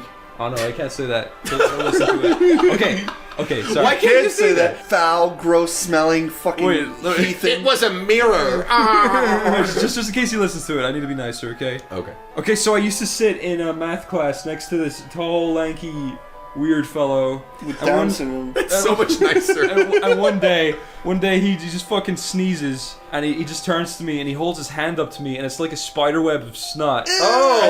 And he was just showing me as why like Look what I did. yeah like what if I did that I wouldn't just show it to, I'd be fucking embarrassed. I'd fucking wipe it under the desk or Dude, something. that happened to me not too long ago. I was like, I sneezed. I thought it was a normal sneeze, and then I had this like huge gunky spiderweb thing in my hand. I'm like, ugh! I didn't know what to There's do an with alien baby it. It in was your gross. hand. It's like my whole fucking hand. Like I said, like I stuck it in Kid Gack, and I was like, Ugh. Love is a battlefield.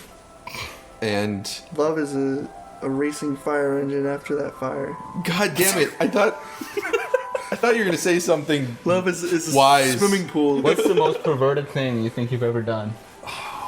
I can't say this on national television. I can't say it on national. That's the thing. It's so bad that I can never tell anyone about it. I think And that's the best and everyone's got like at least fucking 3 of those. What's the most perverted thing you did as a child that you couldn't be held accountable for? That's the thing. I can't The one say I'm it. thinking It's of is still when I was a bad. kid. It's still I can't bad. I can't say it. I think I already said it once on the podcast. I was a kid, but I was still able to read. I think I was like 12, and I was on an international flight, and I was reading Valley of the Horses, the sequel to Clan of the Cave Bears, and I got really horny, and I was chewing a big wad of gum, and I went into the bathroom, the airplane bathroom, this tiny little thing, and I brought in the page that I was reading where it got really hot and heavy it was caveman sex, and I wrapped the gum around my wiener and jerked off with a wad of gum around my dick. That's not bad at all. That's not that bad. It's not bad. You don't even know the stuff nothing. we did. as a Yeah, kid. That's the thing. I can't tell you because when I was younger, I didn't know what I did. Can I tell a true story? But it's not bad.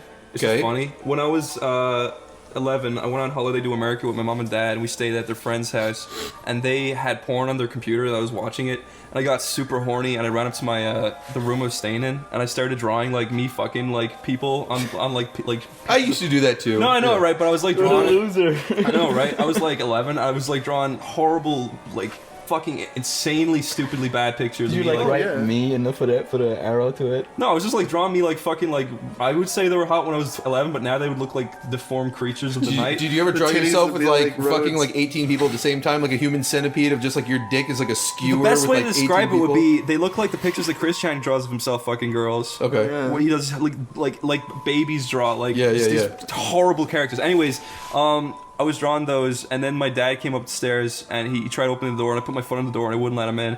And then I was like, what am I gonna do if he was like talking to me while I was thinking at the speed of light, and I was like, I need to get rid of these. So I put them all in my mouth and chewed them into like a paste. Then he came in, and I just ran past him and ran to the bathroom, spat into the toilet, and I flushed it. And he was like, what the fuck are you doing? I was like, nothing, and then he like left. But then the toilet got blocked, and I had to shove my hand down into this shitty toilet and pull out these chunks and put them in a bin. It's not that bad. No, it's not perverted. Why didn't you It's just put them gross. down your pants or something? Wait. I know in the moment you just don't think about those things. The worst part was the people we were living with. They were all like super obese, and the guy had just taken a shit in the toilet.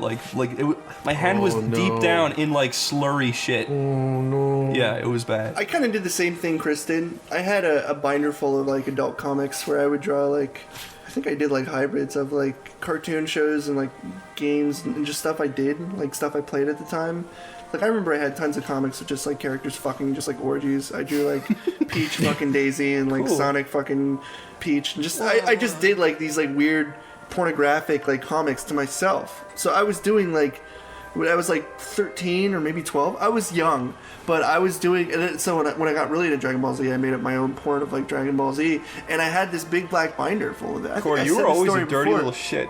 Yeah, and obviously it was terrible, but at the time it was like my treasure trove. I had this, you know, those like dark treasure, those like work binders that you stick stuff in. It was so full of comics, I couldn't close it, so I actually had to like stick it underneath my drawer.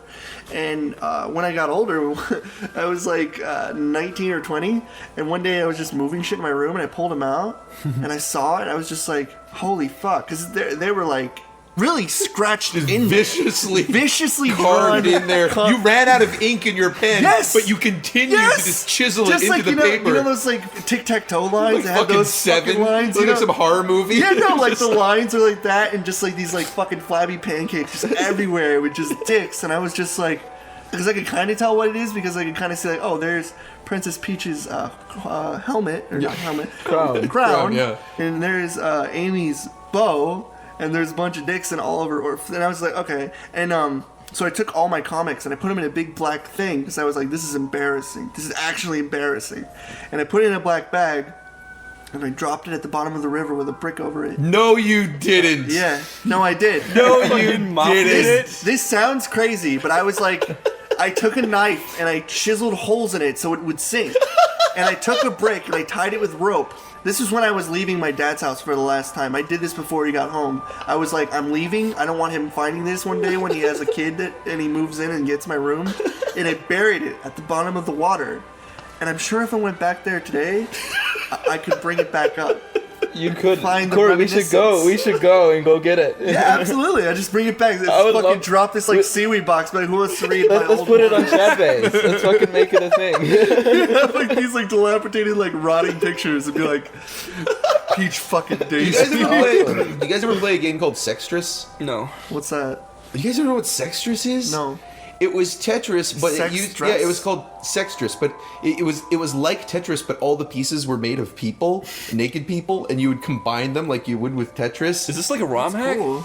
What's that? Is this like a ROM hack? It was just like an online game. I think It's a game. I played that around the time Snood came out. Yeah, it was in college, so it was I like used to have a ROM hack of yeah, it Link's was like Awakening late called Link Gets 90s. Laid. Yeah, it was like late 90s, early 2000s, I think. No.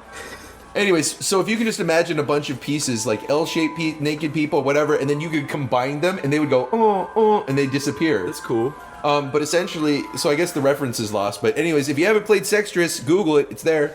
But essentially, I had a drawing when I was a kid it was just this ongoing project that I had, where I just had a couple of people like in sexual positions. You couldn't really see dicks or anything like that. But over time, I literally just kept adding onto the pile, and like I'd add some underneath. I could never add any on top, but I started in the center of the page, so it didn't matter. And I just kept adding people like over time. I mean, I don't know. It was just like occasionally I'd whip it out and just draw a person here or there. But it ended up being like this entire fucking page of just all these people fucking, like, they were small, like tiny little people, you know, like they looked like little Lego people almost. Like I couldn't really draw very well, but yeah, that was about as far as I went into it. About with the sex drawings, like Gumby's horse pal, like characters like that. Yeah, just a whole fucking like a quilt of human fuckery. This is good times. See, we're all just a bunch of horn dogs. That's what I'm saying. Everyone's horny. We were built to be horn dogs. Everyone is just a horny fuck, and anyone who denies it is a liar. That's why there's that statistic. Anita Spartan sneezing. Sarkeesian? Yeah, the one who said that like all men are rapists. 99 rapists that are toxic. Yeah, it was 10 out of 10 men will rape everyone or everything, even inanimate objects. 1 out of 7 girls play games. 100% of men are rapist toxins. It's hard to be a guy. It is. You know what it is? It's hard to be a white cis male. It is. In this civilization. You know what? You know what? You know what's even worse? It's like we're not getting to rape people. Yeah, obviously, but like I feel hurt being white in this world where other white people talk down to me, and they say, "Hey, Whitey, there's your fountain. Yeah. Hey, Whitey, there's your Holy bathroom." shit. We're segregating ourselves into a new civilization. It's true.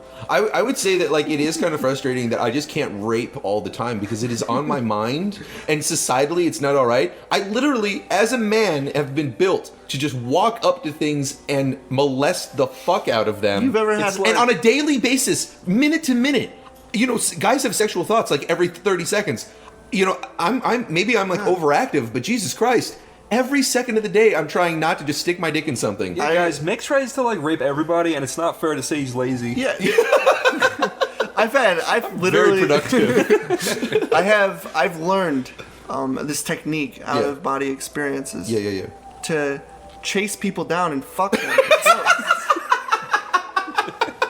Is this spirit fucking? The spirit. Did you learn this from Jordan D? Yeah. Did you episode 66. Yes. You use the spirit crystals to enhance your body. Yo, the give you owl the form. people will lead you out of your flesh so you can float above your body and go chase down children and rape them. Men think about 2 things: rape and toxins. It's true. Let's stop talking about the qualities of rape and let's get into the real meat. I was walking with Chris back from a humble visit to McDonald's, yes. Which first of all, I ended up getting too much food. Little side note. Cool. What That's relatable. He donated me a Big Mac. It's not my fault, man. I went up there and I was like, I want 2 Big Macs. It got me thinking because Chris was talking about Chris has this cool like surfer longboard that he pulled out. He got recently. Yeah, let's say this for a second. Chris bought a fucking skateboard and a longboard. Now you've had it for a week, and the most you've done is wobble back and forth a foot in the living room. Not true at all. We go to Wawa at nighttime and we use that longboard. We've done that a bunch of times. You skateboard to Wawa at nighttime. Is that real? That is real. Well, he used one day we brought out the longboard and the skateboard. Do you guys think that people judge you because you're? That's exactly what I was gonna say. No, yeah, we know people judge us. The reason you go out at nighttime or at 5 in the morning is because you know that everyone in their car is going, look at that fucking douche. Yeah, we do it at 4 in the morning. I would think that more though if I saw some guy, an adult, on a skateboard. Exactly. If I saw you coming back with like a Pepsi on a skateboard, it's worse. I come back with a shopping bag on a skateboard. That's why he's under the veil of darkness. It was kind of the same way for me. When I was like growing up, it's like all my friends had cars and I didn't have a car because I couldn't Wait, can afford I it. explain my situation just so no one judges me as we're talking No one's about gonna here? judge you. Okay. I like your You gotta think of it from this perspective, okay? Oh, I want to go to Wawa. Oh, I can't drive. Oh, I'll use my bike. Go to Wawa on your bike. You spend fucking 5 minutes taking a lock out of the back of your backpack, putting the bike on a pole. It's a piece of shit. So I'm like, you know what? I'll get a skateboard. Turns out skateboard takes 5 years to skate down a hill on. Try jogging. That's not fun. Jogging and running places Wear not a bra. fun. You won't feel so bad. I'm not bad. We went into Wawa. Some guy comes up to Chris. He's like, "Nice longboard, bro." Oh, yeah, and then Chris goes, Hey, thanks, I got it today. and then he just looked at him. Yeah, the guy, that's That is what happened. What is this, the lying episode? No, that's not lying. That's true. It was more like, thanks, I got it today. No, it wasn't. No, Chris was No, it was sweating. not. His fucking Chris eyes were goes- dilated. He was Chris like, goes, "Thanks, I got shaking. it today." And then like the guy was like, and then that walked is out. true. He did walk away awkwardly when I said that. Yeah. Wait, I haven't explained myself yet. Explain why. There's nothing else to explain. There is many things to explain in the world of judgment. Bullshit. Fucking, you ride a bike. Some fat guy in a car drives by going, ah! nice legs, you freak. And you're like, okay, I'll use a skateboard. And then they're like, oh, look at that skating faggot. And you're like, fine, I'll get a longboard. And they're like, look at this fucking college douchebag. Where's your fucking hoop earrings, retard?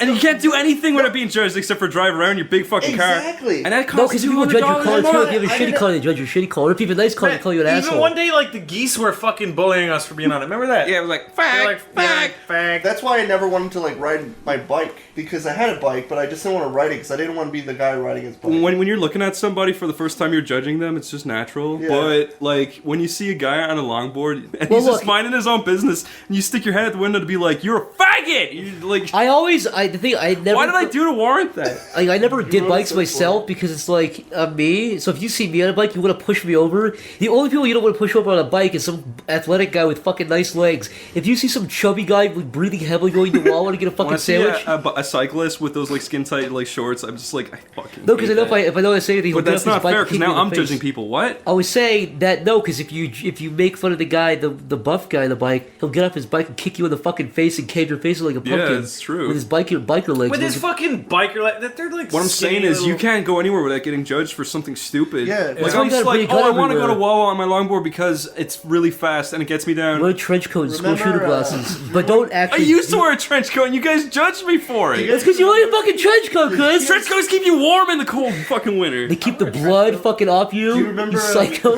You remember in high school where there was like that point where you were kind of turning into an adult and everybody had cars. But Coming of age. Like certain friends didn't have cars, so some people still took the bus. And Yeah. sometimes your friends had to leave early, and it was always that dread of, oh shit, I have to take the bus. Yeah. Why can't And I you would wear try- a fedora and a trench coat and use my longboard to go to Wawa? Stop You can. talking about your brony shoot-up videos.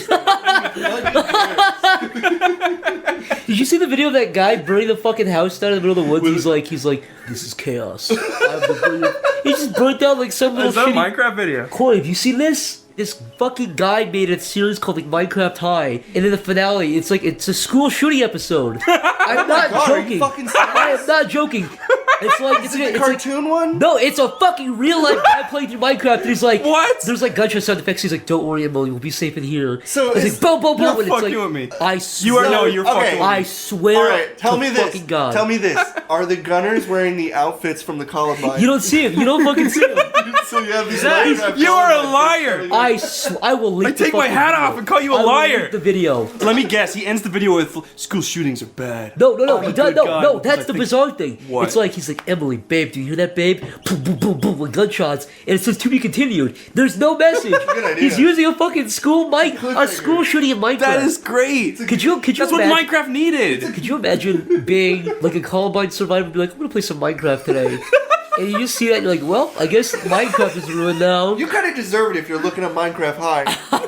That's a good point. If you're watching Minecraft High, you kind After of deserve to surviving the be... Columbine. That series though is innocent as fuck. Like all the first few episodes, there's Yeah, like I watched it. I watched it out of curiosity. I Yeah. can't believe No, that. it's a different Minecraft High. Oh. But still, Wait, Zach, It's the X-rated one. Zach, you're saying that thing is that, like if you get anything autistic and you put a high after it, it exists. yeah, there's a game, guys. Oh, I call him That's a Minecraft. good idea. There's creepers everywhere.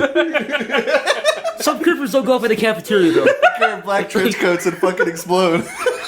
Anyways, can we get back to babysitters? I haven't even told you my extravagant babysitter. Wait, what was the last story. thing we talked about though? Babysitters. All right, yeah, then go on. Okay, so let me tell you about my babysitter story. Okay, so my babysitter story starts. It's really weird.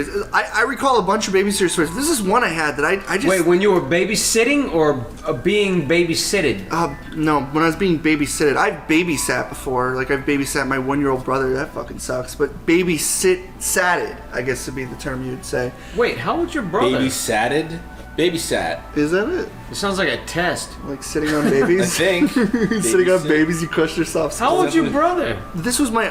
Okay, so my dad's dated a lot of girls. That's another topic for another thing. Oh, like your half brother, your step brother, or something. Yeah, he's like my half brother. Actually, all right. Yeah, he'd be my half brother because my dad dated another chick and then they had a kid.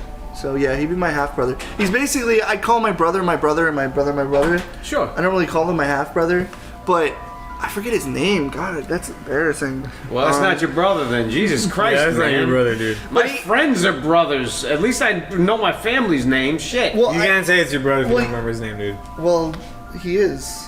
though, technically, even if I can't remember his name. He's your brother from another. Yeah, he's my brother from another mother. Oh wow! Is it actually from another mother or another father? He's a brother from another mother. Oh wow! So, anyways, that has nothing to do with my fucking actual babysitting story. Anyways, the babysitting story. There was this one chick that was babysitting me and my sister and some other guy, and I was arguing with my sister. Stop. You were how old? 14, I think. She was how old? 17 or 16. Was she hot? No. Did she have big titties? I don't remember. She was wearing like just like the most basics. Her tits were sagged, so she had like deflated tits. That's a little too much, man. Go on. Anyways, you wanted to know the details. But I was playing Super Mario 3 with my sister, and I was arguing with her because she on the Nintendo Entertainment System? Yeah. Nintendo Entertainment System. Super Nintendo, on the Super Nintendo. Super Mario 3 was not on Super All Nintendo. Stars, Super Mario All Star. Okay. They had an updated graphic version. I was playing the All Star Super Mario Brothers 3, and I think she was using the items. And I'm like, stop using the fucking like hammer, because that's like the best one where you throw hammers and shit. Yeah. And I'm like, stop using that fucking item on an easy stage. And then we started fighting over that. and then she came in and she's like, what are we arguing about? Make up. And then we made up. And then she was like, there, like make up and kiss. So she wanted us to kiss. And I'm like, I'm not doing that. And then she kept on like doing it. And the other guy was like, yeah, kiss her, kiss your sister. And I'm like, I'm not doing that. I'm not kissing my sister. So wait, your sister was there? Yeah, my sister was there. And she's like, yeah, I'm not kissing him. And they kept telling us to kiss. And then I'm like, you guys are weird. And I ran up to my room. Wait, I'm lost. So you and your sister were there, and your babysitter was telling me and my sister to make up and kiss after we hugged and shit. Oh, I thought you were fighting with your babysitter. No, I was being like, I'm not going to do that. That's what I was fighting about. Right, and so to make up for that, she wanted you to kiss your sister. Mm-hmm. Okay. And it was just weird, and I'm just like, I'm leaving. Did you do it? No, I never did. I kissed I my pushed sister my once. sister. I pushed her. She's like, that's not kissing. And I pushed her again. And then she's like, I was being defiant. And then I went to my room. I never told my dad this. He just came home. And No, she was I'm thinking I'm missing something. I thought you and your... So you were playing Mario All-Stars. Yeah. With your sister? Yeah. Okay. I was flipping her bean. And you flipping her bean the whole time. And your babysitter was watching? And she wanted me to kiss Corey, her. I didn't even know you had a sister. Yeah, I do. I have a question. Yes. What's the worst? This is maybe on topic, off topic, but what's the worst thing a sibling has ever done to you? The worst thing? My brother knocked my teeth out once. He pulled an axle off a large toy, like one of those cars you sit in as a little kid. He pulled the axle off and swung it and hit me in the face with it and knocked my teeth out. Oh, really? My stepbrothers smashed a plastic chair over my back when I was little. I was going to say something, but it's nowhere near that. I sat. You know those really like undurable ones that you get at like a Dollar Tree and stuff? They're like really cheap. Mm-hmm. They break really fucking easy. And then he just like shattered it over my back, and I had like this huge fucking like chair well. That's the worst. My sister, I think she threw something at me, and I fucking chased her with a butter knife, and she was fucking hyperventilating, and I held the fucking butter knife up to her nose, and I was like, if you do that, I was like gritting my teeth, angry. A butter knife. Well, I got a couple of stories. Probably not good at all. If we're talking about stuff like, I don't know if I said this before, but a go-kart fell on my sister. Did I say this? A go-kart It fell on her? Yeah. Like from where? From a height? My dad had a go-kart that he used to ride On his around roof? acres. No, he had a go-kart and we were riding it around and we were going down a hill. And you're not supposed to go down a hill and you're supposed to let the gas up and then let the thing go down. And we were pressing forward. And that was really stupid. And we turned and the fucking go-kart, like some jackass shit, the go-kart just like tipped over and I crashed and then I blacked out and then I woke up and my sister was screaming. And it was like the go-kart was on the other side, and then I ran around and I saw that the go-kart was laying on her fucking leg with battery acid pouring into her room. Oh my fucking And God. it was just like, you could hear the noises, and she was fucking screaming, and I I ran away. What?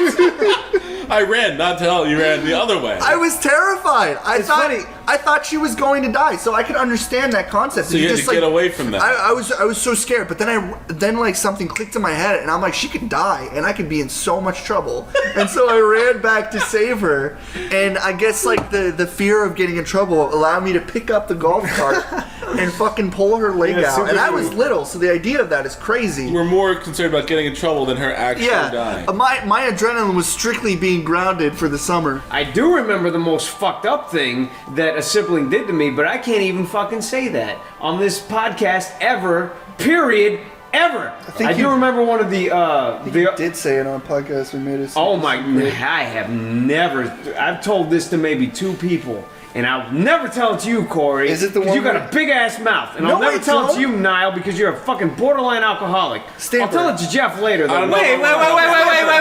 Can I just tone everything down? Wait. Personal secrets. Corey, cut it out for a second. That is fair use. The one I said, that's fair use. Corey, cut this out for a second. I'm a borderline. I don't have royalty-free stories, Corey. Stamper. Yes, you do. Stamper. Yeah? A real-life alcoholic is telling a borderline alcoholic. You think I'm an alcoholic, Niall? No. You're borderline too, but you're like closer to the border than I am, like far closer. That's really interesting. I don't think you're an alcoholic. I think Mick's an alcoholic. I used to respect you about like this much. Now you're like down here. You have to start over. You fucked up right there. I don't think you're an alcoholic. And then you grab your beer. You're blood. You grab your beer right after that. I will tell you the most fucked up thing I did to a sibling. Okay. Back to the babysitting thing, me and my sister and brother, we were always left at home when my parents were at work. And we didn't have babysitters or anything because we were all kind of age. So my parents just kind of trusted us, and we were always like 14, 12, and 9, or 14, 12, and 11, or whatever the fuck. So my parents just assumed that we were old enough to hold things together. Yeah. And it doesn't sound that fucked up, but to entertain ourselves, since we didn't have much to do in the way of fun, we used to play hide and seek in the house, right? So like my sister would be like, okay, you guys go hide in the house and we find you. And then me and my sister were it once, and we were looking for my little brother. And I swear to Christ, we were looking for him for like 2 hours. And it was getting to the point where it was like, did he fucking leave the house? Like, we were really upset. And we eventually found him. It was kind of genius on his part. He hid in the dryer. So he like opened the dryer door, the clothes dryer, laundry dryer, washer. Right. So he hid in a thing that you pull open and go inside and close. But were you guys? Well, you don't necessarily do that. Or you just? What's that? You calling his name or anything? Or? Yeah, totally. And he couldn't hear you. And he was just he was just being a dick. He was just like hiding. He hid in, and it was like a front-loading dryer. Yeah. And we were so mad, we shut him in the dryer and we turned it on. Oh my Turn it on! You could have killed him, dude. Holy shit! What? Did you let it go? That full was cycle? the worst thing I've ever done. If that's not the worst thing you've ever done, I still remember the way he was screaming. Oh my god. Stamper. That was. Oh, how long? Because it's like a drum, and it's just like it's a drum. You can be spinning around. Like, boom, boom. Scorching hot water. You're cooking him while we can scolding while you're boiling him. He's laughing. He's getting scolded by hot boiling water him like a ham. Oh my god, Stamper! Like, how long did you leave him in there for? You know, the sad part was me and my sister were sitting in front of the dryer, and we were laughing. I know. Oh my fucking! And he was spinning. Oh jeez. All right, that sounds hilarious in theory.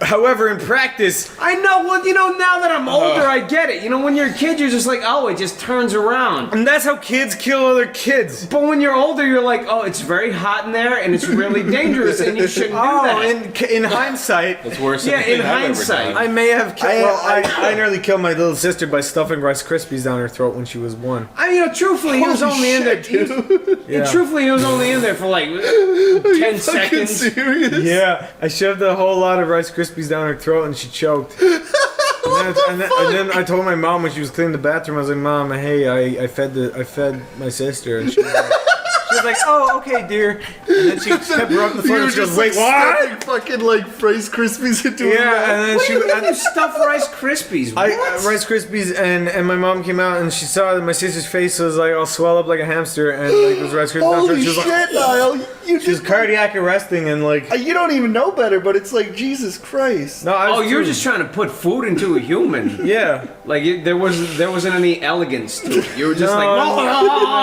Mom, no worries, no You're worries. stuffing like fucking like full cube like Rice Krispies and yeah, like the scraping Rice it up. Krispie treats. She was Scraping it against her fucking one Rice tooth. Krispies and snap, shaving crackle, it. and popped all the way down her fucking Were you throat. fucking like scraping on her teeth to make sure it would like break and stuff? Or you No, just she didn't have stuffing teeth, it she into was her- too young. You're stuffing fucking things she had to chew. Yeah, no, I just shoved them down like all the way down her That's gob. like fucked up, but the most funniest thing. The Yeah, idea but that a 1-year-old she choked. She had to go to the hospital. You know what?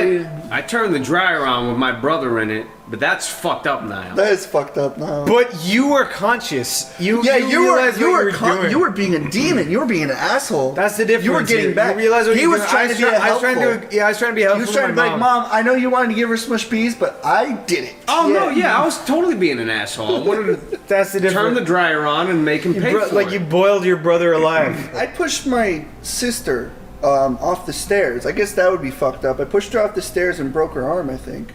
Oh, she shit. was little because there was no railing, and I pushed her off That's like kinda 2 fucked flights up. of stairs. Yeah, we were really violent as kids. We used to. Did you do anything, Jeff? No. You never hurt your siblings that bad? No. Jeff, you have a brother. Yeah. You've been silent for a second. Sorry if we've been talking too much. You're the older brother, though. Yeah, I'm the older brother. Oh, so you didn't really. He didn't show dominance by breaking. I'm the reasonable one. My brother's the crazy one.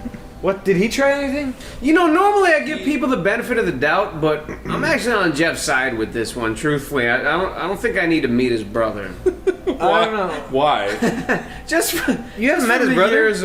Just from the years of, I think I get it. We all have these interesting brother stories. I don't have a brother. Let's just say that. Interesting. We all sort of have these similar stories. Wait, stop. You know, maybe everybody listening has interesting brother stories, and maybe we're in the wrong. I remember I used to fuck with my brother a lot. I used to fight with him a lot. I used to- He think I'm the asshole. I think he's the asshole. I was a giant asshole. I used to fuck with in like those Goosebump movies where the older brother's like, yeah, the monster will come out and eat you. I used to fucking do that shit all the time to my brother. Nobody watches those movies. Oh, those Goosebump shows. Like, Are You Afraid? I of used the to do Dark? that to my sisters, You know, too. you have those Yo, like Goosebumps snotty. is on Netflix now. Yeah, I know. I used You to have get, those, like- snotty little brothers who are like older. He's like, hey, pea brain, better not go in there. The drain monster will eat you. He's like, Oh shut man, up, I used to do Chase. that shit to my sisters. I was like, to my sisters, I was like, but I would actually go the extra mile and hide in areas to fucking scare him. I do that too. My younger sisters, like, I'd be like, Niall, how many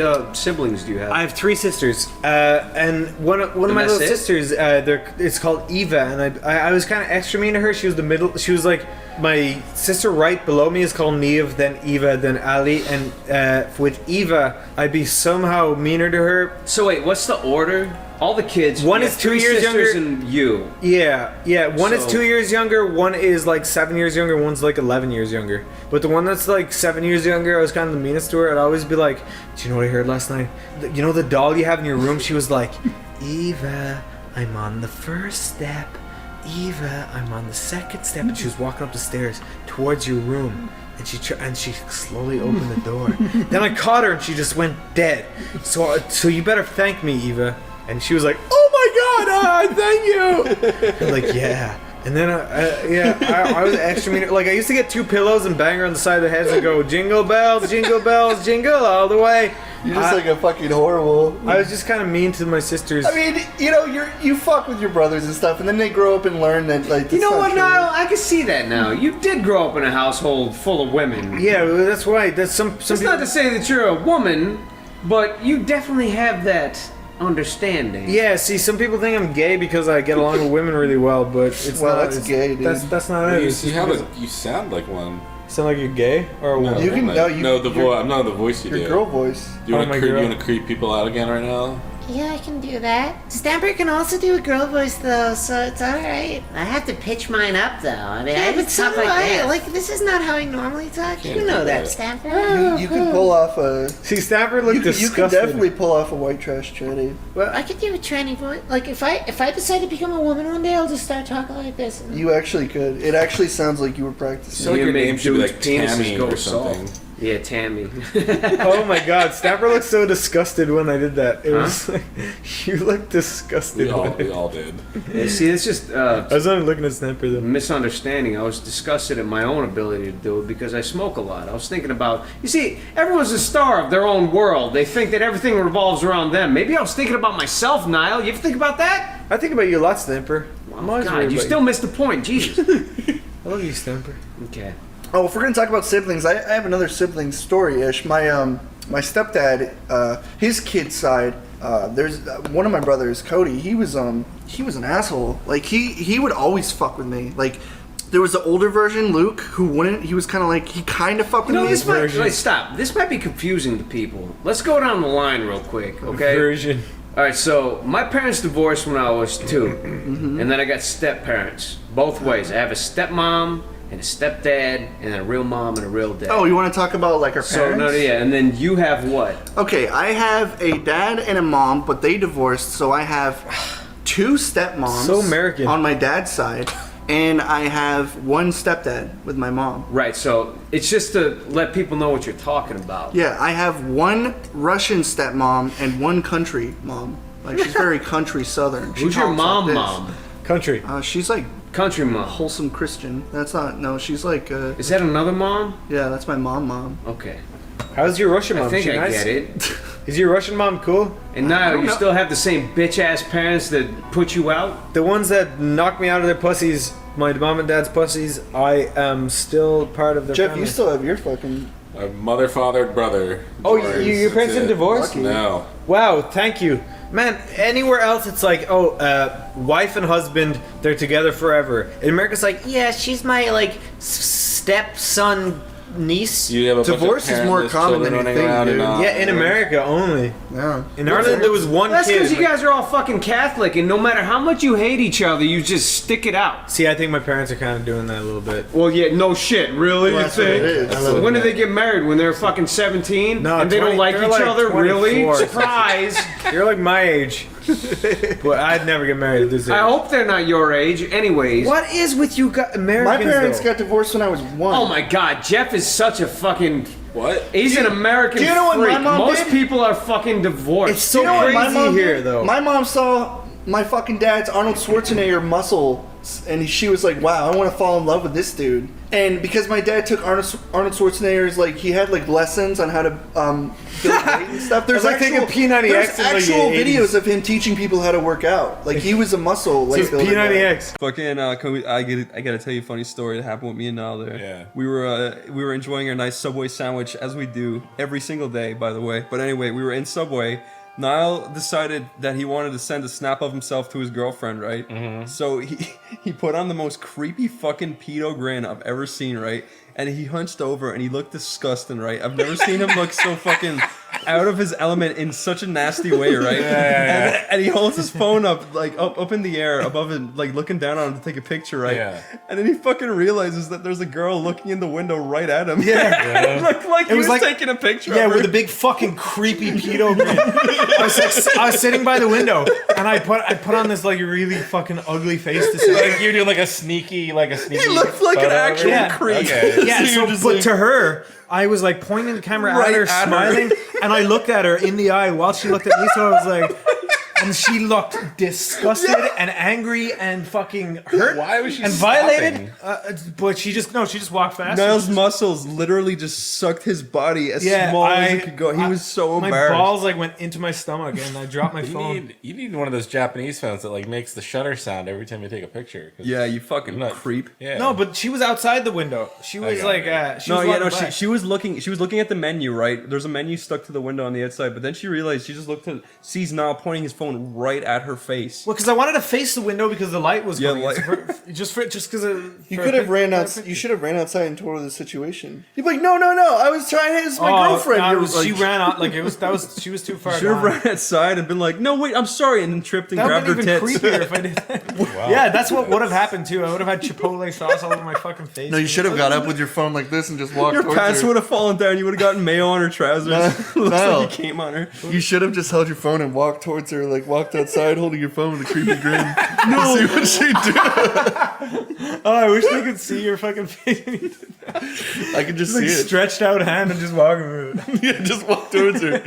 This is terrifying. No, I didn't mean to describe you so meanly. No, that was true. I was trying to put an ugly Niall face. hadn't showered yet. He was wearing. Yeah. I put on the ugliest face I could do for the picture. So you guys are talking about like things that your friends knew yourselves for.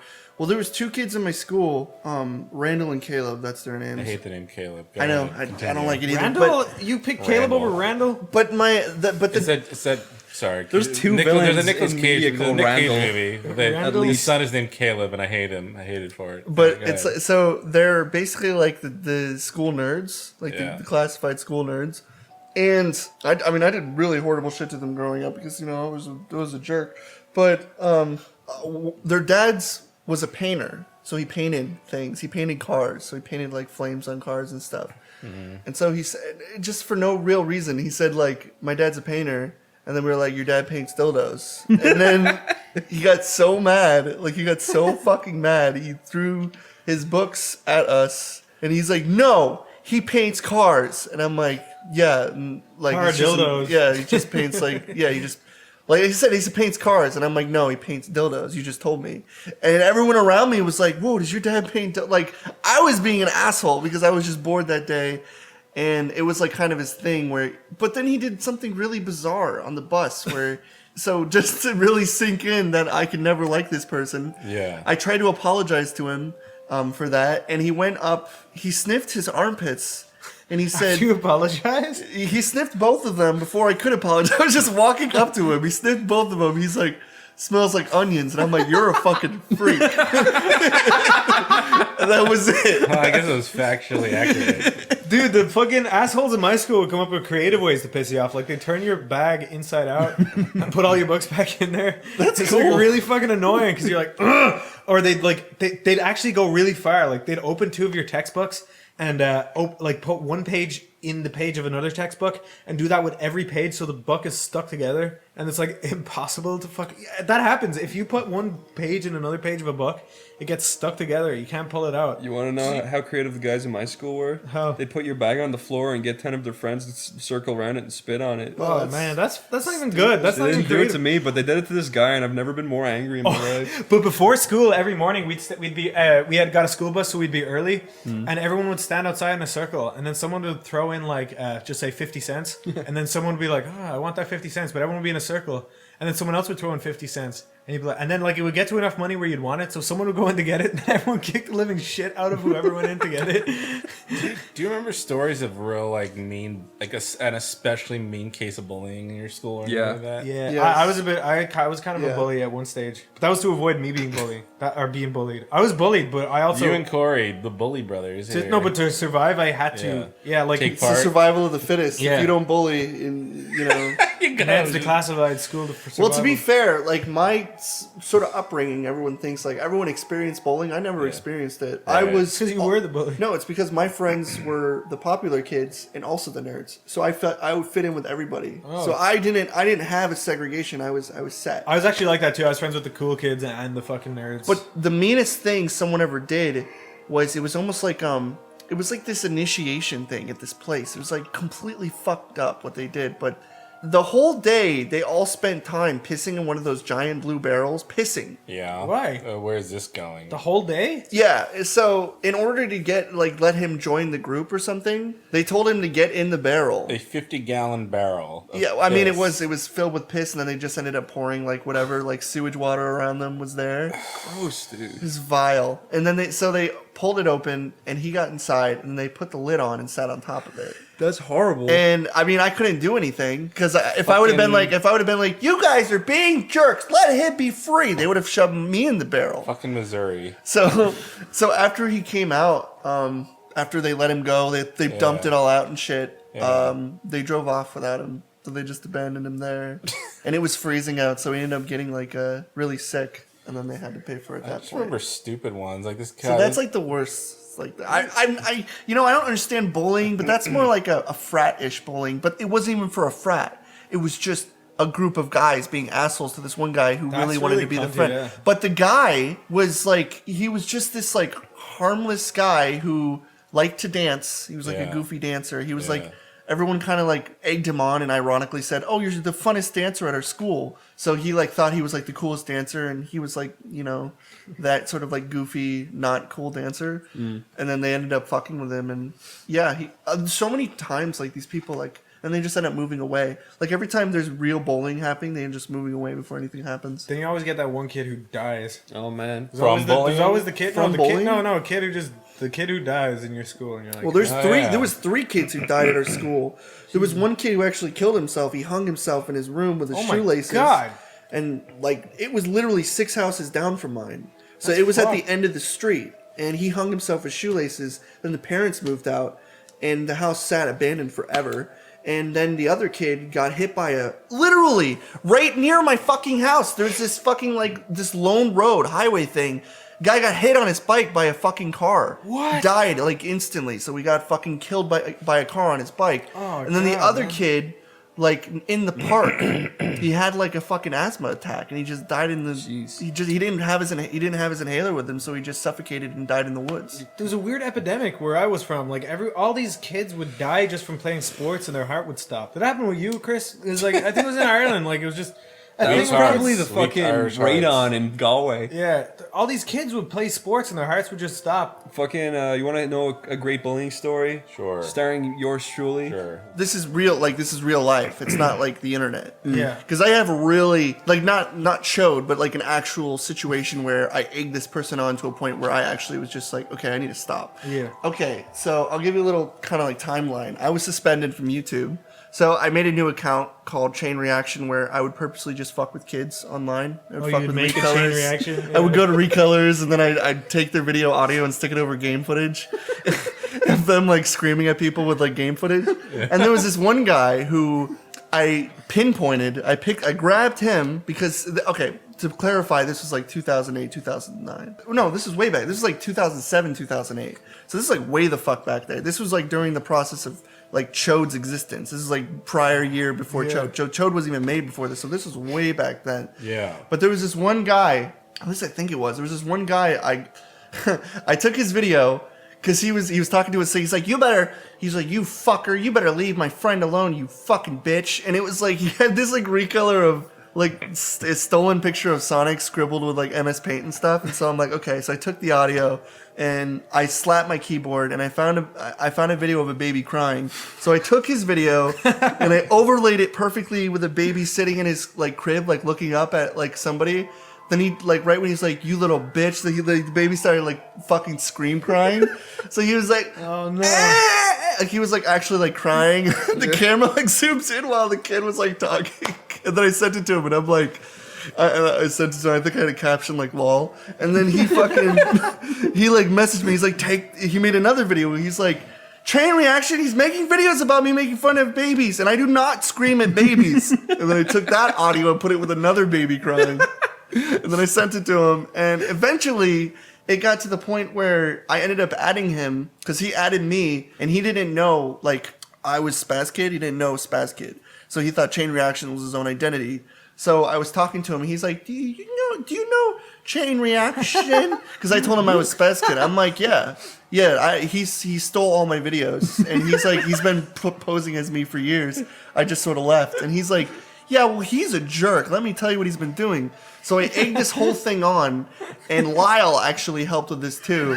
And Lyle ended up convincing him that I was taken out of my family into... Wait, you as Spaz Kid or you as Chain Reaction? Chain Reaction okay. was a boy who played the role. I think I talked about this because I talked about Sonic Mega Pictures. I never heard this. Okay.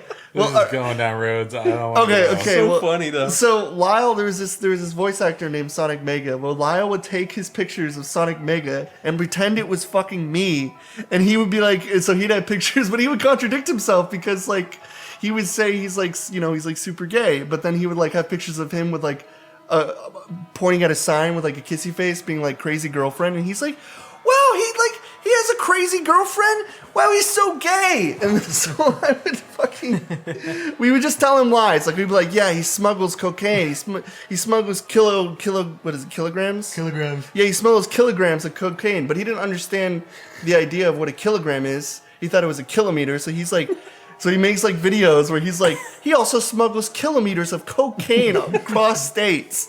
He's like, he's bad. And he's like, look at him trying to, like, he had like videos of him like trying to voice act. Is that like Sonic Mega? Like yes, it was Sonic Mega. This is the worst episode we've ever done. I know. Continue. So the whole point is, we convinced him that he lived in France and he like smuggled cocaine for a living, and his name was Gresnigger Lover. Yeah, his first name is Gresnig, and his second name is Lover. And so, yeah, Gresnigger Lover. So we told him. What's Gres? What is Gres? Lyle thought of that. I don't know. Lyle thought of it. He's like, it was just because it says Gresnigger Lover. Gresnig. So we would be in Skype chats with him all the time, and he would send me pictures of him writing his name down in death notes, and he's like wrote his name down again. I hope he gets hit by a car this time. Yeah. So there's this kid who hates this made-up imaginary guy called Gresnig Lover, who it was Sonic Mega, just smiling happily. Yeah, just a simple Sonic Mega. It's just like, you know, his like bus shots of him being happy at like voice academies, and he's like, he probably sucks ass at voice acting and shit. Just completely shit. Nobody knows what he looks like, and he's just like, poor Sonic Mega. What'd you do that for? Well, he's writing Gresnigger Lover down in the death note, so it's okay. The death note. This is the most. Had death note. Yeah, he had the death. That's why it's so fucking funny. This is such unbelievable faggotry. I can't even fucking believe it. By the end of it, he made so many videos where he was like, he would like try to reveal information, but we would just mislead him every single video and contradict him all the time, and he would release more parts and more parts, and eventually it got to the point where I was like, okay, we've been doing this for like a week. This needs to stop. And so I went into a call with him, and I brought him in, and I'm like, I'm done. I'm Spaz Kid, Chain Reaction. I've been fucking with you. You've been punked. And then I hung up on him. And then he called me back, and he's like, I realize now that I've made a fool of myself, but do you think we can still be friends? And I'm like, no, I don't want to be friends with you. And then I kind of like left. And then he still adds me to the day. It sounds like Chris's pal, Genesis Valentine. No, it's Corey, you better watch it. You put your name on the This sounds death note. pretty like. You know what? You sound really mean spirited in this one. Well, this is like, well, it is what it is, man. You do stuff. I'm just gonna have to bully you guys. We're just gonna have to like take it face value. When you're a fucking 17-year-old, you're a cunt. Yeah, we were all malicious. I was a malicious troll. Okay, fucking The point is, you're better now. Yeah, I no longer find enjoyment in fucking with kids who are younger than me. Yeah, because me neither. I feel like it's kind of like a little creepy for me. You totally as an do adult grow. to be Yeah, fucking you with definitely somebody. grow out of that, though, don't you? There's too many things to worry about Yeah. in life than seeing what these little kids are tracing. Like it's Yeah. like, who cares? You definitely grow out of that shit. So yeah, I fucked with him, but he adds me back, and he still is as quirky as ever. Like it's so bizarre. Like he'll add me and say stuff. Like he's like, I'm changing my name to Wolf Slayer. I know it's corny. I don't care. Deal with it. And I'm like, cool, dude. And then he changes his name back, and he's like, I'm sorry I bothered you. I won't bother you again. And then he removes his name and his picture, and I'm like, dude, I didn't care. And he's like, okay, I'm just checking, and I'm just like, I don't know if I should respond to this person or if I should just wipe it away, just be like, I'm done. I can't keep up. Zach, you wanted to talk about the real Rob? Real Rob. Tell us about Real Rob. This is an interesting story. So I can't remember. I was on Rob Schneider's like IMDb or something. I was like, what has he done since like Deuce Bigelow 2? And I saw Real Rob, and I was like, what the fuck is this? And I typed in Real Rob on YouTube, and I saw these clips from like 2015 with like 1,000 views on his official YouTube channel. It's like his actual 1,000. No branding at all. It's really but it's his. Because it links to everything. Yeah, it's his. And there's like 3 clips, and I linked them. You can find, you type in Real Rob, and it's called like Real Rob Sneak Peek. I think the second one's the best one. It's like Rob Schneider going to a coffee shop. And I've seen that. You can tell that Rob Schneider watched like Curb Your Enthusiasm. He's like, I can make that. That's easy. I think he watched Louis. He watched Louis and Curb, and I'll get to that in a second too. Yeah, in Seinfeld, because is it also kind of like the Ricky Gervais show, or where he was extras, where he's like kind of, but the weird. I've been watching like Seinfeld every night with Lexi. What do you think of it? I like it. It's a good show, right?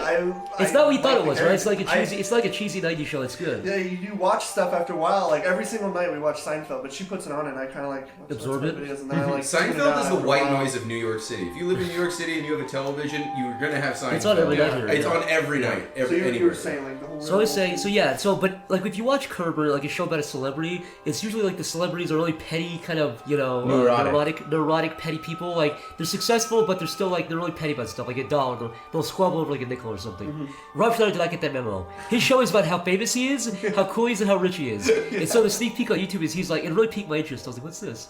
And he goes to like a coffee shop and the guy's like, okay, here's your coffee. He's like, what, are you gonna tip me? And Rob's like, what? I gave you a $5 tip. He's like, no, I need more. You're famous. You could give me $100. And Rob Schneider goes, I could give you $1,000, but I'm not gonna do that either. And I was like, whoa, is this fucking real? And then it goes on for like 10 minutes. And he says, it ends with him. He says, I'm gonna go back to my $2 million house and my $150,000 car and sleep with my hot 29-year-old wife. And he leaves. And I was like, this will be fucking good. And so I looked into it more. No, he comes back then gives him a $20 tip. Gives him a 20. Yeah, he gives him a 20. He's a hero on top of that. But it's supposed to be self-aware, right? We're supposed to say, what an idiot. Yeah, no. But like, it's not that kind of character. We're like, oh, this guy's. You really believe that's how Rob Schneider is because he wrote it. Like, you know, in Louis, it's like he's like, you know, doing well for himself and stuff, but he still has a shitty, horrible life. Like that's what makes it funny. That's what you're supposed to do. Same thing with Curb. It's like you're supposed to relate. He's rich, kinda. but Larry David's like the most like petty, neurotic weirdo. And that's what makes it enjoyable. Who's the guy that you like, the comedian? Norm Macdonald. Yeah. This is the saddest part. That clip was terrible. I think we say this. I think Norm Macdonald is one of the funniest comedians of all time.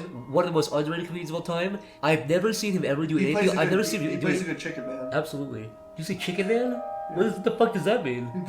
I like how you started with exactly. Like you were ready. Ready to just be like, yes, Corey, you're on board. But he's on board a different ship, dude. I'll tell you, he's like Hitler. I looked at his eyes and he believes himself, so I believe him. I was like, oh yeah, naturally, he's a chicken man. And then I saw the fear in Corey's eyes. When it finally struck me, I was when Corey realized what he said, that he created a monster. You were on a ship around the freaking Manhattan Islands. Corey was on a ship to fucking Mars. He was not this planet, but he's a good chicken man. Go ahead. Norm Macdonald, one of the funniest, never done anything bad ever until I saw this. It's the saddest thing. I know that hurt me in my heart. Yeah. Everything he's ever been in. To be fair, it looked like he didn't want to be there. You watch the clip. It's Rob Schneider. The story is Rob Schneider once seen a vasectomy or whatever, and the gag is that Rob Schneider is worried that it has to do with like memory loss or it leads to dementia or something. And he's like, oh, my friend Norm Macdonald got a vasectomy. I'll talk to him. And he goes to like a diner with this shitty, like not Curb Your Enthusiasm music where it's trying to be that. And he sits there with Norm Macdonald, and Norm is just sitting there, and he just looks so tired. And he never moves his eyes. They're staring directly straight. They never move. And he deliberately, I could tell, you could just feel it. Norm Macdonald's a really good like improv comic. You can tell he's reading up a script. And I'm pretty sure what happened was he started doing improv and Rob was like, no, do the fucking script. Because he's just sitting there like with no smile. Like he was making a point, like a passive point. Fine, you want me to read every word just as is? Fine, that's what you got. It's really, really bad. And he's sitting there with a stick up his ass. He's just sitting there like, anyways, he does not want to be there. But the most interesting thing about that show, you can tell immediately when you watch it is, I'm pretty sure this was Rob Schneider's choice. I think he wanted his eyes to pop because he has blue eyes. So the saturation is fucking blasted. So all of the blues are super, super blue. His eyes, everyone who has like slightly green or blue eyes has vibrant blue eyes. All the oranges and blues are super turned up. Like the shots of Ellie look really nice, which is how you know it's not right. You know, it's fucking it's manipulated. But the show itself is even more baffling. The show is, the first thing is, it's a Netflix original. But there's no, it's the only Netflix show I've ever seen with zero Netflix branding. There's no Netflix original on it. I had to look it up. It's pushed to the back of Netflix. And when it starts, there's no commercials. It just starts the episode. I'm like embarrassed by it. Yeah, they don't even want to put their name on it. They didn't want to. Fucking Norm at that YouTube red carpet thing is the funniest video. Yeah, if you're at home, type in Norm Macdonald killing it on YouTube. it's him with the YouTube red carpet thing. Comedy Week. Comedy Week. He's with like Cassim G and some other YouTuber, and he's like in sweatpants. He's like this outdoor living room. He doesn't care. All the stars are here. Raphael fine. Wow. Just don't give a fuck. When you say like get blasted, I just remember there's like this like Go anime video floating around where it's like all the bad guys get grilled, and it's just like a bunch of it's like Freddy Krueger walking in. Corey, you are autistic. Corey, what? This is like Freddy Krueger and Chucky, and the mom's like, "You were bad. Go to your room." And he's like, "Wow." Then he goes away, and then another bad guy. Corey, I thought you were going with my thought. You did it so naturally. I thought you were going with what I was saying. It was completely. But there's like a related video of like a controversial Go Animate video about a kid who puts his baby sister on a grill and then eats her. And there's like reaction videos of little kids being like, "Whoa, this is messed up." You're gonna hear like fish tanks popping in the background.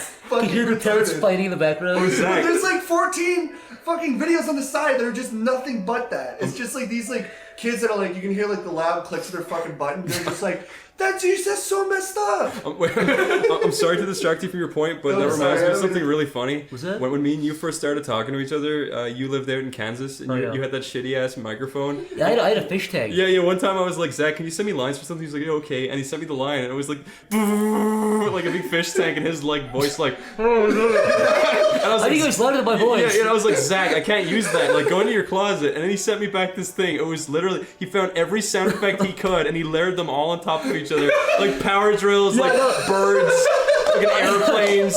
I stood like construction guys are going, "Hey, move it back!"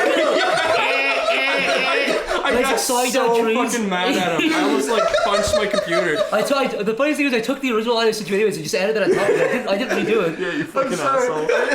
I didn't mean to derail the conversation. No, that's fine. Remind me of that. But when you say like, when it's just saying something like, "He's killing it," it's just that's what little fucking kids saying. Because like, sorry, go back to your Norm story. Rob Schneider. So this thing is like pushed to the back of Netflix, and the show is fucking strange. So he like, I was watching interviews. He was like comparing to Faulty Towers. Oh. He was like, yeah. John Cleese and his wife wrote that series, so I'm gonna do this to my wife. And he puts his real life wife in the show, and she's like some 25-year-old Mexican. 29-year-old. Sorry. Don't want to get confused here.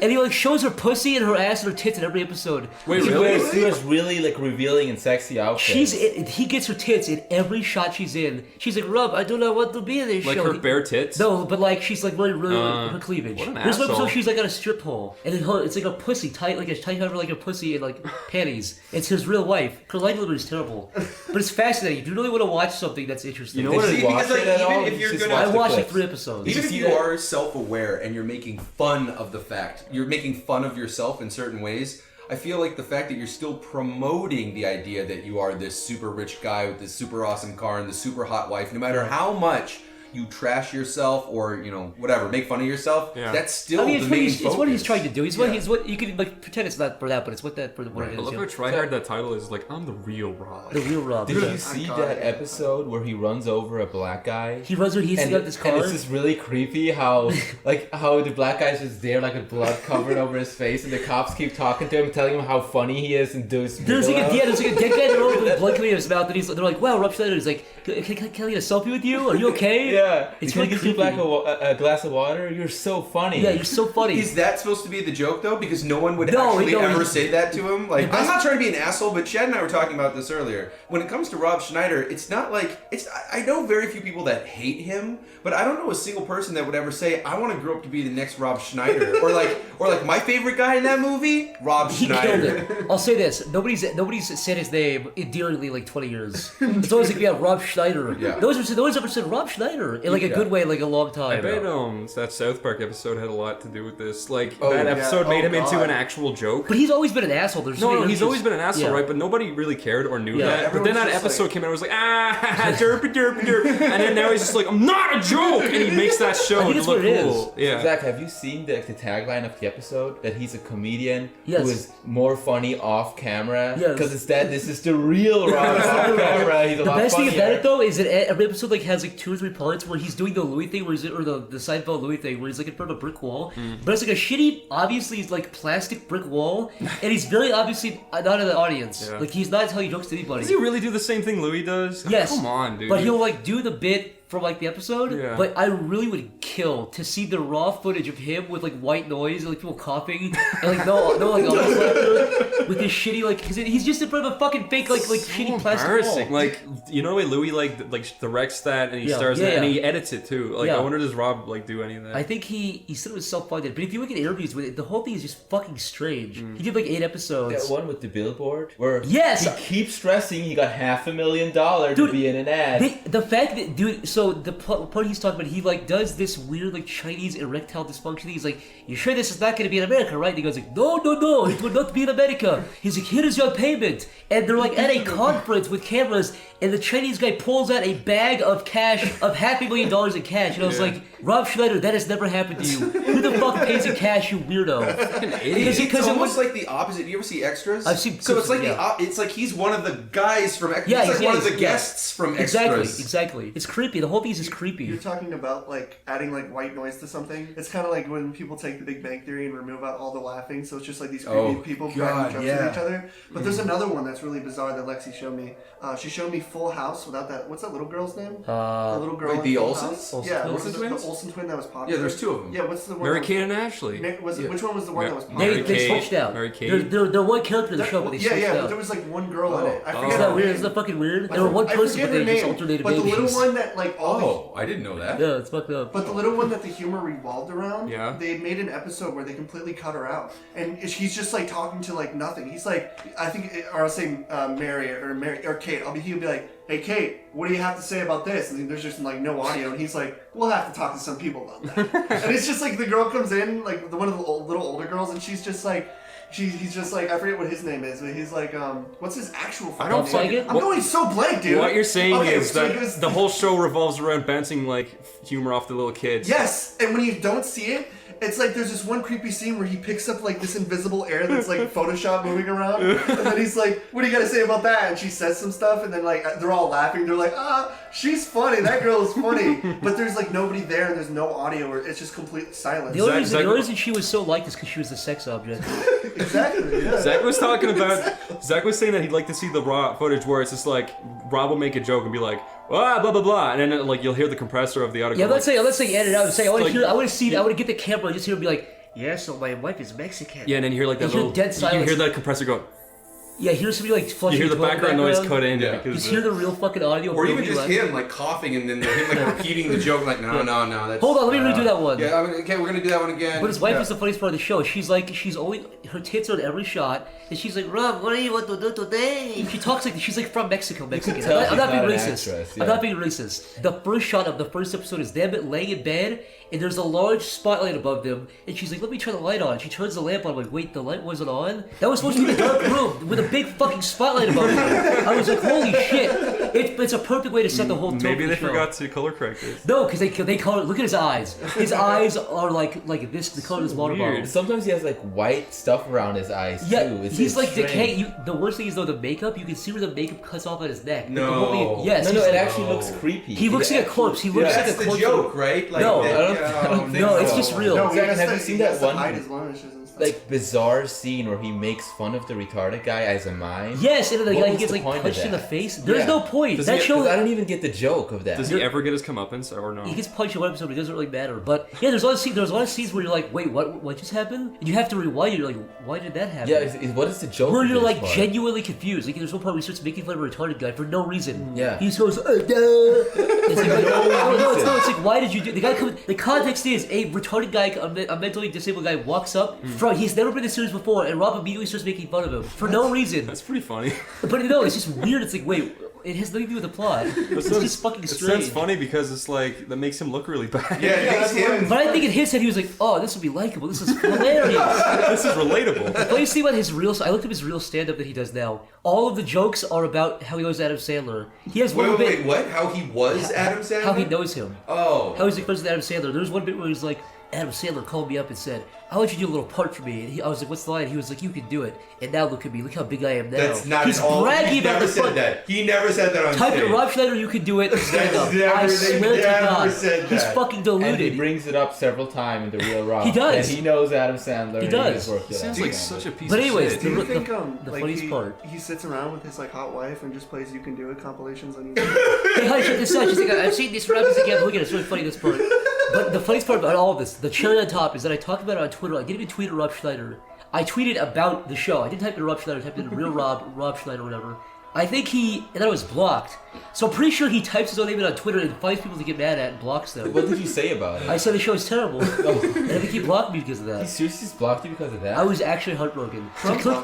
Trump blocked me, Rob Schneider blocked me. All in the same like 2 days, 3 days. I am heartbroken. When I used to go to St. Peter's College at Wexford, our school uniforms pants was like literally paper thin. It's like it's gray, itchy fucking paper. All schools in Ireland have that for some reason. You see dudes running around with pea spots in their pants because they didn't shake their dicks off hard enough? Yeah, you do. Once I got... I like how quick you answered that. Was once I was at a urinal and a guy did I tell this before? No. I was at a urinal in school and a guy pushed me while I was taking a piss. I got pissed all over my pants, and then he goes, ha ha, and then he goes, oh wait, and then he didn't tell anyone. I was like, oh god, I'm done. Wait, what? And he didn't tell anyone. He was like nice. He was like, oh shit, sorry, he goes, ha, you peed your pants, and just didn't I thought he was going to tell everyone I peed my pants. Kids in my school used to do this thing where they used to kick people while they were taking a piss. Yeah, At the urinal? One of my friends did it to me, so I got really mad. I took a bunch of paper towels and covered it in soap, and he was taking a shit. Like, he walked in, kicked my ass. Oh, we'd always do that. And your dick touches the urinal, right? No, I'm peeing. When he walks in, kicks you in the ass, you slam against the stall. I'm sorry, like the urinal. And then he walked in, took a shit. He sat in the stall and started taking a shit.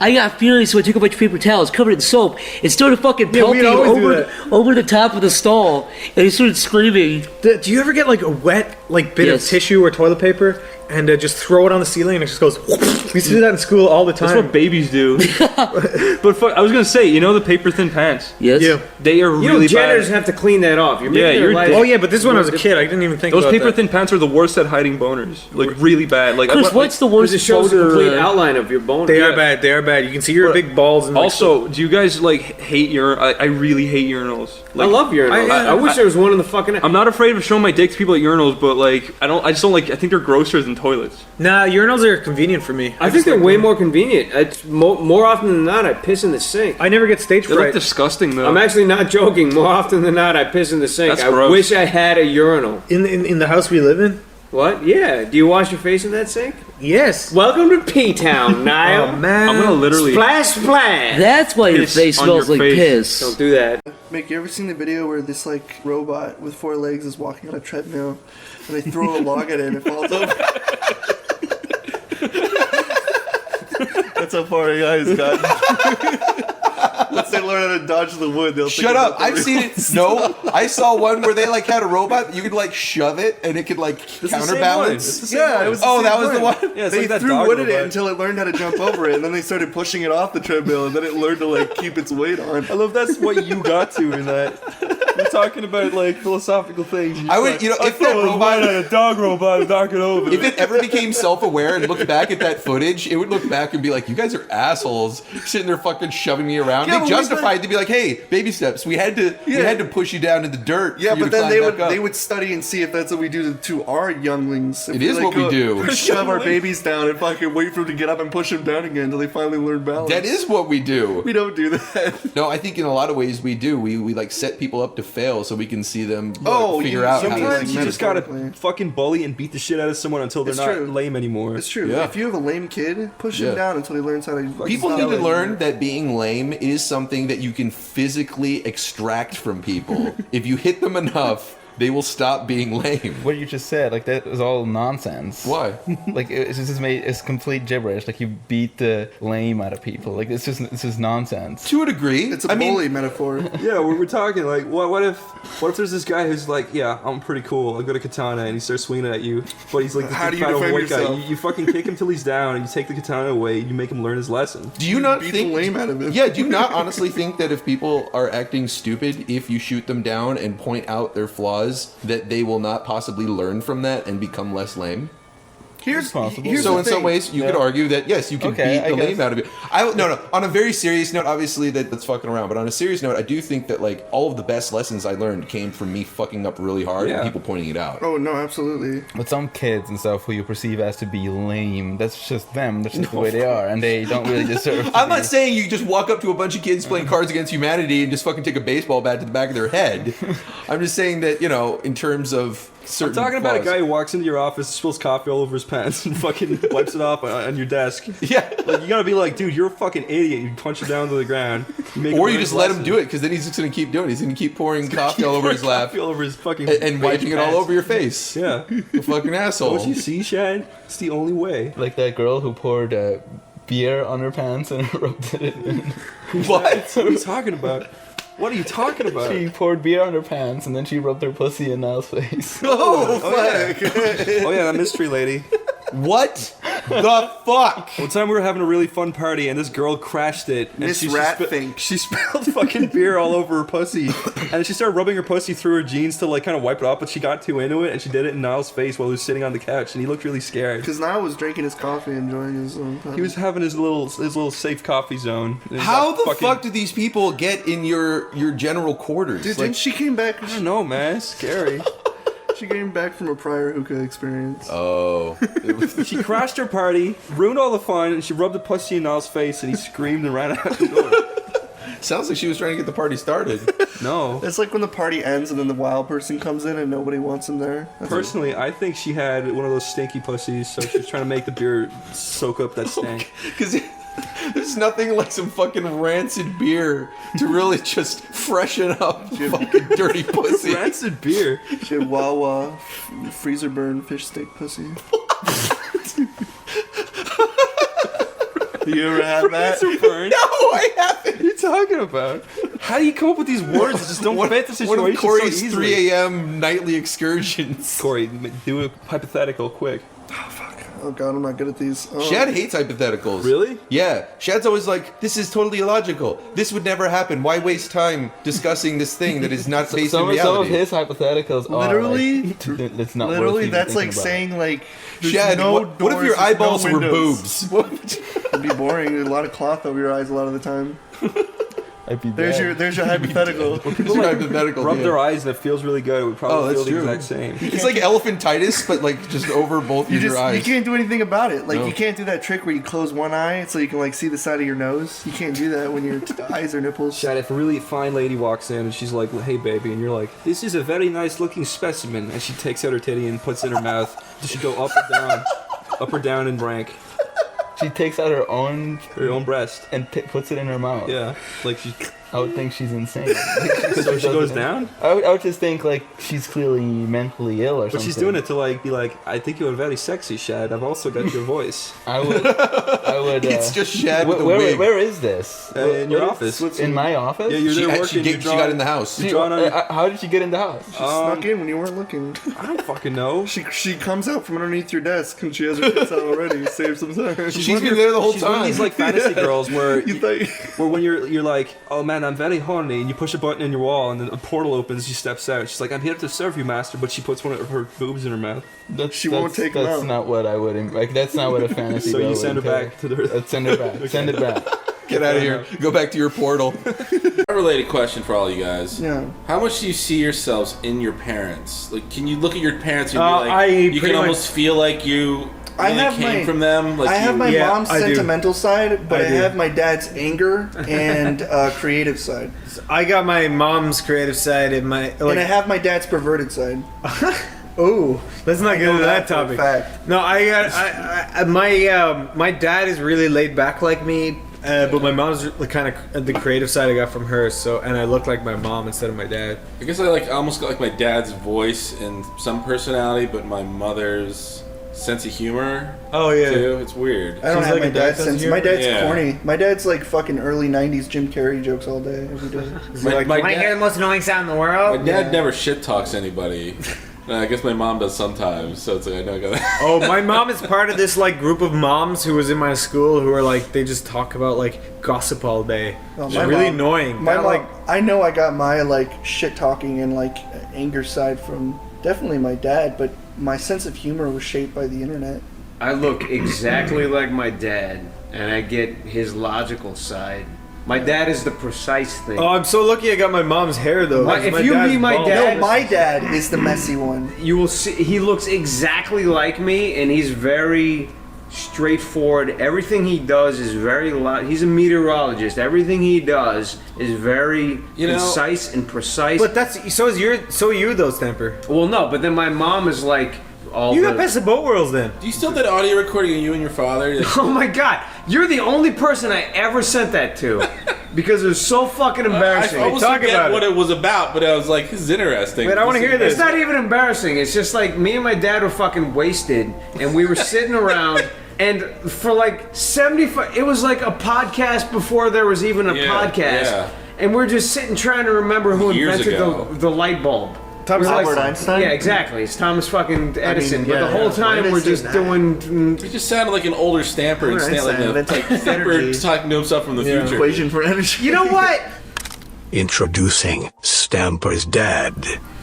So real quick, final question before the time runs out here. Final question. Did you know that the first filament of the light bulb shown at the World State Fair was made of out of finely coiled cardboard? Cardboard with carbon impregnation in it? No, I didn't know that. And curled? Was it curled around a little stick, and then the stick was pulled out, and then it was connected to 2 pieces of platinum, which were then in turn connected to 2 pieces of copper? Is that really how it works? Inside a sealed light bulb? Wait a minute, I'm talking about sex again. What the fuck am I doing? Yes, in fact it was true. Our friend Mr. Einstein, no, that's not him. Mr. What's his name? Starts with an E. Eichenhorn? No. Eisenhower? No. Come on, Will, help me out here. Edward Newton? No, that's the Apple guy. Edward Newton. No, that's Edward Norton. I'm thinking, no, that's Eddie Norton. No, hold it. It's Albert Newton. No, God. Geez. Albert Einstein. No, he's the theory of what we'll call it now. What's the guy? Oh, fuck me. It starts with E. Come on now. Eisenhower. That's him. Yeah. That's not it either. I don't know. Alexander Graham Bell. No, that was the phone. Fuck, he invented those crackers for fuck's sake. Which crackers? The graham crackers. For sake. Sorry, the guy didn't invite. Oh, okay, the light bulb. Newton? No, Newman. What the fuck was that guy's name? The guy that invented the light bulb? Yeah, I just saw him in the news just the other day. Theodore Roosevelt? No. Come on. Same era. Theodore Roosevelt. You know what's off topic? You know what always surprised me about Theodore Roosevelt was that he's white. He is white. And Theodore is such a non-white name. Oh, come on. What the hell? What? It's not Hispanic. Okay, so the guy that... Julio! Where the fuck are you going? Julio Roosevelt. Julio Roosevelt. Where the fuck do you think you're going? So no, not Julio. No, it's Theodore Roosevelt. He's a white guy. Then invented the light bulb. And he did not invent the light bulb. It was what's his name? Abe Lincoln. No. He invented free black people. Free black people. He did, yes. And the black people were happy to have that invention. No, let's see. Who was that guy? Come on. His name was... All right, let's step back. Let me put you Buddy back. Hackett. That's it. It was Buddy... No, sorry. Wasn't that a Happy Days cast member? No, Buddy Hackett was an older guy that started in movies that didn't go anywhere. Let me put you back in grade school. Okay, let's pretend like I just gave you a test. Right. Okay. Back we go. Blank. Invented the light bulb. In 1870. God, see. It was John Wilkes Booth. John G.E. That's it. G.E. John G.E. No, that's not it. No. Hey, you know. Speaking of Abraham Lincoln, did you know that Abraham Lincoln was a Jew? Hold it. No, I didn't know that. Come on, that's not true. He got shot in the temple. Nice. You know what? It might be still too early for that joke, my friend, because there are still Abraham Lincoln fans out there. Who? In Illinois, maybe. Oh, those black guys that we were talking about. Cabins. That's right. Oh, like the Lincoln Lincoln Log cabin. Those are toys. Those aren't. Hey, Lincoln Logs are, Lincoln, that's the name, Lincoln, so they may be a little offended, so you just better watch it. The guy who built the light bulb was not Alexander Graham Bell. Eli Whitney. That wasn't, he invented the cotton gin. Then he invented the light bulb because he couldn't see the cotton gin. so he makes the light bulb and ding, he sees it and he goes, hey, this does look pretty good. All right. Okay, wait. Let's see. Hold on. I'm not resorting to the internet. I wouldn't if I were you. No. Let's see. Who invented the light bulb? We just saw this. It wasn't Eisenhower, and it was not Abraham Lincoln. For fuck's sake, it could have been Robert E. Lee. The guy, the Civil War guy? No, that wasn't Robert E. Lee. Fuck. The outlaw Josie Wales could have invented a light bulb, though. He was pretty good. Wasn't Josie Wales a female? Josie Wales was a fictional Western character who shot lots of people but didn't really exist, so nobody actually died. So he maybe invented the fictional light bulb. Could have. No, the guy, it was like Frank Filament or something who invented the light bulb. That's it. Or Paul Platinum, one of those guys. That's it. Invented the light bulb. Well, okay, let's just say that Paul Platinum was the guy that invented the light bulb. Yes, he used. Where were we going ahead of time? Sorry? We were talking about something before we got on the track of who invented the light bulb. Treadmills, that's correct. Who invented the treadmill? I have no idea. George Patton, the guy who was in the war, General George Patton, invented the treadmill because he discovered that in war you never get anywhere. So that's why he invented the treadmill, because he walk, never get anywhere. Oh, well, I get there's. Or my ex-wife. Either one of those two invented it. Because it's an uphill struggle. That's right. And she invented the She had the machinery down. Yeah, you press a button and it goes up in an incline. Oh, like the stair steppers. That's it. Only it was flat. It's flat, like my ex-wife actually. So you can't get it. Yeah, that's it. Right so there. it wasn't Alexander Treadmill. No, Graham something. No, that wasn't it. Who did invent the light bulb? Come on, I'm dying to know now. It was a guy. It was a dude. Name was something, and he had a specific color of hair. I'm gonna say chestnut. All the guys in the 1900s had chestnut hair. Right? And he wore a specific kind of clothing back then. Like Victorian style 1900s giving clothing. you lots of hints here. Come on. And he wore shoes. And he was an inventor. Shoes with or without buckles. Give me more hints. Wait a minute. Thomas Edison. Edison invented. No, invented the subway, for fuck's sake. It was Thomas Edison. No, Thomas Jefferson. Thomas Jefferson signed the bill for the light bulb. Oh, that's right. The first bill that was sent out for light bulbs, Thomas Jefferson had to pay. That's correct. Not the bill. That too. Okay. I think you might be right with this Thomas thing. What's the name of that guy? Thomas Edison? Thomas Edison. That must have been him. Thomas Edison did invent the billing process for electricity, right? Bingo. That's why Thomas Jefferson had to pay. The black light, for like the clubs. I do. We dance around in neon clothes. It's invented by Morgan Freeman, I think. And he did the Dixie cups. The Dixie cups. Or those red party cups where you put the drinks in the red party cups and you have the drinks. And you drink the party drink out of the red cup and then you go, is there any more? Yeah, that was fun. That whole red party cup thing was a blast. What was cool about those is that they were disposable. You could drink it and throw them out. Throw them right in the trash. Yeah. That was unheard of. Pretty cool, boy. That was unheard of. Give me one of those red cups. Disposable, you say, I'll be fucked. And off he goes into the trash can. Yeah, that's right. Yeah, I remember those days, yeah. We got extra drunk then because we didn't have to worry about where our cups went. Just throw them in the trash. That's very true. You didn't throw my cups in the trash, did you? You mean those ones we were using? Yeah. They were glass? Yeah. Do you recycle glass? We can. How about you will? Because it might be busted up. What a pair of faggots. Wouldn't you agree? When I was younger, I was every weekend I used to race. And what would you race?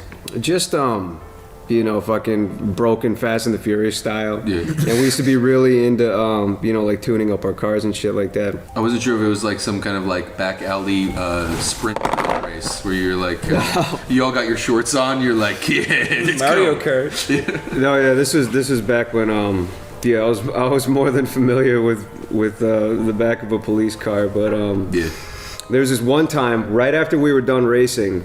I guess we weren't done yet, so you start with like 100 people, and then eventually the cops break you up, and then you split into like 50, and then you get broken up again, you split into like 25, and then the end of the night came around, and we were still kind of like we still wanted to fuck around, and there's a guy there. He's like, let's do one last race, and I was like, all right. So I wanted to like really go for it. And my friend Bob was in the car. And we took off. It was kind of like we're gonna do the race and just wave each other and then go our own ways, like whatever. And then there was an off ramp that actually went up into a bridge, into an overhang.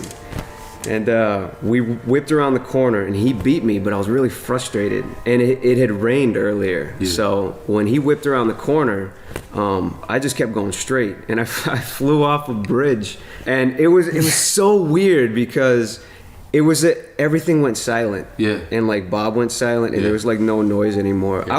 I was convinced that we were gonna die. Yeah. Because we fell so high. I could have landed from so high. I could have landed on top of a McDonald's. That's how high I fell. And what was really fucked up is when I landed in the middle of a 4 or 6 lane highway, right in the middle of it, and I just spun down it for fucking forever.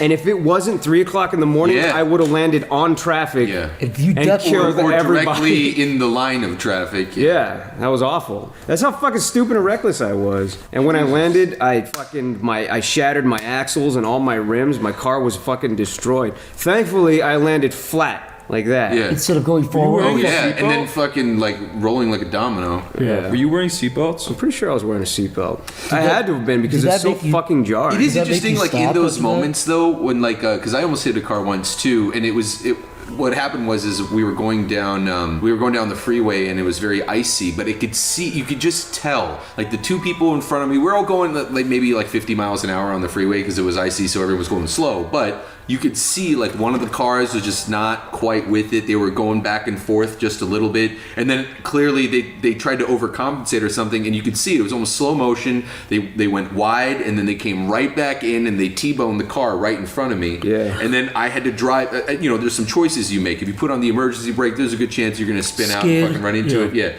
So I just kind of waited as we're going. I mean, it all happened within a matter of seconds. I mean, we're going 50 miles an hour. It's not 100, but it's still fast enough. And these cars. By the time your reaction kicks in, it's already too late. Yeah. And so as soon as I saw that, the only thing I could think was, as soon as he T-boned him, he started backing up, and I was like, please clear this. Please clear this. Because when he hit him, he went back a little bit, and so there was just a little gap, and I just went straight. You were straight? Right through it. Sped through right through it. No, I didn't speed through it. I literally, at the same pace, without tapping on the brake, just went whoop. Right through that. But in that moment, it was dead silence in the car. There was no like, oh shit, did you see? Oh fuck, dude! Just movies get it right. It's just whoop. Yep. And it's just like dump bump. Yep. And nobody says anything because you're in your head. You're in that moment. You're just like that's the you're holding your breath, and you're not gonna say. And as soon as you pass through it, you're like, holy fuck! Oh shit! Oh my god! I can't believe that. Yeah. Did you stop after you went off the thing? Did that knock some sense into you? Oh, yeah, after I did that, well, no. Yeah. What knocked sense into me was like after all my friends were like we were like really reckless. Every last one of my friends totaled their cars. And it was like weird. There's like this thing that happened where we thought we were cursed because my friend Mark totaled his car. He totaled it. And then the next weekend or the weekend after that, Mark was in the car with my friend John. Yeah. And we just installed the short shifter. And then John totaled his car with Mark inside. This is like the PG-13 version of Race. Yeah, I guess. And then after John totaled his car, he was in the car with Aaron. And then we're following Aaron. I get around the bend, and he barrel rolled down the road. And the first thing I saw was him crawling out of their back window through glass. Jeez. So it was just a cycle of whoever lost their car last was in the car that got. Yeah. And I was like, "Fuck that! I'm moving to Florida." I guess if we're talking about like car things, because I was in like a car situation like that, but I've never actually been in a situation where it's like I was like I'm gonna die, but maybe. I was convinced that we were gonna fucking die. As a matter of fact, after we hit and we came to a stop, I was just kind of rolling off to the side of the road, and we just sat there for like 30 minutes. Yeah. We didn't say fucking anything. It was That was your final destination. No, by the way, you're gonna a fucking ladder is gonna drop off of a fucking building fire escape and crush your head. I remember he was like, "Stop the fucking car," and I was like, "Dude, I'm not doing anything. I don't know what's wrong, but we're just rolling." So we had just went to Hardee's and ordered like a big we have like these like huge like sandwich burgers with like fries and stuff, and we were eating it, and it was snowing out obviously, and there was no cars because it's snowing, and we needed to get to a destination, so we were like, I guess we're gonna eat Hardee's first before we get there. I think it was like a concert we were supposed to go to, and we slept on the black ice. And like when your car's like losing control on the road, it's the scariest fucking thing. And the car was spinning, and it's funny too because you know in movies whenever it's like slow motion we're shit, but we were holding the burgers and the fucking like shit was flying everywhere, like hitting the windows, like ketchup and mustard was splashing on everything. And when it was all over, the fucking car just smelled like Hardee's, and it was just like... It smells yummy. Yeah, it was just like I haven't had Hardee's in a long time. Yeah, Hardee's is good. It's also called Carl's Jr., right? That's the other name for it? They used to have good-ass milkshakes there. Yeah, their whole motto is like, if the burger isn't messy, it's not a good burger or something. Yeah. What's funny, too, is there's like one friend I had, Andrew, and anytime I rode in his car... I swear, we crashed like 3 fucking times when I rode in a car with him, and he thought it was me. Like he thought that you were cursed. You fucking jinxed me because the first time he's driving. Yeah, I know. The first time we got in the car, we went to Sam's Club, and he was pulling out of Sam's Club, and he hit a car, and that was the first time. It was like it was a light hit. The second time. We went to this place that was like this old like 80s diner that was abandoned, and we were driving around drunk, and he was like, I'm gonna order some food, and he fucking pulled up, and he hit a fucking street light, and we went up the fucking street light, the cords and shit, and it was like this whiplash of blue and green colors, and then all the fucking lights in the entire neighborhood went out, and we were like, oh holy shit. And then he pulled the car in, and he parked it, and he looked like he had just seen a ghost, and he went to the house, and then the cops pulled up and immediately knew it was him for some reason. So after that, he was like terrified. He's like, you're a fucking jinx. He's like, you causing a crash car. And I'm like, dude, the first time was this bitch that wasn't even paying attention. The second time was you trying to order food at 3 a.m. at a place that didn't have a fucking drive-through. So it's like, don't say shit to me.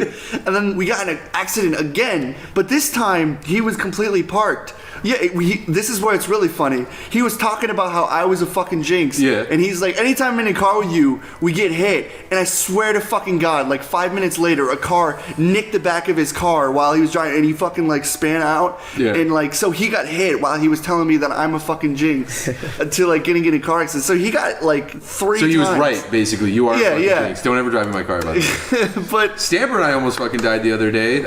But I tried to laugh it off, but it was pretty close call. We were just driving down to the intersection, and I forgot that there was a stoplight there, and I was about to keep going, but it was a red light, and Stamper's like, whoa, there's a red light, and I went about 3 feet over the actual crosswalk, and then a fucking bus just went right by the front of the car. Yeah. Zach, do you remember that time I pulled you out from underneath a train? You want to tell them what really happened, Chris? You fucking weirdo. What's up? Wait, is this like the lake monster Pull that me tried out to rape from you? underneath the bus. This is what happened. Me and Zach were at a convention, and he walked onto the road, and I grabbed him with my big monkey arm and threw him onto the sidewalk, and a train went by and almost killed him. Here's what really happened. Chris was walking the sidewalk. I was walking. Then a plane crashed into the road. But Chris was walking. I was walking on the road. Chris was walking the sidewalk. Chris was like, "Hey, get up the train tracks." I was like, "Oh," and I got up like 10 seconds. Not true. I grabbed you. I did pull you 10 off. seconds later, I did pull you out of the way. Chris karate kicked the train as it was coming towards you. You wouldn't have remembered that if I hadn't have like grabbed you. You would have been dead. Pulled me up from under a train. But it's fun. On this note, I'm curious. This wasn't asked by anybody, but I'm curious. What is your guys' favorite thing to draw? What do you prefer to draw when you can? I know it is for both of you. But go ahead. No, you go first. I'm curious. You say it. You say it. Let's go back this way. Hey.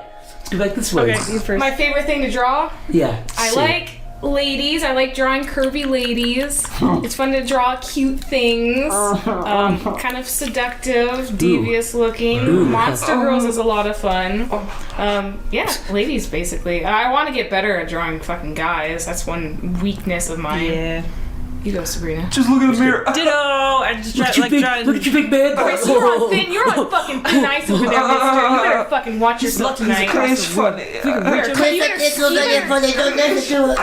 you better sleep with your hands over your throat. I don't know. I like drawing boobies and butts. I like pinups. Oh, I'm gonna come. Oh no, okay, no. I have a story. I have a story about the pinup thing, but I'll save that for another one, I guess. But yeah, obviously pinups, like figures, female figures. You're like you're like 60s. You're like 60s diva girl kind of style. Like yeah, those, like yeah. I love that those, stuff. 40s. I think that's 40s. That's like, you know, 40s. Coca-Cola adverts in the 40s. That's like World War II kind of stuff. But I actually, my favorite pinup artist ever is Gilles Elfgren or whatever. He's like 60s pinups kind of thing. Like his paintings are like half the stuff that I do are just based seriously do a calendar of that. I want to. If I had time. Sabrina, where do you go for like references? You said what's that website? Pinterest now. Yeah, it's surprisingly. I think one of my bookmarks is Pinterest. I think it is. Yeah, I think one of them it's is. actually like CatFat recommended it to me, and I started actually looking Cat for like Fat Newgrounds. Shout out to him. Yeah, great animator. Sean, his name's Sean. Just learned that the other night. Great guy, very handsome. Yeah, he just didn't need that last part, but alright. Well, yeah, it's true. Right, I'm just putting it all out there. No, yeah. Pinterest is good for like if you make one specifically for art, you can kind of compile references of things you're interested in. Like for me, it's like pinup girls, like monster girls, like character concepts, skulls, things like that inspire me to draw stuff. We should all link our stuff we use or have bookmarked. Yeah. Just all of us, we'll make it a big fucking cluster of cool. stuff Yeah, that'll help out. I hate when people follow my Tumblr because I haven't updated it since around the time I got my tablet and all well, this you stuff. should start updating it. Horrendous. Get on that. All right, on my Tumblr. It helps. Like I know Tumblr's not the best website, but it's still you can get a good amount. Well, my Tumblr is good. I love Tumblr on my one because I only follow art tutorials. So the website as a platform and as what it is fine, but it's the community that's bad. Nothing about Tumblr is like a you know. I don't see any of that. Where do people go to find all that shit on Tumblr? Look, it happens when you start following artists and they start getting they start reblogging shit. Like, oh, this artist is really good for their fucking site. Is that where it comes from? There's a lot of really good artists on there who are just maniacs. I don't follow anybody. All my guy died today. Finally, it's like, all right, thank you. Go back to drawing whatever the fuck. I don't follow anybody. Like anatomical.tumblr.com is probably my best reference on that. It somehow bleeds through though. It happens to be. Like sometimes I follow people pretty strictly, and I still got some of it in my face. So I was like, alright, fuck this website. Corey showed me one, and this is really funny and awkward, but Corey follows one called, I think, Strong and Beautiful or something, or Strong and something, but it's specifically like super ripped chicks that are always like half naked or naked. Ooh. And like he was like, you should follow this, and that was when I was actually studying the pinups really like specifically, and so I followed it too, and I just like left it on my Tumblr feed. So I get back to Edmonton and I go back to work, and I'm on Tumblr at work, and I'm scrolling through, and then like a whole bunch of these pictures show up in the feed, and I'm like trying to scroll faster, just like holy shit, looking over my shoulder. Yeah. Like, I follow some not safe for work. Yeah, I follow voluptuous breasts. And it's like I was at the when I worked at the office, like I was scrolling down during lunch, there's like this nice throbbing dick right there. I was like, holy shit! Look around, make sure my old boss didn't fucking see it. Pull down your pants and flick the beat. That was an empty frame. I should clarify, it wasn't like a photograph of a throbbing. It was like a drawing of a throbbing. It wasn't a real throbbing cock. But the drawings are usually more vulgar because they have like little bits of cum coming down. Yeah, they are. It's much more like. Yeah. Oof. Yeah. Oof. It's good hot here. Oh Jesus. Now, what's your favorite thing to draw?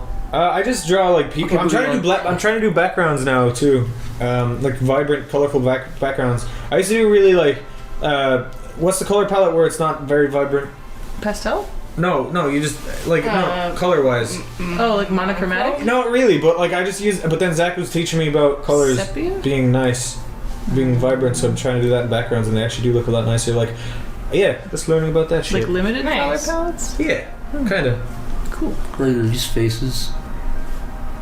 You're really good at just drawing, like improvising that stuff. Like the creases and the wrinkles in the face. Yeah, no, I think my favorite stuff to draw is like stuff that pulls and tugs on the skin. Like muscle, like a buff guy is fun, but you can only really draw a buff guy because his muscles are always gonna be the same. Yeah. But I always like to draw like people who are old because you're drawing a couple pictures. You're drawing a guy who's a regular guy but also older. Then if you make them fatter or give them facial hair, it's like you're adding different stuff to it. Stuff that kind of pulls on the skin in different ways. Oh. And the thing too is you can draw people at different stages of fatness, people from different stages of oldness. Yeah. You can draw a 30-year-old guy who's looking different from an 80-year-old guy or a 100-year-old guy. Yeah, you've been doing that thing lately. I was sitting next to Zach's office and he's drawing on a Cintiq, like he has on one layer it's like a young, like just a regular guy, and then on the other layer it's like what he would look like as an old guy. That's a really fun thing to do. I Yeah. recommend that. It's a really fun exercise drawing. Or you can do it backwards. So you could draw like a 20-year-old guy and be like, okay, I'll draw when he's 40 or 80. Or draw a really, really old guy, or a really fat old guy, or a really skinny old guy, then do backwards. So what did this guy look like when he was 30? It's fun to go with that and just be like, how did the face change? How did the bones grow? How does the nose and ears grow? How did the eyes sag and so on? How did he lose hair? That's cool. You know, It's good stuff to like keep drawing activities fun. Yeah. Because you can very easily get bored. Just be when loose you're with it. drawing. Just make it organic. Yeah. Yeah. So I would just say faces and how skin ages and pulls and tugs and changes. Do you guys ever find like when you do warm-up drawings and like stuff like that where you actually like what you're drawing, that you get caught up in your practice drawing? You try to finish it. Yeah. Oh, yeah. yeah. That's how I. That's You spend how I 5 make hours in the drawings. practice drawing. You're like, well, but I'll do commissions tomorrow. Yeah. Oh yeah, I always do that. I'm so bad with that. I'm still doing commissions from like January. I know, me too. What about you, Chris? What do you like drawing? You like drawing like weird fucking monsters, right? Like, just You like to weird- draw all those It's like drawing- shitting kiss monsters with Yeah, with big holes for titties. dicks and with, stuff. With Everyone our answered feet are my actually question. our hair. Everyone answered my question. I'm done. Oh, stop crying. Oh, stop. Fuck off. Need some tissue. It's true. Demons, dinosaurs, skulls, fucking buff monsters. Oh, I'm sorry that I asked you. Big fat titties, Yeah. big I fat love asses. Wait, Chris, I have a Mountains, question. what? Who's your favorite artist? Like, you showed me someone's work. It was like really dark. Oh, the fucking Basinski, I think, or something. Oh, I've You heard showed me of him too. I hate that question because I don't like any fucking artist. Yeah, I'm kinda bad at that too. I don't know one artist by name. Like, that's a real typical fucking tryhard answer. I don't know. I like fucking any art that looks Yeah, it's cool. just situational. It's whatever you like. In episode 22, I said that realistic art is hard to do, but a lot of people can do it. What's really hard to do, what's really, really challenging, is simplifying that into an appealing art style. And a lot of people ask me, like, for what cartoon styles I like, so I should post some. We can all do that too. You like kind of basic, nice. A lot of people think I like John Kay, but John Kay's art is really good to me sometimes, or it's really unappealing. Which one's John Kay again? It's Ren and Stimpy. Oh, cool. Like Yeah. the Ren and Stimpy TV show is really appealing to look at, but then John Kay's actual like blog, it's not bad art, but it's not my kind of style. Huh. You know, I think It's not Billy your Mandy, refined taste. Maxwell Adams, Billy Mandy. I think that's a way better art style. I think that's Billy Mandy had one of the best art styles. I like season 2. Cute. I like Ben 10. SpongeBob 2 was a great. But all those shows had like a weird artistic peak though. It was like a weird. Like if you watch the beginning of those shows and the end of them, they're bad. Way There's a nice middle ground for both of those shows. Yeah, isn't it usually like season 5 or 4 of season of SpongeBob had a really good art style in season 2. Season 3 started to get a little bit stale. Yeah. A little bit, not stale, but like more like kind of what's the word I'm looking for? Not computerized, but kind of stiff. Not even stiff, just kind of more. It looks too clean now. Yeah, it was too. Yeah, He used to have this like undersea rusty grit to it. Yeah, Billy Mandy had that too. By the later seasons, it had like a kind of too clean. So there's the same thing with that. It's like season 2 or 3 of that show. Yeah, that's because they use the same assets and stuff. I'll post a lot of different artists. I watched the new episode of Family Guy last night, and it was the premise of the show was the roast of Peter Griffin, and like it cut to like Meg laughing, and like her shoulders weren't even attached to her body when she was they were going up and down. I swear to God, they just like came off her body when she was like laughing. A lot of people think like it's a bandwagon. Oh, it's so easy to hate a Family Guy, but if you look at it from an animation perspective, it's seriously heartbreaking. If you go back and watch season 1, the comedy stuff I can forgive. It's gone up for 13 seasons. Yeah. You're gonna run out of shit. I don't like that. I'll just not watch the show if I don't like it. Yeah. But from an animation perspective, it's objectively lazier. It has less frames. They reuse more. It's worse. It is. So it's coming from an animation perspective, where you guys are working really hard to do like frame by frame. I wouldn't even mind it. But the biggest thing was Chris and I used Toonbook, which is we finally got a tutorial for how to use that. And when I used that, I was like, holy fuck! And Family Guy uses that too. So when we learned how to use it, it became way more obvious how lazy they were. When I thought they just did it like however, I was like, that's lazy. But they use so many fucking, it's drag and drop literally. The exact same assets. Like Peter for Laughing example, would be the same Peter I Laughing. didn't know they could do this. For example, if the show cuts to like nighttime and the color palette changes, you press a button, all the colors change. Yeah. You don't have to go frame by frame to color in. Yeah. It's all done. It's super canned. Yeah, all their arm movements are just like dragging and dropping frames, and then their arms will like fill in the in between. Which wouldn't bother me if the show had lost a budget or whatever. Yeah. Right? Like, but if you go back and watch season 1 or 2, it had like a whatever smaller budget. The budget's got bigger. It's doubled. Yeah. and the animation looks worse. That's why it's heartbreaking. Well, so I'm not just fucking bandwagoning. He's making so much money, and this show is getting worse, right? Yeah. And by the way, it shouldn't look like Disney. I think comedic shows I think comedy shows would lose their comedic essence if they look too good. Yeah. I think if you animated South Park like Disney, it wouldn't look too funny. No, well, there was stuff like the Animaniacs that was really charming but amazingly animated. Yeah, but it wasn't. But for the type of humor it was charming. You could never animate like The Simpsons like Disney or South Park like Disney. You have to have a specific style for it. Yeah, yours is very like bouncy and like fast. It has to be fast. Yeah, I think it's important when you're trying to convey a humorous like show, animation, whatever. You have to match it with the right style. Absolutely. Yeah, so that's that question answered in the fall already. Okay. Let's see. Answer this one. I'm going to. Don't sesame. Sesame. Give an answer. Okay. They're fucking retards over there, dude.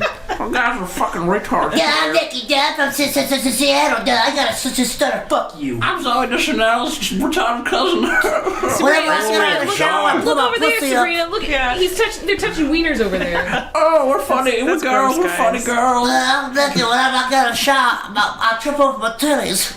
I always slip all over them. I'm Zach.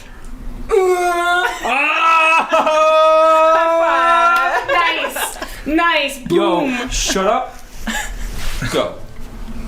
Hey, I didn't even give a shit when she said that. I didn't hear what she said. I didn't hear it. Because your ears are full of gross wax. You're better off not hearing that. Clean your ears out. Yeah, you gross. The next question from Patreon. Thanks for wasting your money. Comes from Ben Van Camp. If you could bring back anyone from the dead to be on the podcast, who would it be and why? Also, I'm gay. Zach actually didn't add that. You didn't need that last part, Ben. Zach, you coming out of the closet? Mom, Dad. Okay, Chris, who would you bring back on the podcast as a I need guest? to think about it. I don't know yet. Start with Nikki.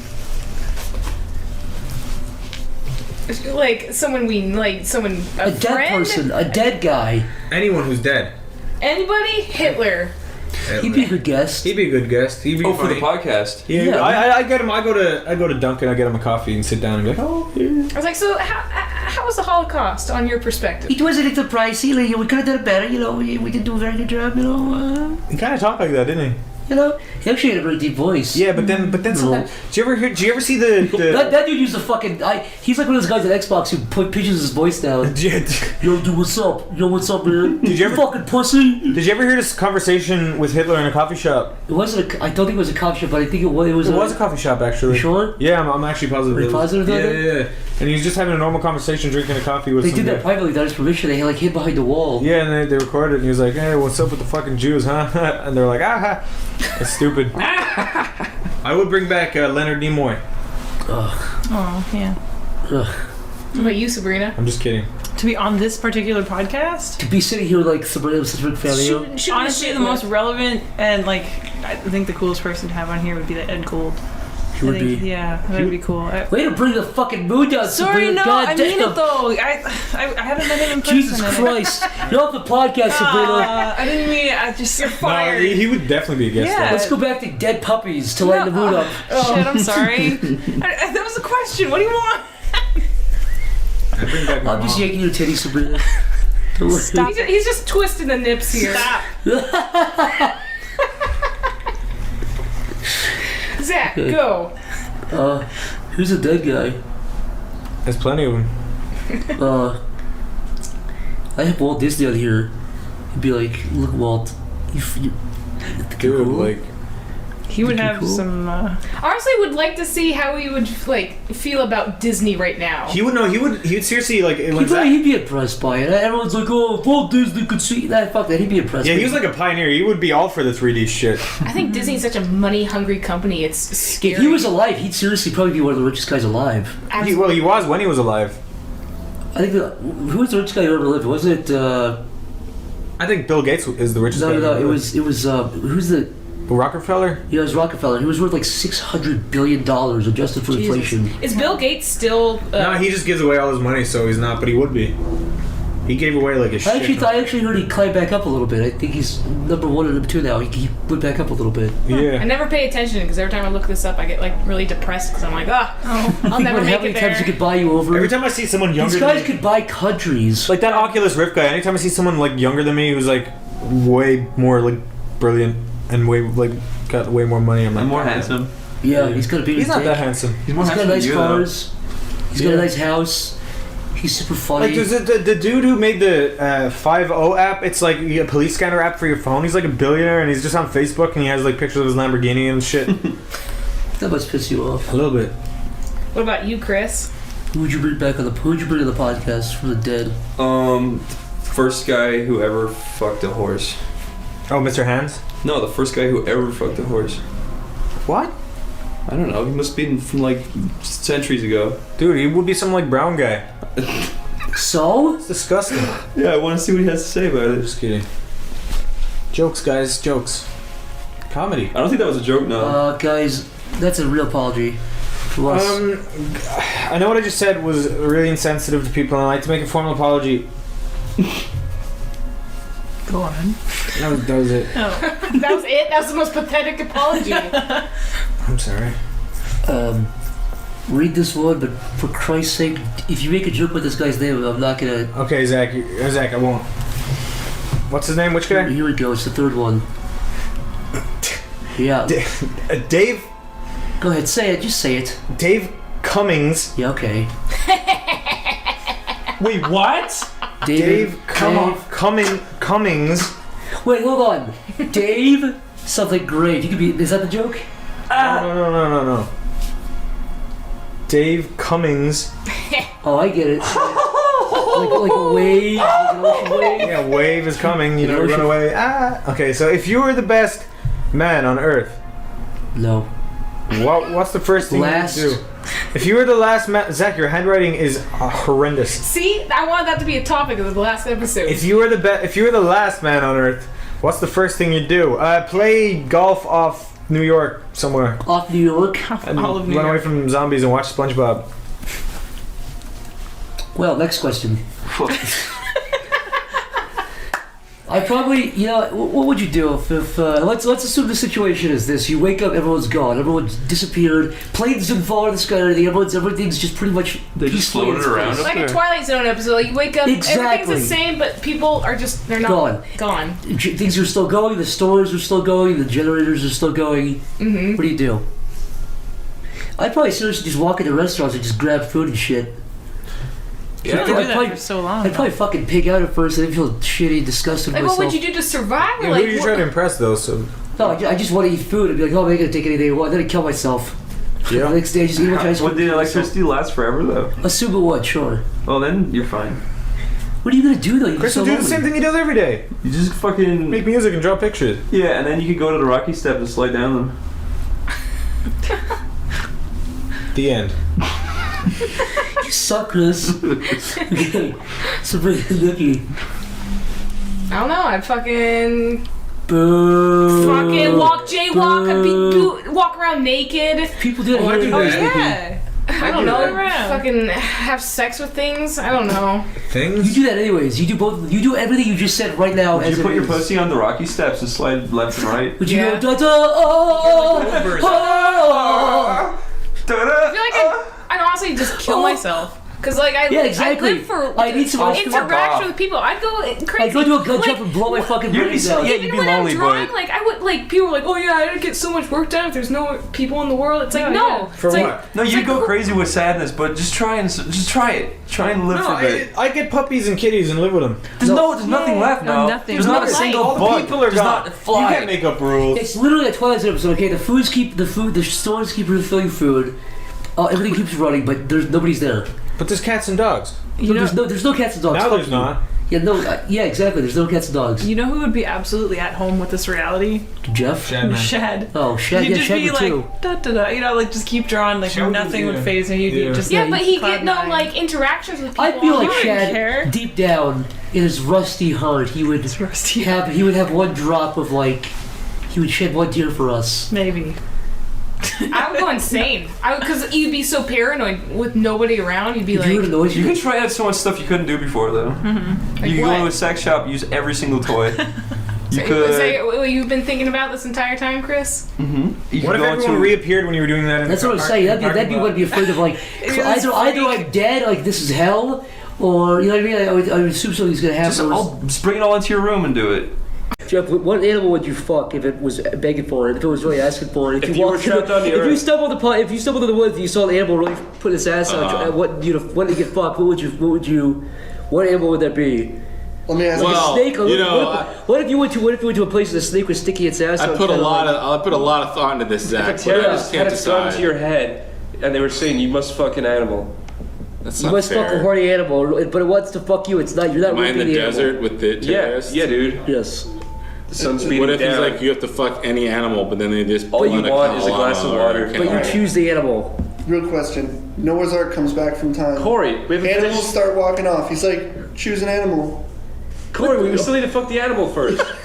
We have to fuck the animal, Corey. This is serious. We have to. Alright, well, so is my fucking Noah Ark time what animal traveling would you spiel. fuck? Do fat women count? What? Fat women? Yeah. That's not an animal. They're animals. What? Yeah, they're animals. You keep them pigsties. You throw apples at them. You throw tomatoes at them. I don't know. What do I say? I know. Chris, I don't know. What's a pretty animal? A cat. I would fuck a cat if I really wanted. If you wanted to be a fucking like, because sometimes our cat puts sesame in it. I'm like, oh, you want it? You're gonna rupture its insides with your. No, not my dick. Not my dick. If you've seen this, the cat will be fine. Zach has a bare Let me penis. tell you Yes, something. it's twisted like a. Let like me a, be like fucking a white frank. fork. So Corey, recently you shaved your head. Oh yeah. Okay, I can tell you about the experience. If somebody's ever had a long thing of hair and you go to like a professional to shave your hair, I shaved my hair because Chris and everyone. No, you never fucking saw it. I did too. I did it. And Basically, in order to be a part of Sleepy Cabin, you have to shave your head. Okay, I'm sorry. Yes. That's the requirements. This is starting to bother me because you guys are all with Sleepy Cabin. All of a sudden, you all have shaved heads. Yeah. And I'm like, and you guys are like telling. You're asking Stamper, me. Chris, myself, and Corey have all shaved heads. And you fucking fuckers are trying to peer pressure me into doing it. And I'm like, Alright, these are the rules. I'm not gonna give off the impression this place is filled with fucking skinheads. I'm not doing that. I'm gonna keep my hair. Well, are you blue-eyed? I did it for the team, so we could all maintain the impression we weren't a bunch of fucking Nazis. So here's the thing.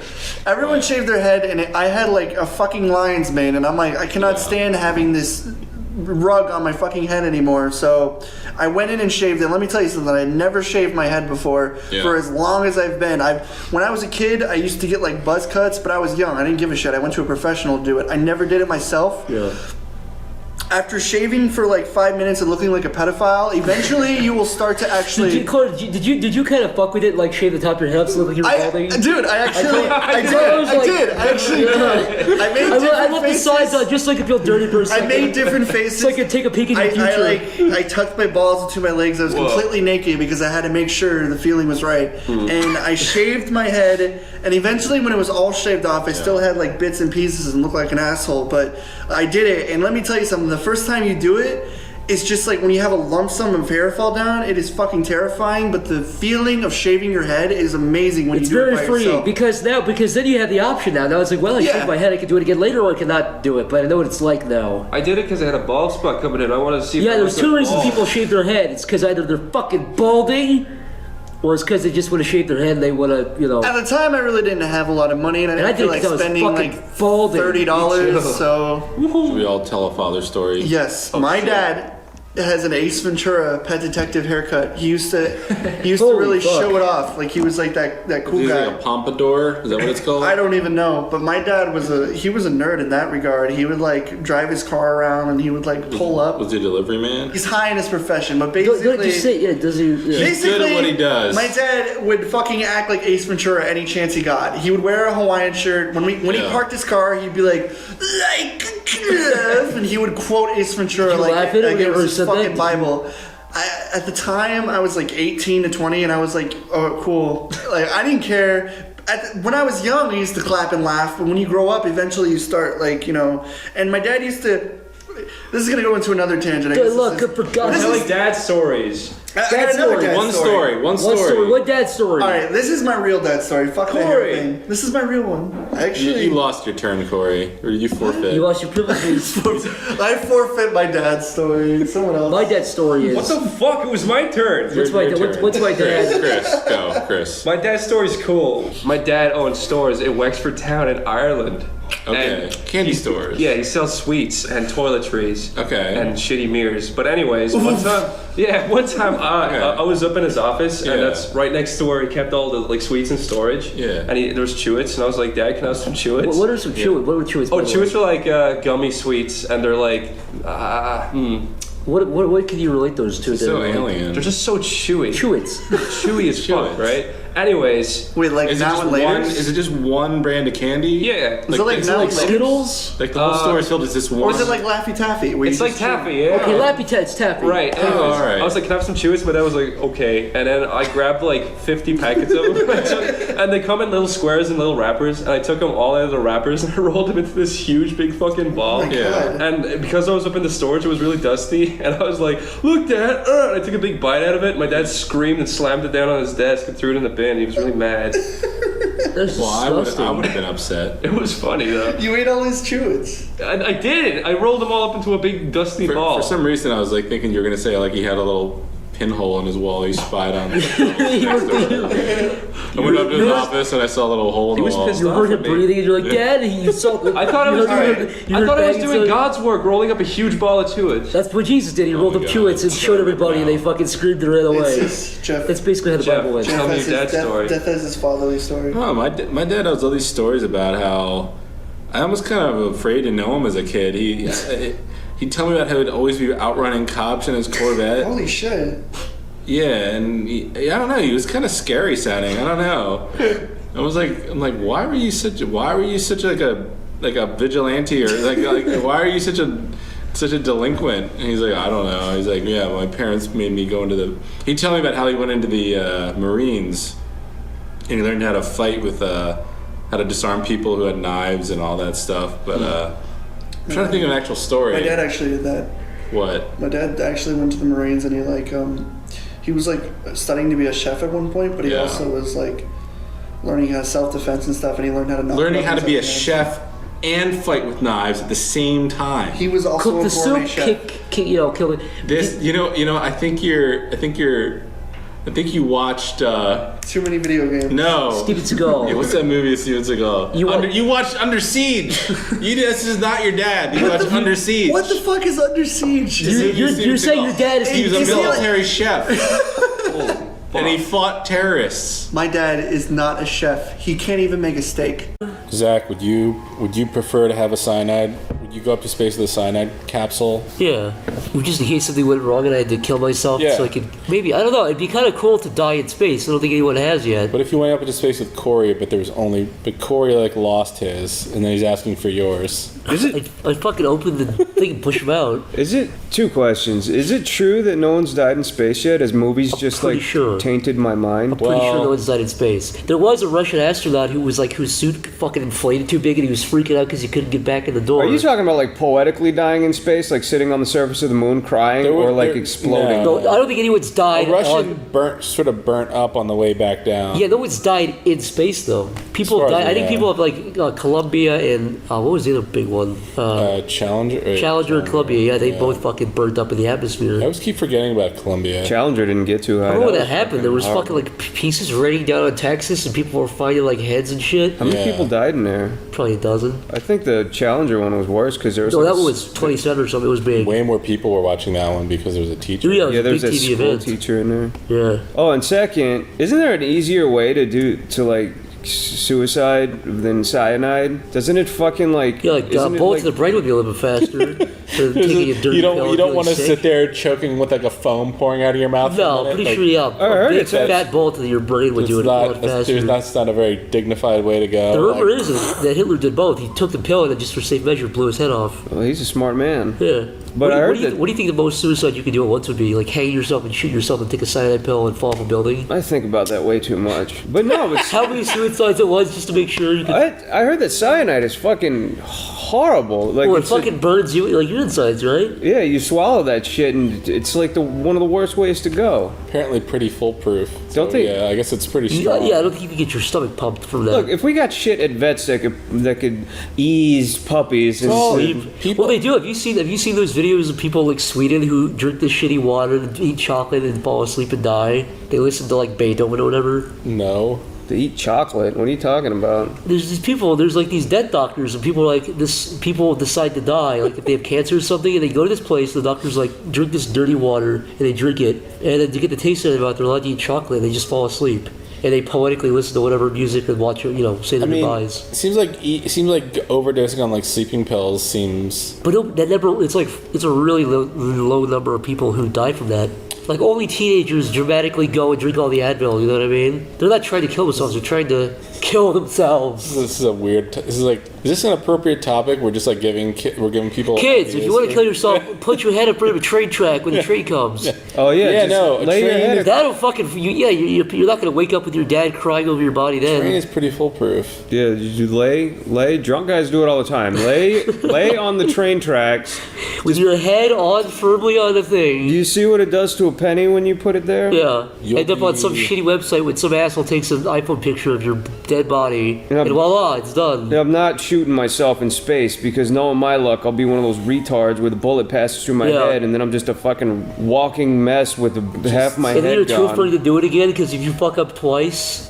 I think you should definitely lie your neck on the track. Don't jump in front of the train because then body parts fly. Yeah, no, then your hand will hit somebody in the head. Yeah, just lay your neck on the rail. Lay your neck firmly if you're listening. And then it's like, boop, problem's over. You don't want to horrify all these innocent people with. Yeah, you always got to worry about who's gonna find you. Yeah. Yeah, I don't know. Yeah, I guess the best thing would be like being incinerated. You can just get on a bus and like go to Kentucky or something and do it there. And then by the time your family sees you, some other poor guy that's completely unrelated to your family has already picked you up. I think a good solution is in Japan they have like a suicide forest. They just kind of. Oh yeah, the suicide forest. Yeah, it's like a park. They just. That'd be a good place for if you're a killer to go there and kill people before they can kill themselves. Yeah, we talked about that. Maybe they'd be more lenient on you. You know what I mean? Like you go there and go kill myself. It's like no, I'm gonna kill you. Yeah, I don't think they investigate people out there. They just kind of go out there and hang yourself and. I would never jump off a bridge though. It's fucking whatever. It's artistic, but come on. It's not artistic. I never.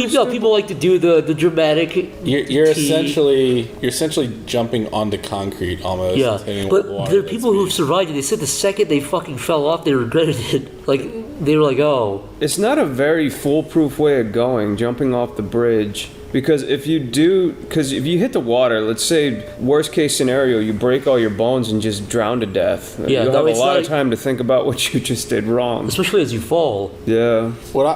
I told you guys about my Rube Goldberg machine. I wanna put a canvas on a wall. Oh, blow your head off. Yeah, blow my head off against the canvas, and then somehow like have a string attached to the gun, so when it falls from my hand, it somehow does this whole thing where like it mechanically like signs my name on the canvas and then like dumps my body in the dumpster out back or something. You know what'd be really shitty is if you fucked up somehow, like if you got like a little blood droplet on the canvas. Yeah, that's a big fear. Like what if your head stopped the bullet and it never passed through? Yeah, a lot of people. Then you just look like a jackass. Everyone overestimates how much brains fucking kill out of the back of your head. But yeah, I don't want my skull fragments like tearing into the paper canvas. Fucking it up. You know, what's his name? Do you remember that one guy that shot himself on TV?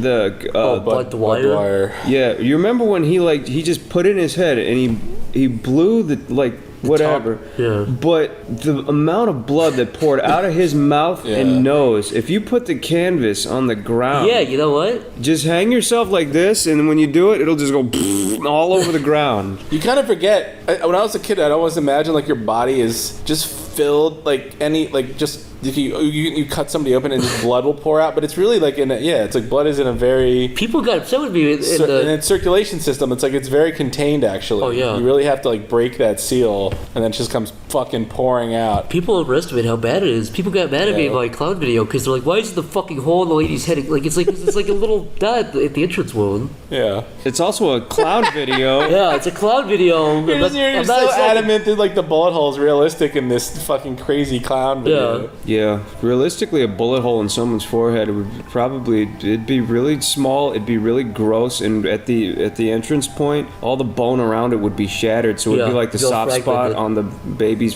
head that you pushed for fun. What do you think would happen if you shot a baby in the head? Would it be different? If you shot a baby in the head, this little thing would probably just explode everywhere. You think the baby's head would explode? I don't know. Let's try. Let's go find a baby and just shoot it in the face. Probably wouldn't crack. It would just be like. Bloop. No, it'd be like shooting like an old peach or something. Yeah, it'd be like shooting a Jello mold. It'd like go and it's like. Bloop, bloop. It's like a little piece might fly out the back, but it would undulate. It'd be like bloop, bloop, bloop, bloop, and just go back to normal. Like a waterbed. It would like reseal itself, and the parents would be like, "What happened?" It reseal itself. Just lying there turning purple, and they don't know what killed it. This has got dark fast. I know. You were talking about space like 5 minutes ago. You're talking about fucking Superman. Yeah. Shooting baby's head and having it reformed. The horrified parents find it. Jeff, would you kill a baby? What would push you to kill a baby, Jeff? Oh, Jesus. If it didn't shut the fuck up. Would you kill a baby Stamper? God, no, Zach. That's a cruel... I'm really trying to think of a reason. There's got to be some reason out there. What if a guy handed you a baby and said, "Kill this baby," or I'm gonna kill your whole family, or I'm gonna kill you, Jeff? I'd just be like, he said, "Fucking strangle the life out of it. Look at its eyes. You have to look deep in its soul when you kill it." If I had to choose between myself and a baby, I think I could just put your hand over its face, his little tiny hand. Yeah. What if it said "Dada" and you figured it out, Jeff? What if it called you Daddy? Then I'd be like, "Why am I holding a doll from the '80s?" A creepy, cliche '80s character. Dada. Actually, none of those dolls ever said Dada. What did they say? They say Mama. Feed me. Oh yeah.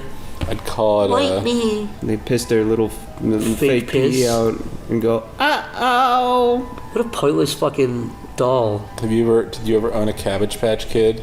No, I owned the troll dolls though. I did. I owned a Cabbage Patch Kid, I think. Yeah. I think I got it out of a fucking like a either just like, you know, like when you're a kid and then you have like a cousin that just has a box of fucking toys or something and you somehow end up with a lot of toys that aren't yours. Yeah. Yeah, I had one of those creepy fucking things. Cabbage Patch Kids are nothing more than like garbage pail kids without the trash all over them. It's essentially what they are. I think the Garbage Pail Kids came second. Yeah. So the Garbage Pail Kids are just Cabbage Patch Kids with dirt all over them. Yeah. I just mean like the... Yeah, exactly. Yeah. Just the creepy factor. Cabbage Patch Kids are What was the worst creepy. trend either of you were ever a part of? Like, what was the worst fad that you're ashamed of that you bought into? Jesus. I wouldn't say that that I was ashamed of. Popples. What the fuck? Oh yeah. What's a popple? I didn't mind Popples though. Popples were cool. They were just like they were almost like the Pokemon back in the day, where except you could fold them inside out and they turn into balls. They're actually pretty cool. Actually, you should bring those. So you have this like stuffed ball, and it looks exactly like a soccer ball. It's got a seam on the side of it, and if you pull it apart, fold it outwards, like flip it inside out, it's like a creature. Are they all circular shaped though? No, I don't think so. I think they were just like different ball shapes. I think there's like a football one and stuff like that. I mean, That's pretty cool actually. Yeah, it was a smart idea. Yeah, when you unfolded them.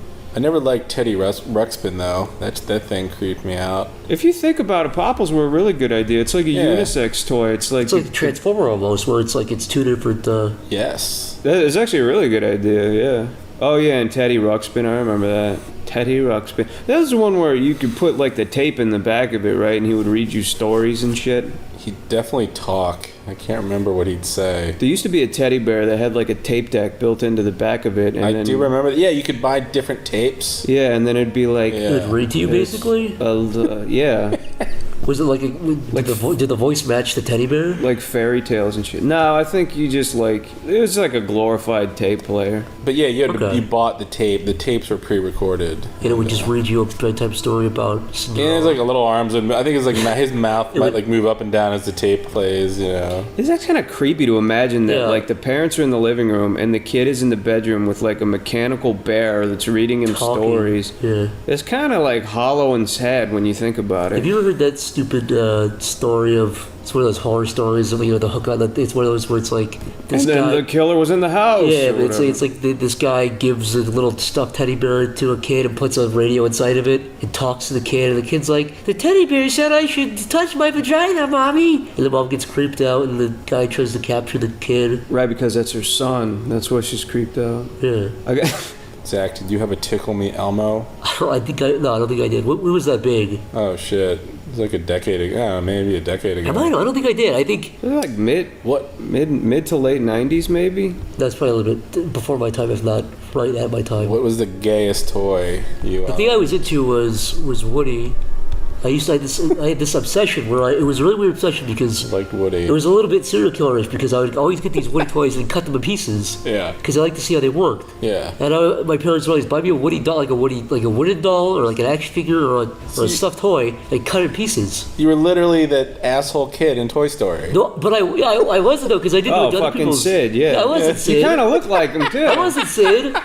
I wanted to see how they worked. But he took like baby heads and put them on like construct sleds.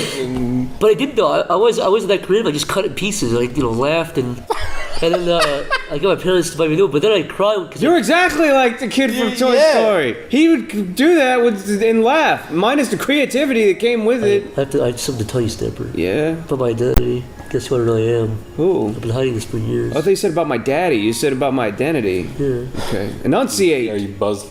You Sid? No, I'm Zach. Oh. I tricked you for a second though. You thought I was gonna say Sid. Okay, this is a good one. It's from J Mac. If you guys won an Oscar, Grammy, Emmy award, what would your acceptance speech be? Corey, what would you say? You just won an Oscar for your new movie, Big Ugly Boy, for the true story of Corey. And you walk up on that big Ugly Boy. You're in the Chinese theater. I won it. You're in the Chinese theater. I think that's where they do. Probably not. But anyways, you're in there and you're in front of all the celebrities. Angelina Jolie's looking up at you. To her right is Martin Luther King, and to his right is Jack Black. So they're all there. All your heroes. Like, yes. So what is your speech? What do you say? I laugh and I'm like, you gave me an award for Big Ugly Boy.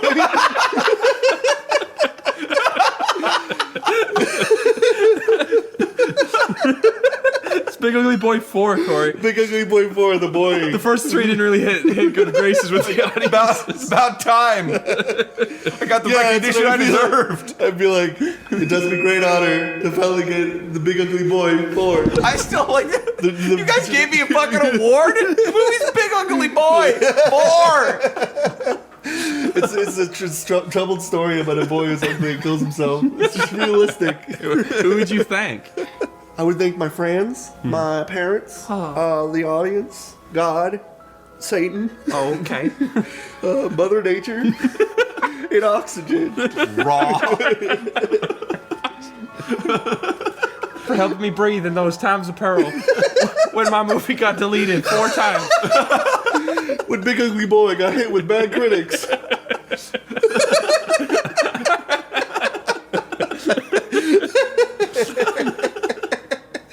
Okay, so that's my movie, Big Ugly Boy. Wow, cool. What's yours? I gave you your movie. What's my movie? For some reason, I kept saying Big Dick Rick all day today for no reason. So I'd walk up on stage. For your porno flick, Big Dick Rick. I'd say, wow, I can't believe my porn won an Emmy. This is a first in history. Thanks to the American Movie Association for helping me get past those mean critics. And that you're not allowed to win porn awards at the Emmys. Thanks for helping me. Thanks for all those boys jacking off to my movie. Yeah. Big Ugly Boy, Big Dick Rick. Okay, Mick. The Lion, the Witch, and the Chinaman. Just like a direct the fucking B movie of the original. And you won it at a Chinese award ceremony. The tiger, the wizard, and the Chinaman. You won it at a Chinese awards ceremony. So they're like, hi. Corey, wait, I'm being realistic. Is this a Chinese award ceremony? Yours is. They fucking. It's still in America, but they're just like trying to be nice. We're in the fucking. You guys are all in the fucking award hall. They put me over at like the local like fucking Chinese takeout place and just cleared out some of the tables. There's some fold out chairs. Yeah. Sitting in front of like a fucking like black market Blu-ray machine. What's your speech? You gotta do it in Chinese. Yeah, go on. Do it in Chinese. Do it. You have to.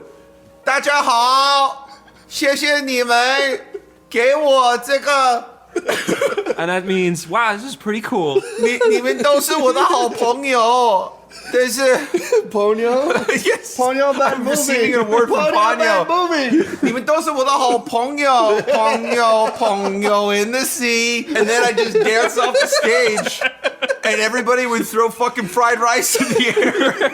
It's scalding fucking pieces of rice. Hi. Then I'd break my award open and there's a big fucking fortune cookie in it. It says learn Chinese. The end. There we go. We all won an Emmy. Cool.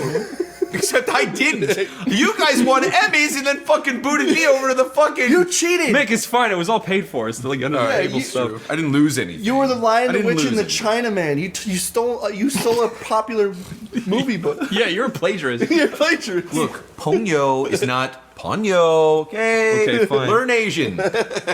Okay. Oh, this is a good one. From Freaka Jeebus. If you were a serial killer, what song would you whistle while you murdered your victims? Ooh, that's a great one. That's a good one, right? That's a good one. The Three's Company theme song.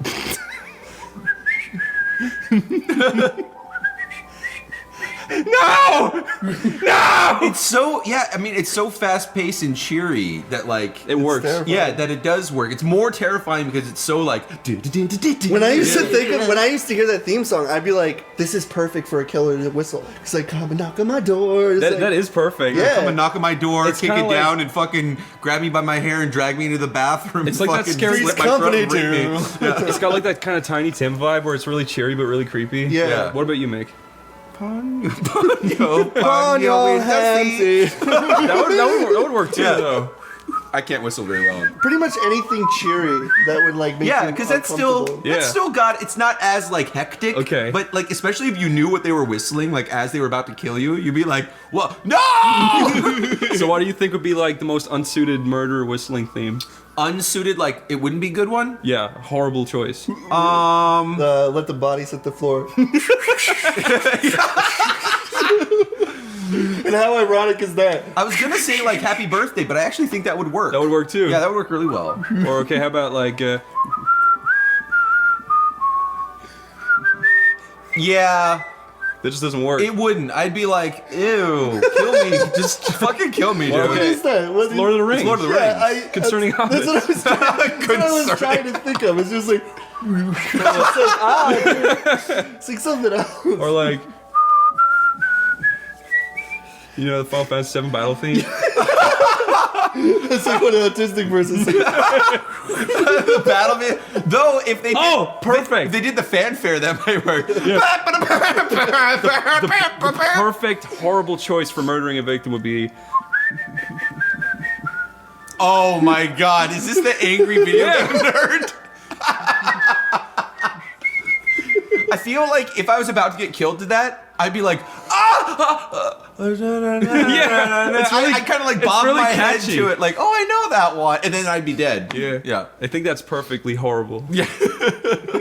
But I like that song though. Yeah. I think it's really catchy. Yeah. Okay. That was a good question. That was a great question. Thank you, Freaka We need more Jeebus. creative questions like that. Yeah, that was good.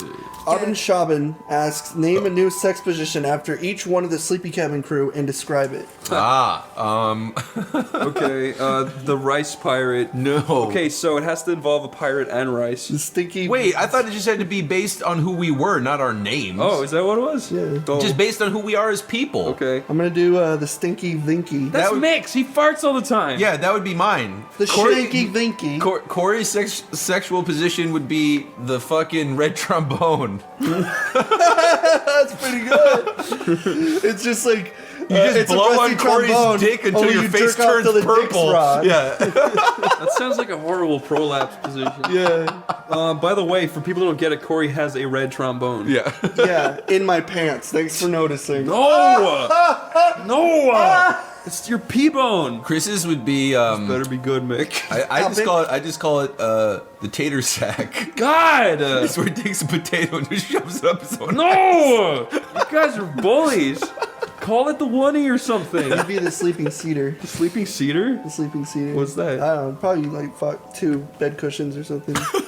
I didn't think of the semantics of the What does that have to do with me as a person? We haven't answered this What properly does the yet. stinky Vicky have to do with anything? Look at the stinky Vicky. You don't get to make up your own one, okay? Corey, yours would be the fucking... The cleft toe retard baby. No! Yours would be like the cumbersome Corey where you sit on your back and you expect them to do all the work. Like how? Oh! Hey gang, welcome to SleepyCast. I'm Stamper TV and I'm here with Psychopebble, Zach, Niall, Murray, and Jeff, Johnny Utah. And this is episode... Yeah, it's episode data not found. 9. Well, Das ist nicht gut. How does episode 9? You're already on the Hitler shit again.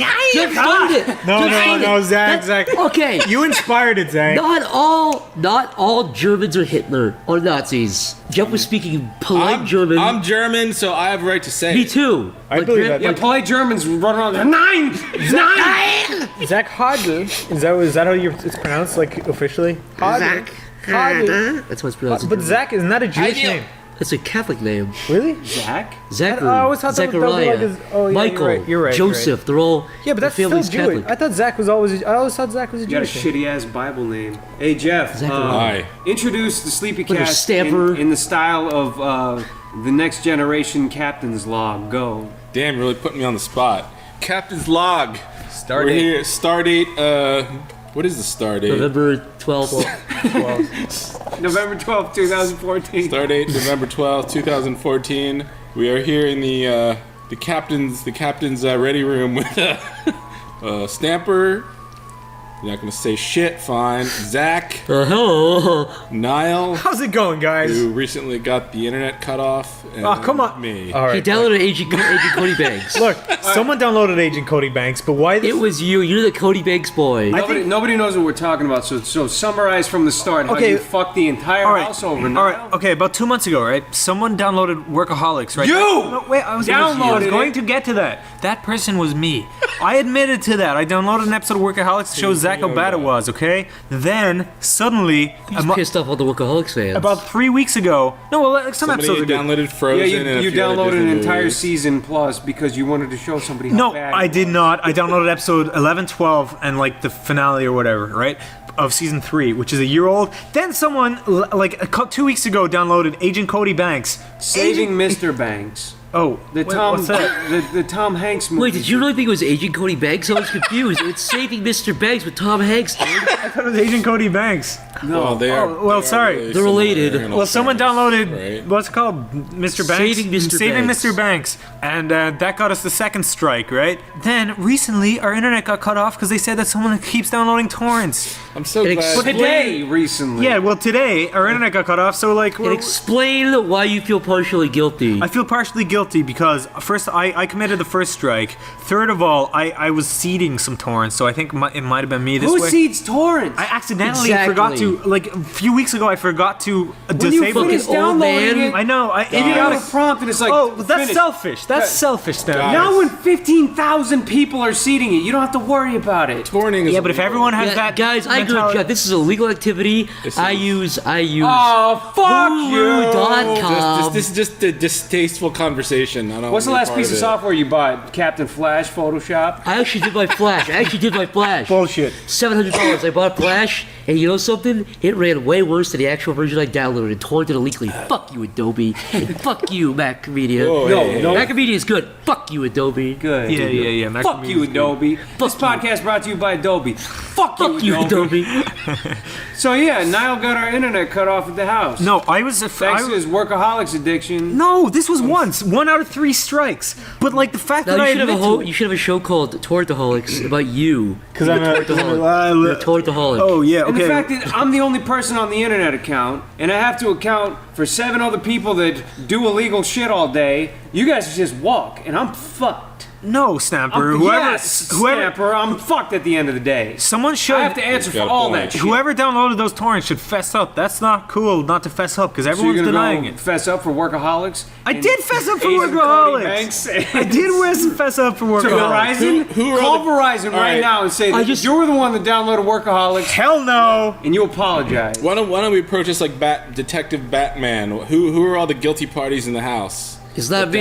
Everyone. But it did say stop, and I stopped. Yeah, and nobody else stopped. Yeah, you should stop. I stopped and I deleted. By the way, when I tore on something, when I don't do that because it's illegal. But when I do, I delete. You were so full of shit. I delete it when it's done. I delete it. It's gone. Hypothetically, yeah. You delete the file. See, my problem was If I like it, I keep the file. I leave the file, but I delete the torrent. It's gone out of the bay. Well, I don't let it everybody see. does that. He lets it seem like an old man. Yeah, no, that was an Verizon accident. Just fucking hates you guys. Yeah. People hate Comcast, but they've never bothered me. Yeah, well, Comcast, don't they like screw you over and give you like shitty internet? No, they're nice. They're nice people. You know why? Because Jeff pays the bills and doesn't torrent agent Cody Banks.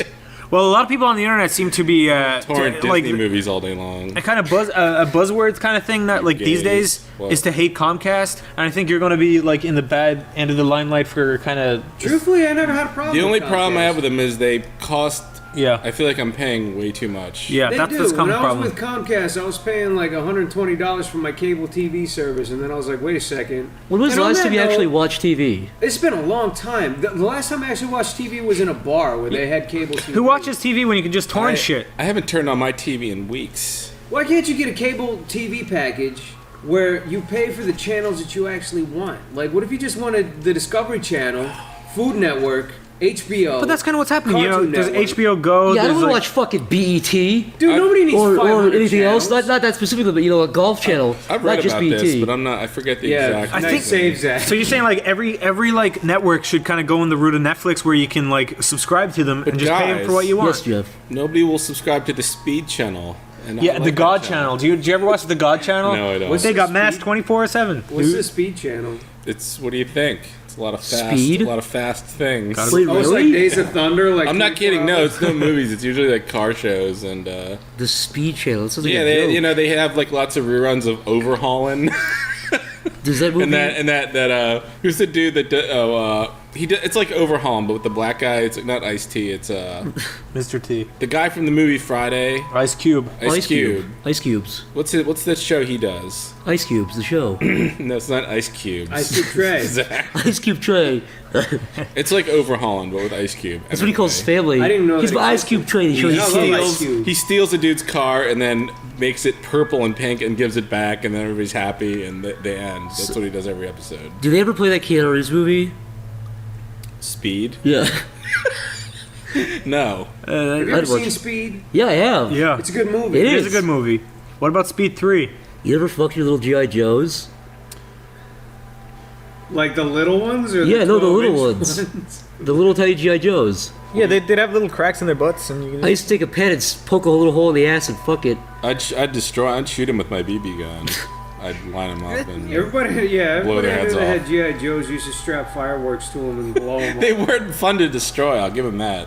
Well, that's kind of like emulating real war, really. Kind of. Hey, Jeff, have you ever been shot by a BB gun? No, but I knew kids that it blew my mind at that age that they would have BB gun fights, and even as like a teenager, I'm like, you guys are fucking stupid. Like they'd come in, they'd hold out their hand, and there'd be a fucking BB under their skin in their hand, and they're like, look, I got hit. Jesus Christ! I'm like a shiver is going up my spine looking at this. Like I'm like, you guys are gonna fucking lose your It's eye. like those bugs from the Mummy. All you have to do is cover your eyes up like this. It was kind of. He was pushing it back and forth like. I had this kid called Melvin O'Houlihan who everyone used to shoot BB guns. Melvin O'Houlihan? Yeah. Yeah. Everybody. Did they shoot him? Did he look Hey like Melvin, what is it? We'd all shoot him. We all gang up on him, shoot him execution style. But he would just run to his house and pee his pants. Is that real? That's a real That's happen. the greatest name I've ever heard Melvin in my life. Melvin O'Houlihan, yeah. God, he had no chance. No, I think he killed himself actually. So either you're Wait, lying or he grew up to be a No, he killed himself. He tried to kill himself with a Melvin BB gun. O'Houlihan, really? He tried to kill himself with a BB gun, but he just hurt, got a headache and went on with his life. Did that actually happen? The BB gun. All of that, yeah, all of no, that. I know that. All of that happened. God bless Melvin. Rest in peace. Okay, no, none of it happened. Died of leukemia. None of it happened. R.I.P. All right, so a lot of these questions, we're going to move forward to people that are using proper grammar and actually seem to have legitimate questions. So, Dr. Horrible says, have any of you ever been in a situation where you were forced to deal with something that made you incredibly uncomfortable but couldn't leave or do anything about it? When? Anytime. When I was getting fingered on a bus. Yes. That grandma situation was one of those ones like I can't. Like, you know what I mean? I can't be like... Oh, when you were looking at your dying grandma's pussy and you got caught? You liar! You know you were looking at it. I was trying to see if it was there, but anyways, it's like I haven't... Of course her pussy's there. I didn't know she was wearing underwear. I was like, well... But anyway, so that was the situation where Listen I was to the last podcast if you want that delicious treat. Yeah, listen to episode 4 if you want to hear that. But, yeah, that was definitely a situation where I couldn't really explain myself and haven't been able to. Whenever I'm in a really uncomfortable situation, I laugh because that's all I can think about doing. If anybody's ever been in a situation with me where I'm uncomfortable, I laugh uncontrollably. It's a reaction I have. That's why you're always laughing. Yeah. Shit. Right now. I can answer this. Do you know when you're in a place, like for instance, you're going into like... You want specific examples, not supposed... I'll give you a specific example. When I go into Wawa's, there was this one fucking time. It was so bizarre. I went into Wawa's, like normally I was gonna get a sub sandwich, and this guy, I was like sitting there waiting until I get something, and this guy's like, do you like Philly? And I'm like, yeah. Because I was like really uncomfortable already. Because when someone like fucking puts their hand down, it's like, do you like Philly? When they pop your bubble? Yeah, and then they're like, have you ever had a Philly cheesesteak? And I was like, occasionally. He's like, no. You have not had an official Philly cheesesteak. And then he was going on a tangent about this Philly cheesesteak place. And it made me so uncomfortable because he was like, right down the street, you go in there, that Philly cheesesteak is delicious. I'm telling you, it's the best cheesesteak ever.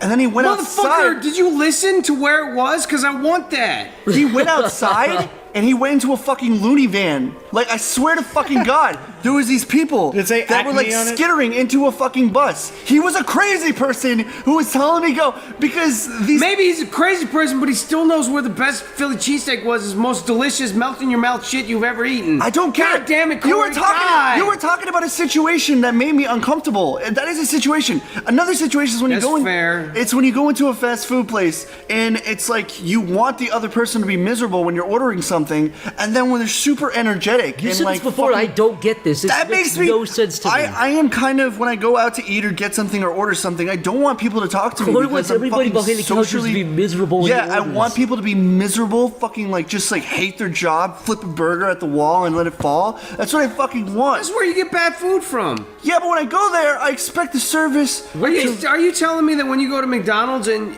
like, the person behind the cashier is happy, you're upset? Happy, peppy. Okay. Peppy, Corey, trying to crack jokes, trying to be your bro. Corey, let's do a friend. simulation. Okay, you're at McDonald's. I'm the person behind the cash register. Okay, so. Okay, so I go in McDonald's. I'm like, hi, how's it going? Welcome to McDonald's. So it's not that. It's not that kind of a peppy thing. It's like start cracking jokes. Play along, damn it. Hey, welcome to McDonald's. You want a hamburger? You look like you're hungry today. Yeah, like that kind of shit makes me uncomfortable. I don't want someone to play along. Sir, what do you? Sir, what? What do you want to order? What are you talking about? I want cheeseburger. Okay, come here. You look pretty upset, sir. Turn that front upside down. Can I have a cheeseburger? Only if you say please. Can I please have a cheeseburger? No, thank you. Yes, you can.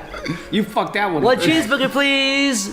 For this Melvin, this fucking dork. You fucking idiot. Coming right up Get out of here. Let me try with Corey. Extra spit. Welcome to Wendy's. How can I help you, sir? Hey, can I get a smoothie? What kind of smoothie would you like, sir? Strawberry. Okay. Smoothie for a smoothie. Wow, fucking, I'm so uncomfortable. I think I'm gonna leave. I still don't understand what you're saying because I was being just as peppy as the peps. This, when someone is like this, for instance. No, wait, let me do it backwards. Okay, I'm you. Hey, can I get a number 2 with food? What kind of fries you want? The potato kind. Do you want straight kind? Nobody ever asked that. I'm setting up a joke. This is an example. Okay. Yeah, straight's fine. We don't got no gay ones. What? Nobody ever did. Yes, this is a situation. This is an official situation. You've never been to Wendy's and said. That's what I said. She's like, "What you want?" And I'm like, "I want fries." And she's like, "What kind of fries you want?" I want straight curly. And I'm like, straight. And she's like, "We ain't got no gay ones." That actually bullshit. Hey, you swear liar. To God, I swear to this big G in the ancient sky that on my freaking mom's grave that happened. I would believe it. You know why that doesn't? You're a liar because Wendy's doesn't have curly fries. I said Burger King. Burger King doesn't have curly fries either. Yeah, they do. I believe if that happened in No, the they don't. You're a liar. They do. They got fries and chicken fries. They got curly fries. They She do have asked curly me. fries. She asked me Do if they really I think have they do. curly fries? Yeah, they're like seasoned curly fries now. Yeah, I think. they- I'm an idiot. Corey, I actually, I was What do you about think to say, about that, bitch? I'm dumb. I was about to say the only place I believe I'm that would dumb happen. too. I was gonna say the only place I believe that was happening is the Burger King next to us. Yes. Maybe you started a joke. No, she was trying to crack jokes because before she was at the window and she's like, "What you want?" And then they're like this. She's like, "What you want all that?" And she was like being really peppy and stuff because she was really excited. I mean, she's in a good mood. I mean, she's making your day better. The point is, we're talking about situations that made me uncomfortable. That is a situation when people try to talk to me and I'm like in my fucking like social cube. I don't want people poking in and One touching time me. when I went to Auticon, a convention I haven't been to in a long time, but I went there with Chris Oni, who's not here today, and I went there with another guy called Brandon, and we went to a bar next to the convention. And this fucking 50-year-old man in a Hawaiian t-shirt was wasted up his ass. Was like, "Hey guys," his name was George. "Hey guys, how's it going?" He sat next to us in the fucking booth and like started touching Brandon's leg and like feeling up his leg. And Brandon was like, "Oh, I feel comfortable." And basically, this dude was really weird. He what's that one song? It was fucking like it was like a Rob Zombie song or something. Yeah, I don't know. It was one of those songs. Anyways, Chris started singing along to it, and the guy was like, "Don't fuck with me." We were like, "What?" He was like, "Don't fuck with me, dude." And he got really serious. And we got scared. And everybody was really comfortable because he sat in our booth and started talking to us and started ordering shots and stuff. And yeah, we kept joking with him. He got really furious. And we told the bartender, and the bartender fucking grabbed him by the shirt and picked him over the table, threw him off the table, and threw his ass outside. And he rolled down a hill and tried to crawl up the hill, and the bartender kept pushing him back down the hill. Oh my god! And he tried to crawl back up like 4 or 5 times. It was the weirdest fucking thing ever. So that was uncomfortable. Yeah. Okay, Amon Ribeiro says, "Zach, your voice is really sexy. Could you please moan?" Zach, you're actually quivering. I'm gonna fucking come. Oh, I'm gonna fucking come. Your whole body was shaking. Gross. Tell someone to eat a sandwich, dude. Sweet. Evan Easton says, "What's the best way a fan can support you guys and your work?" Kill yourself. Have patience and please don't leave us. Please don't leave. Please, God, don't leave. We're ever so lonely. Honestly, just ever so lonesome. Just stay subscribed and look out for new news. I thought that question would have been easier to answer. No. Look, just don't be one of those cunts that's like, "You haven't released something in so long, so I'm gonna unsubscribe and take you off a list of fucking names that has." You know when people like threaten to unsubscribe? If somebody's not submitting content constantly, then they're not a burden to your timeline. No, it's so why are you going in to like manage your subscriptions? It's this fucking like mentality now. Everyone is self-entitled. No, but listen, if you want to unsubscribe because they're not making content, do it. That's a perfectly valid reason. But What's you don't the have to go point of unsubscribing though? Like you could just leave them there if they're not making content. Deborah, you said before, it's just leave them there. Leave a comment because they're saying not making content. But if you expected something from them, if you expected Sleepy Cabin to make a new cartoon every day and they don't, just unsubscribe. But don't be going on to the fucking like all the videos and saying, "I'm unsubscribing." Stamper and I've said this before. It's like a kid, it's like a fucking 5-year-old, like hey, with his hand on the doorknob, like I'm gonna run away. I'm really gonna do it. I'm really gonna fucking do it. That's because I did that when I was a kid. I did too. I was a kid that was like, "I hate everything here. I'm gonna leave now." I have my hand on the doorknob, and my grandma was just like, she didn't give a fuck. She was like, "Bye." My brother, when I was 5, my brother was 4. We were probably 6 and 5 probably. We were in swimming classes together, and our parents had to separate us for some reason. And I was so mad. I was like, I'm gonna leave. I'm gonna do it. And I was like, I'm gonna do it. They're like, okay, do it. Walk, go home, leave. And I was like, I'm really gonna do it. They're like, okay, fine. And I walked to the end of the street and started crying and ran back. I was like, I'm sorry. I walked to the end of the driveway like I was fucking tough shit, and then I came back anyways. And that's not to say that a subscriber will come back, but it's essentially the same. You know what's worse? There's like a threat. I'm gonna do it. It's just like, who gives a fuck? Do it. Do it. I actually did like run away at one point, but I actually did leave. I ran like 12 blocks and I kept running, and I was like planning on living in an abandoned house. What the Actually, I did the exact same thing. I had planned to live in an abandoned house when too. you're a kid, you're a fucking idiot. I clearly remember thinking. I thought I was gonna make it. No, I was 5. I was 6. I was like, I'm gonna go over there. I'm gonna like get food.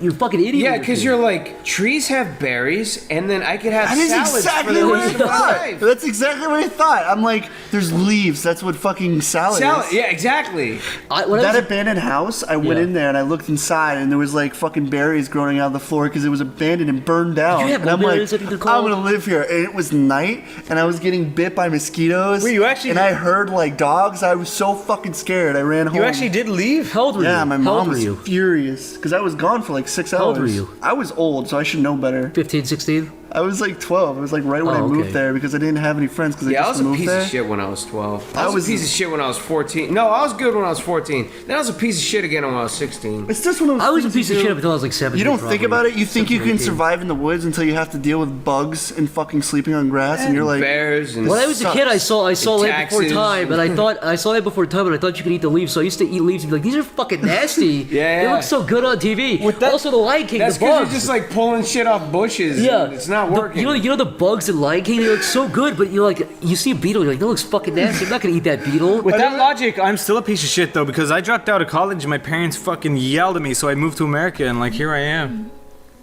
Moving on. All right. Did you ever? Obviously, we're gonna sound like assholes, but you know, kids are young. They don't really have a concept of life and death. Did you ever do anything when you were younger where you hurt an animal, like maybe an insect? Here we go. You ready? Yeah. I didn't do it, but you want to hear a sad story? Yeah. One time after school, I was waiting to get picked up, and my friend Kevin was standing around, and he saw a little caterpillar on the ground, and he was like, "Hey, watch this!" And he picked it up. Then he got a pencil, and he poked out the caterpillar's eye with it. And I felt really, really, really sad. Poked out its eye? He poked out its eye. That's terrible. Yeah, I know. It wasn't fun. Sorry, I'm after bumming at the podcast already, but it did happen. You know what? I'm going to beep out his name, too. Oh, he's not gonna care. Kevin, you're a fucking monster. Yeah, it was... No, he's a nice guy now, but that was like the saddest thing I ever saw. The end. I shot a seagull once. I felt really horrible about that. You shot a seagull? Seagulls are worthless, though. Yeah, we had this. This is. I don't even know if you could do it anymore. But we used to be able to go to Walmart and buy like guns. But like BB guns. You can still do that. Yeah, you can buy pellet guns. But like the BB ones that guns. you put the cartridge, the CO2 cartridge in that like you could really do damage with it. Dude, you could buy shotguns. Like not shotguns, but you could buy like actual guns at Walmart. We got into so much fucking trouble with that gun. There was 3 times that we got in the because it looked real. First of all, the first time we got into trouble with it is because I was in the car with my friend Polo, and he's sitting in the passenger seat, and there's a minivan in front of us, and there's like these 2 grade school kids in the back window like making fun of us, and he's like, "Man, fuck those bitches," and I was like, "Dude, they're just kids." Yeah. And he's like, "No, fuck them," and then he pulls a gun out, and then he's like pointing it at him, and then they went ape shit, and you could see him silently going nuts in the car, right? And then I get up, and he's like, that was so funny. And then I get up to the light, and then the van like stopped all the way behind me, right? Yeah. And then I went over to Polo's house. It turns out that she held back there to get my license plate. And then my dad called my cell phone. He's like, "Son, get home right fucking now." And I was like, "What?"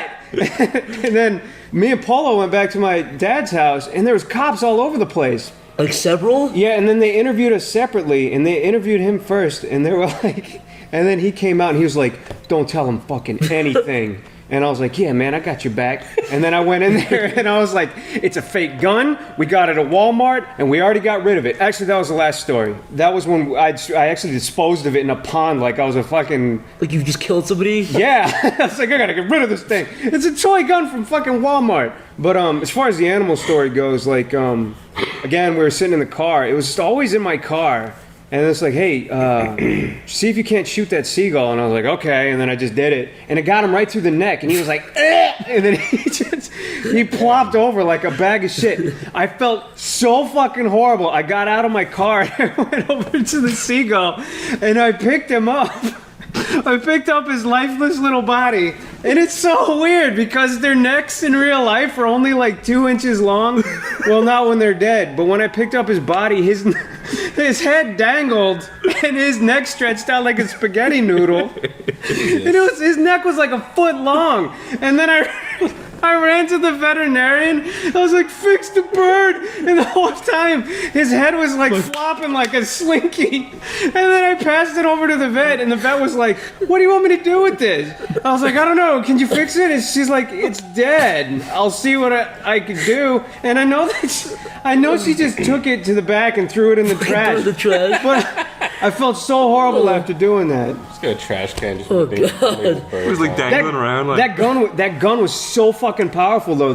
The third of those stories was I was with my friend.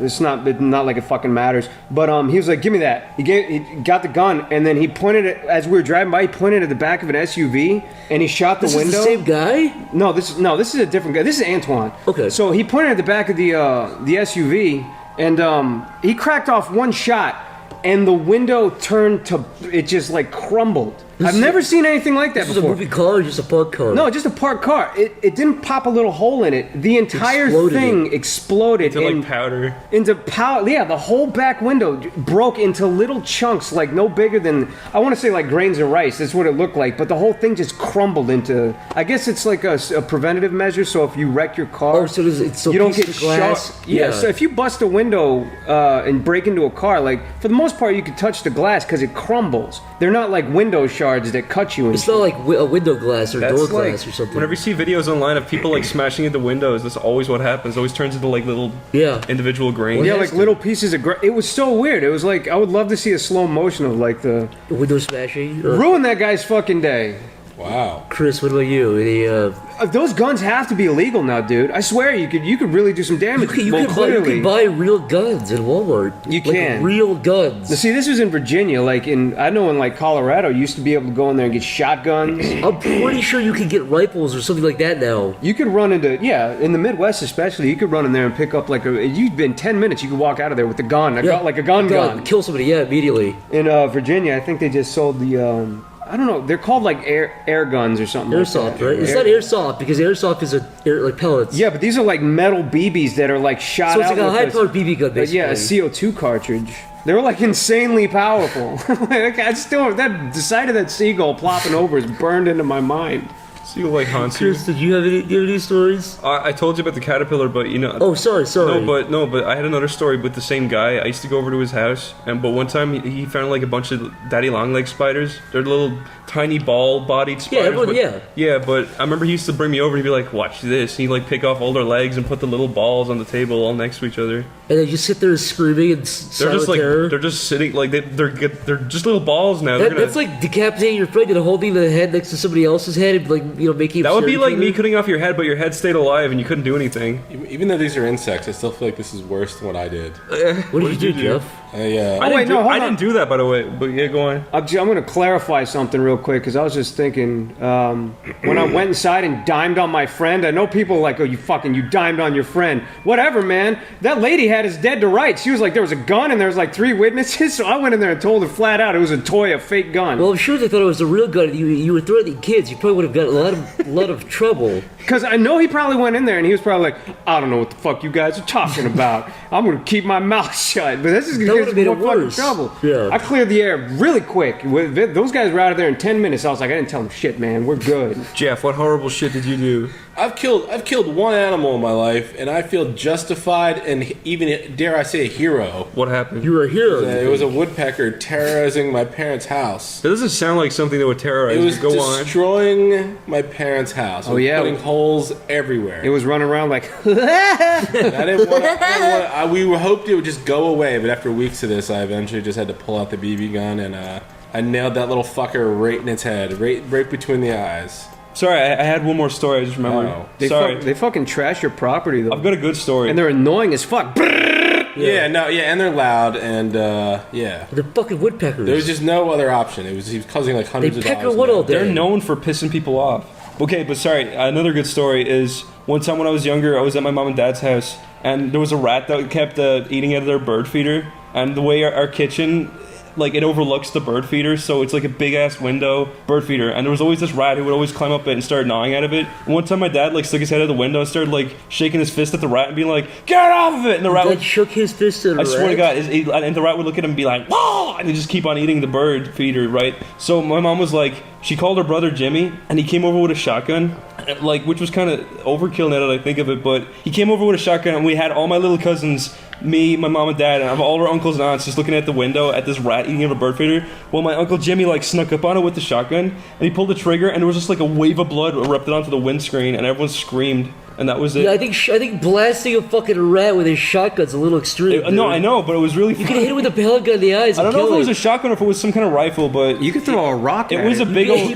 It was a big old gun, and it fucking exploded. I remember when I was a kid, I had a BB gun. No, he did it. No, that's what I'm saying. The kitchen window overlooked like the bird feeder outside. I had a BB gun when I was a kid one time. I was probably 11 or 12. Yeah. And I love animals, but for some reason I saw a frog one time, and I just wanted to see what happened. I shot it with a BB gun, and I thought it would die. It's one of those things where it's not right, but you're a kid, you just kind of want to see how it react. Yeah. And it did die. And I was like, fuck, and I felt even worse because it started hopping around. Oh. Long story short, it took about 70 or 80 shots for me to kill it. It did not take 2 or 3. And I kept having to go back, get more BBs and reload it, and I was like really bummed out. Why did you just step on it? I'm not going to step, because I step on it, Well, you're just shooting it with tiny fucking bees. What else am I going to do? Kick it into the ditch Get my and move Uncle on. Shotgun and fucking blast this frog in the face? Oh my gosh. Anyways, that still makes me sad to think about it to this day. Have you guys ever hit an animal with your car accidentally? One time I hit a monkey. Whoa, and I kept driving. No, like something that's true. A true story. No. What do you think it's not true? You think I didn't hit a chimpanzee on the way to Wawa? It started screaming and I kept driving? Oh, right next to the monkey crossing Yeah, sign? yeah. It's a huge problem. I feel like I have hit an animal with my car before. Nothing big enough to I don't worry know. about. I don't know. I've run over dead animals before. I was in the car with my uncle once and we hit an owl, and I still remember the terrified look on the owl's face because he flew right into the windshield and just exploded. Oh no. You killed the mascot to the website. He just flew straight at the window, and last thing I saw was his little owl face crushing in slow motion, and then it was just feathers and a big smear on the window. I'll tell you something terrifying though. I saw What's because I that? kind of grew up in the country. Some these dude in a pickup truck. He hit a deer head on in front of my house at night, and we went out there, and it was just this pickup truck in the middle of the road with this lights on, and this deer it wasn't even dead. It had all 4 legs were broken, and it was flailing around. All 4 broken legs flailing in every direction. And I was like freaking the fuck out. I'm like, this is like nightmare. Yeah, this is a nightmarish like Silent Hill game before that game even existed. Yeah, that's the first thing I thought of. Like, that's what you come up on in the fog in Silent Hill. You just see arms flailing first. It's just the horrible like single light on this thing in the dark flailing around, but it died. But the funniest part was, before anybody even had a chance to pull it off the road, some other dude in another pickup truck came by, and he's just like, "Hey, you guys were gonna eat that? You guys want that?" Well, it's still alive? Dude, it was dead. It was dead. And everybody's like, "No, you can have it." And he just grabbed it and threw it in the back and drove off. Cool. I mean, I guess it was good. I guess the meat was good. Saved him a day of sitting in the woods. He probably had a shitty day hunting. He came back and he was like, yeah, I mean, it wasn't like that abnormal, but it was just kind of funny, just how casual it was. It's actually pretty cool that he did that instead of just letting it sit there and rot. Yeah, so. And you could have like a cool deer skull to hang on the wall. It was only half a tragedy, I guess. That's like a cliche. You gonna eat that joke? You gonna eat that? Yeah. Broken legs flailing all around. What if he was like, "You gonna blow that?" You were like, "Nah, man, help yourself." And he was like, "Oh, thank you." He ran over. And the deer's still alive, flopping its What if you breathed life into the deer by doing that, like in the Green Mile? Oh, and the deer got up and he was like, "Thank you, my son." It's like, ran that was away. good. God damn. Chris, you know what a frogget is? A frogget? Yeah, it's a type of. It's not a frog. It's basically this Midwestern animal. It's like a rabbit, but it looks kind of weird. Okay. I think I've seen one of these. Let me guess, it's kinda brownish beige. gray? Beige. Yeah, beige. Okay. Anyways, these things were, hopping around all over the yard. Mm-hmm. One day my old man gets furious. What are all these ancient froggets doing all over the place? He screams. I say, "Oh man, calm down. You listen to me." He hits me. I'm freaking out. He grabs a mallet, a huge hammer. Like a starts Gallagher smashing mallet? these. A Gallagher mallet? Yeah, starts smashing these things everywhere. My neighbor comes out and says, poking up out of gopher holes. "Yeah, smashing them. Their heads are exploding." My dad, the mallet's probably 10 feet big. Anyways, he smashes all these, cooks them and fries them next day. Didn't you say your neighbor came out? Oh yeah, he came out too, and he was like, "Nice job, nice smashing." I was like, "Thanks." Smash. Okay. Yeah. Did he make frogget soup? That's good. No, he was allergic to it. He would have died. Oh, my dad? Oh yeah. My dad hated the frogget soup. Everyone in the neighborhood hated frogget soup. But so he made this soup that no one ate. Yeah, exactly. We had the slogan: "Frogget soup is for faggot soup." Didn't make any sense, but it was catchy. But Zach, you know like what happens when you eat frogget soup? You have ugly kids. It taints your sperm and makes. He didn't eat it though. That's true. Are you sure? You sure you're not lying? You have to eat it at least like. The ugly neighbor ate the frogget soup, but you think he's so ugly it would cancel out him a handsome kid? You know how I know you're lying? Because you're ugly. Because you can't make soup with froggets. You can only make stew with froggets. Fine, it was a frogget stew. Okay. Yeah. I would never though. I'm not brave enough because it does have a liver like a blowfish where it's like if you cut the wrong part inside, it poisons like the whole thing. So it throws the whole thing off. There's a poison sac inside. Yeah. That's why you have to pee on the bodies after you smash them, or else the pee. Yeah, it's funny enough. Peeing. I always hate seeing guys pee on them. Pee on these dead froggets. I heard that if you wear gloves while you're handling a frogget, it like disrespects you and does a little war cry. It's true. Oh yeah. You have to skin their front legs. You could eat their back legs with the skin on, but you have to skin their front legs because they're like poison dart frogs. Yeah. They have their little blue front legs. They have those little wart packets that swell up with poison. When you capture, you have to put your finger in their eyes to stun them if you want to skin them. You know what I mean? they get frozen in fear like a cat. Then you can skin them. And twiddle your finger. Yeah, around. If you bend your finger down, their mouth's open. Yeah, it's like a puppet. Then you put in your wiener. You could if you wanted to. And you could fuck them. I never stick my dick in a frogget though. Me neither. They're biters. They're like teenage girls with braces. You just Nobody don't said want that you had to put it in their mouth. They bite, but like you go in through their butt and your dick comes out of their mouth, and then they bite. Yeah, you do double team. Yeah, they've got like those gross little gums that don't really hurt, so you're fine. Yeah, the fact that they have no teeth makes it a lot easier to fuck their mouths while they scream. Mm-hmm. You gotta be careful not to get poisoned though. Yeah, because he tries to reach up and grab your dick with his little poison. You gotta smack it away. You gotta say no, stop. Where was this story going? Oh, I just wanted to say my dad used to smash these froggets every day. Okay. He used to go frogget smashing every day. Frogget smashing. Where you going, darling? Don't worry about it, honey. That's what he'd say every morning. Every day I heard that when I woke up. I used to hit him. He didn't even have a job. That's just what he did. But I destroyed all our badminton rackets hitting them. Wait, what? I like badminton. Badminton was fun. With badminton rackets. Yeah. I always destroyed the rackets. So that's a really bad way to My dad would come up to me and be like, "Boy, can't play badminton now." I'm sorry. How come all your parents sound like that? I don't know. Boy, no killing froggets now. Where's our badminton set, boy? Do you guys have any good pissing the bed stories? Do you have any good alive animal stories? I saw a live animal. I saw a deer once. It was beautiful, majestic, eating berries. And he fucked it in a field. Baby deer. I don't know. Whenever I see an animal, I just If you were writing a letter to a deer, how would you start it? Oh, shut up. Oh, shut the fuck up. Don't be mad. What was your question, Zach? You said... Yeah, when I was 7 years old, probably 8, I'm not going to make the age lower so I can make myself feel better. I always think it's funny how people remember, like, when I was 6 years old, blah, blah, blah. I wasn't 6. All my memories were hazy until I was 8. You'll know why I remember this one. I don't remember shit. You'll know why I remember this one. When I was 7 or 8, I had a birthday party, and I had a bunk bed, and I had a bunch of Pepsi. My friend slept in the bottom bunk, and the next morning, turns out, I pissed off my friends on the top bunk, and I'm not joking, it dribbled down. And my friend woke up and said he felt something splash in his face, and he woke up. And it was my pee. That is a true story, by the way. Mm-hmm. I never lived that down. Not your friend anymore.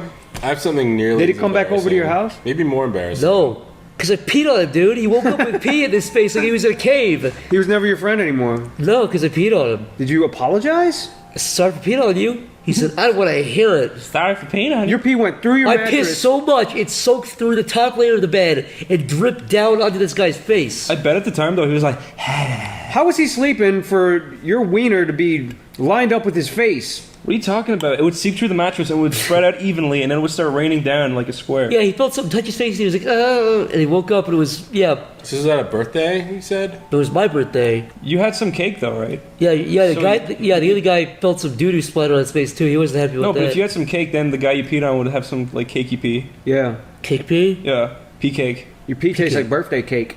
So he was like, yes. I put a candle in his mouth after I peed inside of him, and he was like, thank you. And I blew it out. You put a little candle in his pee hole? Yeah. You blew it out? You could have easily played that off and said that that's the only thing you wanted for your birthday. You could have leaned down and said, gotcha, like it was a prank, that you peed on him. And he'd be like, why am I coming to pee? I'd be like, because you don't get it. You're not cool enough to get it.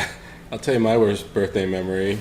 I was a little kid. I guess I was like, I wasn't even, I don't know, I was like 6 or 7, and I got like in television or Pong or something as a kid. And my parents invited, all these kids over from school and down the street, and the one girl down the street, she was at the party, and we played Pong, and she beat me, and then I threw a temper tantrum, and I ran out of the room. That's more embarrassing? I think so. Did you kiss her? Because I should have fucking beat her at Pong. It's a man's game. That's hilarious. She kicked my ass out. Little tiny Jeff. Yeah, dude. Yeah, I was like, I ran out of the room. I love when you're a kid how trivial your fucking problems are. You go into your room and punch your pillows. Pong! Pong! Fuck her! Swell fella. Speaking of swell fella, we've got Grubby Ape. Asking, what's the most uncomfortable situation you've been in? This one right now. Wait, I have a recent one. It's when I was downstairs, and I came downstairs, and there was a bunch of guys, Zach and Corey, and a bunch of people. I believe now you may or may not have been there, but everyone was watching cringe videos. And they kind of migrated from cringe to kind of like almost weird fetish videos, like butter fetish and diaper fart fetish, like full diaper. Full diaper, not just normal diaper, it had to be a full diaper. It was diaper full. Yeah, but diaper the full. only problem with these videos is you have to sign in. Yeah, well, oh no, see, this is a different situation. You're talking about last night, okay? I'm talking about another time this happened, okay? Because this happens all the time. And all of a sudden I realized Zach had the controller in his hand, and every time they watched one of these videos, he would push down or something, and all of a sudden this little menu appeared where you could thumb up a video. And he kept liking these videos. I was like, oh, I didn't even know you could do that on our app in the house. What was happening was, it was like 2 or 3 weeks ago, and everybody, the whole class was there, clapping, and they all brought their popcorn and stuff for fucking snack day. And I was typing in fart sounds. It was cringe day? I was typing in fart sounds and like ass sounds, and it was like compilations of guys going... And I was clicking like 45 videos. And also, I'm sorry, at some point he had the deaf guy fucking kissing his mom's corpse. Yeah, and I clicked back and Nick was like, what channel is this on? And he was like, he had like a panic attack and he bolted upstairs. And he said his Twitter feed was full. He's just like had a fucking new camera, he said just his ran Twitter away. feed was like full of like rice pilot like farty ass compilation 12. It was just, his Twitter was full of that. And he immediately had to make like a fucking apology tweet. Okay, I have to say something. Okay, what? I have to say something. Sandra, if you're out there. Oh, yeah. Fucking Sandra. You did not, Sandra, you did not sign out of your fucking YouTube on Pico Day. And we were looking at the same thing, like fart and cringe and autism, so you're going to need to check your YouTube feed. If anyone goes through their watch list, I had to go disable my watch list. Sandra's probably If you find loaded diapers and autistic in My Little Pony. And there was the fucking pamper chew bullshit. Imagine how terrifying it was. You go to YouTube and you never watch any of these videos and it's like, my complex furry outfit taking a shit. Recommended for you. Yeah. Fully loaded diaper. Fully loaded furry diaper, point 12. Autistic fat man shits on So I learned my lesson last night when I saw them going through the videos. I very quietly and politely said, hey Zach, can you hand me the controller when you're done watching this video? And they're like, oh yeah, sure, whatever. I grabbed the controller and the first thing I did was fucking feverishly go to the... I went through like every menu. I was like, how the fuck do I sign out of this? I don't even know what the fuck was happening. It took forever, but then it was like, we finally did it. I signed out. They were so angry because after that, almost 90% of the videos you guys were trying to watch, you couldn't fucking watch because of age restriction. You had to sign in just to watch the fucking video. We click a video called like My Full Diaper Pot Belly Video. Like Nick, we needed his account at the time. We needed to sign into Sandra's account. We missed out on like 40 loaded diaper videos. We missed out on all the fucking goods. It's all Mick's fault. We couldn't see burps, farts, or the works. Dude, it was all there were like all those diaper ones at the beginning. The only diaper videos you could watch were like fan art Tumblr drawings of ponies with fucking shitty filled diapers. It was like a row of like 3 horse asses with fucking droopy yellow diapers. That's all we could do because we couldn't log in. We couldn't log in and see people stuff themselves on their fucking lawn chairs. Bull! Bullcorn. That's what I say. Fucking bullcorn. PM me your Pavlos. Anyway, Sandra, sorry. We're signed out now. Shout out to Sandra D. Rivas. Follow her on Twitter. Send her fun videos right now. Send her diaper videos. Send her diapers is like a sign of commitment. As an apology. PM me your Pablos asks, what is your hidden talent? Hidden talent. Have you seen this number? Guys, Corey's stuff just fucking disappeared. Can I also point out for those who could not see that he didn't even put his stuff through his. He just took his two fists and knocked them together. That's all he fucking just did. Were you fooled? I thought your stuff disappeared. What's your hidden talent, Niall? Oh, you do a really good Zach impression. Yeah, you do a really good Zach impression. Watch, try it out. Well, it's like any sort of. Do I have to do it now? I'm kind of. Just do it. Yeah, do it. Wow, it's me, Zach. I'm so cool. I'm such a little bitch. You don't know. Fuck off, dude, you asshole. Like, I don't know. People don't even believe it, but yeah, they were trying You've done it before, they were trying to build a theory. It's not the first time you've done it. You did it on the podcast before. Yeah. I'd say Corey's hidden talent was the trombone, but everybody knows that now. Corey, play us a tune. I can play the flute. Actually, just watch out for the mic. Don't blow it out. I can play the flute. Corey's really like a fucking frantic 50s wife, running from a fucking mouse. He's like frolicking. What the fuck was that? Is that your Ricketts run? That was like a really bad PlayStation 1 animation, Corey. I think he just did his Ricketts run he was talking about right That was like a fucking. I have the tiger. I have the tiger. Why not? Hey, everyone out there, if you're working out. I have the spider. I have the spider.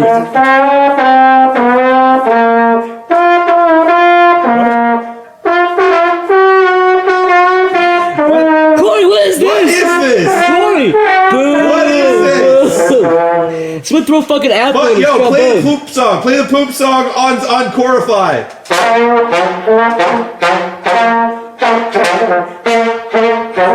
What is he doing? No, it's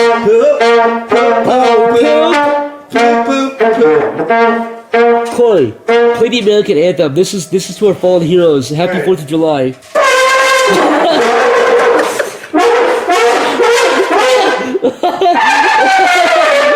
That is disrespectful. That's the fucking bullet going through their heads. The last thing they hear. Oh my God, Corey! Corey! Savage trombone, dude! That is fucking savage! Fucking toxic trombone! Corey looks like he just discovered a new fucking ice cream flavor. His eyes are bugging out. Listen, comedy should not be off limits, okay? Corey, play the ISIS theme song for all fallen heroes in Iraq. Do you know how it goes? Watch out for the mic.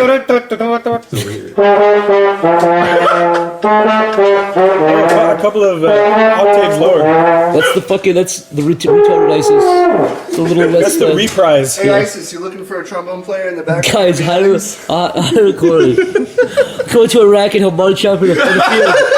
It's funny, all people. Yeah, you with your red plastic trombone. Yeah, you imagine just like, I'm back Obama. And Corey, we need a green screen you did ISIS video, walking out playing the theme song. Sometimes getting fucking while they're trying to fucking read their letter. Yeah, you just turn around, you're like, gross, fucking nasty, you walk off.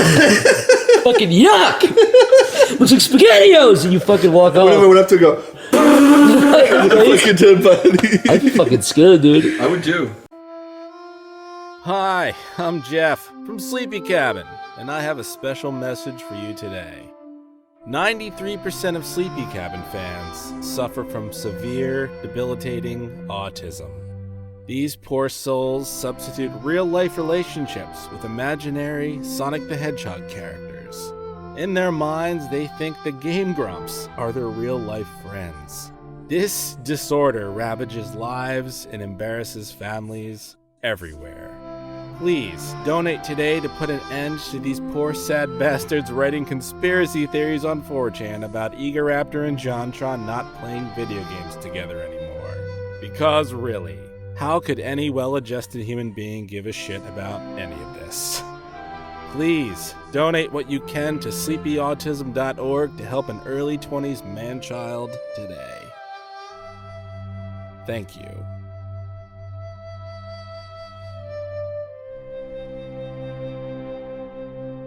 Cringe is a word. Cringe is more than a word, though. It's becoming this phenomenon. It's becoming like cringe was this kind of subset. You know what I mean? It's not even like hipsters. It's like little kids. You wouldn't label it cringe. You all secretly labeled it cringe. It wasn't like, hey, check out my cringe compilation. It was more it's like just fail. like, dude, It's like- did you see this video? And Oh, then you link mean it the to your word friends on cringe Skype. is changing meaning? It's a buzzword. It's a word that gets you views. You put Yeah, that's true. cringy idiot, That and people everybody's have- gonna click your video. That there's an appetite for it now. Before it was like this thing that you would just kind of call it cringe to your friends, but it wasn't like an actual genre. Now I feel like it's almost, not only is it like a genre where people are like searching for cringe, but I feel like people actually go out of their way to make cringe. Yeah, now, they do. Which is weird. It's like a new subset of like. I don't know. I guess the original Office. You ever see the original Office with Ricky Gervais? Yeah. that was cringe. All, but all the that problem- British humor is super cringe. The problem is that's like now we're getting in like the semantics of cringe because that's like fabricated cringe. It's Right. created with actors. It's Right. written cringe. Right. It's not the kind of cringe where people are embarrassing themselves. Do you get or- the same? So, like, let's say people get satisfaction from watching cringe, clearly, because that's why they watch it, right? Do Yeah. you get the same satisfaction from watching fabricated cringe, like, oh my god, that moment in that movie? And they obviously tried to make it cringy. Do you get the same kind of satisfaction from that than when you watch? I like, wouldn't call it satisfaction. It's just like a spectacle. It's like whatever the appetite that you have that needed to be sated. Clearly, part of you wanted to experience it, right? So like do you get the same? Does that appetite get sated? To be honest, no. I think real, like, actual, like, we're talking about cringe like it's the high art. It's not. No. Yeah. What I'm saying I'm is, talking about it like it's a crack addiction. Yeah. So don't think of it as high art. No, what I'm saying is that when me and Corey look at cringe videos, we're like, It's a good noise fodder to talk about. It's just it's actually good background noise. And it's funny because it's like people are like, oh, well, you make fun of people, but it's like maybe back then, but nowadays I watch stuff and I'm hoping these people because I love it. Like I find entertainment, and when I watch this stuff and it makes me laugh, I feel joy, I can cry, emotions, I feel it, and I'm like, I want more. I don't want people coming and being like, hey faggot, kill yourself, Yeah, no, I hate and that. ruining everything. No, you know, right? Because it's like if there's someone I like, and then other people find out about him and start harassing him, ironically, like trying to give him attention that he wants, and it's not the kind of harass Right. where it's like, oh, where they're Yeah. fucking with him, so he keeps making videos, but it's like Right. the ironic fucking, like, oh, you're so funny, you're so entertaining. Now you can't watch anymore because people ruin it. Yeah, so people it's ruin like it, right? you just move on to the next. And thing. another point to that I wanted to say was I recently uploaded that Second Life video, right? Yes. It was See, incredible. everyone in the comments is like, "This is so cringy," right? And to me, it's not. It's not. It's really charming, funny, right? yeah. Like, and the guy in the video is so into it and harmless that I actually love him. Right? He's fantastic. I would No, I saw totally the art and I heard the song. You could hear this dude's stories for hours. Yeah. He just has Yeah. stories about all the wars he's fought, all the Yeah, people it's he's He reminds played. me of someone. He reminds me of so many kids I knew when I was a kid. Yes, no, You know but what I mean? like or even myself at times. When I Yeah, was a kid. exactly. Right. Yeah. So the thing is that I can genuinely say, right, that he just is a nice guy, right? But I Yeah. wanted to upload the video just because To show him. he's to amazing, bring attention right? to him. But people will go out of their way now to attack him. Yeah, which is shit, right? I was like asking everybody Do in the my same Skype. thing. I asked everybody. I was like, should I upload this? I don't want people attacking him. And everyone's like, people are not going to attack him, dude. Like everyone gets People the do it joke. anyways. Everyone's going to like, you know, worship him like the god that he thinks he is, right? He is. He is a god, right? He is absolutely 100% genuinely. But then you upload it, and then there's these complete assholes that are just like trying to go out of their way to bully him, rather than just like look at the joke and laugh at it. Do you think though that when people they think that's what you want them to? Yeah, it's but like, by no, uploading it, they it's like, think that's not the point. The problem is children are incomplete Right. human beings. They're Yeah. moralless This little is- monsters. That's what it is. That It's want to kids. destroy Look, everybody and everything. That is Yeah. exactly these people who are looking up other kids in the same age range. Oh, you're looking up like, oh, I'm gonna look up this 10-year-old because I'm 12. I'm gonna look up this dumb idiot 10-year-old who's singing to a pop song. What a gay wad! Yeah. You suck. You kill yourself. But you know what's so Lol. funny? Okay, that ruins it. No, that does ruin it, and that sucks. But that's what it is. But yeah, but it's just on a grander scale. When you were 10, 12-year-olds would do that. Yeah. 12-year-olds would literally give you wedgies. Yes. 12-year-olds will pin you down But and huck now- a loogie on your forehead. There was all that kind of shit. But now this stuff is glorified. Like Yeah. we're giving like this. well, now you're letting there was this every kid- 12-year-old in Yes. the fucking world do that to one fucking But there was this 10-year-old. kid named like Sammy Sonic fan or whatever. He was like this harmless kid who did Sonic videos. He screamed. He overacted. And everybody's like, he's the lolcow. They're like all these like adults, like Yeah. fucking with this kid, and he's like fucking 16. And people are sending me videos like, what do you think, Mom? And I'm like, Yeah. I don't care. He's Yeah. a kid. We just let like him looking at scream him, about like- Sonic and fucking pee his pants. I don't give a shit. Cringe is like the most relatable thing almost because everyone like Sorry, it's such a powerful thing that makes you go like, oh god, I'm if such we can a loser. scream and but then you fucking break people's ears. It's also kind of self-reflective. Definitely, That's what I'm yeah. It's saying. like you should have sympathized with Yeah. what's You do. happening in the video. You support them too, and then there's like people who like There's different kinds of it, right? Yeah, there's so different you kinds. see There's Chris, spectrums. you see Chris Chan, and you're like, this is so fucking mean, but it's so crazy that I can't stop watching Yeah. it, right? But like, you're just watching. You're not the guy going out of your way to bully There's him, right? people who and are- also, I'd like to say that me and Corey aren't saying we're angels. Like sometimes you look at it and go like, wow, like you know, you're not doing a good thing. I'm an asshole. Uploading that Second Life video wasn't like a nice thing to do. I don't think it was mean-spirited though. Like I think he'd see it and like at first he'd be like, what the fuck? But then he'll see the art and the music and he'll be like, that's cool. See, the funny part is Chris, when he found him, he was like, "Oh, this is fascinating." But then he became infatuated with him because he's like, "Holy!" Fuck. I'm not gonna lie, dude. infatuated, The but fact that was, he like, was able, he just fascinated. made that story up on the spot. Yeah, no, he makes up stories on the spot and that's they're the always thing, is, like, hilarious. I almost feel like you could just, it would be nice to just have him around and be like, tell me a story, and then just work. And just Yeah. let him talk for a while. Let him tell a story. Yeah. You know what He I had a mean? YouTube page where he just talked. He's like, "I had just got my knife upgraded, and I was really hoping to kill someone A with it." lot of before." people said that Genesis sounds like you except higher pitched. Oh well, maybe. That does sound like him. That's weird. But he sounds a lot like I guess the moral of this cringe story is that I don't know. It's like I always see it as this. It's like if you enjoy it, enjoy it. Don't go out of your way to distract the person from doing it to make him not want to do it anymore because you're an bullying asshole. people isn't cool. The end. Bullies rule, kids rule. Cringe to me is just like watching Let's Play videos. I'll watch it, but I treat it like drinking alcohol. I'll do it in a social occasion. I never watch cringe when I'm sitting at my fucking thing, unless I'm around a bunch of people. Like it's like kind of like a social thing. I'm never sitting there like, me and Corey only put it on. creepy weirdos are out there today. Me and Corey just put it on when we're like in each other's company sometimes. I would rather know a severe alcoholic that drank alone than somebody who just watched cringe alone. Me too. all the time, like in the dark. It's definitely a social thing because you can like sit and discover stuff with your I friends and hate laugh it. together. I hate it no matter what though. I am never gonna be like looking like I have never looked at Roblox LOL XD Yeah, me neither. sitting at my By fucking yourself, computer screen. yeah. I'm not gonna watch 12-year-old kids play Roblox while I'm fucking working. That's scary and weird. And it's just annoying. Yeah, it is annoying. I don't want to hear kids fucking slapping their mic around with like Wow, I'm on the car. Woo! Cool. It's always that. It's always just the kid like. But there was that screaming. one kid, it was like in Dogeland or something, and he was just like the biggest memeing like 12-year-old. He was hilarious. Yeah. I can't find his videos. He was just like this little ginger kid who's like, wow, these memes are epic! I'm going to Five Nights at Freddy's, woo! He's like falling, and it's just like, oh man, I gotta find that. But Yeah, it's and he has gone all these forever. fans like circling him in the Yeah, following him he's around. like- What? Yeah. He has like 20 people just circling him and Roblox, pushing him around. Roblox is the MMO of Minecraft. When did this game come out? Ages ago. Yeah, ages like, ago. Like 6 years before Minecraft. How did it just regained popularity? They like updated the graphics always- slightly. Yeah, it's like the same thing. Is they it did. basically just like an easier Minecraft? It's not even Minecraft. It's Legos. Yeah, it's like you're just the kids make their own like fun. They make big slides and then they'll get everyone to you know slide those, down like- it or something. you know On those, like like- a donut or something? Those like bungo people or whatever, where they have like they're just like those like building blocks where they just don't have torsos. They're just like these blocks that you stick on things. Yeah. That's what they are. But Yeah. they have like limbs that they can move at the same time. I've seen them riding around in like pizza cars. Yeah, they're just like they're Legos. They're like jumping off, doing backflips. they're off basically of, bootleg looking Legos. Yeah. They look like they're made with They're like the a 3D GoBots printer. of Legos. Yeah. essentially. Essentially. Essentially. Jeff, we should be shock jocks, you and I. What do you think? Let's do it. So a nigger walks into an abortion clinic. Whoa, sorry, was that too wrong? That's crazy. Was that too wrong for radio? Yeah. What would our FM station be, Zach?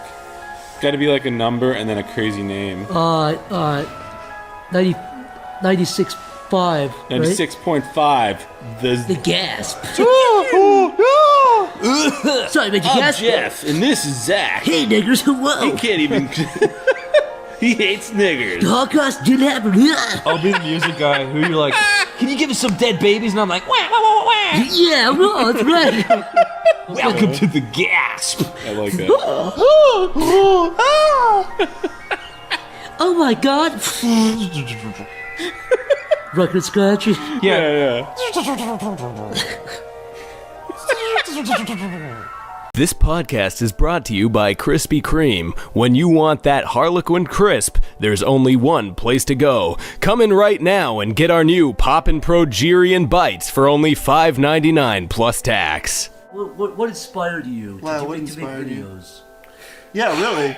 Are you being serious right now? Something in that realm, yeah. I'd like to. I have a really weird relationship with it because I like never wanted to do it until like I got encouraged because I thought I'd be crap at it, and I was crap at it, and I started out and I made shit that was crap, and I was like, I know this is crap, and then everyone was like, this is really good, and I'm like, no, it's not. I'm not even trying, and then I was like, wait, your Chief series? Yeah, I was like fucking like. I like, no, I just did it for fun, and I was like, that's a good love push. It was like, it was really weird because I was doing it for fun, and I didn't want to like put time or effort into it because I like only wanted to have fun with it. Like I never did it for fans at the beginning, and then like I started taking it seriously later. But it was more like cinematic art design to it. Like it should have been more. Like, yeah. You think I should have? You think I should have fucking hired on a concept artist for my Halo machinimas? I have a friend that actually like he's an artist, but he was like friends with like one of the guys that did like Halo machinimas, and these kids kept like commissioning him to do stuff for like, they'd be like, oh, draw a brute infected by the flood for my Halo machinima video.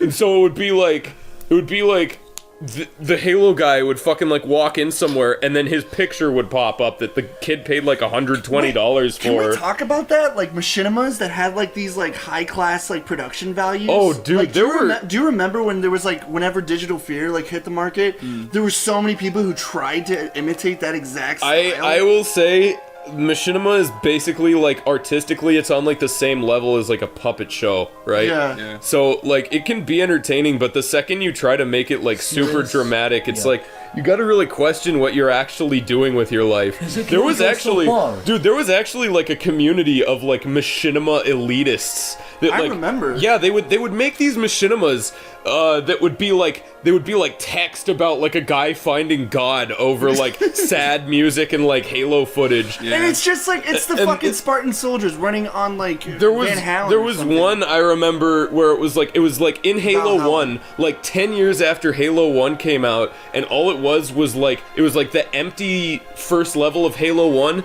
and it was just a bunch of shots of like Master Chief like walking through hallways, and it was like supposed to be an homage to 2001 Space Odyssey. It's these people were like all like super pretentious and like super like shit talky, like anything that was comedy they're like, this is such low class art. This is my Halo Machinima series. There was a Halo Machinima series and it tried to take itself so seriously, and I shit you not, it was like 50,000 years in the future, and an evil regime called Neo-Canada. This is not a joke. This is legitimately what it was called. That's called Neo-Canada. Tried to like, they were trying to like enforce like a militaristic regime, and every episode was like 35 minutes long, and they only made it to like episode 2 naturally. Dude, me and Zach know this guy who gives a shit like all the time. He makes like all this like art, like arty videos that are like black and white. Yeah. He gives us such shit, but it's the same thing. He's the most like. Dude, is it that one who did like the MS Paint slideshow? And he's like, I was working on this forever. Yeah, no, like he goes out of his, like there's so many of these people who go out of their way to say like how like low class you are, and then you check out their shit and it's always the same. It's always black and white, like crap. There's a guy in every kind of field where it's like animation. It's like, dude, it's animation. But there's this like class of people who are like, you do comedy? Oh, look at you. And you click their videos and it's like a blue or black and white thing of an old lady in New York where the feeding pigeons and she dies. It's like, oh wow. It's got like that scratchy animation style, like no fucking line work. Her husband died. It's the same way where like, whatever. like comedy is subjective. It's animated like on 6s, and it's like the last shot is her like fucking turning into a blob in the distance. Yeah, and the leaves blow, and it's like created by shape tweening into the sky. Get that Cal art style, which is fine. I don't give a fuck. But it's like, they look down on everybody who does like it. Whatever. What pisses me off is if you clearly make a video that is something, and it's just like, listen, okay, my sense of humor has been refined over the years. I watch Broadway. I watch, I watch like these arts films. I know about direction. It's like in you. You don't understand directing. I think the difference is they direct you to like all these resources. I mean, it's one thing if you're doing it in film, or even I guess technically animation. I guess if you go to a video where somebody like you could. If somebody's the punchline is, guess what, they fart, and then they're like, listen, okay, I feel affected that you haven't like honed your comedy skills. Listen, I'm just saying specifically. That's what I'm talking about. I'm saying specifically in the medium of puppet shows in Halo, if you want to be a pretentious person in the realm of puppet shows in Halo, and you think your puppet shows in Halo are the deepest, finest art that's gonna get you into like a Hollywood studio. What if he walks into the Hollywood studio headquarters with his fucking laptop in hand, slams on the desk, spins it around, he's like... says, Dr. Hollywood, president of Hollywood, I'd like myself a movie. And Dr. Hollywood says, one movie coming right up. Only for the finest. And then Roger Ebert rises from the grave to give it his final 2 thumbs up. Because he made a serious thing about Halo. It's all coming together. And you see previews of it. I don't know if any of them are still around. I'm like morbidly curious now. I think it died off a while ago. I think a lot of them like graduated from college in film and finally got their McDonald's job. Because I can appreciate arts films and I can appreciate that kind of stuff. But I hate when people are like, oh, it's a new style, so it's pretentious or it's trying something. It's pretentious if the person that made it was like, you know, they wanted it to be pretentious. You could just tell if the director's... Yeah, you can tell if it's a pretentious movie. Yeah. Like, I don't know if you saw the movie Birdman. Did you see that? Did you not like it? I loved it. I thought it was really good. I've heard good things about it, but I haven't seen it. Everyone rails on its fucking direction. They're like, oh, it's shot like one shot. It's so pretentious. It's a fucking art movie because it's a fucking Broadway play. It's like, it wouldn't work any other way. If you look at the way the style is, it's theater. It's very movie. It's very fucking actiony. And the people have to like be moving. And the fucking sound is like drums and shit. But that's to like get you pumped. Like, because you're like, man, I wonder what's going to happen next. And it fucking works. It's really well directed. And people are like, it's a pretentious art film. It's like, it's not. It really isn't. It was good. You know what is fucking like pretentious? It's when you see like a tear going down someone's eyes and it turns into a fucking black water, and then someone falls into the black water, and then you find out it was a fucking metaphor for taking a shit. That is pretentious. Shits are very pretentious, Corey. Big dude. I oft take a shit and I go, I feel like I'm very important. Yeah, I want to take a black and white photo of this. Like, I know what pretentious is. Hey, you see someone do a style. Yo, it's not pretentiousism. Serious question. Has anyone ever made like an Instagram where they take pictures of their shit the same way that white girls take pictures of their food? That's a good idea. Yeah, it's a really good idea. Guys, make Rate My Poop Instagram edition. No, it's not like rating their poop. It's like you just gotta like, oh my god, look, and you put like the like the fucking like plate it up next to like some like fucking arugula and shit. Yeah, this little fucking you like plate your shits. You like opacify it into like pictures of like people. Get like the fucking cups with the French fries in them. Like I'm at a diner, but have a poop on the plate. What would you do if somebody made a movie where they green screened a turd to be like us, like normal people? Us? Yeah. Us specifically, or us humans? You're saying this world exists where turds roam and shit people out? Corey, do you really consider yourself one of us still? No. What? They green screen a turd, they enhance the size, and they put it in a movie. They make him a humble family man. What does he do? What's his job? They shake him back and forth on a stick. How does that generate revenue? You just made Zach leave, Corey. Good job. Zach has to go shit. I'm gonna go hang myself. He's spraying turds right now. Okay. He's just giving my approval. Okay. A big shit is on a stick and it's being shook back and forth. He's a family man. He's a family. It's one of those new Happy Madison, Adam Sandler productions. All right. He's a big shit. I'm just trying to get your fucking line of thinking here. He's a big shit. Big old turd. He's on a stick. On a stick. He's shaking back and forth. Okay? This is his job according to you. And his ears hang low. Who pays him for this and why does it make them money? Why is this a viable business model? It's a genius. What in your mind? It's a genius idea. Could you imagine a fucking producer and then like the title of the movie is just a bunch of nursery rhymes? I am put in random spots? You are now the marketing team for this product for giant man shit being shooken around on a stick every which way. How do you spin it? How do you get customers? What are you selling them, Corey? He's a turd in love. He's a turd in love. He wants it's like a new variant of her. It's like his girl sitting in bed. He's like, I love you. She's like, we can't be together, and he kisses her. Yes, but how does he make money? How does he buy the bed to kiss her in? He's poop. He's poop. The fuck? How does he make money? You said his job. That's the problem. That's that's where the problem comes in. Is that the conflict of the movie? The conflict is he's a stinky old turd that's drying out. He's a stinky old turd that's gonna petrify soon. He does this thing. Do all his he goes to work. He has to find his love before his turdy body dries out. He does this thing every day as a job. Yes. Are we still on the fucking shit stick? Zach, listen. This is what it is. Okay? What? He's a turd. He was God's first turd, laid from the heavens.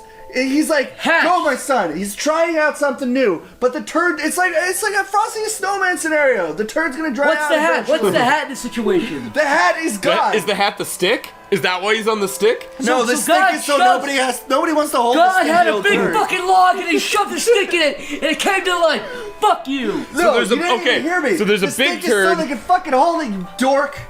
Why does he want to hold shit? If he has shit on a stick, he moron. might as well grab it. What? This is a fucking movie, you nitwit. It's in front of a green screen. You just know it's on a fucking stick. Okay, it could Corey, be a guy, but the fucking put it on a string. Put it on a listen. tissue roll. All right, that's not the point, Zach. The point is he just wants to find true love before he petrifies. And does he true do love's it? first kiss. Shit. Yeah, true love's What first happens kiss. when somebody kisses a fucking turd? What happens? It's still It shit. turns into a real It's boy. still shit on a stick. Turns into a real turd. Turns into a real Then boy. turns into a boy with a fucking stick up his ass and he dies. No, He's impaled. This stick is so we can hold it in front of a fucking green screen. Could you imagine?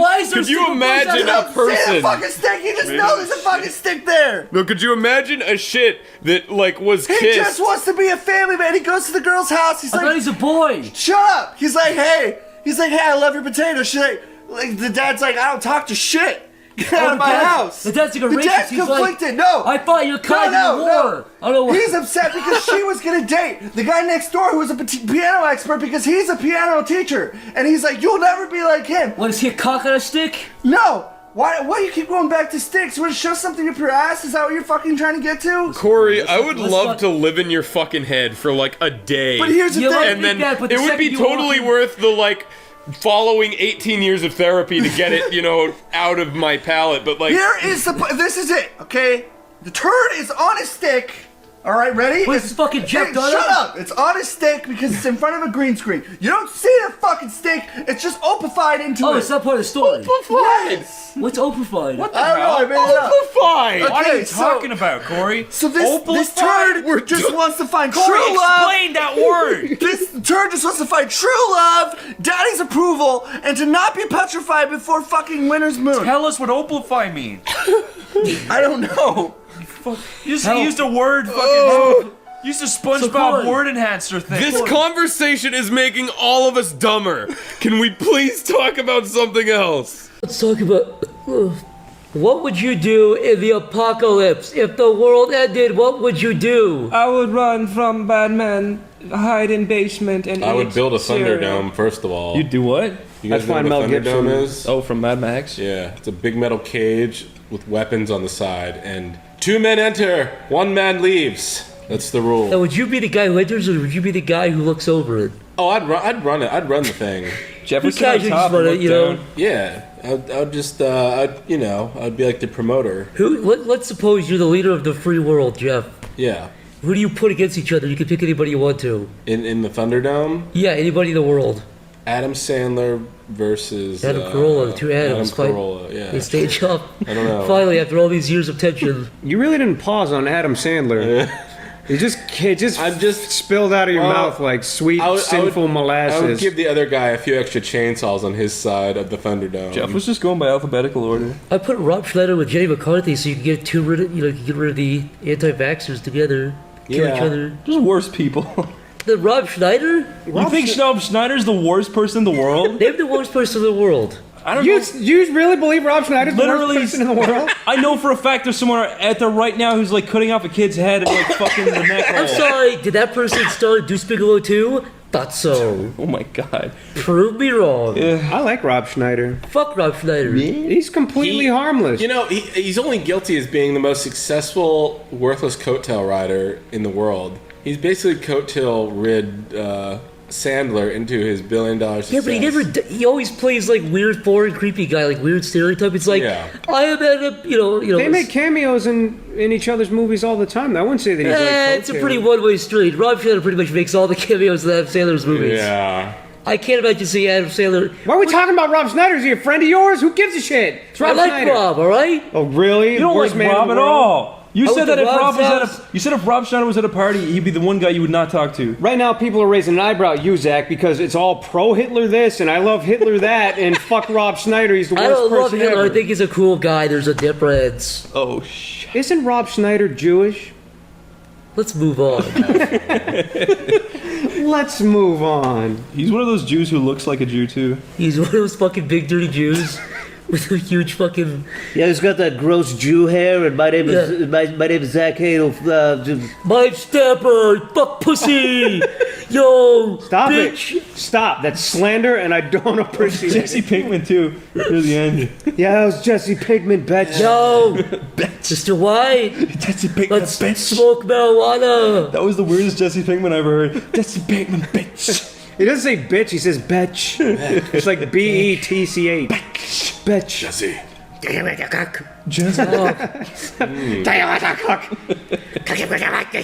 He's got a story to tell. At least there's that. He does. Speaking of a story to tell, Yeah. so here's one half of the story, and then Stamper is the second half of the story. We're moving shit out. We drop off a bunch of stuff at Chris and Oh, it's Zach's back in place. the office? Yeah, and Stamper, me, and Niall, we just dropped off stuff, and we're driving back, and there's a cop following us. Yeah, dude. First of all, fuck Easton Road. If you're a policeman on Easton Road, listen, I know you're doing your job, but really, fuck you. Get a fucking life. That whole road is littered with cops who have nothing better to do than Easton fucking Road, pull people Abington, over. Pennsylvania. Absolutely. And I'm sure they're decent people at home with their families and whatever, but on the road they are all fucking I just want to dick preface sucks. this. What? I'm not going to tell the story. I'm just going to say this. I've been driving that road for God knows how many years. I got pulled over once, and the cop politely pulled up next to me, and he did a little roll your window down motion, and I rolled my, and he's like, "Oh, I'm sorry, sir. I punched in the wrong numbers on your license plate. Good day." And and I'm like, "Oh." And they handed you a $5. What a gentleman. Sucked your dick and then walked off. See, I did not have that situation. No, you guys,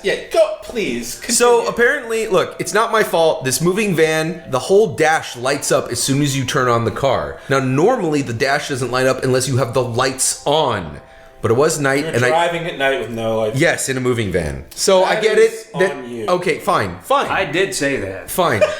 So they pull us over. However, I don't believe No, him. Stamper initially thought we got pulled over because there were cops tailing us, and Stamper was in the back of the van, so not in a seat. Not. Well, we were stuck driving in. all day, but the road is so well and prominently lit Yes. that you don't need your headlights. It So never we- occurs to you. We're going back and forth. On like what? Less than it was like a quarter of a mile. Yeah. I mean, if that. We could see everything just fine. Yeah. So, anyways, these cops pull us over. Apparently, I had been pulled over previously because I had a headlight out in my car. When I was in the car?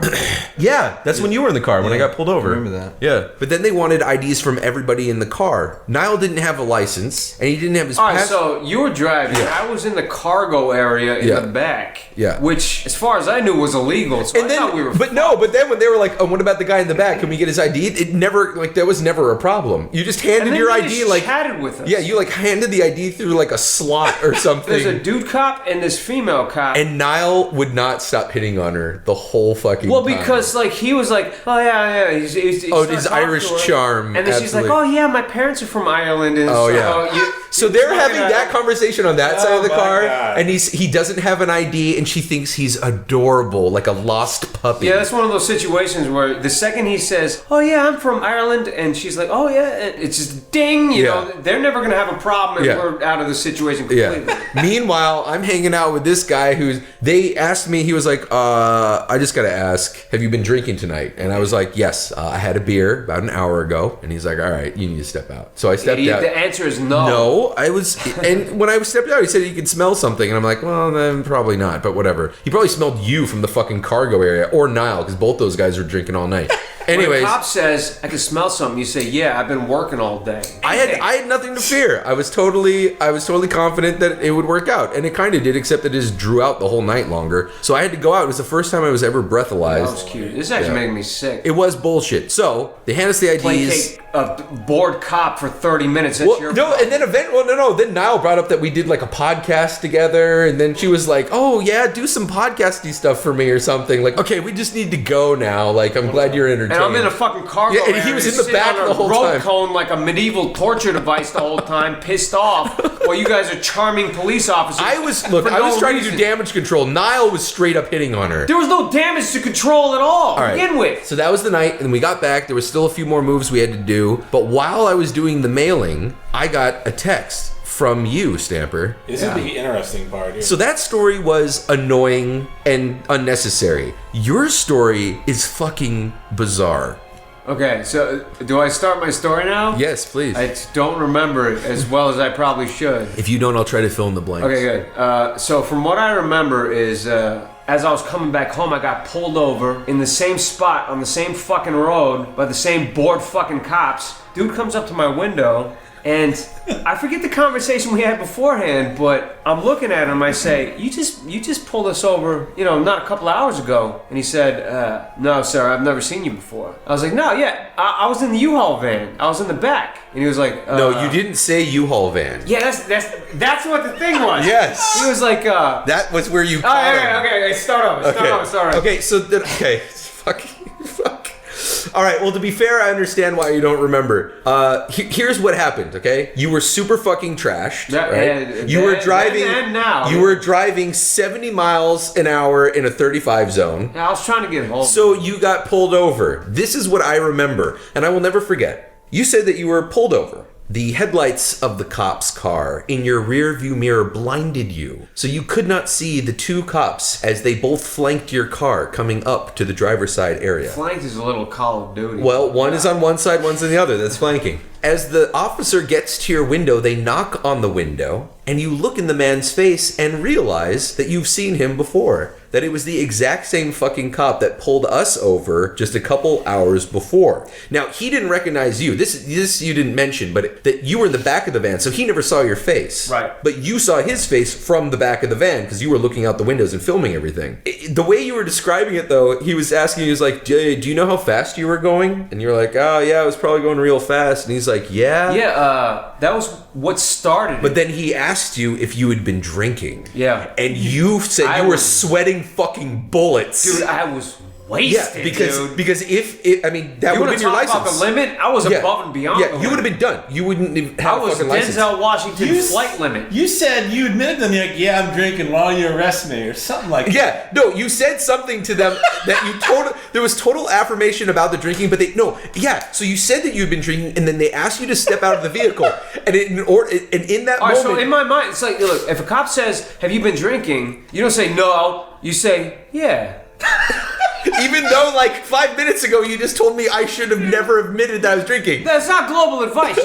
You can't give that to everybody, but people know what I'm talking about. No, I do. But what happened is they asked you to step out of the vehicle, and you said that you were your mind was racing. You were trying to find any way not to get out of the fucking car. And the only thing you could say, and you were so happy that it occurred to you, you saw the guy's face, and you're like, hey, don't I know you? Like, total distraction from what was actually happening. You were just trying to, like, change the subject. And the guy's like, what? No, I don't know you. And you're like, no, I'm pretty sure I know you. And, like, you wouldn't drop it. And he started getting really frustrated. And finally, you said something like, no, I know. Yeah, he wanted a fucking breathalyzer. No, he wanted to get, yes. But then you were like, I was the guy. I was the guy in the back of the van. You just pulled us over a couple hours ago. And the cop said to you, I don't know what you're talking about. I haven't pulled over any U-Hauls today. Yeah. And then you were like, I never said I was in a U-Haul. Yeah. And you said that in that moment, his eyes just got really big. And he walked away like he got really silent and just fucking turned around and walked away. He was like, And then the other cop came back up with his ID, handed it back. It was just like, okay, you can go. I don't understand. It was just like, I don't understand why he did that. He had you dead to rights. He did. Oh God! If he just shut his mouth, you would have been done. But then I caught him in a lie. You should have been in jail that night. Yeah, dude. There were so many reasons why you should have been in so much trouble, and I just remember you texting like, "I don't know how I got out of this." Like, is there like a jurisdiction that I don't know about? Like, is there like some sort of law that he was? I have no idea. Because he walked away like I was in power now. I didn't understand anything. I just I mean, that was weird enough. But then the other cop coming up, like he couldn't even do it himself. Like he was so embarrassed he couldn't come back up. Yeah, like he had to like talk to his friend, and be like, "Yo, listen, just let these guys go." They had this weird. Can you hand him like, back? Yeah, I can't look him in the face or something. Like I'm gonna see him again or something. But I don't know if it was like shame or like a law. I had no idea what happened there. Let me step back a second, Roman. I'm gonna tell a story. Speaking of vehicular stories, I was driving Chris to the airport. I'm driving Chris to the airport because, of course, his train gets canceled. We're following this car. We're going about 35, 40 miles an hour. Plenty of room to pull over. It's not this hectic highway. This car in front of us, the passenger side door is not closed. It is swinging loosely open. This is while you're driving? Yeah. Chris, I'm like, Chris, what's going on up there? The door is just swinging wildly. You guys are on the freeway. It wasn't quite a freeway. Okay. There was a place to pull off. Okay. So then it opens up further, and this head sticks out, and this person starts projectile vomiting out the door while the car is driving. It's like cartoon vomit. It's like fire hose, Ace Ventura vomit. So I'm like this is a fucking Curb Your Enthusiasm episode where I'm Larry David making Larry David faces, trying to avoid my tire driving through vomit on the road. 30 seconds later, the door opens again, and they start vomiting again out the door. The car is not stopping. And I am swerving, trying to not hit the car in the lane to the left of me, trying to avoid vomit on the road. It's splattering, dude. It's splattering everywhere. It's like we talked about that. It's hitting the ground. It's 60 miles an hour or whatever. The car it's down to the side of the car. Oh yeah. We talked about what kind of critical situation it was for him not to pull over. Like, could you imagine? What was the conversation in the car? Yeah, like dude's driving. He's like, dude, I need to puke. He's like, we can't stop. We need to keep going, dude. You're kind of half expecting this person to just fall out of the car. This person vomited 4 separate times. The car would not stop. Yeah, the end. People, I don't know. I don't understand this planet. It's amazing. Nick Shellman asks, yes, an alien invasion is happening tomorrow and you have no time to prepare for the onslaught. What's your game plan? Well, I know the aliens. Wait, I have no tomorrow. time to plan. You've got no time to plan, but what are you going to do right now? Well, the aliens. I know the aliens are coming tomorrow. Yeah, but what are you going to do? The same thing I'm doing now. You've only got like a few hours. What the fuck are the aliens going to do? They're going to come down and fucking shove their huge 10-foot fingers up your ass. Does he say that, or did you just say no, they're that's coming? what I say. They're going to come down and enslave you or kill you. So this is the arc we have to get through. Yeah. They're gonna come in and finger fuck everybody with their 12-foot fingers. You don't know that. They do know that. This is the arc. Pictures from NASA clearly show aliens sitting in huge floating chairs and with big, long 12-foot fingers. Yeah, there's like pictures, like snapshots of the great things doing this and doing this. They got shots into the spaceship window of them like sticking their big fingers through we're gonna do it. They're pointing at your face and they're going, yeah, oh, we're gonna get They're not ya. saying yeah, they're going. Well, what are you gonna do? They're coming down. You've got 12 hours. Let's say you got 12 hours, Corey. Okay. What do you do? I'm gonna be animating. Suddenly, I fall out of my seat. No, the aliens come down. You've got 12 hours before they come down. He just waited 12 hours. He was just You waited for 12 hours. I finished up what I was doing. I sat down and fell asleep. Okay, well you're dead. Then I got up That's to the work. end of your story. They're not gonna kill me. Yes, they are. Now, Here's the thing. They come in. They're like, they're like 2 fingers. I put my hand on them because they're small, and I hold them back. They're not small. How They're big are they? actually like 12 feet tall. Okay. They're twice the size of a human. Oh, they have 12 feet fingers. Yeah, they're 12 feet tall and they're gonna 12 feet stick it in my fingers. finger. Corey, this is what they do. They shove one finger up your asshole, and if you're a girl, they shove another finger up your pussy, and then they bend their fingers inwards and crush you from the inside. Got it. So there's two. Okay, so first of all, the main plan A is first of all, do we all know that it's happening? Does the world know? The entire world knows. Shit. So if I go to like a gun store, All gone. okay, all the guns are gone. Yeah. Okay, let's improvise. Okay, I'll be the story master, and you gotta tell me what you're doing, and I'll change the so we're situation. basically playing Dungeons and Dragons with no dice. Yeah. Okay. Okay, so the aliens are coming down in 12 hours. Citizens of the Earth, you must prepare. Bye. All right. So the very first thing I would do is I would go to. God damn, like if I went to a police station. Roads are blocked off, all the cars are I would traffic use jam. the only weapon I know how to use. I'd play a trombone really loud in their ear. Dead. Shot by the army. And if I go.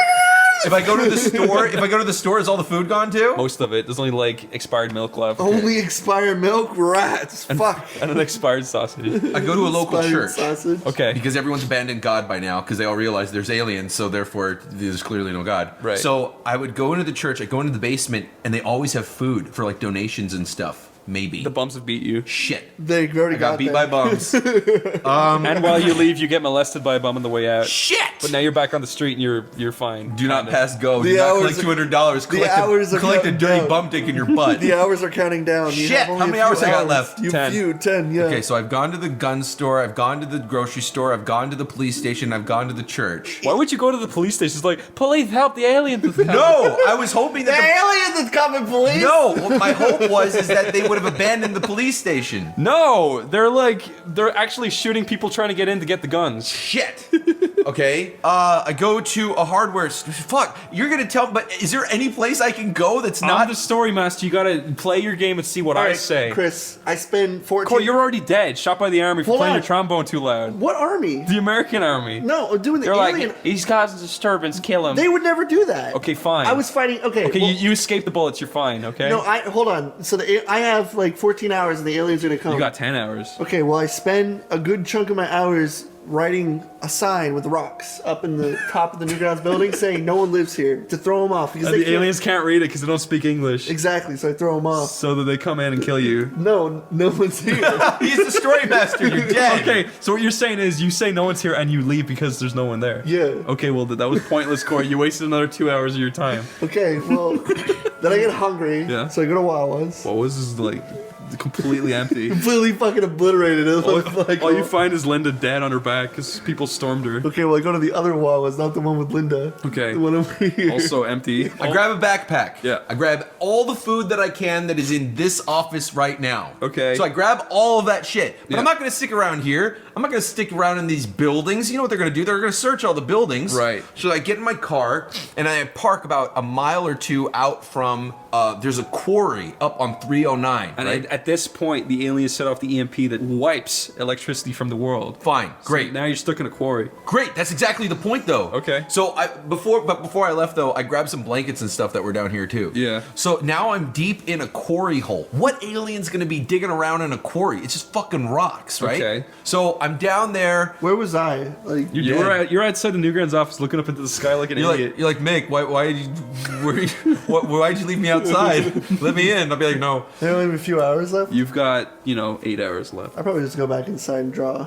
till my demise. Okay, fine. But here, let off the EMP. All the electricity's out. You're just Oh, drawing yeah. you're drawing on a I just blank. lay down and accept my fate because I don't know if I'd be able to do much. Okay. You want to spend your last minutes looking at your phone, and then you realize your phone's dead too. No, I'm just gonna lay down. You're just face down on the chill out. ground. You chill can't out. watch long plays on YouTube anymore. What? Yeah, you're fucked. I can't watch walkthroughs and long plays. Done. So I'm in the quarry with Yeah. whatever food I I've got. blow my fucking brains out. I've got some blankets and some pillows. Yeah. And I basically wait it out while I'm down there and just hope that they don't fucking come down. I cover myself in rocks. Little did you know that there's a quarry monster that lives in the quarry. No! It's winter, dude. He's been waiting for you the whole time. That's why rocks are hot. So Rocks are not hot. I cover myself with lots of rocks. What about then. the quarry monster? There's no quarry monster. I killed the quarry monster. I slit open its belly with my teeth, and I sleep in it, and I eat it, and survive. No, so I basically, I don't know how many days of food. Maybe like 4 days of food, possibly, if I rationed it. Okay. Water-wise, I right, could try to drink the snow or something. Three people show up. There's only room for one of them. Jim Carrey. Wait, you're telling me 3 people showed up? I'm sorry. Three people-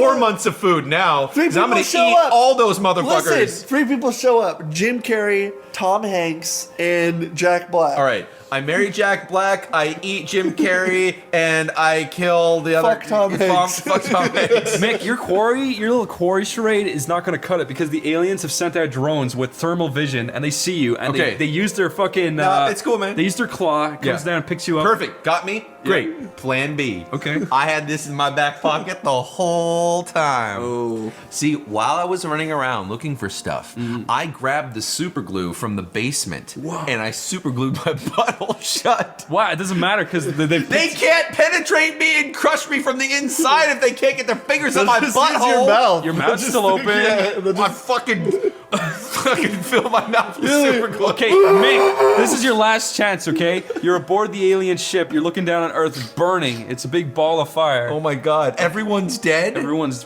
brown bread, okay? So you're on their autopsy table, right? What? I'm dead already? No, you're not. Okay. I'm about to be, though. You're about to be fingered in the mouth. Yes. And crushed from the inside. Yes. For science. Yes. But the alien drops his ball bearing and it rolls out of the room and he fumbles out to go get it. Now's your chance. What do you do? I look around for something to grab. Yeah. There is a huge, giant scissors. Huge, like the ones they open, like they cut the ribbon for the fucking museum. Chris, bigger than that and sharper than that. Chris, too. Oh my God! I grab it. I don't think you know what Dungeons and Dragons is. Can I? Can I pick it up? With your toes. All right. Well, whatever I can grab it with. So he's fumbling around. Yeah, the alien's outside the room looking for his ball bearings. Like, now, why do I have to use my toes? Is it what's because you're like your hands are like tied down with like easily cuttable rope. All right. So I take my foot and I funnel it right through. Like I fuck the hole with my foot and I try to flip with both of my feet. And I try to flip it. Okay, but you cut your dick off. But now what? Ah! Yeah. Ah! Okay. All right. Well, I'm still alive. Okay. All right. So I guess it's on my chest. Okay. The alien's running back into the room. Oh shit! I fucking heave my pelvis back and forth and fling my blood all over the fucking room. Yeah? I don't know, there's a slip on it? I don't fucking know. Okay, you slipped on it, you're good. Okay, now use the scissors and get out of there. Scissors. They're fucking sitting on my chest with my feet stuck in them, and I've got my dick cut off, and I'm hopefully not bleeding to death. I guess I can try to widget it over to my hands. Okay, an alien with big pigtails comes in. It's the little girl alien, and it's like, I want to free you. Yes. I love humans. Yes. So she lets you out and she staples up your dick hole. The dick couldn't be safe, but now you're not bleeding to death. And she's like, I'm going to send you back to Earth. Okay, and then hold on, before we go though, I do grab my dick. I grab the severed penis. I know by now it's like the shriveled little like dead slug, but yeah, it's like black and shriveled up now. But okay, if you want, okay, but now I might need a snack on the way back to Earth. This is the final objective. Okay, you got to sneak past the two mom and dad aliens. They're watching the game. All right, now wait. All I have to do is sneak past them. The little girl alien's like, go quick. So there's like a ship like right in between them. There's like a dad alien reading newspaper in the alien kitchen, and the mom's washing dishes. Okay. They're watching. And there's a little dog alien. They're watching. And there's a dog. Yeah, there's a little dog alien running around. Fuck. They're watching HGTV. All right, I lean over it and I say. They're watching HGTV, right? Home and Garden Network. I say, little alien girl, thank you for saving me. You saved my life.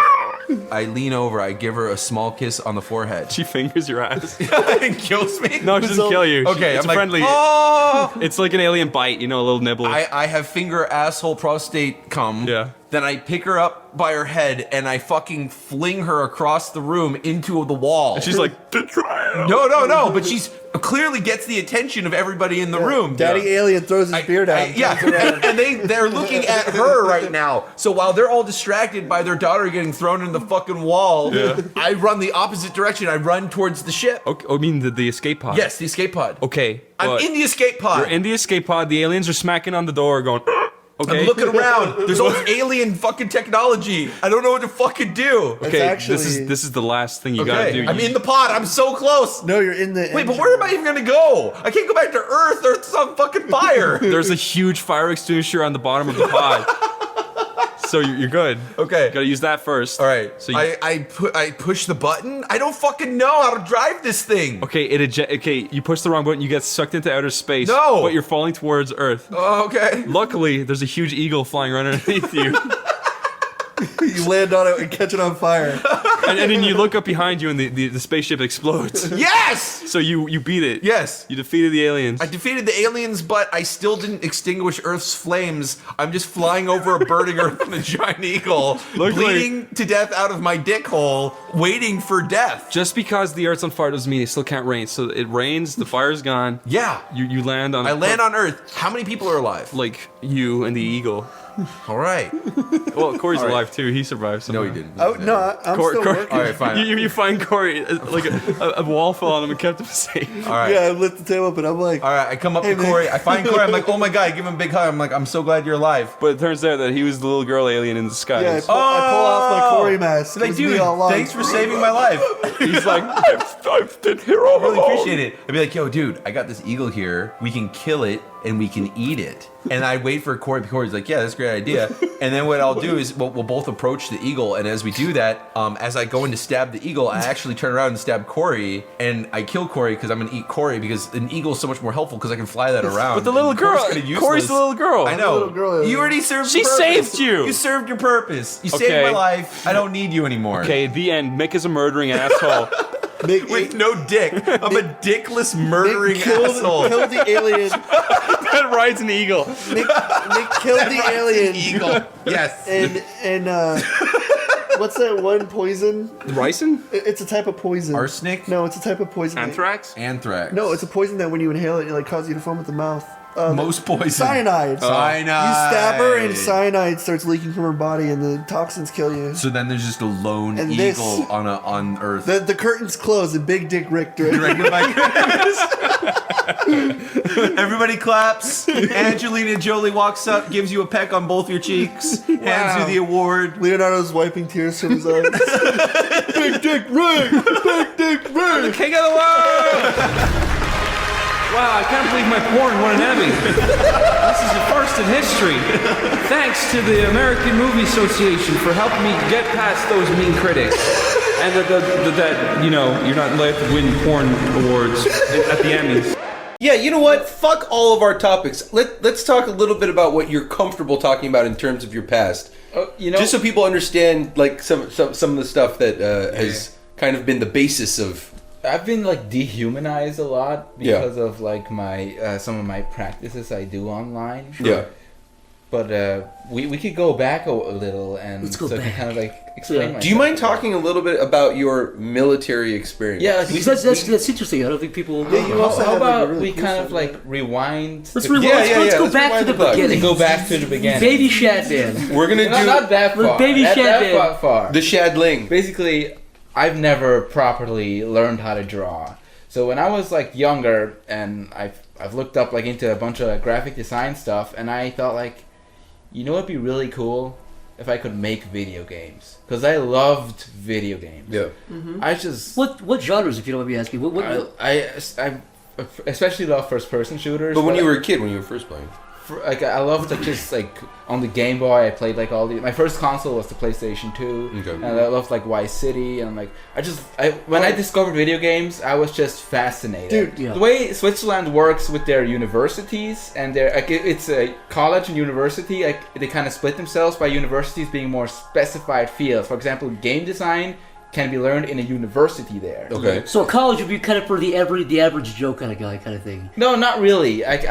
I'm not sure. Like, I just know that was a university. Okay, so I'm ignorant when it comes to like Switzerland's educational. But the way Switzerland works is that if you are educated enough, you can do a test there. It's called a Berufsmatura. When you have that, you can get into university, and the state will pay for most of it. Oh, okay, like a scholarship almost. Okay. Yeah, like they just pay for a lot. It's really cheap. Yeah. And I didn't have that. I was completely undereducated, but sometimes they let people in when they think I see potential in this guy, and they let him in anyway. Yeah. So I had like this brilliant. I'm doing air quotes. You know, you can't see it. Yeah. But I had this idea instead of like, but next to making my portfolio, I also have an online portfolio. So I made this website called shadbase.com, and I used it as my online portfolio. Yeah. And I just put up like some of my work I've done, like some of my like amateur like digital paintings and stuff, and some of the projects I've been working on, and I sent them in a portfolio, sending them off to my website. Yeah. They've looked into it and thought like, we'll give you a chance. We usually don't do this, but we'll give you a chance. After summer you can start. What does give you a chance mean? Like they give you like a. It was like, you know what? This like is against their protocol. Professional assassin. Yeah, but for like a year, like they only give you. No. He's allowed, but I think it means to say like you're the exception here. You're a real I case. didn't have the education you needed to get in there, so they actually said we're taking a risk with you. Okay. Because I didn't have the education. So don't try. Try I didn't have any diplomas, anything. It's Okay. We're gonna take a risk with you and let you into the university, and I was ecstatic. Like I was so fucking happy. I felt like I'm actually gonna be something in life. Like I can I'm not done. I can actually maybe realize my dream. I can make these video games I love, and I thought like I'm finally gonna be able to be swimming with sharks. But the thing about sharks is, most people know they don't have a neck, so they don't look backwards. And they're fast, vicious predators, deliberate. That's what people know. But what they don't know is that sharks, they get sad too. And they Sharks cry. but you can't tell. You can't tell because they're they're underwater. underwater. Their Dude, the tears- ocean is a sea of shark tears. It renders their tears invisible. And down there in the deep, it does get lonely. So the sharks cry a lot, and that's why the ocean is salty. But anyways, God, a poet right here. That's So poetry. you left your shark cave to go exploring anyway, for fish. The whole summer went by. I think I kind of got to know you through that. It's them. like Corey, yeah, 2010? you got to the Corey. But I started to like 9. kind of. I had like kind of started to get the courage to look deep inside like the darkest corners of myself. Yeah. The corners where I never would have seen myself, and I kind of explore those and like see that I have a friend in there. Yeah. And I kind of explore that and like do some drawings which were very questionable morally. Mhm. And I thought like, hey, I'll just upload them to this portfolio site I made. Oh, Make no. like an extra, make like an extra category and start uploading a little more alternative stuff. Yeah. And then I started there, and like after summer I started there, like started the classes. We were gonna learn off like just programming and game design and stuff. And I get like this weird email. Oh no. And it's like, can you meet us on Friday? Can you please meet us at this specific address? I'm like, wait, this address isn't on campus ground. This is like somewhere in Zurich. Like, okay. It's a fucking house. It's like in Zurich. It was like in Zurich, like some weird building. And I was like, okay. It's fucking police station. I'm gonna do that. And I thought to myself, hey, maybe this is something to do with every student. Where it's just you thought it was part of the whole. yeah, where they pick like a secret like interview thing to see what you really want in there, because it is a pretty big school. Was part of you kind of like, and you have like a little afraid? Was part of you like maybe it's because of this? Dude, no, not at all. I was jokingly thinking of that. Like, really? So you're like, I laughed at the idea that it would be that would be ridiculous. And the school week ended Friday. I was like, I'm gonna go there. And I was waiting there, and the professor approaches me and says, "Come with me. I'm gonna lead you to the place." And I'm asking like, "What is this about?" "I will tell you there." He didn't want to say anything about it. It was like this. The professor was like this bald guy, had no hair and only glasses, like one of those guys. I say, okay. And I could do this. He leads me into this building. We go up an elevator, and dude. we go into like this secluded room where there's these two really old geezers sitting there, and another like one of the professors. And I'm like, what? I'm just starting to think, what the fuck is this? Yeah. Why are all these guys here? And then they introduced themselves. One of them was criminal psychology. One of them was in the Justice Department. Oh my fucking God. They broke the bomb and said, "We found some stuff on your website, which is highly illegal, and we cannot allow you back on the campus. Oh wow! Because you're a menace to society." They said that exactly. Yes. You're a menace Yes. to society. They made me sign a thing accepting that you're a menace. Yes. Son, it's you're a menace. You are officially a menace to society. Legally, you are a menace. You know, it was like they call me like this that like I'm like a threat, street rat. But Street rat. Them like telling me that to prove that they're nothing but an agents of treachery themselves. Right. By like denying my rights to express myself in my own free time. Yeah. Completely independent. Disconnected from what what I do in school. It's not like what else?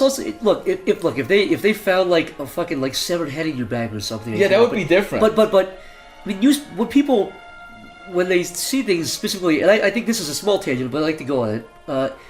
When people see maybe something like your work, they would think this guy's going to be a psycho or whatever. And it's. I mean, you get that a lot, right? People think, oh God, I was terrified to meet you. I thought you were going to be a fat idiot. Even Chad, I met you in 2010, and I talked to you. And I was like, "This guy's really nice." But even before I met you in 2000, well, you see, 13 or 14, I knew because not to go with like what you said, like, but It's weird because actually me and Shad actually go way back in other terms. Like we go way back. I didn't even know Shad and he knew me. Like that's how far back we go. And I was kind of in the same boat with Shad where, you know, I had done a lot of morally unaccepted things back when I did. Yeah, that but kind of the stuff. criminal department, the criminal different. justice department didn't bring But you here's in and the make thing. you sign an official But document. I also wasn't like, oh yeah, let me go to your campus and then check out my the reason I brought it up is because I think that's a big difference.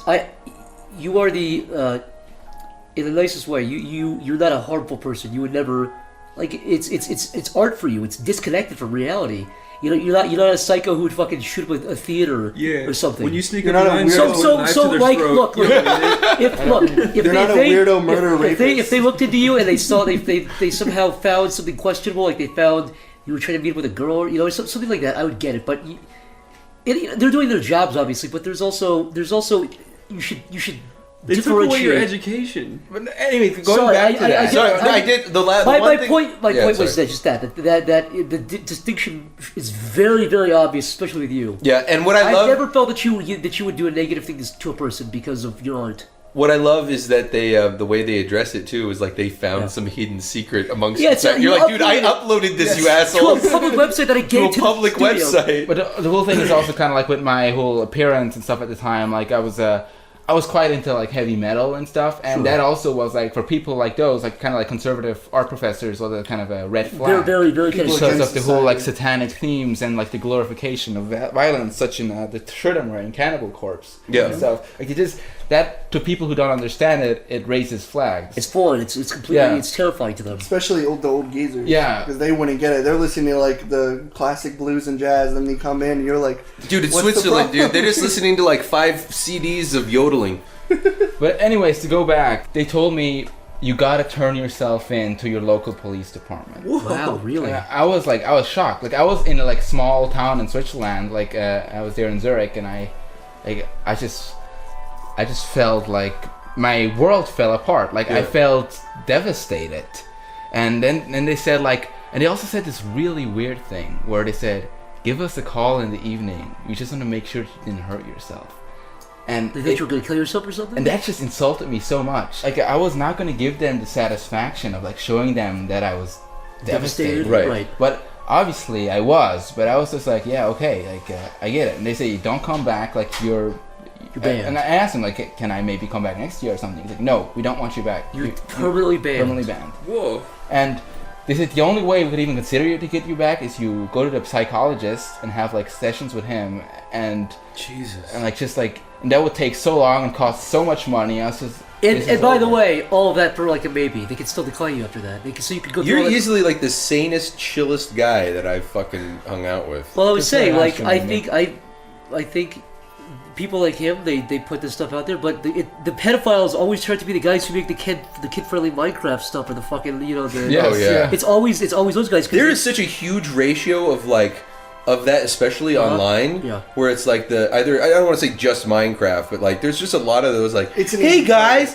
or the prank guys or whatever, where it ends up being like, they're fucking some 13-year-old kid. But then the guys who draw like people getting decapitated and stuff, they're the nicest guys ever. You meet in real life and you have a beer with them, they're totally fine. There was a Disney animator who like frequently released. He was an old Disney animator who did like the old like black and white cartoons, and he frequently released like mutilation. Like he released like people getting their arm, actually cutting their own arms off, and really detailed like styles of what it would look like when the body's cut open. But he was as normal as possible. Look, I think, and Chad, I'll let you get back to what you're saying, but I just a small tangent. I think, you know, we've said it before the podcast, so I don't get too redundant or anything, but I feel like it is just because it's almost therapeutic. It's like here's every horrible thought in my head. Here's the quote unquote worst thoughts.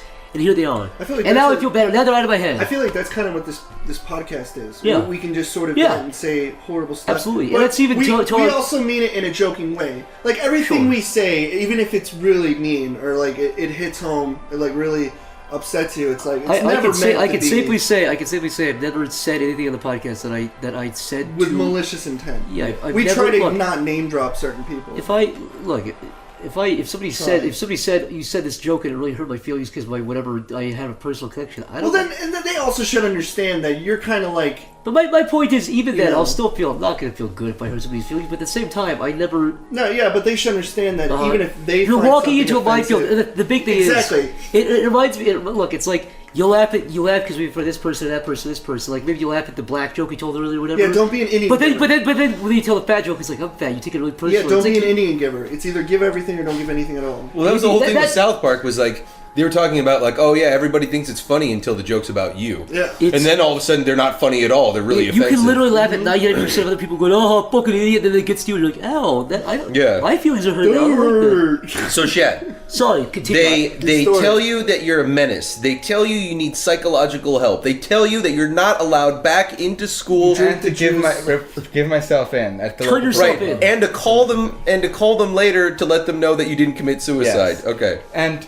so, as I usually did, I took the train and I went to the local graveyards to contemplate what just happened. I usually did that. Okay. And that's therapeutic.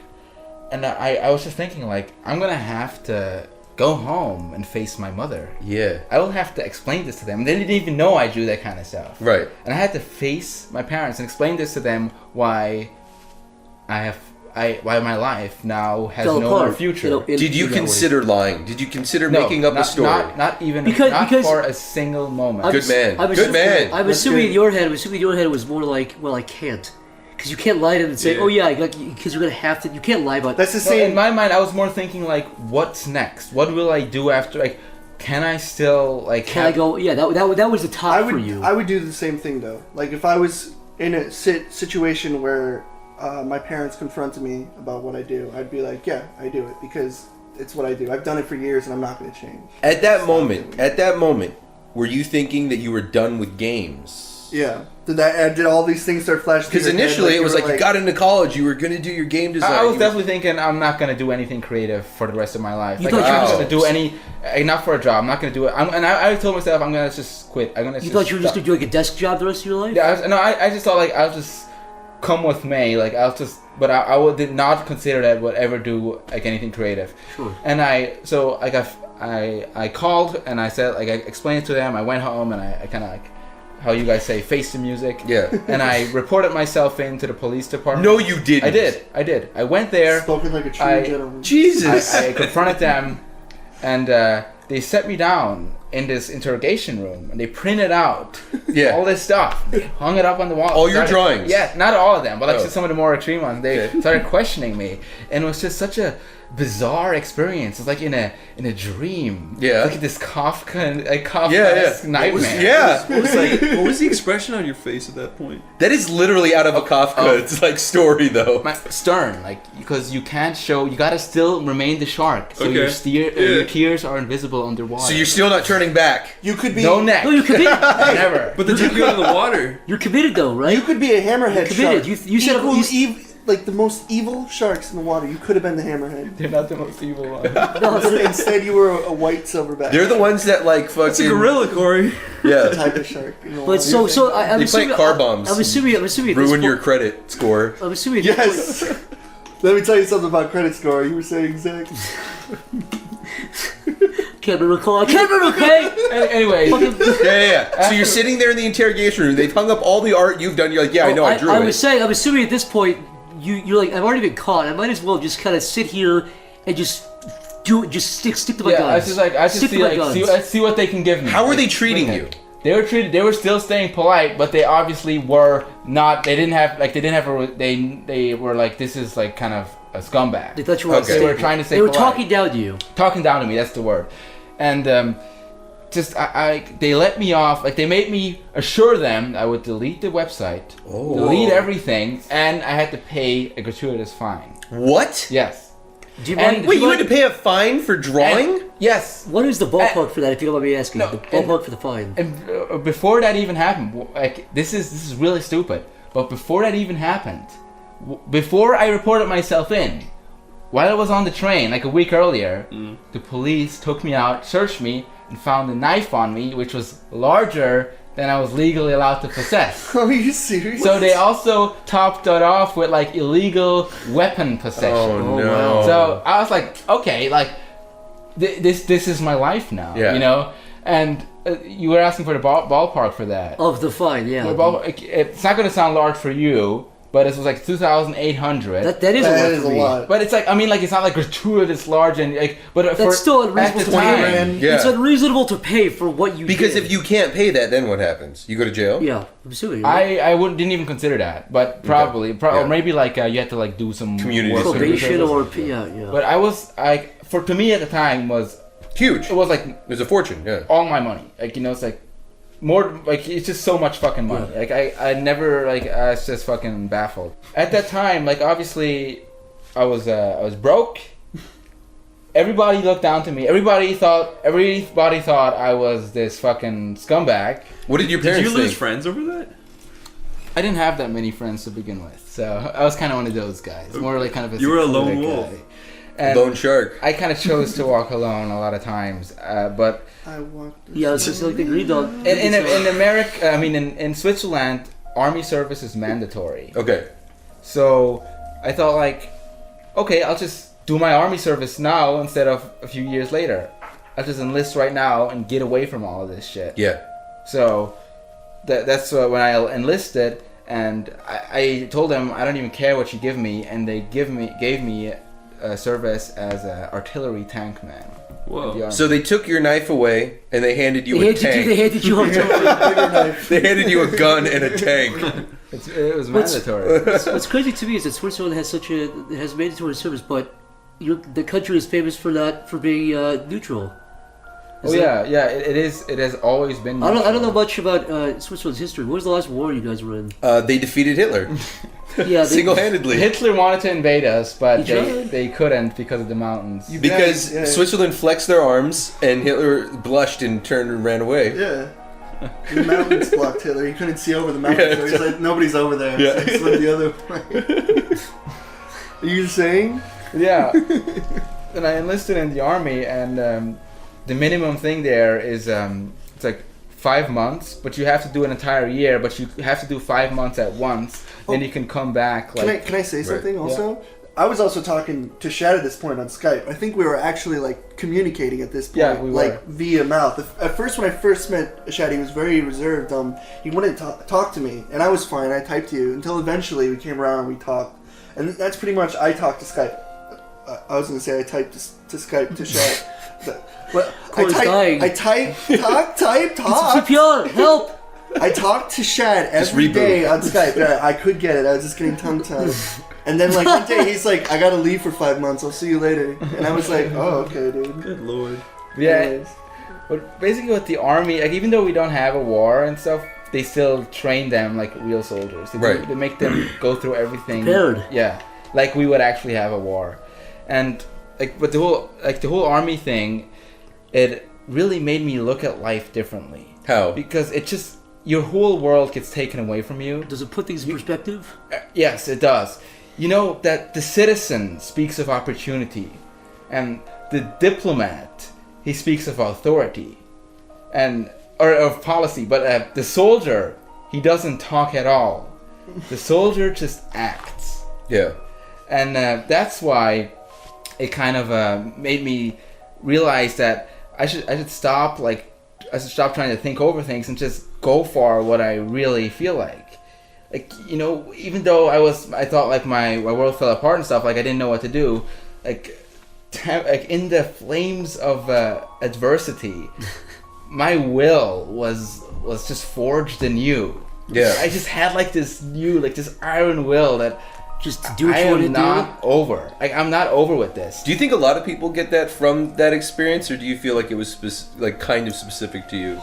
I think a lot of people get that because it makes everything else seem a lot easier, because you go through like this really controlled and like just kind of difficult life in the military that makes stuff in real life seem more like this is not as hard. Like I could do this. Right. Gives you more confidence.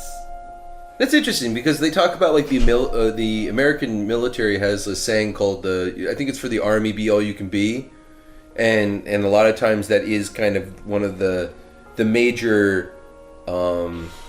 major benefits they say that people get, or one of the things they walk away with, is the idea that they have more confidence that they can tackle, bigger problems. They can start that business. They can, handle situations better. That is very true. But I never thought. I mean, I guess you see in the movies. I guess I always thought the opposite was happening, though. I thought it was a breaking down. They of break the you down, will. but they build you up again. I see. Hey, I want to know something. Yes, go for it, Chris. When you first got back to your house after that first kind of police talk, did you talk to your parents that night? Yes. And what was the reaction? The reaction was more like. Were you shitting your pants? Were they like, "What the fuck," or were they like, "Oh, that's terrible"? I wasn't shitting my pants because fear is often born of uncertainty. Yeah. And I was certain. Mm-hmm. I knew that what was gonna happen. I knew they wouldn't like that. I knew what I did. Yeah. So I was just more accepting and more angry at myself that I was so ignorant to be so free and open online about those kind of things. Yeah. But obviously everybody has a certain respect towards their parents. Right. Yep.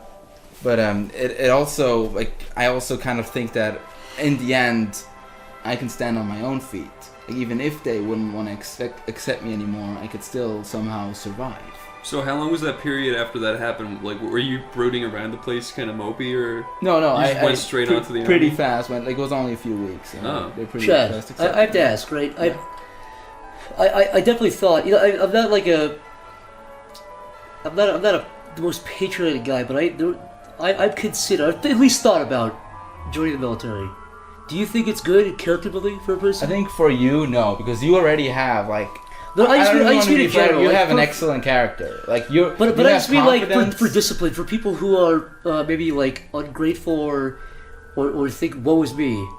Yes. For those kind of people. For the oppressed people who when somebody talks bad about their Tumblr post. I'm talking about they need some scolding by if you're a rich suburban white kid whose parents make $100,000 a year and you cut yourself. Yeah. Those kids, you think should definitely go to the military. But I fantasize when I just go to boot camp or something. I don't know why. I've always just thought it wouldn't be fun. I don't think it'd be fun, but I think it would. I don't know. I've always had a weird. Obviously, it's no. I know what you're saying because I also have kind of had it's not really a fantasy, but it's almost a weird desire to see what it would be like to be a army guy for one day. I'm saying it's not a given though that she'll make it through. 60% of my platoon was That's gone what I'm saying. by the end. That's what I'm saying. Wiped I would out. like to see. Murdered? No, just they left. They couldn't handle it. They couldn't handle it. That's some hardcore training. They couldn't handle it. No, they broke down crying. But and I stuff. thought you said you'd have to do it. No, there are alternatives. Oh. If they are alternatives, if you can't do it, if you're not physically fit, or if you're a drug addict, there are alternatives. But Chad, that's what I mean though. I would like to see if I could do it. I think that's what I mean. Where was there a ranking? Do you know how well you did? How well you stacked up with everybody else? The thing is, I was not a very good soldier, but I have a very thick skin. I do not let things get to me too easily. So if they physically really just harass me, that I'm broken down and I am physically exhausted, I can just get back up again. Right. And I always had a sense of humor about things. I just don't. If you don't let things get to you, because it's mostly also psychological. Sure. Because they do things it's like in Full Metal Jacket. Yeah. Or when you do something wrong, everybody else gets punished, so they hate you. Yeah. It's a group effort. Yeah, one thing I do that's the one thing I would like to see is everyone goes in together, right? And everyone gets worn down together, but they all go through it together too. So you come out with a new kind of family in a way. That doesn't mean that bullying and stuff does not exist. No, I know that. Oh, I'm sure. I mean, I'm sure it's also, worse, you're gonna get that in any human kind of environment anywhere where there's especially fucking bunch of alpha males. Yeah, Did you ever get hazed by your group? Did they ever come together to try to do something to you? To ever beat you? No, I was not. I kept a very low profile. Got it. You kind of kept your head down. And it's always good to see the real dorks and they get all the harassment and you can just kind of blend in and be the guy in the background. Playing with their bionic. So you were thanking Gosh for all the nerds. No, I'm an atheist. I've been an atheist then, and you don't believe in Gosh? No. What about the heaven and H and the Holy Spirit? Yeah, like ancient fairy tales, like fairy tales. When I was a little kid, I prayed the heck, gosh, I would go to H. I was so scared. He's just gonna pull you down. He's gonna drop. He's gonna drop your head in. Who's big bowl H? of W. What? H is gonna pull me down. He's gonna pull you down to Double H. Yeah, it's a I thought Triple H. H was a Triple place. H. Triple H. Triple H is a freaking wrestler. From Triple H is gonna take you to Double H. Hunter Jesus, Hunter dude. Helmsley. It's Jesus. Like, just to kind of get an idea what kind of hazing that was going on. Yeah. I'm curious. Was it? One of the officers showed a little bit of weakness. He showed a little bit of a. He was kind of a weakling, and when they showed that, they attacked. It's like piranhas on like a dead piece of meat. Towards the end, Yeah. they went into his barrack, dragged him out, tied him up with like foil wrapping, package wrapping foil, put him on a little package, like those things, your rollies, Yeah, like the a trolley car, like a trolley, yeah. and started rolling him up to the river. He was there, crying, a grown-ass man, crying, red in the face, tears rolling down his face. People surrounding him, snapping pictures with their cell phones, laughing at them. That's so Other mean. officers see it and they join in. They think it's funny. They don't even protect him. They think it's Because funny. I'm assuming the guy thought they were gonna kill him, right? That they were gonna push him into the. They said now we're gonna push him in the river, and someone came and the higher up came up. Was like, okay, we can't do that. This will actually kill him. But they really wanted to They do were it. like, oh, come on. wow. They would have done it. Really? Yes, they would have done it. It's like a bunch of screaming apes. Yeah, it is. So scary. That dude, that actually. Wait, they would have killed him? They would have thrown him into the river. Yeah, but they would have like what? ape Grabbed him? coming up. I mean, I don't know what they would have done. That's mob mentality. It's worse. But yeah, like my the God. hazing was not very friendly. But that's just part of the experience. wow. See, that sounds worse than the soap or the flagpole. I mean, that was a Full Metal Jacket. Dude, moment. yeah, tying a guy down with foil on a trolley and jumping him in the river would fucking kill No, him. but the worst part was the humiliation of everyone no, of taking course. pictures of him crying. So if he did, wrapped but what up. if he didn't make any sound? Well, I guess that would They have. probably would have got angry and tried to fuck with him more. They They probably probably would would have have tried hit to him in push the him. stomach and made him cry. Yeah. They'd be like, look at this would've- bitch crying after Yeah. beating. His face is bleeding. No, but he would have. They knew that he would have because he was already showing weakness. Yes, they knew that. They knew that. So they psychologically, while he was like doing stuff, Psychologically like they're doing fucked push-ups, they're peering at him, looking at him, they're like, "We're gonna get this motherfucker. He thinks he's got us." That's great. Okay, go ahead. Damn, dude. I know you got more of the story. You said also like because like you still kind of did art there, like you had. Oh, I did a sketchbook. Yeah, because like I remember you. I don't know if you like uploaded it to. You showed us, but you uploaded like your. Upload your, some of it. Yeah, your sketchbook, and it was really sweet. Like, did you Thanks, show man. people like your art and stuff? Yeah, like so it kind of got around that I drew, but it was not like it's just kind of a thing that for example, I designed like the badges of our platoon, or I did Yeah. like our emblem on the tank and stuff Yeah, like that. yeah. And it's just like nice little things. There's I a could tank do. with your artwork on it. Yeah, like they sprayed the emblem. Shit, you know how badass that is. There's a tank with your artwork on it. Well, those tanks will never be used to kill So what? anybody. It's still cool. But And like it's not just graffiti. It's like actually supposed to be there. Yeah, that's cool, And in dude. Switzerland, they can say that what was the word you used? A menace to society. Yeah. Drew that picture. Yeah. Be like, I'm a menace to society and I'm fucking decorating your tanks. Go fuck yourself. Let's write a story on the fly, and I don't know, maybe somebody can animate it. Zach, you start with a sentence, I'll continue it, and then we'll do a round robin until the story's over. Go. A man looked at the toilet bowl. And he saw a reflection of his wife. He turned to her and he said, "Wife, I see you in here. What is this?" And then, because she wasn't a reflection, it was her actual head, she just went, glub, glub, glub, glub, glub. As he said, that makes me fucking horny. Ah. And then he dipped his wiener in the toilet water, right into the reflection of her mouth. When he pulled out his wiener, her mouth was attached and he spun it around really fast. The head? Yeah, it was like around his wiener. Alright, well then he had to spend the next 3 hours cleaning his bathroom because the blood went in a perfect circle from her neck around the entire bathroom. Walls, ceiling, and floor. 5 years later, the man still lived with her head on his penis attached forever. But he was a millionaire because after the whole blood incident, an art critic walked in and he was like, "I like what you've done with the place," and bought just his bathroom, sectioned it off, and put it in an art gallery in New York. Sold for millions and millions. He used the money to buy a broomstick, which he put his wife's head on, and she lived again. Hold on. Mm-hmm. Keep going. He carried her around to sign autographs at Comic-Con. And then when he was done with her, he stuck her in Comic-Con, a New field York. to scare away little kids on their way to school. One of the little kids he scared away, though, gave him the fuck me eyes. You and your fucking kids and their fuck me eyes. He was in a committed relationship, so he pointed the broom at the kid with the website on Have I top. said it before the podcast? Have I said kids give me fuck me You eyes? say that a lot, Zach. We cut that out of all podcasts generally. You say that in every podcast. It's true, they do. Stamper, what would you do if you were changing a baby's diaper and he was giving you the fuck me eyes? What would you do? I don't know. Listen, Stamper, I bring it up because it's an epidemic of these kids going around to give all these adults fuck me eyes, and the adults feel conflicted. They don't know what to do. They just get confused. It happens to me daily. All right, so I'm man enough to walk away. if a baby was giving you fuck me eyes, would you fuck it or make it or go on a I'm date not a first? disappointer. That's why you panic in public, because you're looking at these kids and all these schizo voices in your head. Everywhere I look, these kids are saying fuck me. I say no. You know. They That's bite why their our- lips and give you the fuck me eyes. That's why our house has a blue dot. What? Watchdog.com is a huge fucking red dot. What are you talking about? Oh, I know. Sorry, yeah, that thing. The pedophile website called crystaldeal.com. The biggest pedophile organization on earth. He's like, I find pedophiles because I'm one of them. I infiltrate. My room is a green dot, and Your your room's pedophile all red headquarters, dots. dude. What? Your pedophile headquarters. No, my room is a green dot, and you were all red dots. Green Corey means is a black dot. Green means like level 1 dangerous pedophile. You're the No, most. it means safe. Moving on. Please. That reminds me. I was coming out of CVS Pharmacy, and guess what was at the front door? A chip lady?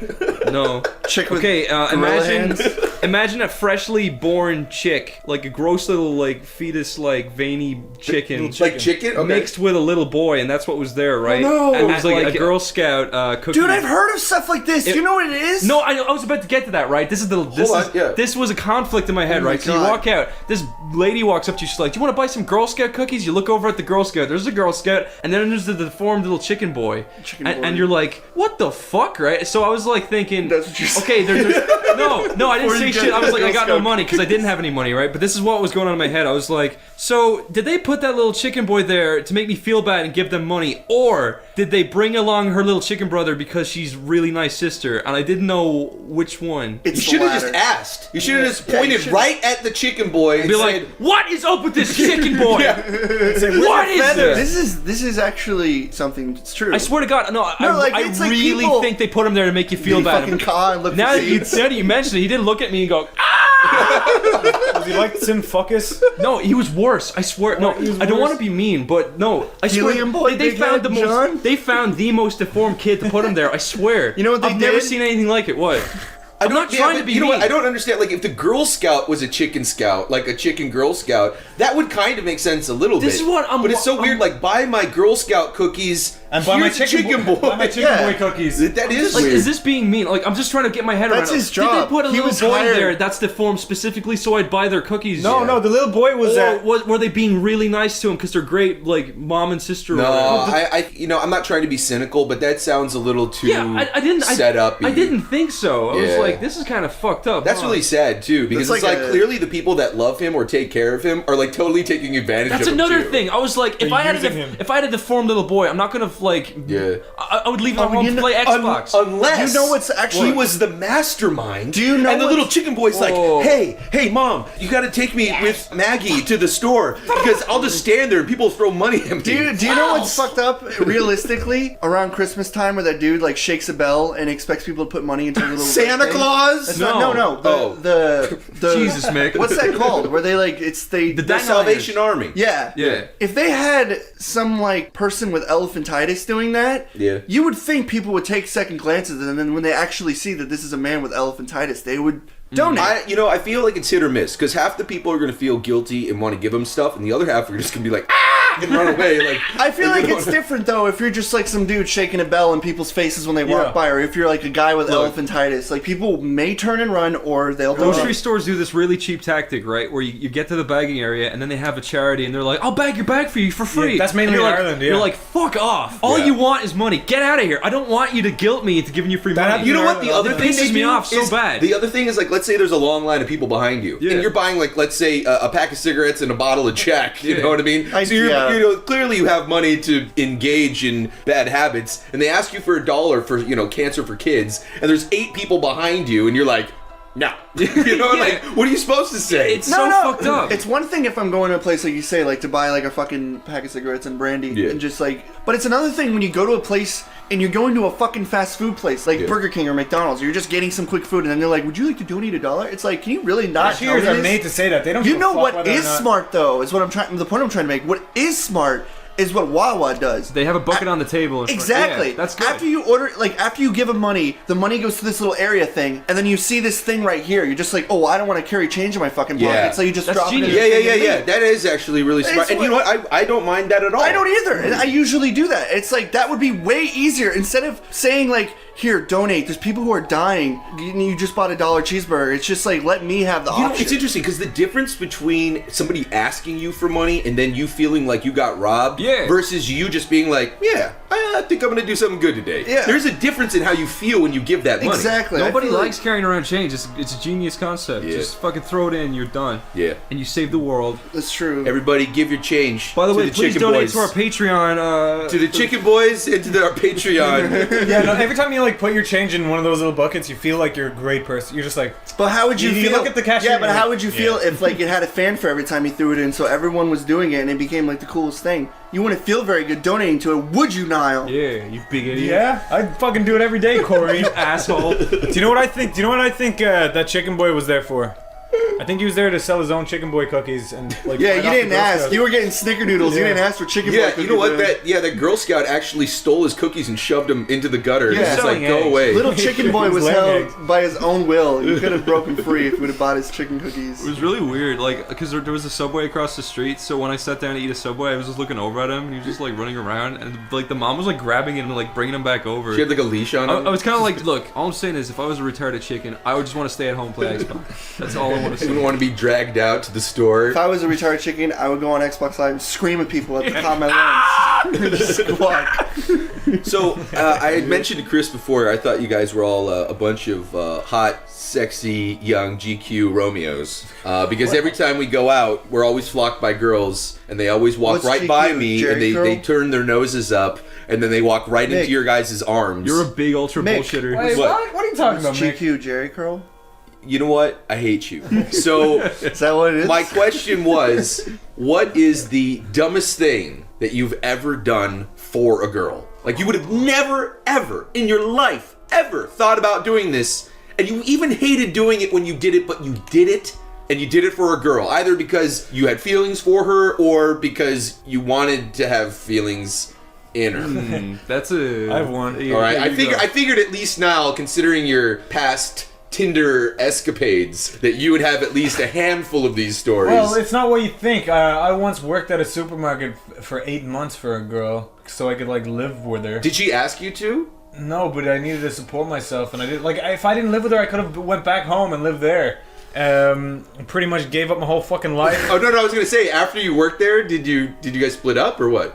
Yes. For like 8 months. Sorry.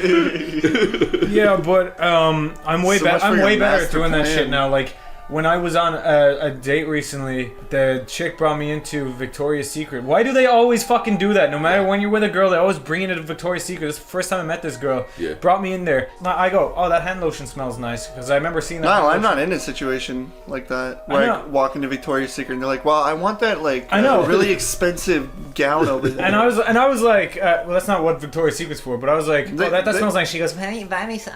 I was like, no. Like now I'm so much better. That's why she brought you in there. Yeah. She just brought you into the store so you buy her something. Yeah, that's fucked up. It's just like a nightwear and lingerie. Yeah. So she goes in. Why I was thinking of something. She else. goes in, she finds the most expensive, sexy underwear, tries it on, shows it to you, flashes you a little leg, and then she's like, "You like this?" And you're like, "Yeah, baby." And she's like, "All right." I was like, "Where's "Yeah, your credit card?" Not enough to buy it for you." That's what I was like. So I've gotten better at that. Like I used to be a little bitch. I was never in this situation. Should I? Fun fact about Zach. Yes. I once asked him at dinner. I said, "List every president we have had in order," and he did it. What a nerd! You're a faggot. I did it. I know it was. It was only the. Go learn about it was history. only the you 20th century. Bitch. All right. Let's talk about something everyone can enjoy. Let's talk about something that not only Dark a faggot Souls, would talk about. Let's talk about when you're a kid. Yeah. And you record yourself masturbating and you masturbate to that later. Yeah? Let's talk about that, you fucking freak. Let's talk about that. Now, you said you were like 13. You said this! What? You were the one who brought this up. No, but I was like... And you were the one who admitted this first, you little dirty shit. I was like, Lyle said, you told me a story, Lyle. You said you did that when you were like 13, and that video is floating around somewhere. You don't know where it is. Right? Yeah. Yeah. Is that right? Yeah.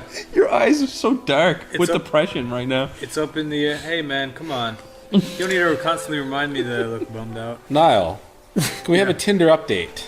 Tinder update. Niall, the Wait, Tinder we're not done with the correspondent. masturbation. Come on, All right. one sec. We got to finish this Okay, first. well, self-masturbation is when you masturbate to yourself. Even if it's a video. So basically, when you like record yourself masturbating and you play it back, you're like that turns me on, and you masturbate There's to that. nothing else in the video but you. No, it's just not how masturbating. Wait, why is it me? This is a broad term. Wait. Wait, no. We're talking about self-masturbation. never even- The definition of that doesn't mean Niall you're fucking a lying. pervert. Lying in his bed with his Self-masturbation is legs when you over watch his Niall head. masturbate. This scenario has never even occurred to me. Somebody doing this. These people do this. I don't know why I'm the leader of we this. all movement did now. this. What happens is all did this. Chris recorded himself masturbating. He This got has so turned on by never that. occurred to He me. got so worked I up did by it it. when I was like 10 on my cell phone. Yeah, I was Never like even 13. imagined.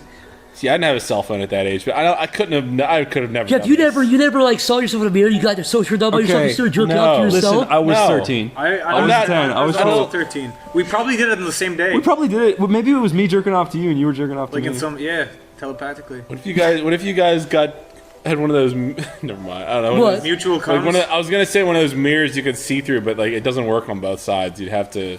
Just masturbating to It's a window. Yeah, it's a window. That is a window. That is a window. Yeah, it's a window. They do exist. Yeah, they exist, Jeff. They're plentiful. You guys are fucking sick. No, Holy let's jerk shit. off to each other through a window sometime. Maybe That'd be so comfortable. We could pretend it's a big two-way mirror. you guys are the And we worst. both come on the glass. You're and we're like, the worst sexual deviants I've ever met in my fucking I'm not a life. sexual You deviant. are. I've done stuff everyone's done. You're like I know little- for a fact You're like you, little zoo chimps. I know for a fact when you were like 10, you spread your ass into a mirror to see what your butt looked like. no, I never did that, but I did stand over a mirror like when I was naked before, like one lying flat on the ground. Shit on it. No, you just look down, you just go, oh, and then you just keep walking. Now you said you put a straw in your dick hole when you put a little ant inside there, let it crawl around. You know what? Actually, I did do when I was young. You know when you're young and you go to bars and you get all the straws and you make them into one huge straw. Yeah. Okay. I I've did done that, that. but I brought it home and I put it in my dick hole and I shoved the other end up my ass and I pissed into my ass. Should we? Can I tell the story about Mike? Mike? Yeah. Oh yeah. I love that story. He got headphones and he put the headphone jack in his dick hole To listen to his dick. And he was just like, it hurt. It was sore. Why did he think that he could listen to his Because he was a little boy. For those wondering who Mike is, he's our good To be pal. fair, too, though, like the dick hole does look like it would perfectly accommodate a headphone jack. Chris, What if you started hearing like did you ever silent signals? fuck a vacuum cleaner like a Hoover? No, the fuck it does not work. And when I saw that in Scary Movie 1 when I was a little boy, I tried it and it hurt, and I was like, So "That you did try it. Speaking of fraudulent, what? American Pie. Fucking He fucks a pie. It's like a 1-inch dick. How is he fucking Let me it? guess. You fucking made a pie to try it. I didn't, but I saw the movie and I was like, fraudulent. The pie's 1-inch dick. You don't need to fucking. All he's doing He's is rubbing his dick Yeah, against but it. the point is a nice hot American pie. What if So it was in this is an the angle? sensation of fucking hot. You're not fucking it. Yeah, but Zach, what if you kind of Have you turn never it vertically and you have kind you of never slide got your into a cock really right hot up bath the and the side? second your dick hits the hot water, you're like, oh yeah, that's good. He's not fucking a pie though. He's rubbing his dick against it like an animal. Feels good, baby. Now, can we touch on the topics that matter? Yeah. Jerking off to a video of yourself jerking off when you're young. Yeah, all right. So, okay, just to clarify, you've covered this in a podcast before. Have you? And myself. I'm still blown away by it. I think we should just go over it again. But you covered this in a podcast? Yes. Which podcast? I don't know, but you weren't in it. Okay, but people can go back to this. I don't know why I wasn't in it. Podcast. Yeah, I don't remember that episode. I remember you and I talking about it on numerous occasions. I mean, you talk about it all the time. Actually, give me one second to think it was. Regardless, we should get your perspective because I need. I think no, it you was know what it the was? hospital one. I was surrounded by you, Chris, and Niall. Okay. All by myself. Okay, so regardless, you say that when you were younger, you filmed yourself jerking off on a webcam. And Chris did. And Niall did. I think they all did. Well, so a video camera's even worse, all right? It takes more effort to transfer the video They got somewhere. turned on by their little prepubescent dicks. No, but you don't record it. And then you masturbate to yourself. No, hold on. Masturbating. You don't record it with the intention of masturbating to it. You record some masturbating. You get. What was the intention of recording? Yeah, what was ever the intention? You're like, oh my god, that's me. Oh fuck, I'm gonna fucking come. When you watch it, you think that. Wait a minute, but you did it. To show it to my dad, dude. But that's right. What would be the initial impetus to even fucking do it? Stamper. You would have to record it with devious intentions to begin with. You're telling me you've never.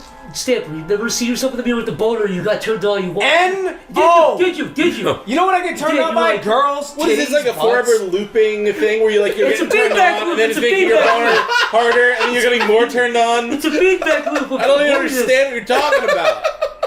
Jeff, I know you do it. You sit in the mirror and you're like, flap your dick back and back. You slide I've it never around. done this. I've never stood in the mirror like this. So if in the initial video you're jerking off and you come too fast, do you get mad at yourself later Yeah. that you came faster in the video? Oh, you can't last long. You're a pussy. I cannot last you. So it's like a little marathon. It's a competition. You're wrong, and nobody does that.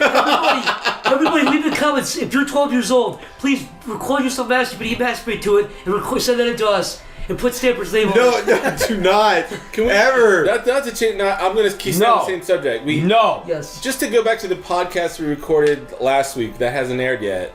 I'd like to get these two their perspective on what is gay and what isn't gay. Okay, Zach. I'm real stupid. You're gonna feel stupid, William Stamper. No.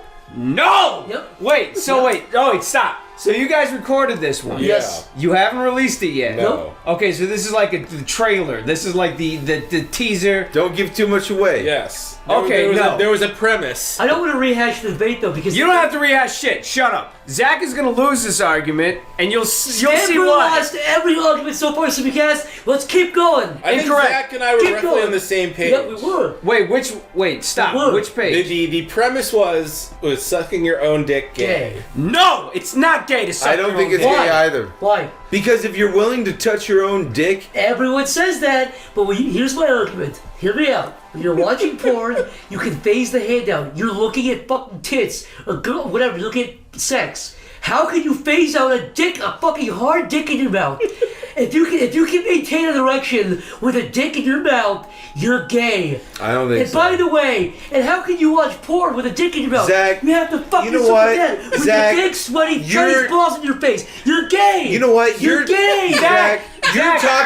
You're talking out of inexperience because the truth is. I'm sorry, you suck your own dick? No, have you? I used to be able to when I was younger. Why? And limber. Have you? Zach, gay isn't a switch that you can turn off and on. Look, if I'm spending private time in my fucking room, I'm not fucking gay because I'm blowing myself jerking off. This was my point. You could be gay, straight, or bisexual. You could be a lot of different things. But an act is gay or straight. An act is, not the person. Right? I don't think so.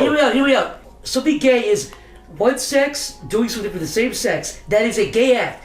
You could be bisexual and do a gay act. You can maybe even be straight to do a gay act. I'm not saying you're gay if you suck your dick, but it's a gay act. No, that is you know what? undisputed. You're That is splitting it. You're splitting it into undisputed. homosexual and heterosexual. I think there's something called solosexual. No. Listen. Whatever When you do touch in the yourself, privacy of your own room is disgusting and nasty, and everyone fucking does it. I'm not saying if you're gay, you're bad. I'm saying the act itself is gay. It is literally by definition gay. I'm a man, and when I touch my wiener to jerk off, that would be gay. That would technically be gay. I was thinking. Phase it out. When you're watching. Oh, what do you mean? Whoa. You're gonna say? Hold on. You're gonna say that you can just phase out homosexual acts? No, the hand. Hold on. Are you telling me you get off to grab me a dick? Dude, you're just my own. You're watching a porno with a wiener going in and out. You're staring at this dude's dick. Is that gay? Nick. What? You're telling me, you just said, you consciously imagine your dick in your hand. Like you focus on grabbing your dick when you masturbate. I don't focus on it, but it's there and it's doing it and I'm doing it. It's a sexual energy, yeah. You can maintain an erection while focusing on grabbing a dick. That's right. I can focus my energy while grabbing my own dick. That's what's called fucking jacking off, Zach. You're turned on by grabbing a hard dick. No, my dick specifically. You're defeating your own argument. Yeah, though, that's because right. now you're saying. Oh, Zach, we can see you backing into a corner right now. Like it wasn't me. It wasn't me. It was the phantom hand. You're maintaining an erection. Hey, when you're wiping your ass, do you Yes. think that's gay too? Because a dude is touching your asshole? No, it's completely different. Look, this was a mistake bringing this up. No, it's not a mistake. When you get older, Second question. Blowing yourself is not question. gay if you can. if you can. Question. Oh wait, Jeff, did you say it wasn't? No. Look, this is last week. I made the point. I said it's a matter of perspective. Yeah. If you're. This is your fault. This whole thing came No, up. I want to hear this. Shut up. This I want to is hear it. Corey's fault. This is Corey's fault. Yeah, This it's is always Corey's fault. fault. I want to know. He's not here, so we can blame him all day Corey. long. If you're sucking your own dick, if you're doing it purely for like the pleasure, like purely for the sensation on your dick, that's maybe not gay. Yes. But That's the same thing if as you're saying with the hand. But Hold on. if you just like the idea of a dick in your mouth, that is gay. Yeah, right. So that's the difference. So that's gay, but it's your own dick. You just defeated your own argument. No, I You didn't. did. No. It's your own dick. Dude, you're Zach, seriously It's your own split. dick. You're seriously It's your own dick. Hold on. This Nick, is gonna Nick, tear us apart. If you're sucking your own dick and you're getting hard to the fact that there's a dick in your mouth, does that make you gay? It's your own dick. Is that what you're talking about? Also, did this all crop up because you have these fucking conflicting things in your head? I go to sleep fine. I don't think about sucking my dick. Dude, this went on for like 45 over an hour. And by the way, so let me ask you this. Dude, you're misguided. You're totally wrong on this. No, prove me wrong then. Say something.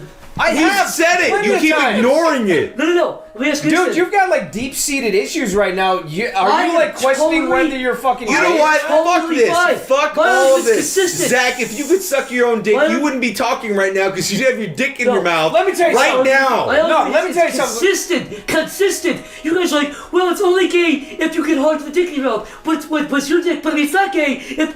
You guys are inconsistent. I am consistent. I go to sleep like a baby. And by the way, when I sleep, there's not a dick in my mouth. That's right. So if I go into my bedroom and I put a butt plug up my ass and I put high-heeled shoes... Yeah, oh, okay, now. Yeah, well... Yeah, hold on. I would say if you're Not fantasizing you put a dick up your ass, that makes you gay, yes. Yeah, okay, I see what you're saying now. So your It's all whole bitches. argument is fucking bullshit. Why's that? Because you're saying blowing yourself is fucking gay, but now there's like No, variables thrown into it. No. I said it's all the mentality. That's my argument consistently.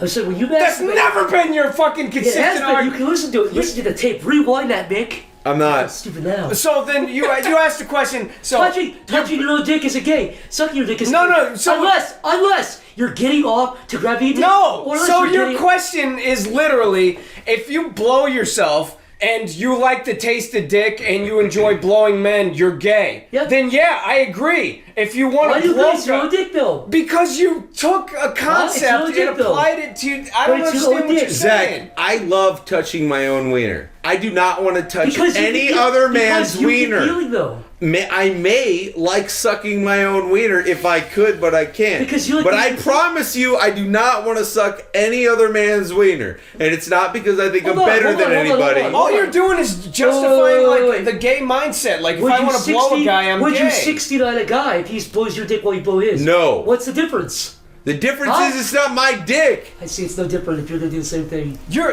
initial argument is just nonsense. It doesn't make It's any all sense. mentality. If you're getting up to the idea of a dick, Dude, Zach, your argument is seriously like this. Hey, if you really want to suck a dude's dick and you blew him and you enjoyed it, you're gay. I'm punched out. It has nothing to do with me blowing myself. Swallowing your own cum gay. I shouldn't have brought it up. Vic. Yeah, you brought you, Jeff. You're the one who opened up up this Pandora's box of dick sucking. It's almost you over. did this. No, it's almost over because Zach is totally fucking wrong. Nick, it's swallowing your own jizz gay. It's coming in your mouth gay. You should have been here last time. The neighbors are hearing us screaming. Nick! Corey was... It's jizzing in your own mouth gay. No! Why? Because I'm not a closet homosexual. Jizz in your mouth! I'm not a closet That's the gayest thing homosexual like you can do. you. There's fucking cum in your throat. That's the gayest thing you can do, period. Look. Full stop. There's cum. There's a dick coming in your fucking mouth. The gayest thing I can do is be gay and fuck like 30 guys in a row. You spit in your mouth all the time. That's not. Are you comparing? Have you ever eaten the crud out of your fingernails? No, I don't eat snot either. You've never. No, absolutely. Ever. Absolutely. You suck it out of your goddamn nasal lying son of a cavity and you bitch. swallow it. It's impossible not to You- swallow your own snot. You know what? I respected you, but there's no yeah, way. sorry that I don't swallow my own cum and they'll call myself straight. I didn't afterwards. say- I'm straight. I'm straight. I swear to God, I'm straight, man. I like girls. Oh, give me that dick now. Come to my throat. I'm so straight. Please, Daddy. I'm sorry. Let me debunk your entire question right now before we move on to the next topic, alright? Fucking guys in the ass is straight as long as I pretend it's not gay. No. You're in the closet, Snapper. You're in the closet. Admit it. Zach, if there was a clone of you, a straight up clone, Yeah, would you fuck your own clone? Suck your clone's dick gay? Would you suck? Would you No. let your? Hold on. Would you let a clone of you? What suck is your own fascination dick? with being gay? Like, you have problems, No, man. not people. The act. Is the act gay? Not as a person gay. What problems does this solve if you had the answer? Because it's debatable. The fact we're having that's why it's interesting. We're debating it. Is sucking your own dick, is that a gay act? Hey, listen, I'm not gay, but I'll suck my own dick. I'm not gay, but I'll fucking do up the ass and he'll let him kill my own ass. See, now you're just stretching, fucking Sarah Palin. Fuck you, This dude. is a What does very that mean? divisive topic. We were saying like if you made a clone of yourself, man. I don't know. You would never fucking mind. First of all, I No, would what if totally Corey fuck Fiverr- myself. I would totally fuck my clone. Is that gay? Because we're on the same page. I wouldn't fuck my clone, to be honest. Would you let him suck your dick, Nick? I might let a clone suck my dick, but I would not fuck my clone. Truthfully, I would try to fuck my clone, but it'd get really weird, and we probably would never do it. Corey was. Oh my God, where do I even begin with that? He was saying Corey like was saying that you could fucking suck your own clone. but he's like, what? It's not your clone. It's you from a mirror universe, where it's not your clone, Yeah, but it's you you. tried to make it It's you, about- but it's not you. It's like this deeply philosophical shit going on. Therefore, I it's have no okay. Was idea that what the justification for being okay? Yeah. Oh, okay. No, but the Chris said if your body split into yours and you that sucked your dick and then you went back to one person, then it's not gay. I was looking at it like a sci-fi. Well, yeah, so if that was the case, then it's That's not like gay, a then that sci-fi horror debunks you film. again. I think that is gay. It's Chris said it wasn't gay. You're both you. You're not. It's not a Zach, clone. you were it's so you. wrong. It's like the weirdest porn. And you'll that see you would why. ever watch. You're gonna feel stupid. Our loyal followers are gonna write out nice little paragraphs as to why you're a fucking dumbass, dude. Your whole theory is so twisted, Yeah, but I don't consistent. broken. We're consistent. He is semi-consistent. He's not totally consistent with your on the same bullshit page. Jeff, we're on the same theories. page. Kinda, yeah. Yeah. Sort of. See, yeah, semi, kind of, sort of. You are yeah. obsessed with this stuff, though. You brought it up. I didn't bring it up. I'm defending my points. I'm gonna throw the next. Yeah, person here's in. exactly what happened. Sabrina, I don't know if you. Sabrina's like, do you think Zach hates gay people? Really? She said that to you? A little bit, yeah. And what's your answer? I don't know. That was, I guess. Hold on. We're all I guess here. that was the impression. Let's you gave ask off. Zach himself. Do you hate Or gay no, people? I should say maybe she said it in a nicer way, but she's like, do you think he There's doesn't no like nice way to say No, it. let's be honest then. We're all here. I'm What just do you saying, think, Zach, Zach? woke up one morning and he had an epiphany and a lot of questions about himself. That's all I'm saying. Well, you don't get to do this. And now, I did not know. and now he's pinning it on You me. lost me. You lost to the shit argument. You lost to the Halloween. You're gonna lose a third time. I did not lose on the Halloween argument. I won that by a fucking landslide. Zach, it's been 25 seconds since Halloween is a superior holiday, and you need to fucking acknowledge that. It's You not still a fucking haven't lie. That's answered that. facts. Snapper's right, by the way. You still haven't Of answered. course I don't hate Halloween gay is people. better. I don't give a fuck. I'll watch a dude fucking another dude. I'll get up to it. I'll get horny. I'll come on a dude. I'll fuck him in the ass. But it's not gay. And I like gay guys community too. And I like gay guys community. I'm Oh, you simply, let them. I'm simply all allowing those faggots to fuck each other.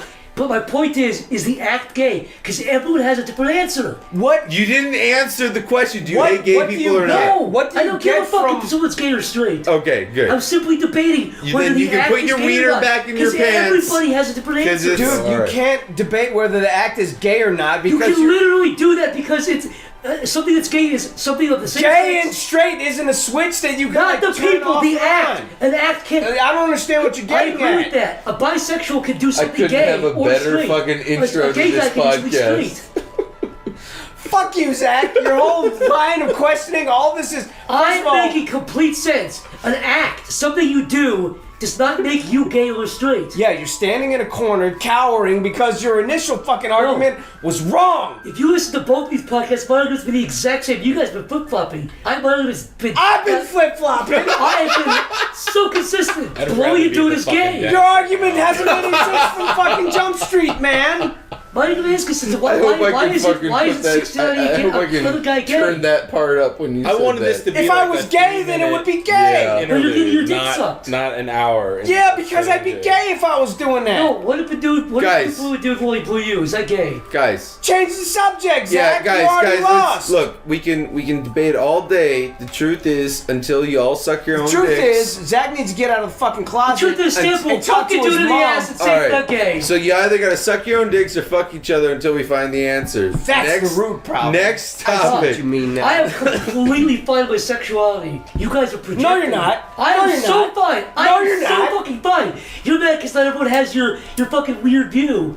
Of what? No, you're mad Yeah, because what? you don't have my weird view and you're confused. So you call the weird sexually. view. I am totally fine with your view. I'm totally fine with my view. You think I'm weird because I don't like buttholes. I'm not You fine. think I'm hiding not fine something. with your view. I'm fine with my view. I'm not Exactly, fine with your because view. you think I'm You're a hiding little something. bitch. You think You're- it's extreme. Look, homophobe and piss drinker. Let's just Jeff, wrap you this said you up. hate gay Yeah, that's guys. right. We have both of them. Listen, man. What? I'm gonna get that enough from everybody else. I don't need it from my best friends. I'll let it slide this time. Jesus Christ. No, it's okay. I'm sorry, man. I listened like 90 minutes of Corey screaming about this on the other podcast. All right. So listen. It's obviously a hot topic. All right. So let's just agree that Zach is wrong and move on to the next topic. All right. What was his name again? I know what you're talking about. There's tons of pedophiles in Hollywood, though. What's his name? It doesn't matter. There's pedophiles everywhere. There's 2 in this room right now. Can you unravel the mystery on this week's Scooby-Doo? Who's that pedophile? It's Jeff. How did you guys know I was horny for kid butts? I just look. Stay tuned next week. I just draw little faces on my dick with magic marker, and I'm like, hey. You squeeze the dick like, hello. Yeah. Strangle it. So it's like you're literally jerking off a kid. It's Yeah. just like...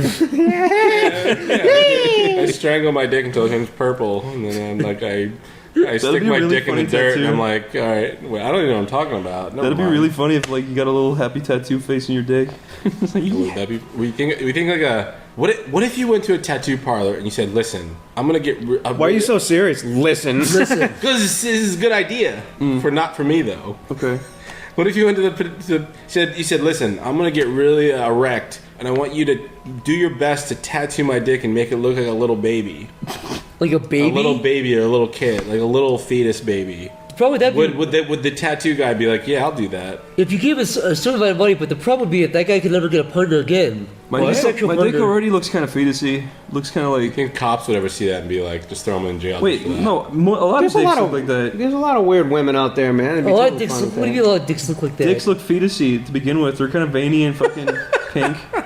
You look at a lot of dicks? It'd look more like a Look at my fetus if it dick. was limp. Oh, Do your guys' dicks curve to the side? Yeah. no. Mine does. Talking about It curves to the side. Mine's kind of bendy like a banana. It's kind of curves crooked, upwards. broken dicks. Mine zigzags. Are you telling me your dick doesn't curve to the side? I'm sure it has a bias to one side When you're- slightly, but when That's what I'm saying. It It curves doesn't fully bend. erect. No, or mine doesn't normal, fucking do a or when you're 90 degree. flaccid. Yeah, it pipe does. angle. Come on, someone took a hammer and smashed your dick sideways, and that's why it's like that. Stamper, we've talked about this before. This is a safe place, Zach. Just because his dick points north.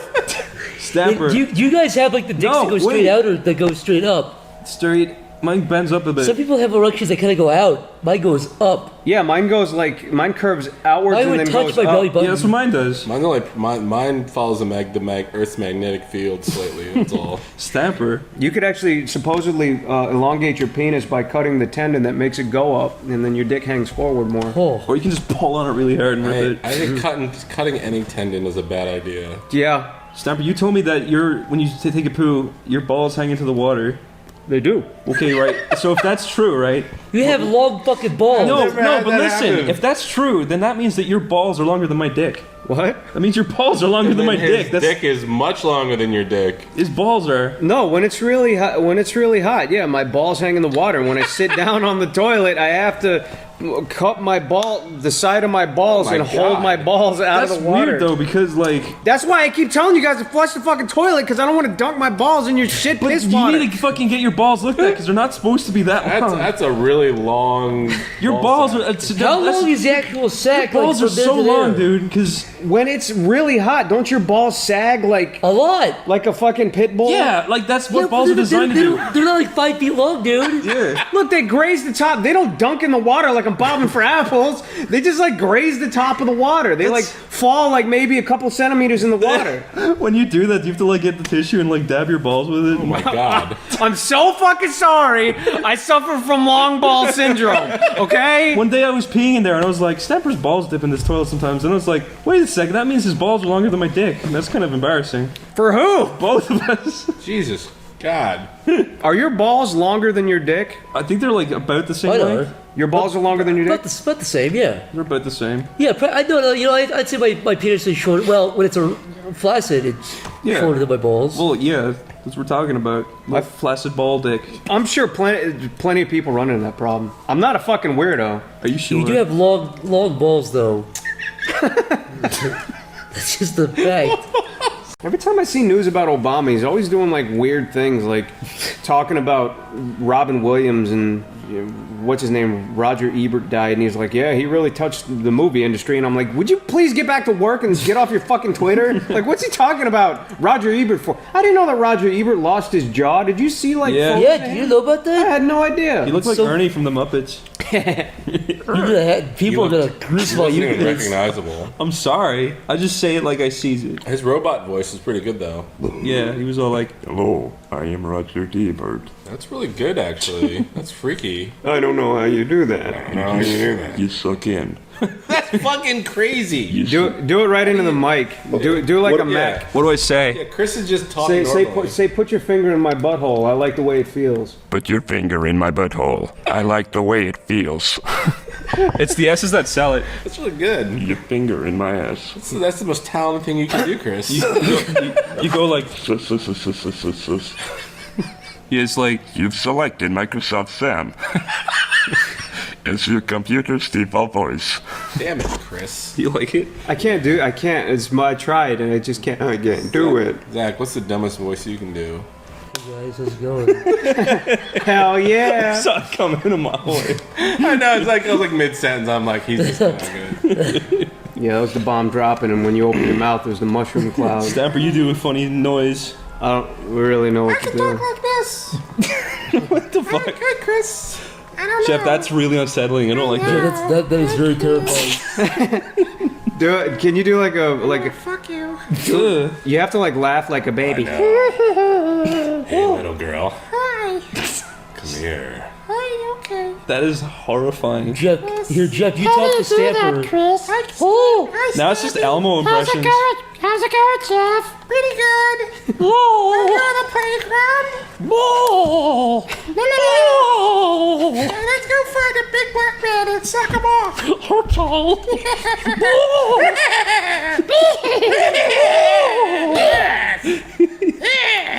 I don't have any wacky voices. Stamper, the funniest thing you can do is the What? do your scream.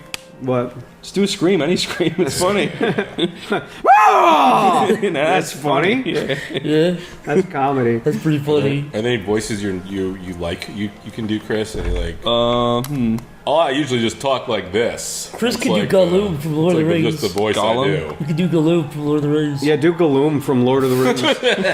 Hello, I'm Gollum. No, I couldn't do it. I want the Performance braces. Yeah. Yeah, that's pretty good. I can't do it. I can't do it. I can't fucking do it. It's so frustrating.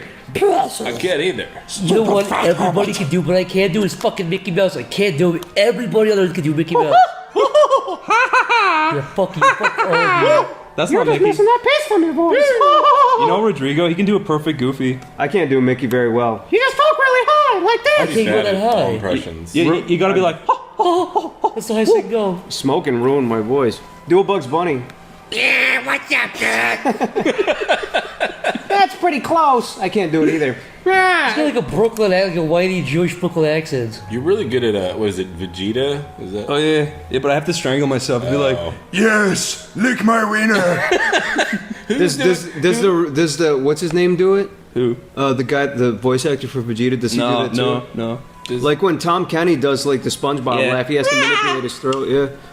And Mick is really good. It's like Mick did Goku, right? Yeah. Mick just has a Goku He nailed voice, that though. somehow. I don't know how. He can do Vegeta better than me too. See, I that's just what wanna I'm do talking about when people are like, you're a voice actor, Stamper. I'm like, hi, hell no. Yeah. Like, Mick is a voice actor because he's got range. You throw anything at Mick, he's like, I don't know, I'll give it a shot. Say, hey, Mick, can you do John Rambo? And he's like, I'll give it a shot. I'm John Rambo. And then do it perfectly. You're like, shut the fuck up, dude. He did Snape from Harry Potter perfectionally. Oh, yeah. Oh yeah, he did. It was like unbelievable. He like rolled like he had cheddar in the back of his throat, like Ronald Weasley. I don't know how he did it. I have no fucking idea. God, he's getting such a hard on right now listening to this. I know, He's gonna fucking post about it on Twitter.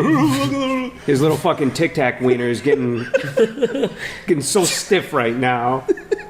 Concept. Chad, you and I had like you were kind of involved with this impersonator. I had a DeviantArt a couple years ago. Yes. Yeah, do you remember this? Yeah, Is this the guy who created the alt account of you? This is a guy who called. He didn't even use my username, which is the bizarre part. He used Shad's. He used a variation of Shad's username. Like a weird. His name was Do the you know Shade Man. he thought your name was Shade. I know. He thought you spelt it wrong.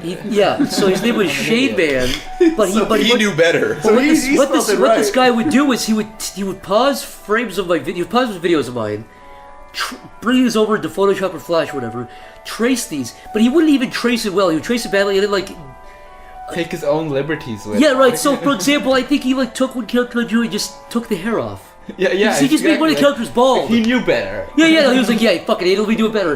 But so this kid was probably 13, 14, and he comes up to Shade Man, said it was me. So he'd be like, hey, do a video or whatever. What? But the bizarre part was when I scrolled through the comments and I found this person, I can't remember, this was 2 years ago, I think. I found this person who said like, I love you, and I was like, oh no.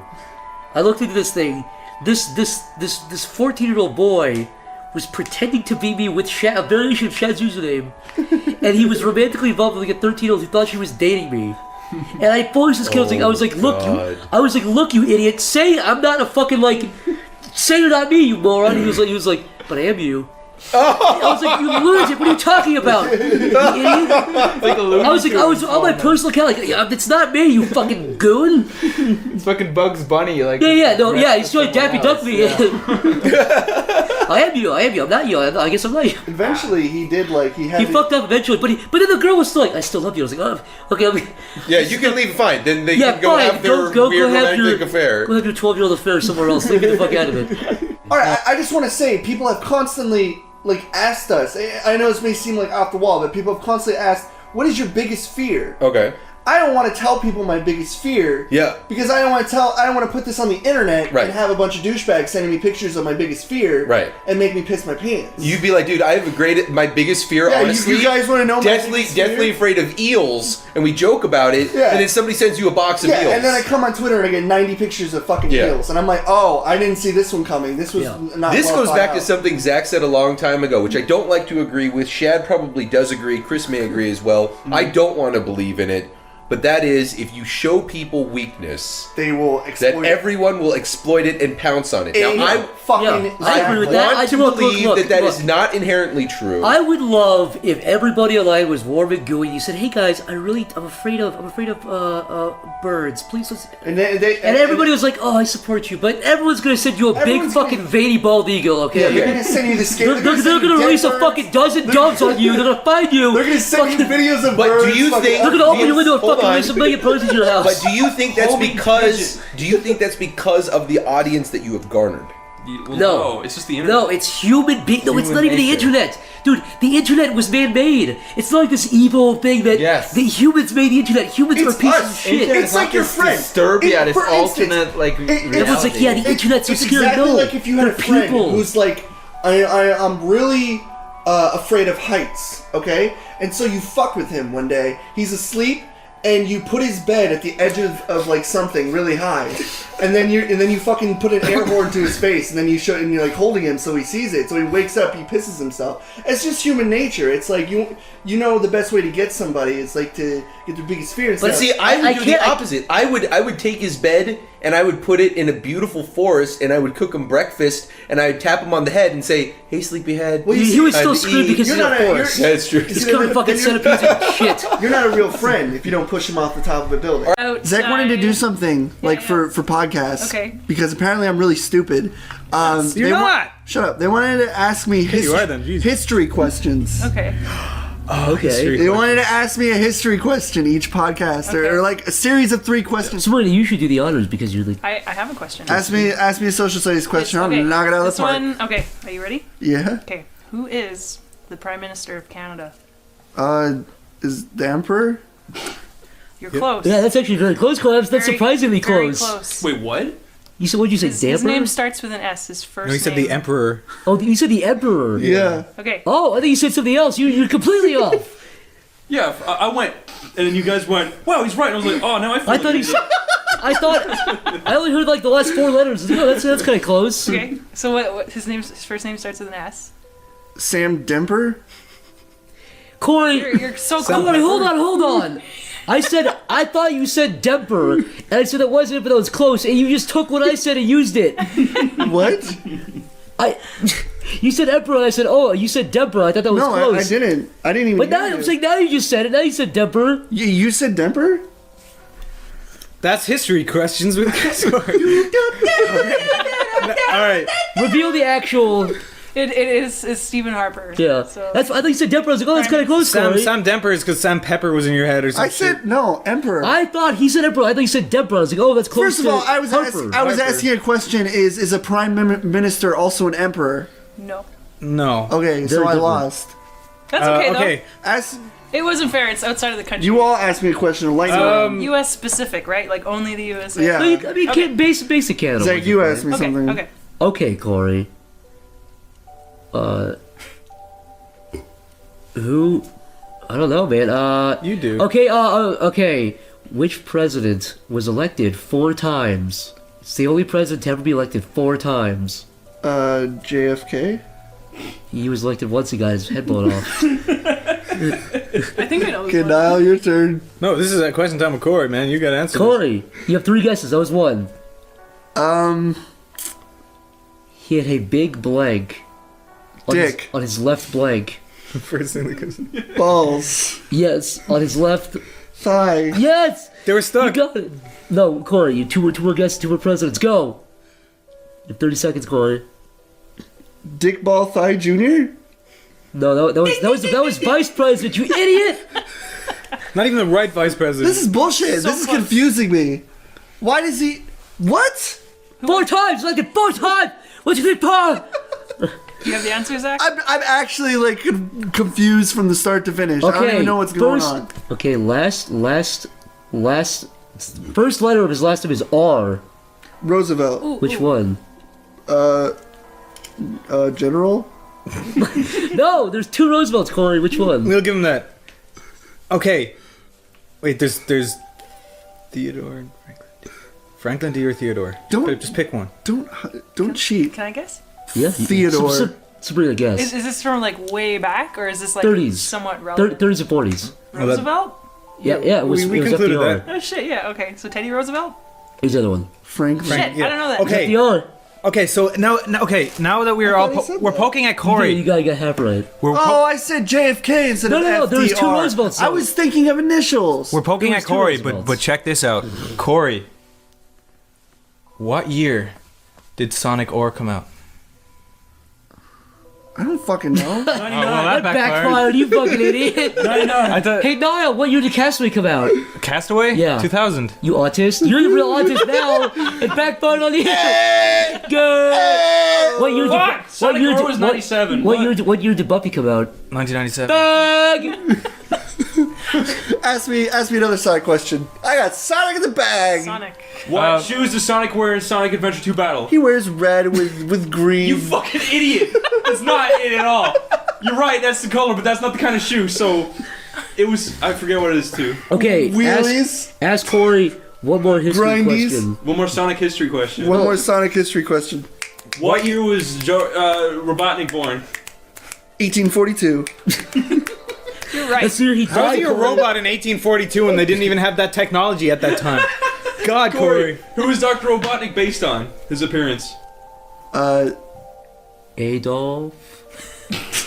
Roosevelt. Yes, He yes. is! Yeah, He actually is based off Roosevelt. What? The first one, Teddy shit. Roosevelt. He's like that one guy who smiles with his fucking like Also- glasses. Wow. Also, fun fact: the The teddy more you bears are know. after Teddy Roosevelt.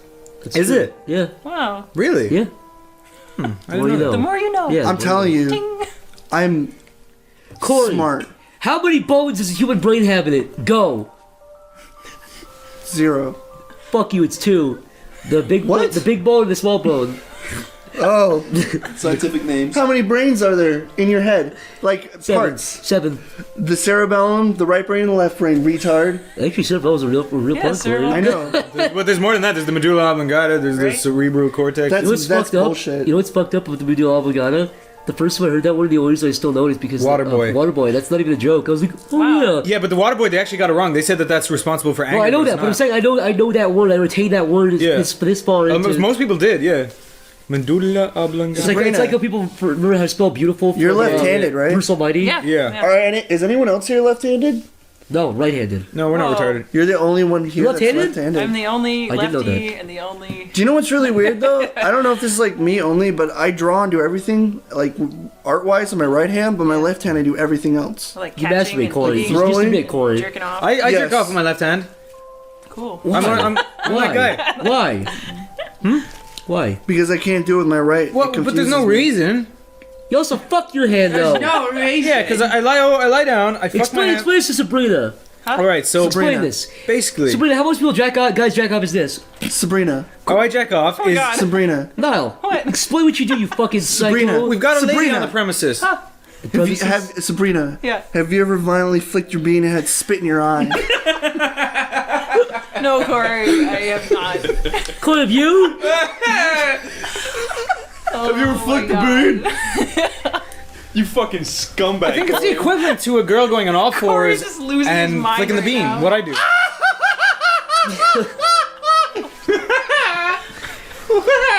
Niall fucks his hand. Corey like, flicks like, the bean like first. Charles, like Ted Bundy. That's not what. No, what you do is you grab your dick and you fuck your dick when you're lying flick down. the beans of underage teens. No. I'm sorry. Corey, would you rather flick a girl's bean or potato? Potato. If I pull the bean out, will it turn into a penis? Would you masturbate over the potato? What? How stretchy is the labina? The labia. What? The Latina? How stretchy is the labia?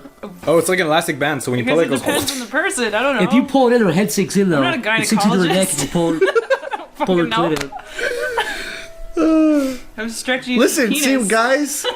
see, guys can have stretchy penises. I got a stretchy dick. I can stretch it all the way up to my mouth. Did you? And blow into it like a It's balloon. like one of those Armstrong toys. You could like shut it in True. the door and walk away. I have a question. I have stretchy balls. I can like cover like over a dinner Yeah, table. Niall can like when he got stuck outside the flat once, right? And he wrapped his balls up over his body and he stayed in like a tent overnight. He blew hot into his hands. You know, when I was a kid, my brother and I used to take baths when we were like 2 together. We were like 1 or 2. yeah. No, I didn't fuck him yet, but not yet. But I used to. Why did you go to that twice? We used to. I fucked my brother with it, but I used to pull my balls out as far as I fuck your could. brother? We used to call call them flying squirrels. Pull our ball sacks, get all the That's way what out. I used to all the way do. up, be like, ah, it's a flying That's what squirrel. I used to do. Because it looks like You that, know because what it has I like used to backwards, do? it has the veins. That gross you hold it up, circumcised you hold cock. it up to a light. Remember yam cock with your fucking What? dick cheese? Zach, you hold it up to a light, and you can see. I can't get into this debate You can again. see What? the sperm. What? You can see it fluctuating inside your body, Sabrina. Have you guys ever wrapped your ball thing up over your dick like Yes. like a big Sabrina, fat have you tumor? ever? No, but I want to do that now. No, all you gotta do is Wrap your push balls. roll your penis into itself and then pull your ball sack over it.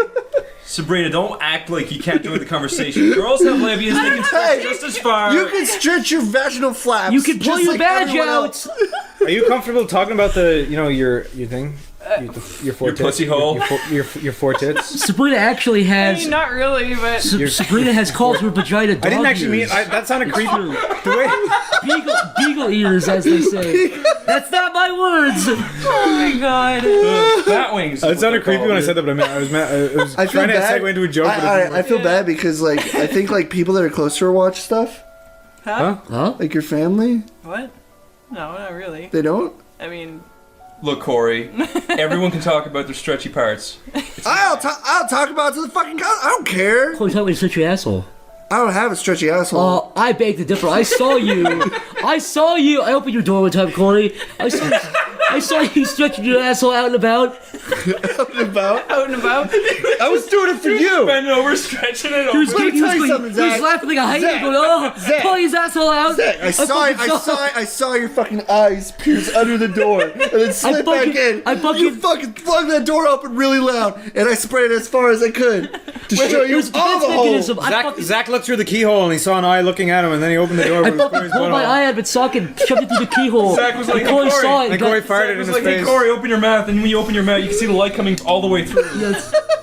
The whole time you were listening, I was rubbing my hubcap penis like a DJ scratching a record. Thicky. Join us next time on SleepyCast, where I'll put pocky sticks in my dick hole and shoot them up in the air with my pee and catch them in my mouth. Goodbye.